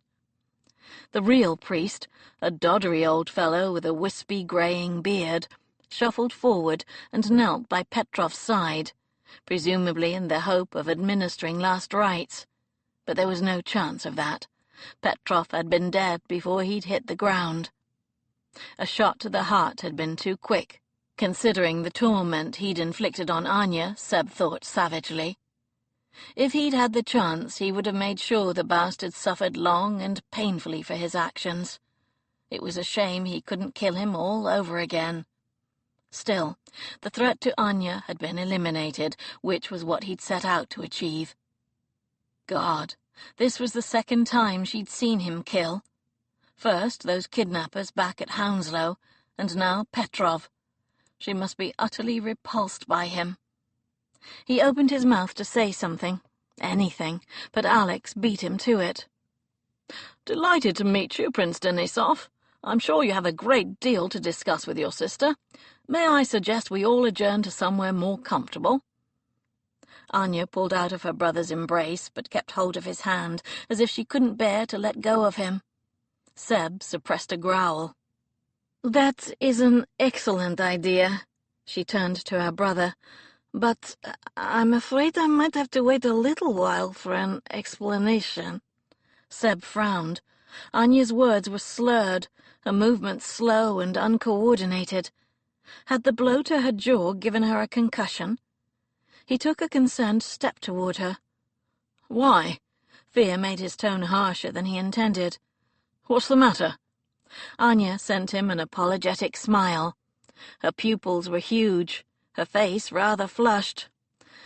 "Because I've had a dose of Legras's potion, and I think it's finally—" She didn't finish the sentence. Her eyes fluttered closed. Seb caught her reflexively as she collapsed in his arms. He sent a panicked look over at the woman in the corner, who was presumably her kidnapped friend, Yelizaveta. "What did she do?" he demanded. "She tricked Petrov into drinking some kind of sleeping potion, into vodka." "Christ," Seb breathed, appalled. "How much did she have?" "Half the little bottle. Petrov drank the other half." Bloody hell. Panic seared his insides. He lifted Anya's slim body and cradled her against his chest. She weighed next to nothing. "I'm taking her back to the Tricorn." Her brother made no objection.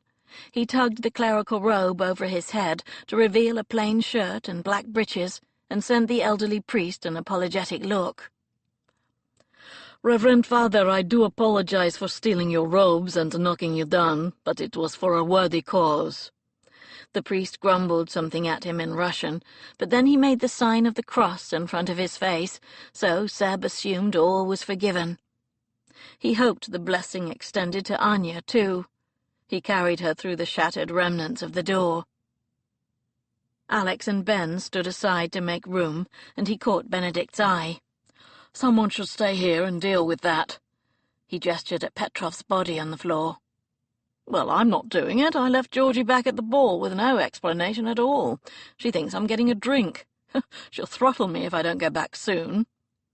"Same," Alex muttered. "Emmy hates it when I go on adventures without her."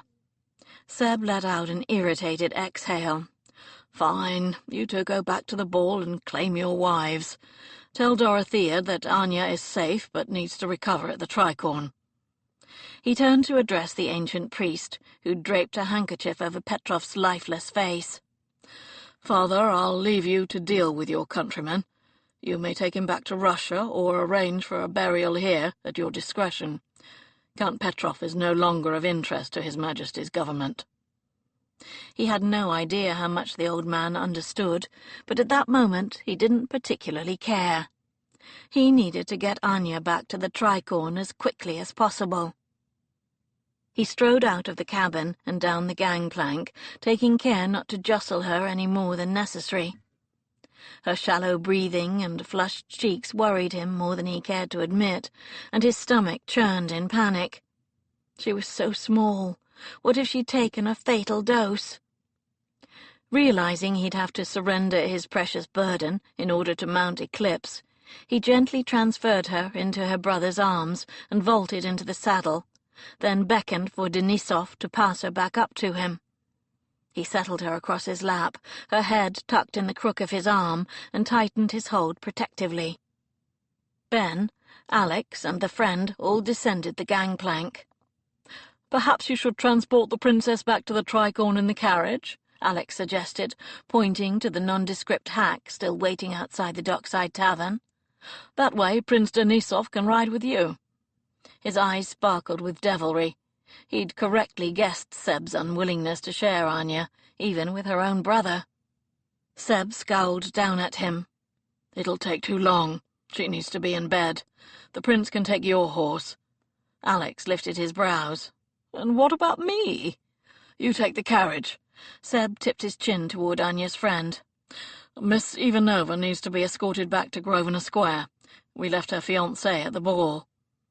Alex sighed in reluctant assent, and Benedict nodded. "I'll ride behind you, Alex." Alex surrendered his horse, a handsome bay named Cadiz, to the prince, who mounted with all the ease of a man accustomed to the saddle. Seb's stomach clenched as he recalled Anya in her stable boy's clothes, mounting in just such an effortless way. He waited with barely concealed impatience as Denisov tied a handkerchief around his forearm to staunch the flow of blood from his bullet wound. "Come on," Seb said. "Let's go." The ride back to the Tricorn seemed endless. Seb spurred Eclipse as fast as he dared through the darkened streets, willing Anya to wake, but she remained distressingly still in his arms. He swallowed a rare feeling of helplessness. He found himself remembering the first time she'd shared a horse with him, back on Hounslow Heath. He'd tensed in exquisite agony when her small hands had grasped his waist, dangerously close to the betraying bulge in his breeches. She'd been so prickly then, so full of life. He glanced down at her now. The contrast was worrying. He pressed his lips to her hair, inhaling the familiar scent of her perfume. It made his stomach twist. He let out a shaky breath and grasped the reins tightly, holding her steady in the crook of his arm. If only she were some fairy princess, like in her book of Russian tales, to be woken from her slumber with a kiss. As soon as they reached the Tricorn, he shouted for Mickey. "She drank Legras's sleeping draught," he explained, striding down the hall. "Go and see if he has something to help. Quickly, I don't know how much she's taken." Mickey gave an unhappy grunt and lumbered off. Seb mounted the stairs and kicked open the door to his own rooms with his foot. Denisov was close behind him, but Seb didn't give a damn about the propriety of it. He wanted her in his bed. He laid Anya down and started to unlace the ribbons that secured her dress and sent Denisov a challenging glare. Her corset will restrict her breathing. It needs to be loosened. Denisov nodded in agreement, and Seb uttered a prayer of thanks that the man was going to be sensible. The last thing he needed was some sputtering older brother getting all starchy about her reputation when she was in grave danger of succumbing to poison. He wanted nothing more than to rip the damn dress off, get into bed next to her and hold her in his arms until she woke, but he forced himself to remove the garment gently without damaging it. He removed her corset, leaving her covered by a modest cotton chemise, then tugged the sheets up to her chin and pulled a chair close to the bedside. He placed 2 fingers on the side of her neck and felt for her pulse. It was racing. Denisov perched on the other side of the bed, and the 2 of them stared down at her face. "What should we do? Try to wake her? Make her sick?" Denisov asked anxiously. Lines of strain bracketed his mouth, and Seb felt a sudden stab of kinship with the man. The thought of losing Anya was equally unbearable for both of them. "I don't know. I've never seen the effects of it on a woman," he said. "And she may have taken too large a dose." He frowned. "Her heart rate's very rapid." He stroked her hair back from her forehead. She felt hot to the touch. Her cheeks were pink and her breathing unnaturally fast. Seb ground his teeth. He hated not knowing what to do. He'd seen hundreds of battlefield injuries. Give him a dislocated shoulder, a gunshot wound, or a broken limb, and he'd know precisely the treatment to give. But he was infuriatingly inexperienced when it came to potential poisoning. What the hell had she been thinking? When she woke up, he was going to strangle her for taking such a foolish risk. If she woke up.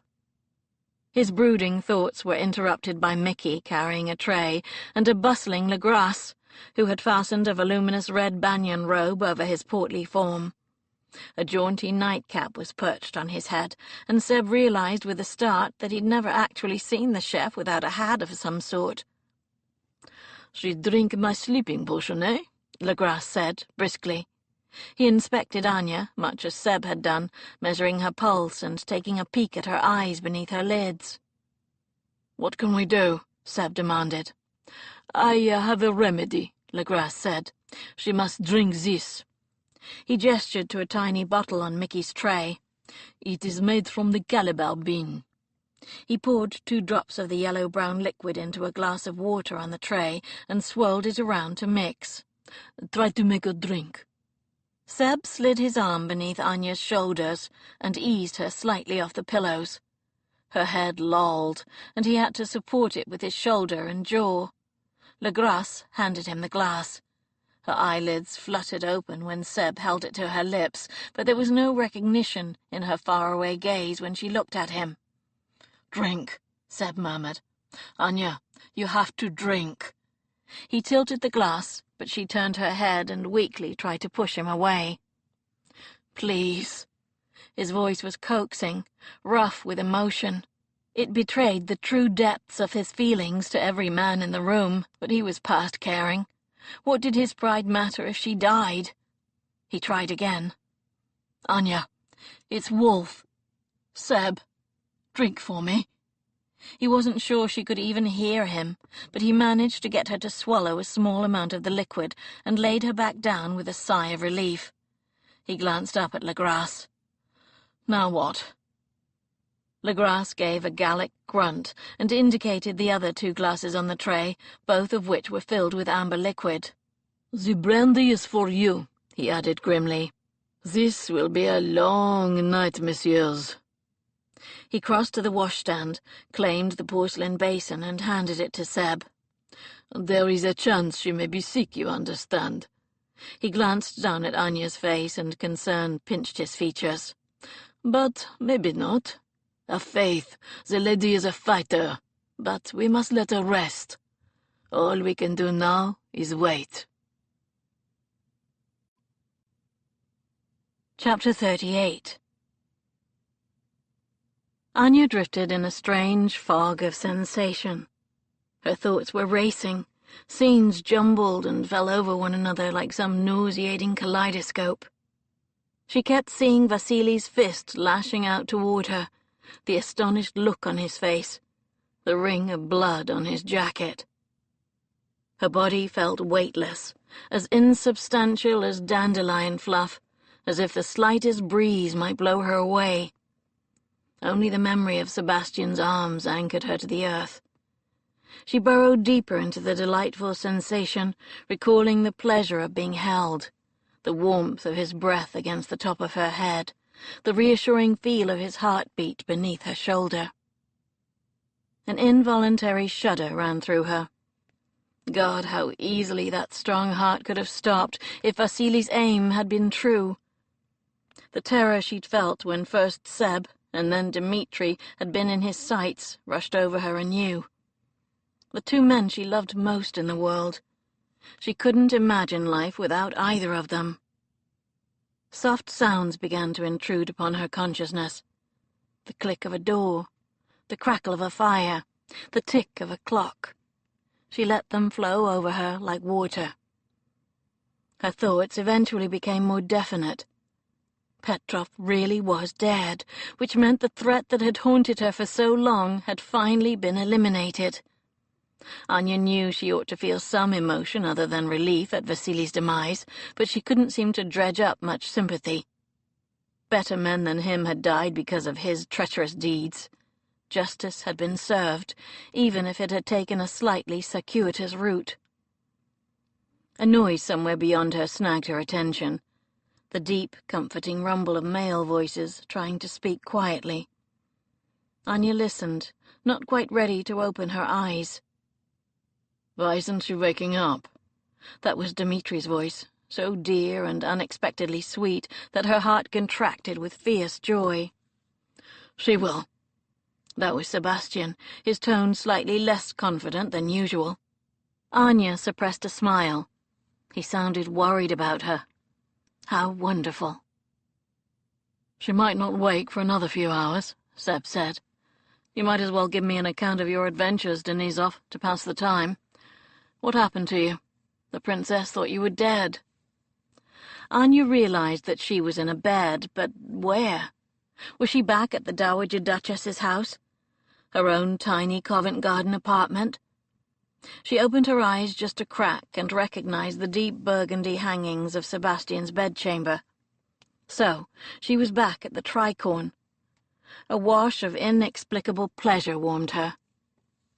Not dead, Dmitri said from her left side. Merely insensible. The last thing I remember from the battle itself was a giant of a Frenchman coming at me with a saber, and then nothing until I woke up to find someone tugging on my legs. The battle was long over. It was the following day, and some cheeky sod was trying to steal the boots right off my feet. I sat up and must have given him a dreadful shock, because he took one look at me, all covered in gore, and screamed as if he'd seen the devil himself. I shot it right back at him. He dropped my feet and took off running. Dmitri let out a wry chuckle at the macabre image, and the sound was echoed by a deep rumble from her right. Sebastian was sitting next to the bed. The familiar scent of him teased her nostrils.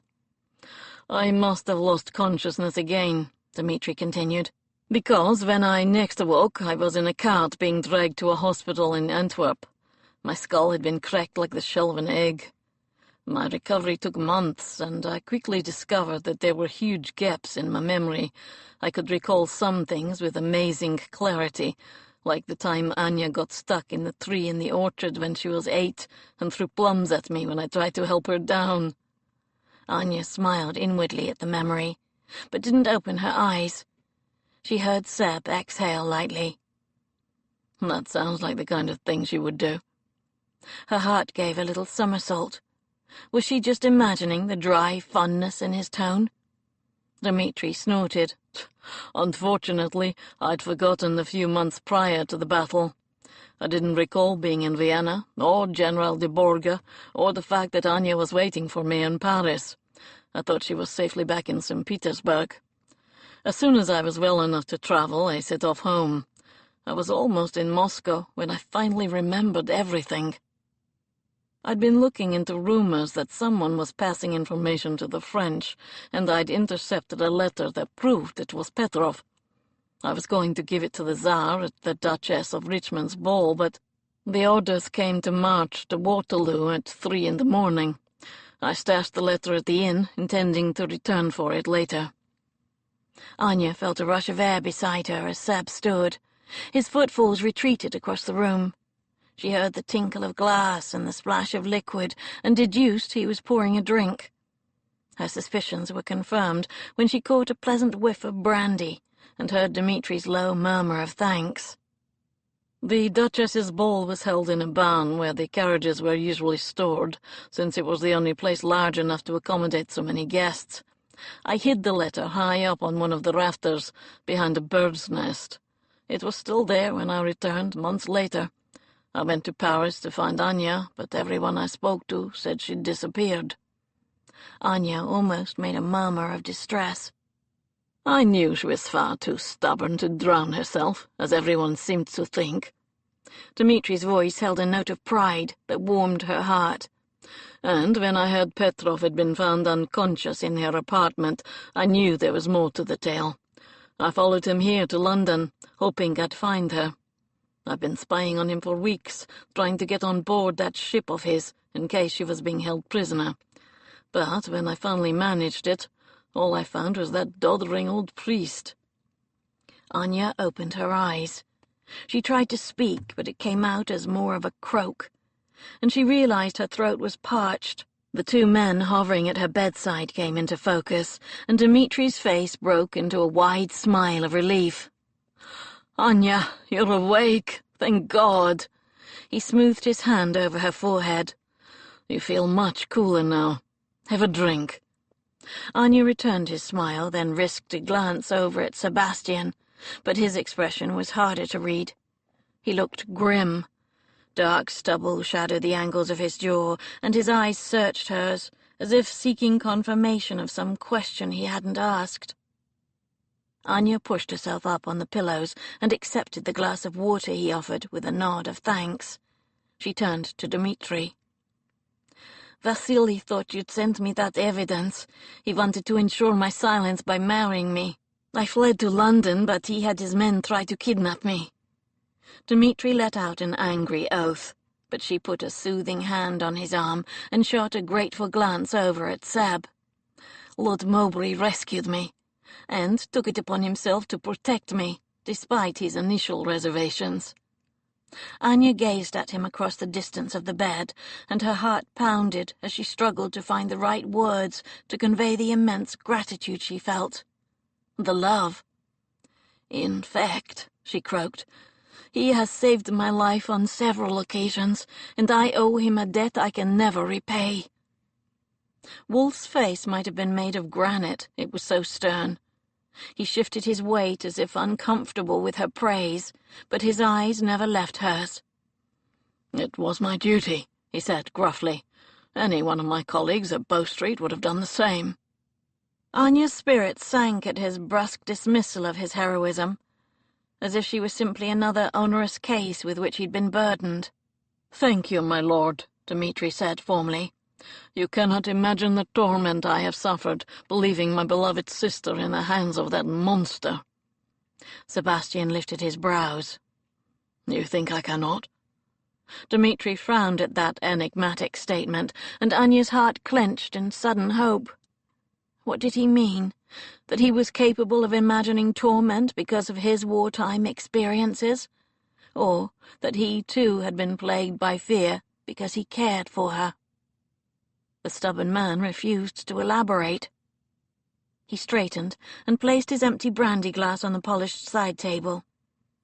"You have a lot of catching up to do. I'll leave you." He gave them a curt bow and disappeared through to the adjoining sitting room. Anya let out a small sigh.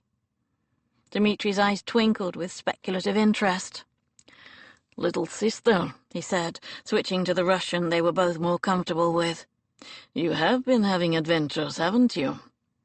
He lifted his brows and tilted his chin at the outer room, and Anya felt her cheeks heat. "I don't know what you mean." She reached for the glass of water on the side table. "Do you love him?" Anya almost choked on her water. "Dmitri, what kind of a question is that?" "An honest one." A serious look passed over his face. "My months in the hospital gave me ample time to think. It's amazing how being so close to death helps clarify the mind." His fingers closed over hers. "I came to realize that nothing really matters except people. Not things, not possessions, people.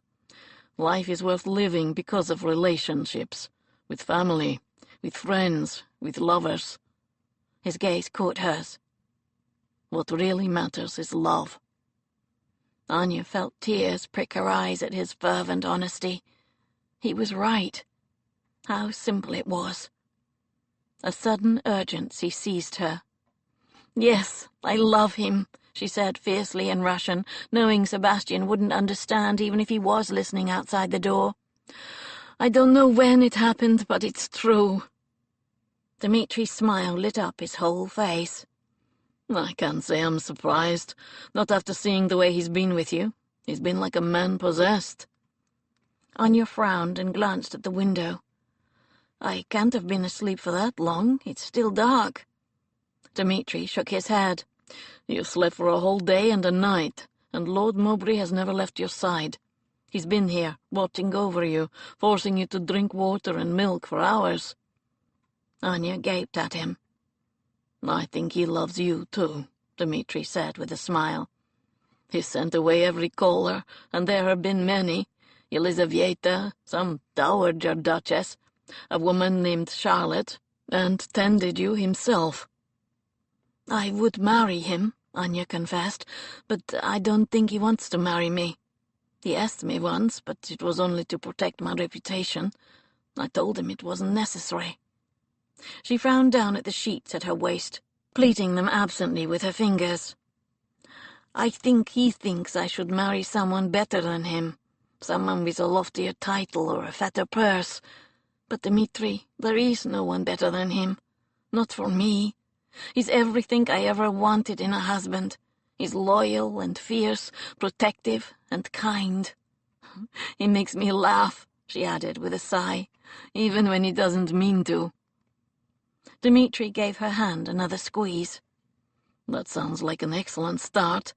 You have my full support. If there's anything I can do to help, I shall do it." Anya's heart expanded with love.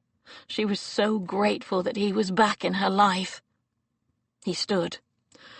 "Now, if you don't mind, I think I shall go and eat some of Monsieur Legrasse's excellent blini and get some sleep. I'll leave you in Lord Mowbray's excellent hands." He waggled his eyebrows, and Anya laughed at the roguish twinkle in his eye. Honestly, he was as bad as the Dowager Duchess when it came to unsubtle matchmaking. Good night.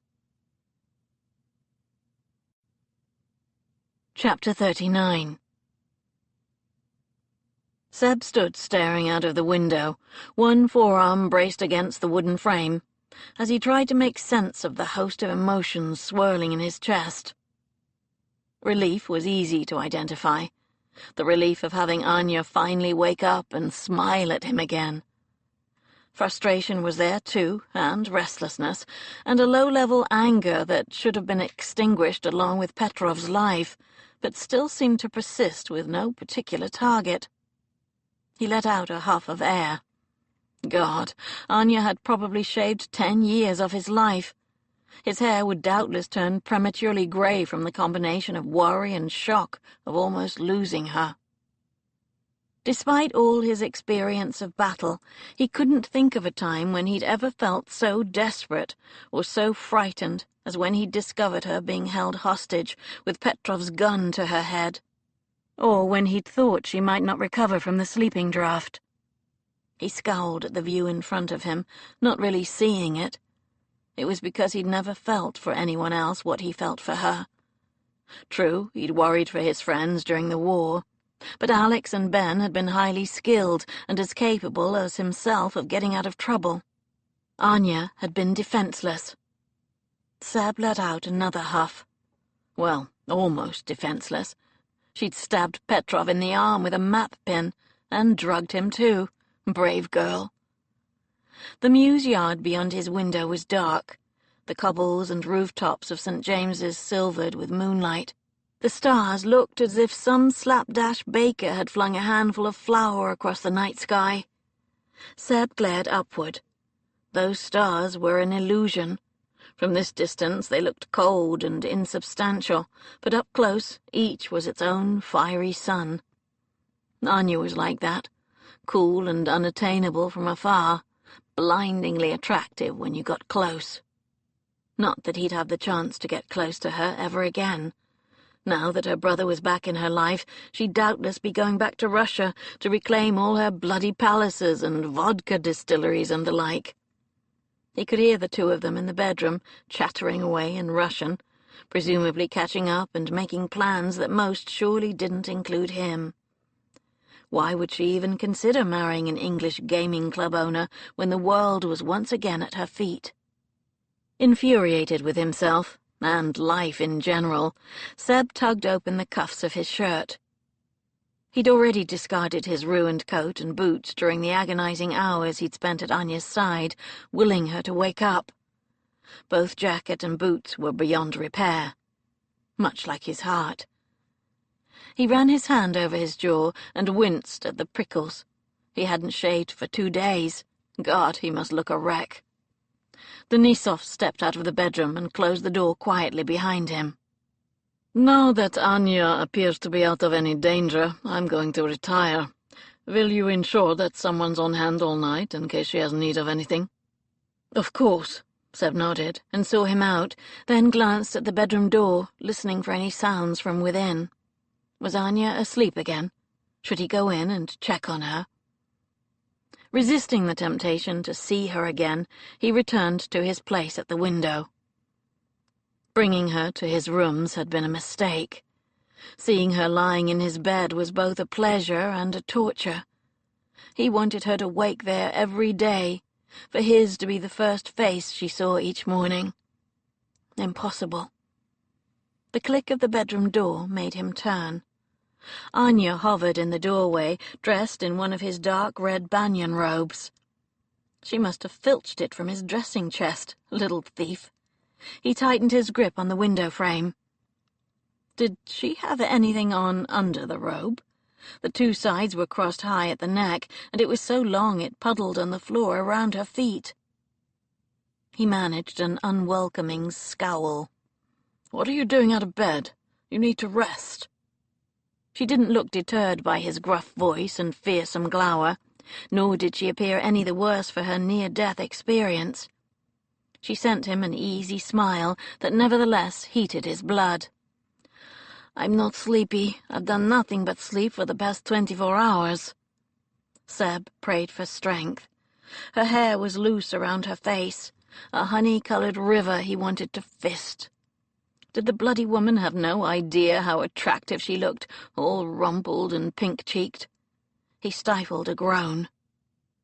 She wandered into the room and leaned casually against the front edge of his desk. "You promised Dmitri someone would be on hand all night, in case I had need of something." Seb frowned, instantly solicitous. "Do you?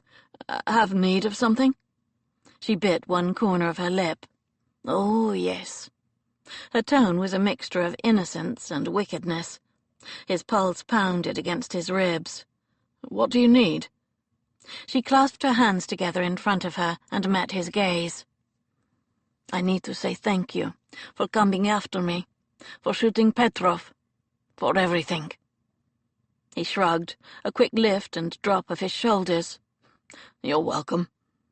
"I was worried about you. I thought Vasily was going to shoot you." "I thought the same about you," he said. He crossed the room without thought and scowled as he located the bruise where Petrov had hit her with the pistol. "Christ, Anna, your cheek."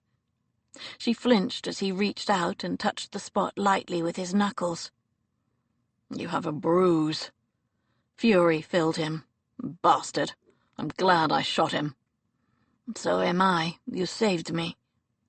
He was so close he could see the individual lashes framing her eyes, smell the warm perfume of her skin.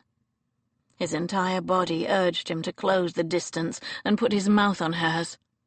But if he touched her, he'd never be able to stop. "I need something else," she whispered. "What?" "I need you." Seb stilled. She blinked up at him, and he struggled not to drown in the blue of her eyes. "We can't do this," he groaned, half protest, half plea. She went up on tiptoe, caught the front of his shirt, and tugged him close. "Yes, Sebastian, we really can." Anya was tired of playing games. She pressed her lips to Seb's, urging him to respond, and for one dreadful moment, he froze. Then he broke. With a wordless sound of need, he pulled her to him, tilted her head to the perfect angle, and kissed her back. Anya almost swooned. This was no practiced, tentative exploration. It was exactly what she wanted. Darkness and heat and total abandon. His lips shaping hers, his tongue swirling inside her mouth to tangle with her own. She closed her eyes in delight, pushing closer, melting into his wonderful warmth.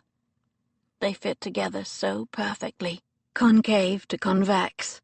His heart was pumping fast under her palm, and she wished his clothes gone, wanted to feel him, all of him, body to body, skin against skin. Her knees were so wobbly, she was fairly certain it was only the desk holding her up.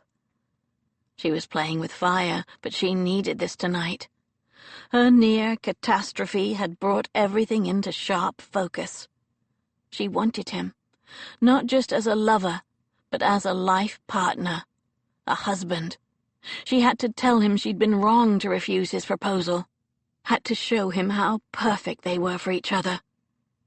With a sound like anguish, he pulled back, panting. He swept his hands through his already disordered hair. "Anya, this is madness." Tension throbbed between them. Anya stared at his jaw, his face, absorbing the full force of his masculine beauty. With a deep breath for courage, never taking her eyes from his, she peeled apart the front of the dressing robe, dislodging the sash from around her waist. She let it slither from her shoulders. The material dropped to the desk behind her with a faint hiss. She was naked underneath. The single lamp that burned on the sideboard sent a warm glow over her body. Her stomach clenched as his dark gaze roved over her skin, drinking in the sight she was so shamelessly offering. She lifted her chin and pushed her hair back over her shoulders. This was the final hand. She was betting everything on the chance of success. She might not have marked cards or weighted dice, but she would use whatever tricks she had in her arsenal to win this game. If that meant making herself vulnerable, stripping herself bare, both physically and emotionally, then that was what she would do. "I want you, Sebastian. Here. Now. Always." He shook his head. Her spirits plummeted at what she thought was rejection. But then he lifted his hands and cradled her cheeks. "I can't deny you anything," he said with a groan. He rested his forehead against hers, and then bent and pressed a feather-light kiss to the bruise on her cheekbone. His tongue followed, skimming across the abrasion as if he could banish the hurt with his touch. A shiver ran through her, from her breasts to her belly.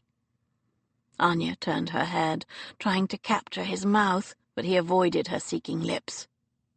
Instead, he placed his hands on her shoulders and slid them down her bare arms until he could interlace their fingers. His chest skimmed hers, and she let out a ragged gasp of pleasure as his shirt brushed her naked skin.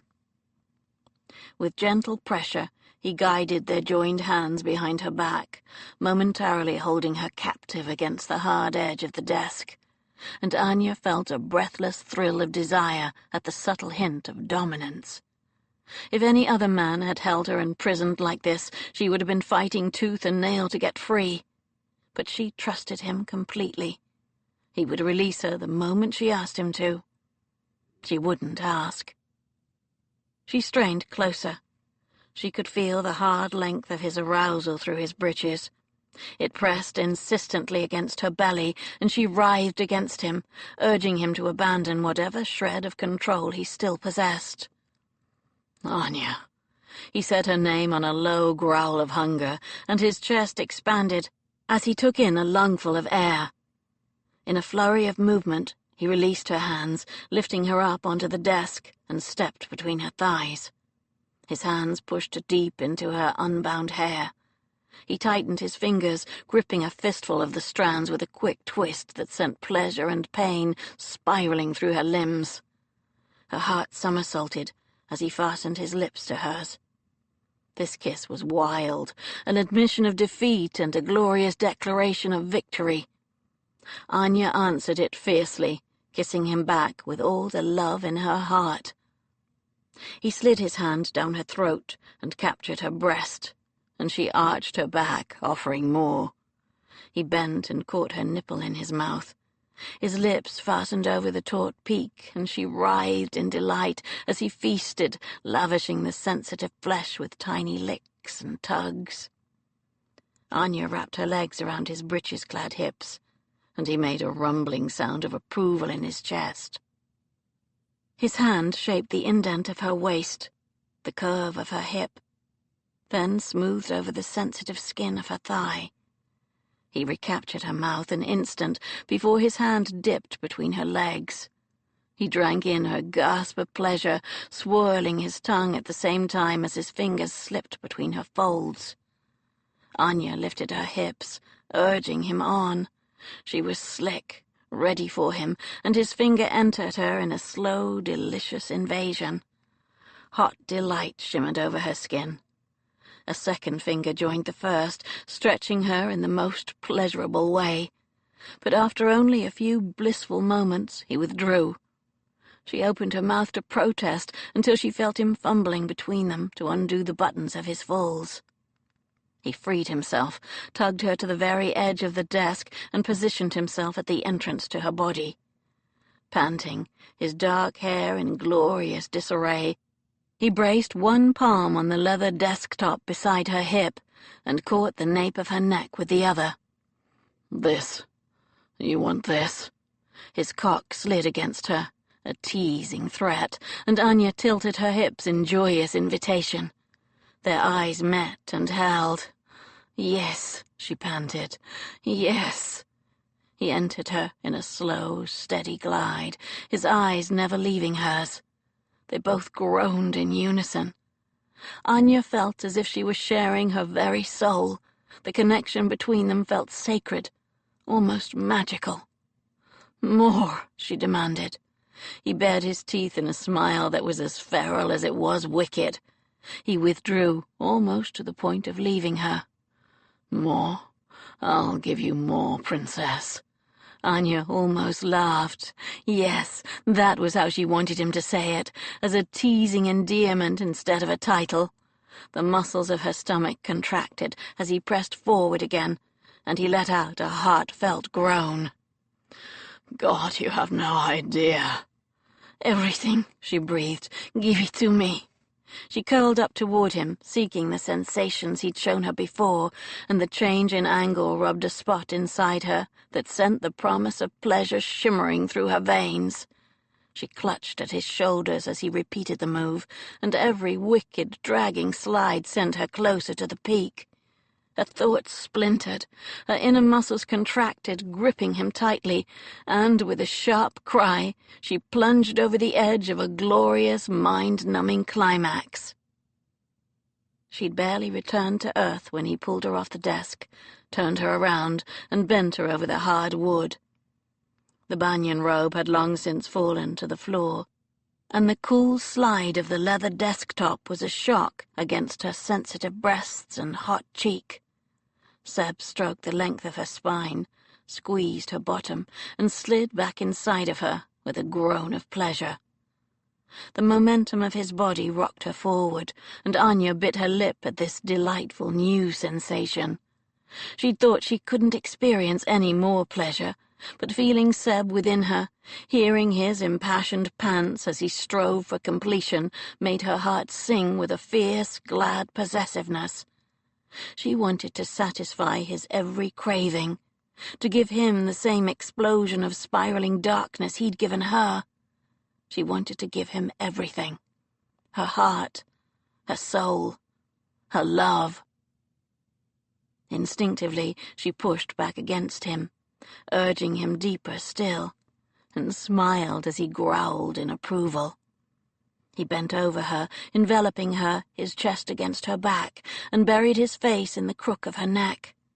His left ear, his deaf ear, was right next to her lips, and some perverse impulse compelled her to whisper, "I love you." He tensed, and for a moment she thought he'd heard her, but then his climax claimed him. His every muscle stiffened as he pulsed inside her like a heartbeat, on and on. His full weight eventually pressed down on her as he relaxed, utterly spent, and she savored the masculine weight of him despite the slight discomfort. She bit her lip and quelled the urge to laugh. Never had she felt so thoroughly ravished. If she'd known this was the pleasure awaiting her when he'd propositioned her back at Hayes, she would have accepted his scandalous offer without a moment's hesitation. In fact, she'd probably have been the one to offer him £500. After a long moment, he straightened and stepped back. She felt a rush of cool air on her bare bottom and an unaccustomed wetness between her legs. Anya's levity fled. He'd spent himself inside her. Considering the timing of her monthly courses, there was a slim chance she could fall pregnant. The thought of carrying his child didn't fill her with dismay. On the contrary, she'd like nothing better than to bear his child, but she was damned if she'd do it outside of wedlock. Unconventional she might be, but she refused to become notorious throughout Europe as the unmarried, pregnant princess. It was time to bring him up to scratch. Chapter 40. Seb stepped back from Anya's naked body, cursing himself in every language he knew. The explosion that had robbed him of his hearing had clearly addled his brain, too. No, that wasn't true. It was Anya who addled his brain. He had no control, no finesse when it came to her. The scent of her made him fevered. The touch of her skin sent him over the edge into full-blown insanity. He was putty in her hands. Shame and regret poured through him like acid. God, she was a princess, practically a virgin, and he'd just tucked her over his desk as if she were a common dockside whore. Christ, they hadn't even made it to his bed. He was still wearing his shirt and breeches. He was an animal, unfit to call himself a gentleman. His gut clenched. For the first time in his life he'd been so carried away by passion that he'd forgotten to use protection, and spilled himself inside a woman. Shit, shit, shit. He closed the front of his breeches with shaking hands as she straightened and retrieved the robe from where it had fallen on the floor. She shrugged it on, keeping her eyes downcast, and he regarded her warily, trying to gauge her reaction. Was she angry? Insulted? Ashamed? He gestured awkwardly toward his bedroom door. "There's water and linens through there, if you want to, freshen up." His voice was a husky croak, and he cleared his throat. God, he sounded like some callow youth who'd never spoken to a woman in his life. She inclined her head. "Thank you." She sailed past him, head held high. The overlong robe trailed after her like a royal train, and it occurred to him that he'd never seen her look more regal, or more out of his reach. The door to his bedroom clicked closed, and he stood there in sudden bemusement. He'd imagined her in his bedchamber 1,000 times, but never when he was banished to the sitting-room. He heard the faint splash of water as she poured the ewer into the basin, then various rustling sounds. His anxiety grew with every moment. God, he was such an idiot. He'd messed everything up right royally. The unintentional pun made him flinch. He loved her. He needed her in his life. He wanted her with a desperation that would have been funny if it weren't so painful.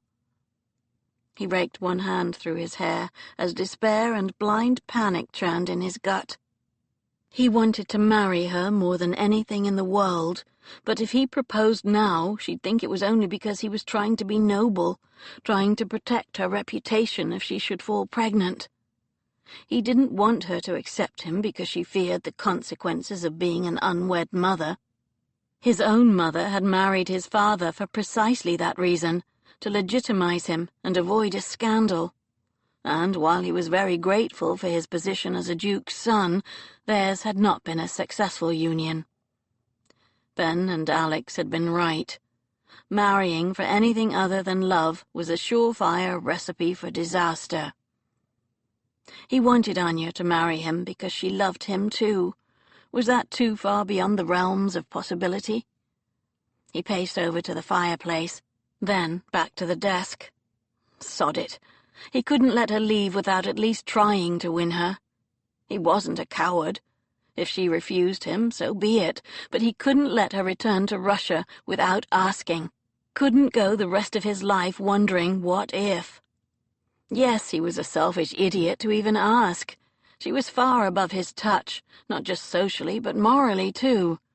She was a thoroughly decent human being. She taught harlots to read, for God's sake, whereas he ran a gaming hell, catering to despots and gamesters. But he'd never met anyone with whom he was more compatible. She wasn't a woman who needed constant coddling. She was utterly competent in her own right, a quality he found desperately appealing. And she kept her head in a crisis, an excellent skill both in battle and for dealing with the ton. She would be an unshakable ally and a stalwart friend. The door to the bedroom opened, and his heart pounded against his ribs exactly as it had when the order to advance had come at Waterloo. He could almost hear the tinny thud of the drums. She'd commandeered one of his shirts.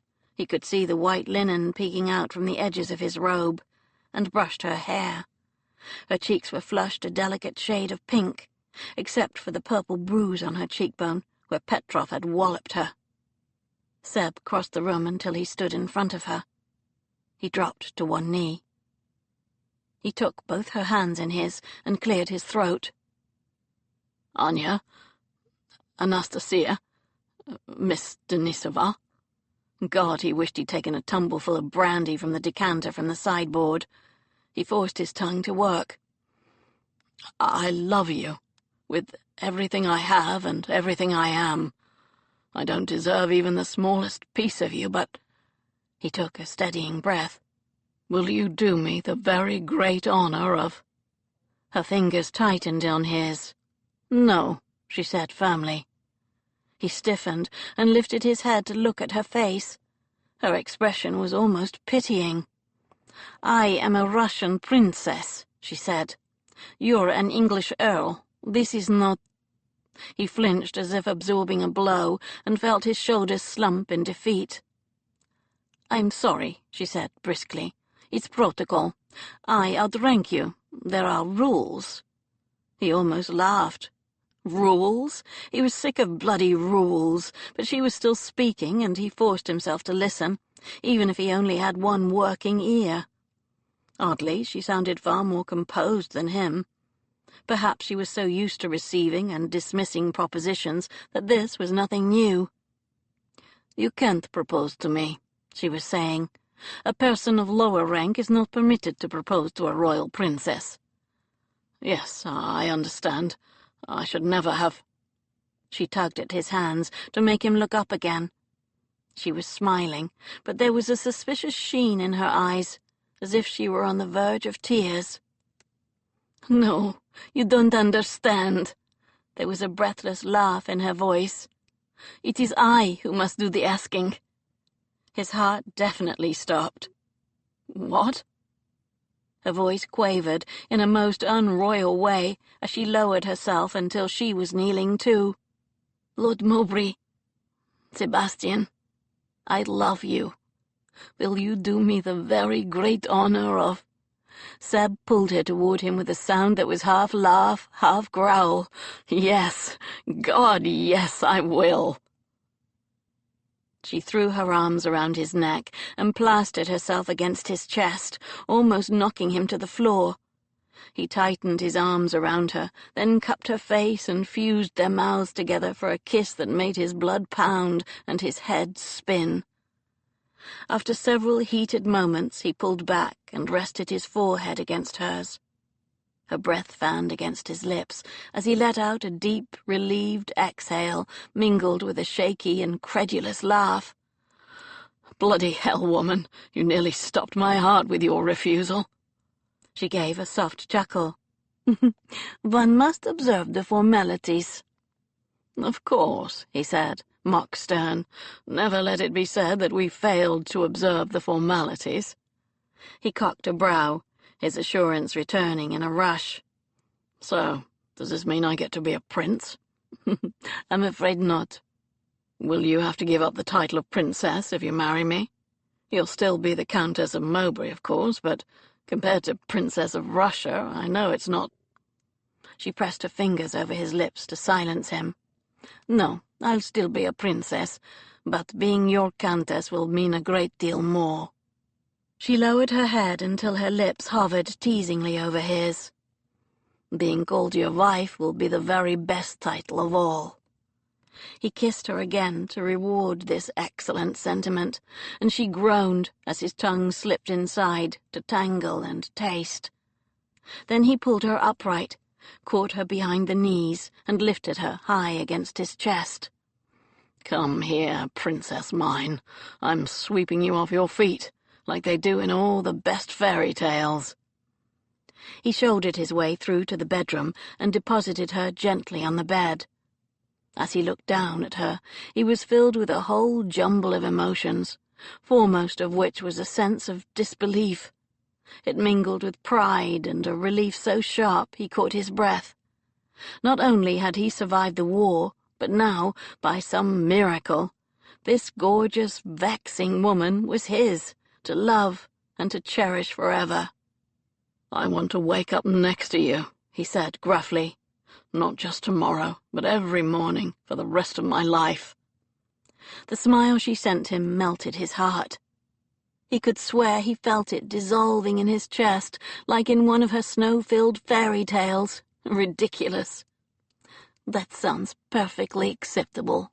She held out her arms in invitation, and he crawled under the bed next to her. "Do you want to live here?" he asked, "or would you prefer to go back to Russia? I don't care where we go, as long as I'm with you." She stroked her fingers through his hair, playing with the strands, petting him as if he were a tame wolf, and Seb allowed himself an inward smile. He didn't mind that comparison in the slightest, especially if he got to gobble her up on a regular basis, or whisk her away into the deep, dark woods and ravish her.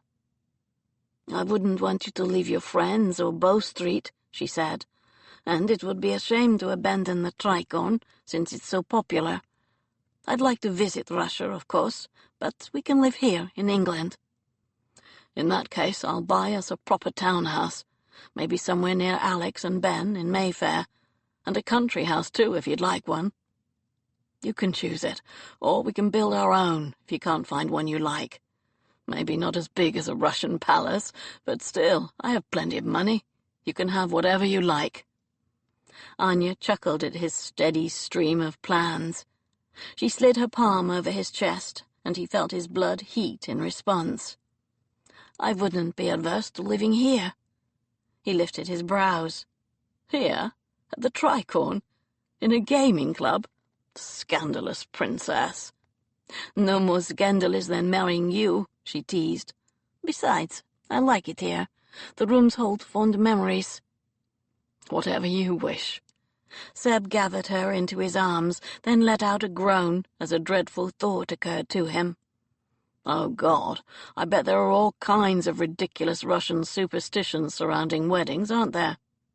Anya's laugh was a puff of warmth against his chest.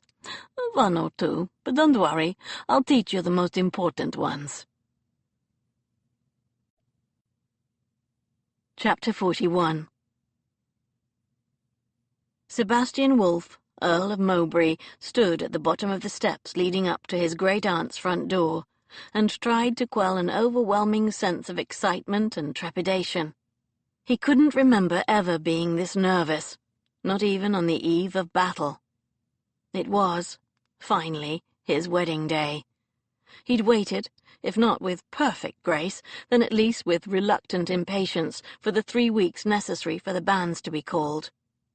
He'd barely seen his intended over the past few weeks, stolen moments and sly kisses snatched at the various social events he'd had to endure just to catch a glimpse of her.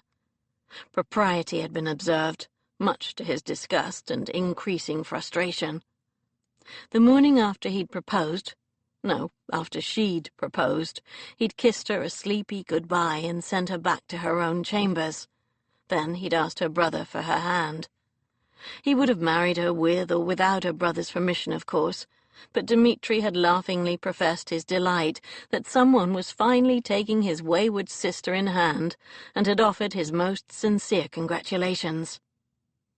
The ceremony would be performed in the Dowager Duchess's drawing-room at precisely 11 o'clock. Seb couldn't wait. But first he had to comply with Russian tradition and complete a series of ridiculous challenges set by his friends and relations. Would you please explain to me what's going on? Dmitri, his soon-to-be brother-in-law, patted him on the shoulder. You, the groom, have to prove yourself worthy of Anya's hand. You must perform certain tasks or answer certain questions. Each correct answer will take you a step closer to your bride.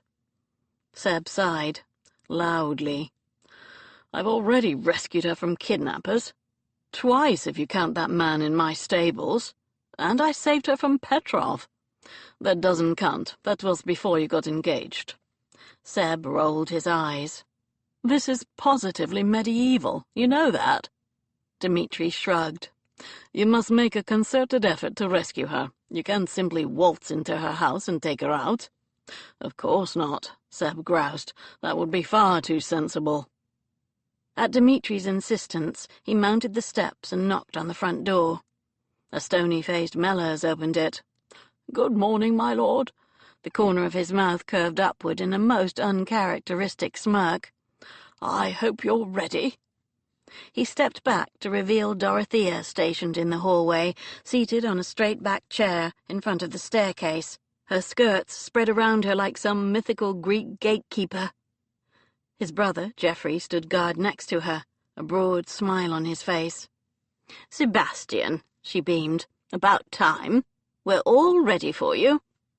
Seb glanced up the stairs. Elizaveta was waiting for him halfway up the first flight, and he spotted a grinning Benedict and Georgie on the first landing. Alex was leaning over the second-floor balcony railings. "You must ascend the stairwell," Dmitri said, "and pass all the tests. Anya's on the very top floor." "Of course she bloody is," Seb muttered. "I'm the first obstacle," Dorothea crowed. "As head of the family, I demand that you offer something of value to show you prize her." Seb pulled a flat leather box from inside his jacket. "Well, that's easy. Look, I bought her a wedding gift." He opened the catch, and Dorothea sucked in a breath at the sight of the necklace, bracelet, and earrings he'd bought. "Sapphire and diamond to match her tiara," she said in a congratulatory tone. "Clever boy." She glanced at the gilt name stamped on the interior silk. "Bridge and Rundle, eh? I hear their waiting list is months long for new commissions." Seb felt a flush rise on his cheeks. The answer revealed that his love for Anya had existed even before he'd admitted it to himself. But what was the point in denying it? He'd probably been in love with her from the moment he'd rescued her in the rain. Maybe even before that. I ordered them at the same time I ordered the tiara. Dorothea sent him a pleased, knowing smile. A lovely choice. You may pass. Seb kissed her hand, returned the box to his jacket pocket, and descended the first few steps to Yelizaveta. The pretty Russian smiled and bobbed a curtsy. "My lord?" "Mrs. Reynolds," Seb said with a smile. Anya's friend had recently married the sandy-haired barrister Oliver Reynolds, the one Seb had threatened on the night of the ball. Both he and Anya had attended the small service in St. Martin-in-the-Fields only a fortnight ago. Seb had managed to sit next to Anya in the church, despite the strict seating protocol. He'd enjoyed the feel of her shoulder pressing into his as they sat squashed in the uncomfortable wooden pews, and his heart had pounded with anticipation of repeating those same solemn marriage vows to her. The fact that he was so desperate for even the slightest touch from her was something he accepted with dry resignation. He doubted he'd ever get enough of her. "As Anya's oldest friend, I have a series of questions to see how well you know your intended," Yelizaveta said. "Firstly, what's her favorite color?" Seb frowned, trying to recall the dresses Anya had worn since she'd been staying with his aunt. She'd ordered a whole new wardrobe, as befitting her newly elevated status, but there was no one color she favored. In truth, he'd rarely noticed her dresses, except to note the number of buttons and hooks to estimate how long it would take him to remove them once they were alone. Then he remembered her favorite cape, the one she'd brought from Paris, and the sapphires and diamonds in his pocket. "Blue and silver white," he said confidently. "Ice colors." Yelizaveta beamed. "Yes. Next question.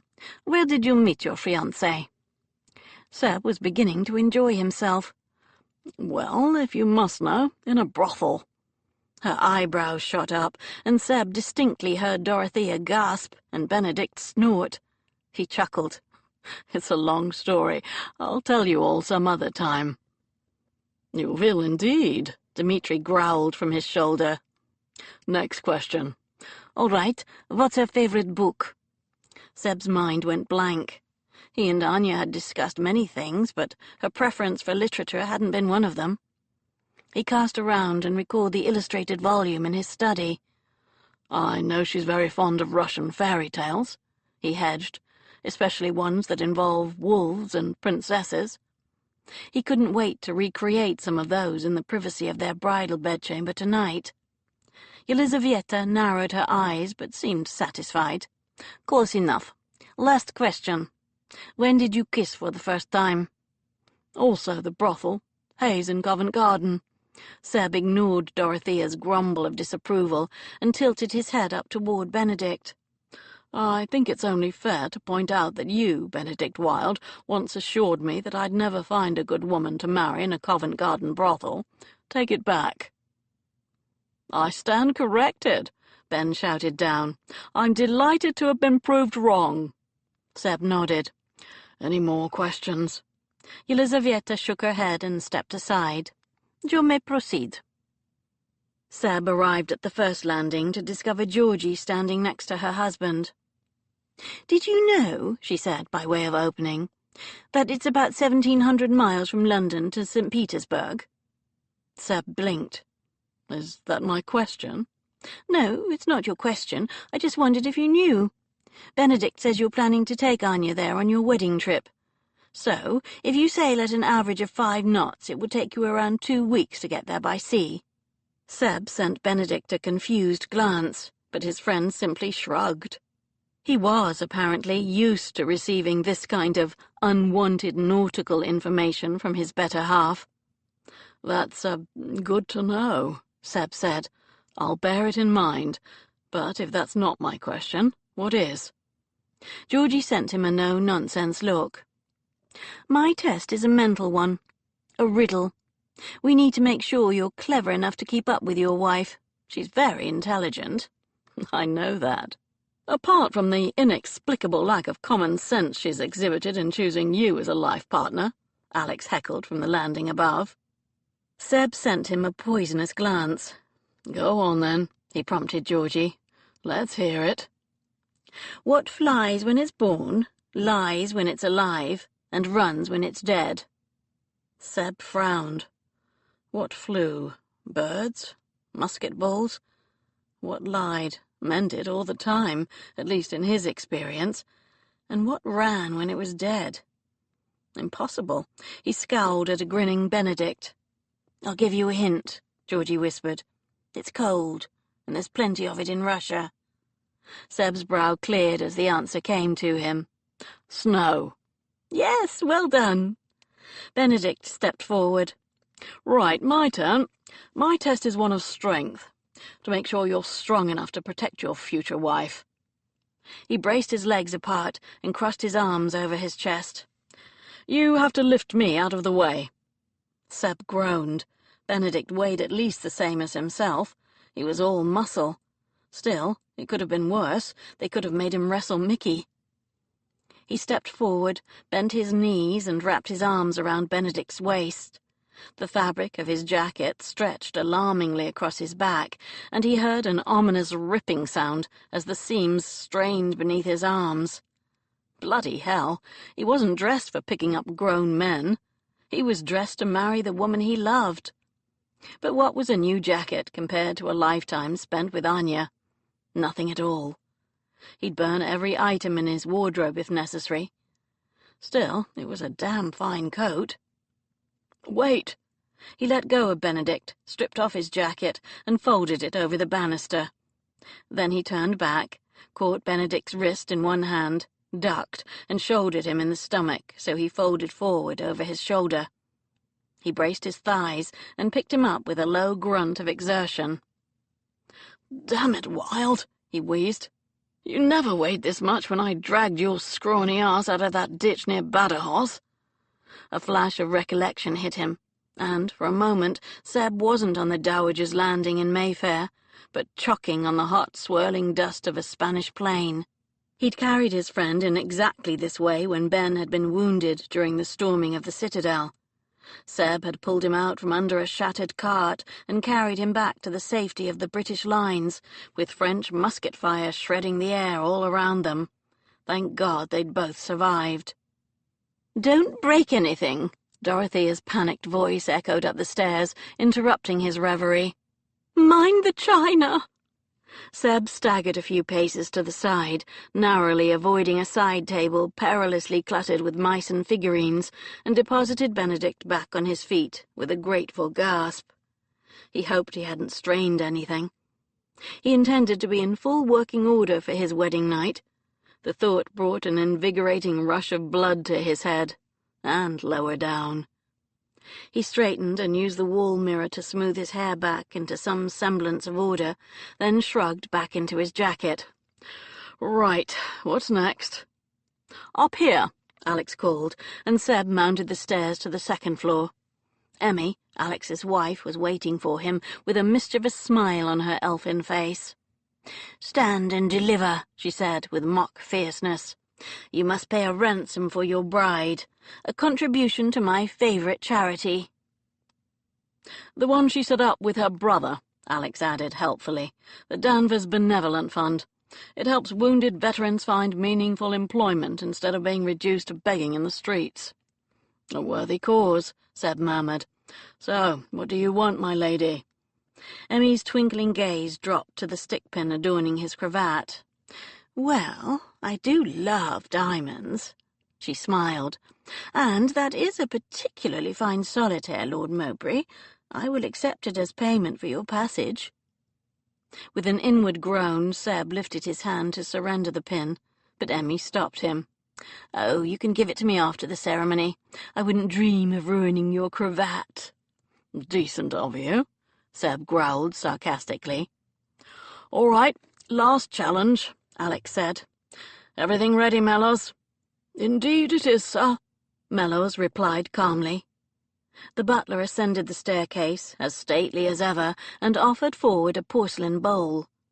Seb peered inside. It held what appeared to be a fist-sized lump of ice. A dark shape like a tiny fish was suspended in the centre. "What's that?" "The key to my sister's rooms," Dmitri chuckled, indicating the closed door behind them. "You have to open the door and claim your bride." Seb scowled, wondering if it was supposed to be symbolic, a chipping away of the ice to reach the vital heart. He knew what it was like to shield himself by cloaking his heart in a protective layer. His mother had died of smallpox when he was a child, and he'd lost numerous friends and colleagues during the war. He'd found it easier to keep an emotional distance to lessen the potential hurt.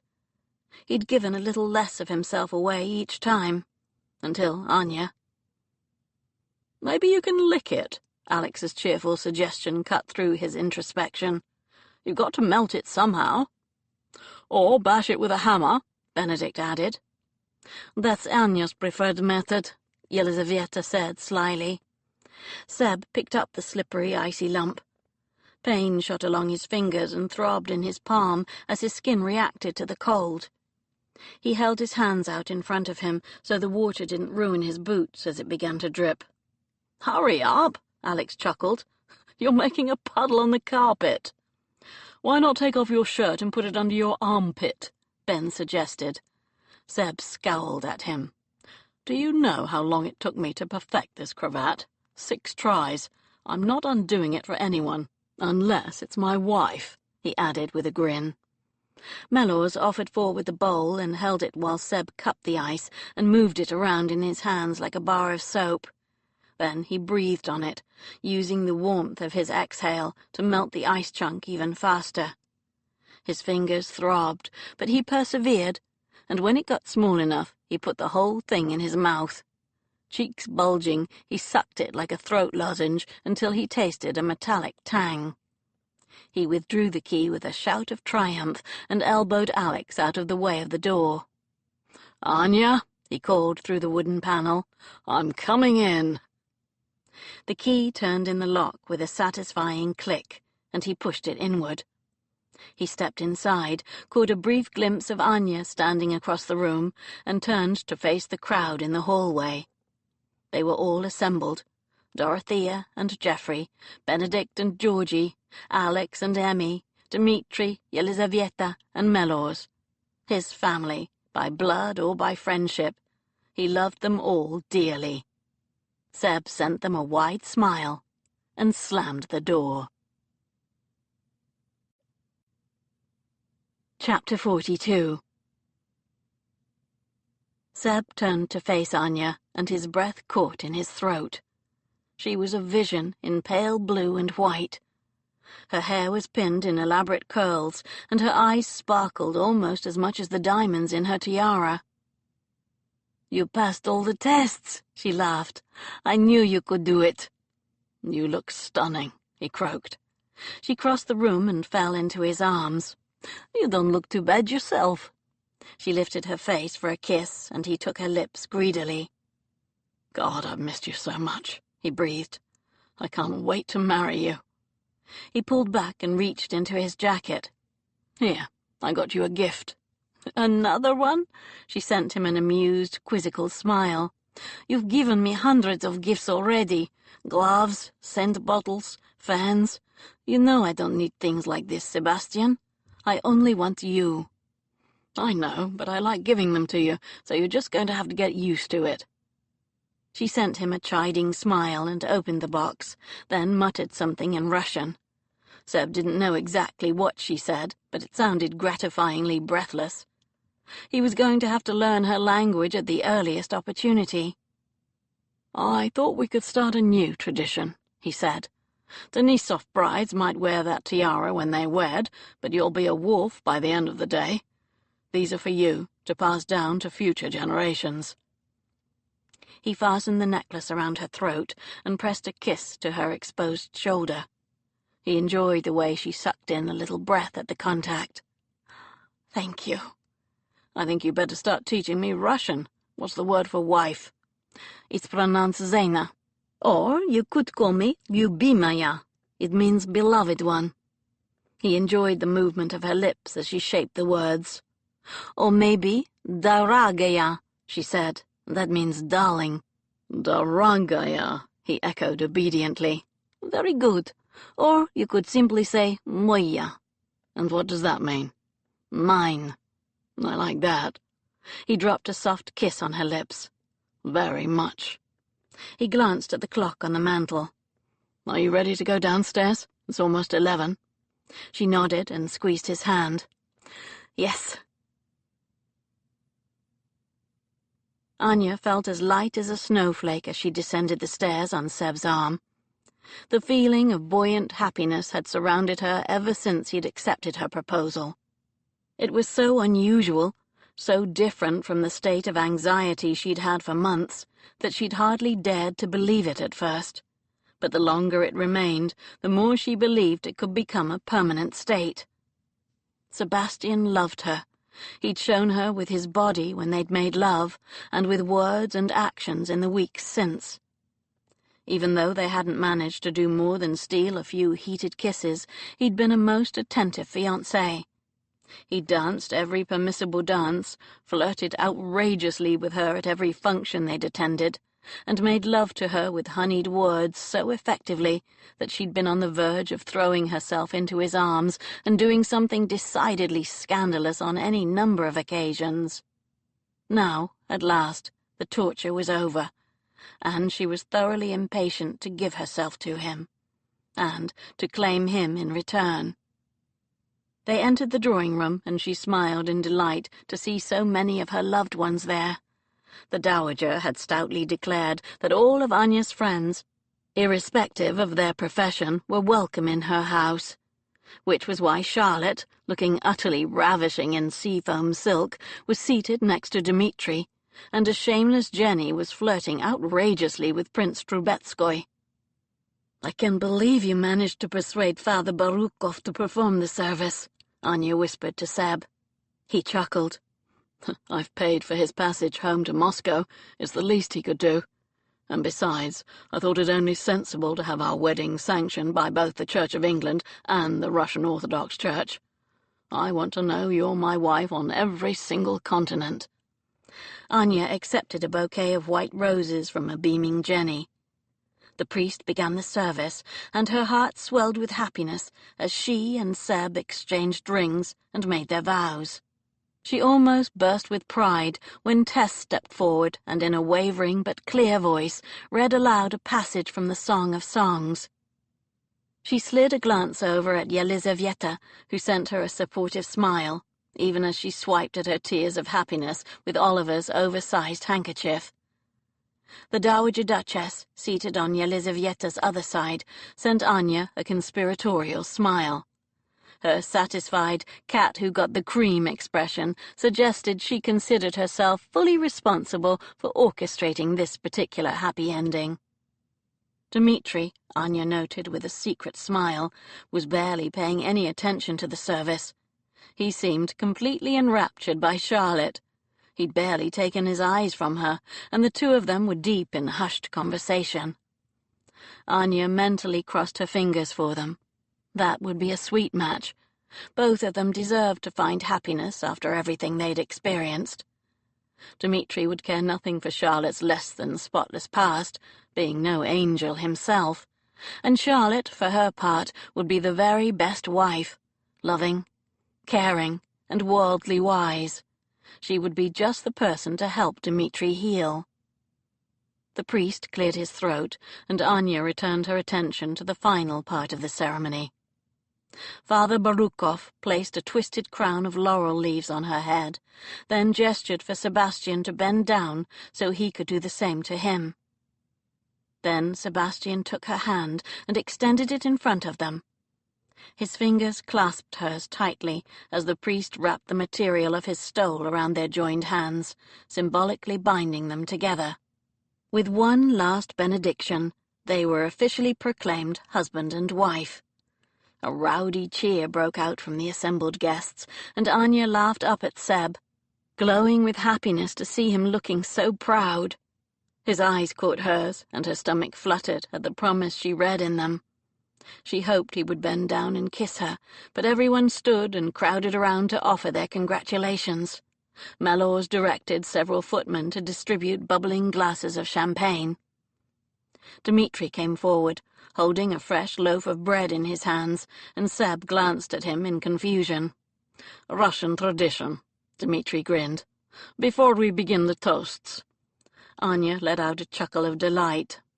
This bread, Dmitri declared loudly, provided by the excellent chef Legrasse, will settle the delicate matter of who will give the orders at home. A chorus of amused cheers and dry comments erupted from the crowd. Dmitri held the round loaf out at head height between Anya and Seb, forcing them to step apart. Our newlyweds must bite off a section without using their hands. The one who takes the biggest bite will be the one who wears the breeches in the household. Sebastian lifted his brows at Anya in distinct challenge. I rather like you in breeches, he murmured.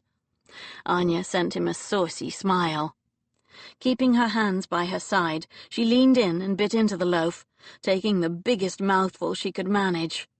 Seb did the same, and she could barely stop herself from laughing as their eyes met over the domed crust. He twisted his head to tear off a giant piece, and she did the same, her cheeks bulging comically as she started to chew. She couldn't possibly consume such a huge chunk. She caught it in her hands, recalling the way she'd swallowed her diamonds back in Paris. How long ago that seemed, and what an unforeseen end to her journey. Dmitri inspected the bread to give his verdict. It's a close-run thing, he said solemnly. Anya leaned forward. Nonsense, my bite is clearly bigger.